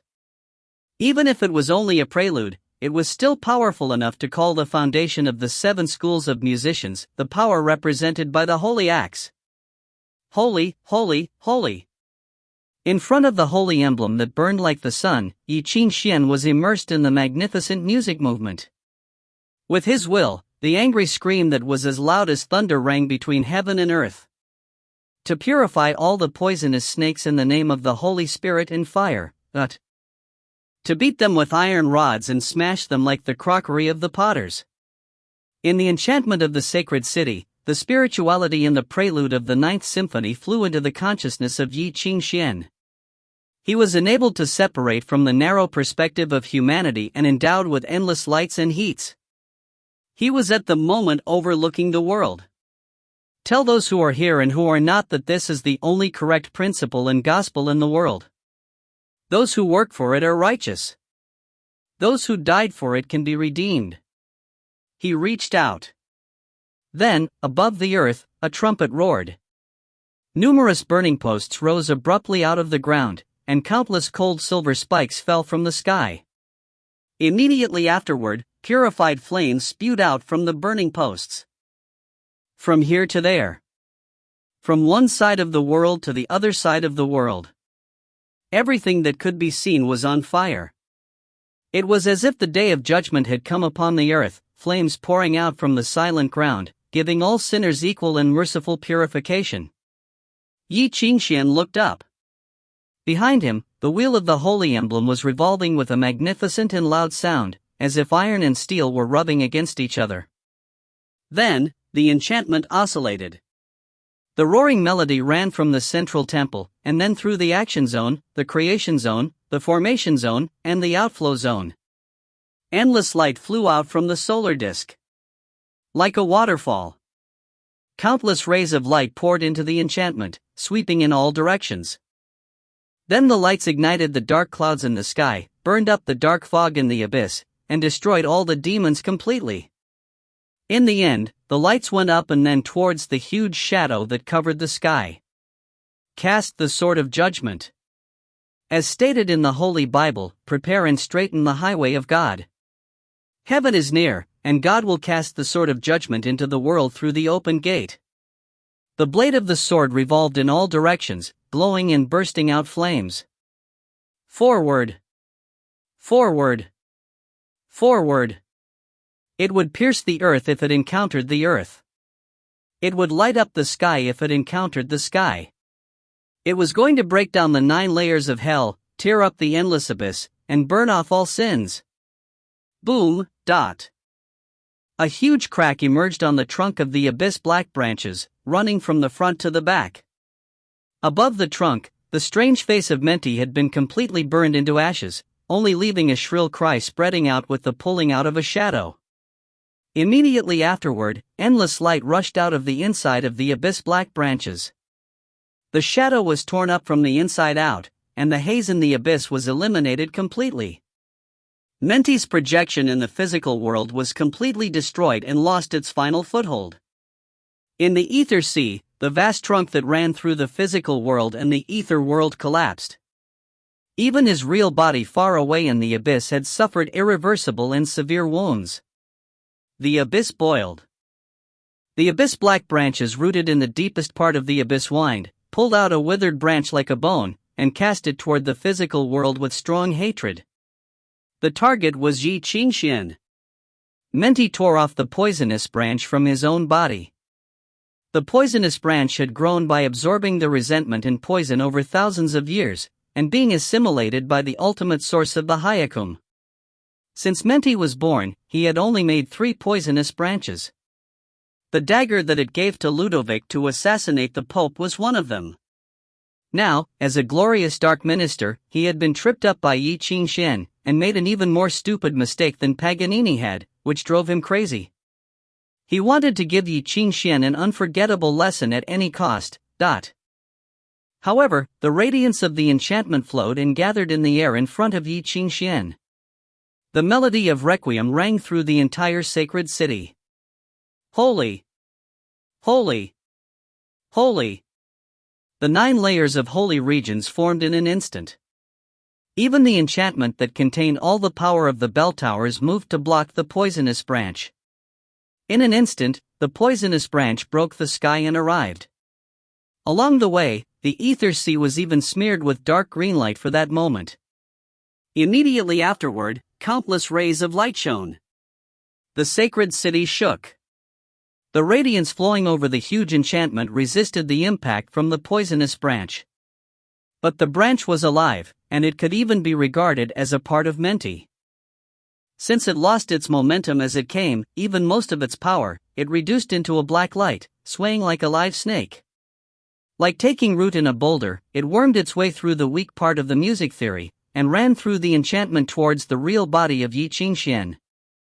In an instant, it penetrated Ye Qingxuan's holy sphere. 1 layer, 2 layers, 3 layers. With the fragmentation of the former spheres, new spheres formed again. Ye Qingxuan manipulated the music theories of the bell towers, as if he was resonating with thousands of master musicians.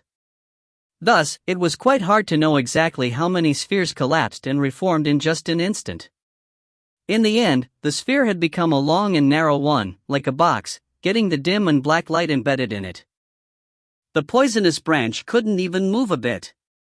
Like a dragon in a shoal, a tiger in a cage. Ye Qingxuan stretched out his hand and pressed on the poisonous black branch through the holy sphere, nature intervention. Thus, the poisonous branch that contained the essence of Menti's music theories and could be regarded as the quintessence of the abyss trembled, fizzled, and cramped in the box. However, it still couldn't get rid of the music theories of Ye Qingxuan.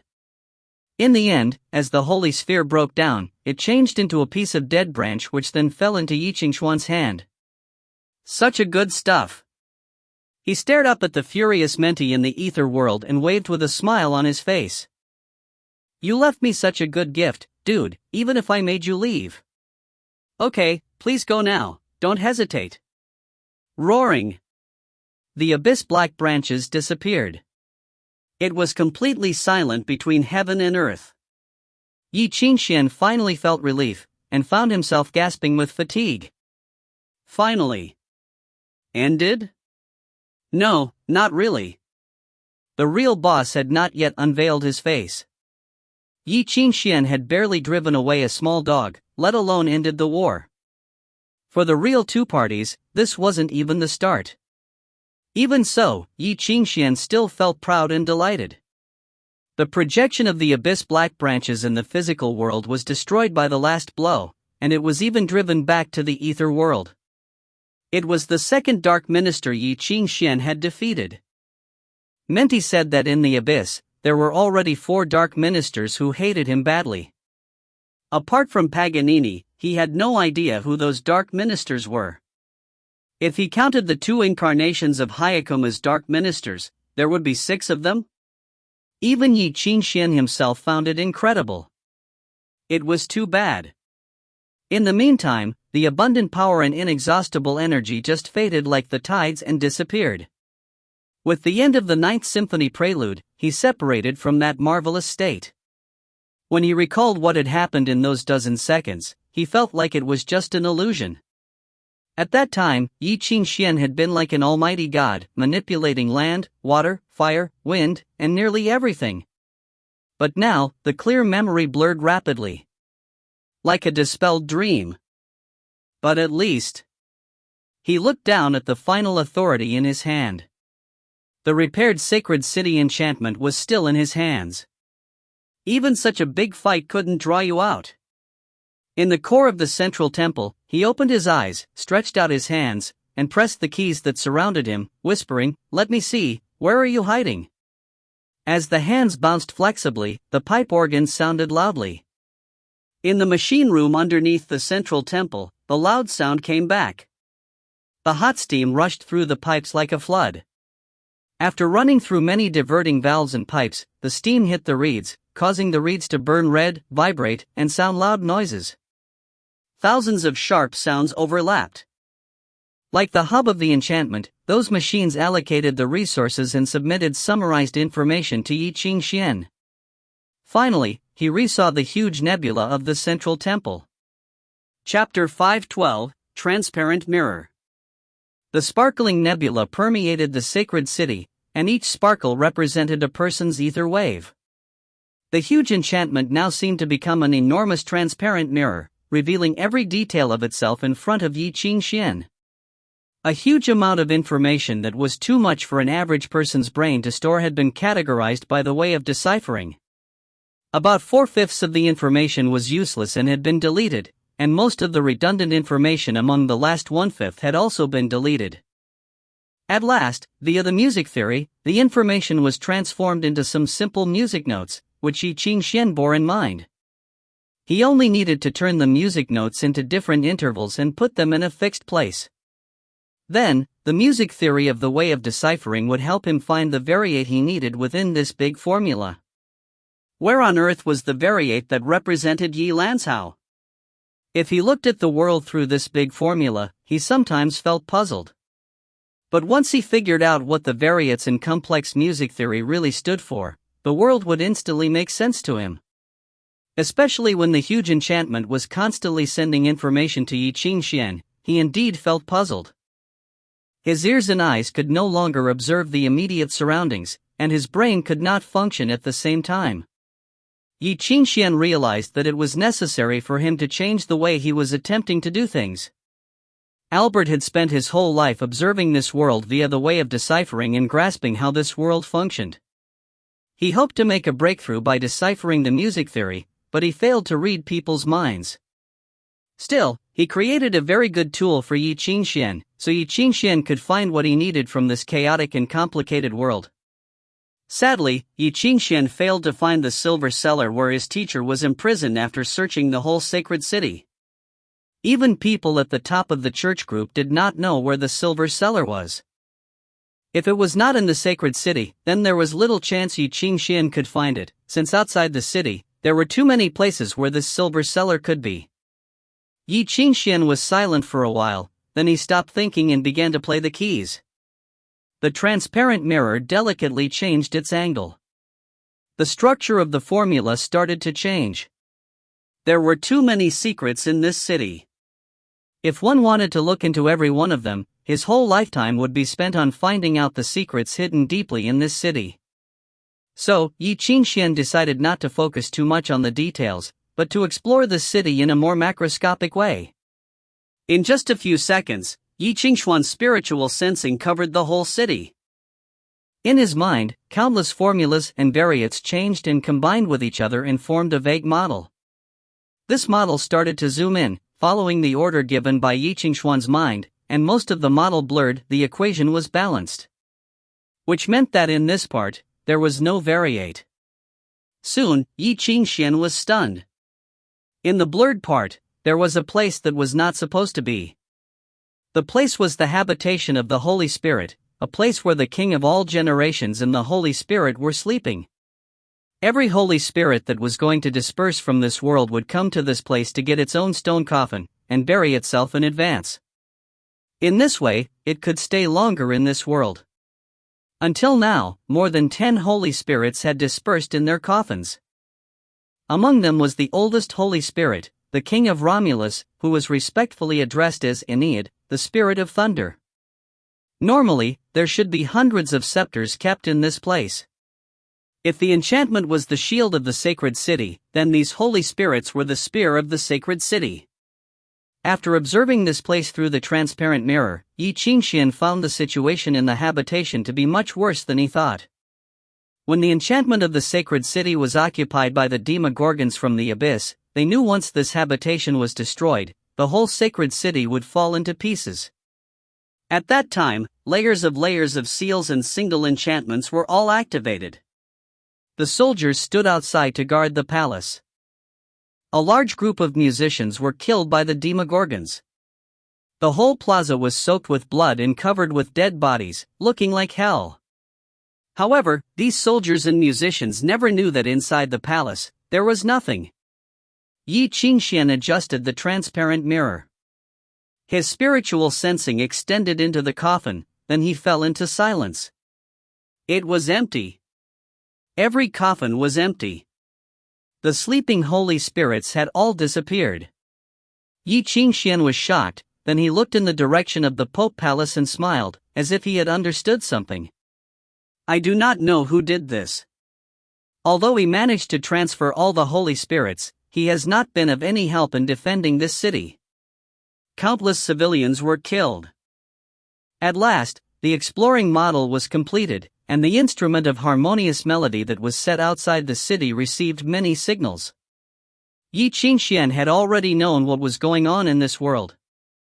Apart from the sacred city, more than 16 cities in this world sent an SOS to Ye Qingxuan. More than 7 catastrophes came to the human world from the dark world, killing people and destroying cities. All the countries had been fighting with them by using their unique tricks, but were still at a disadvantage. However, if they would be willing to use the artifacts they had been kept for so long, they could definitely defeat the catastrophes. Surprisingly, Ye Qingxuan had not received an SOS from Anglo. The Anglo was in dead silence and shrouded in a mist. That made Ye Qingxuan feel very worried. Could it be possible that Anglo was already destroyed by the catastrophe? Surely that is not possible. The ringing sound made by Hyakum had woken Leviathan up, and Leviathan could be attacking Anglo now. Still, Anglo had gone into war status in advance of the other countries. Even if Ye Qingxuan was not there, they had both the stone sword and the lance of the Dragon Slayer. Besides, Maxwell could well defend his city without Ye Qingxuan. In Ye Qingxuan's view, it was impossible that Anglo had been destroyed by the demogorgons. However, no matter how hard he tried, he still did not receive any signal. Anglo was still shrouded in a mist, as if it had been isolated from the world. Moreover, Bayer, the director of the Association of Musicians, did not make any connection. The whole country, including the sea around it, was all shrouded in a layer of thick fog. The fog was like a sleeping monster that had just devoured the whole country. No one had come out of the fog.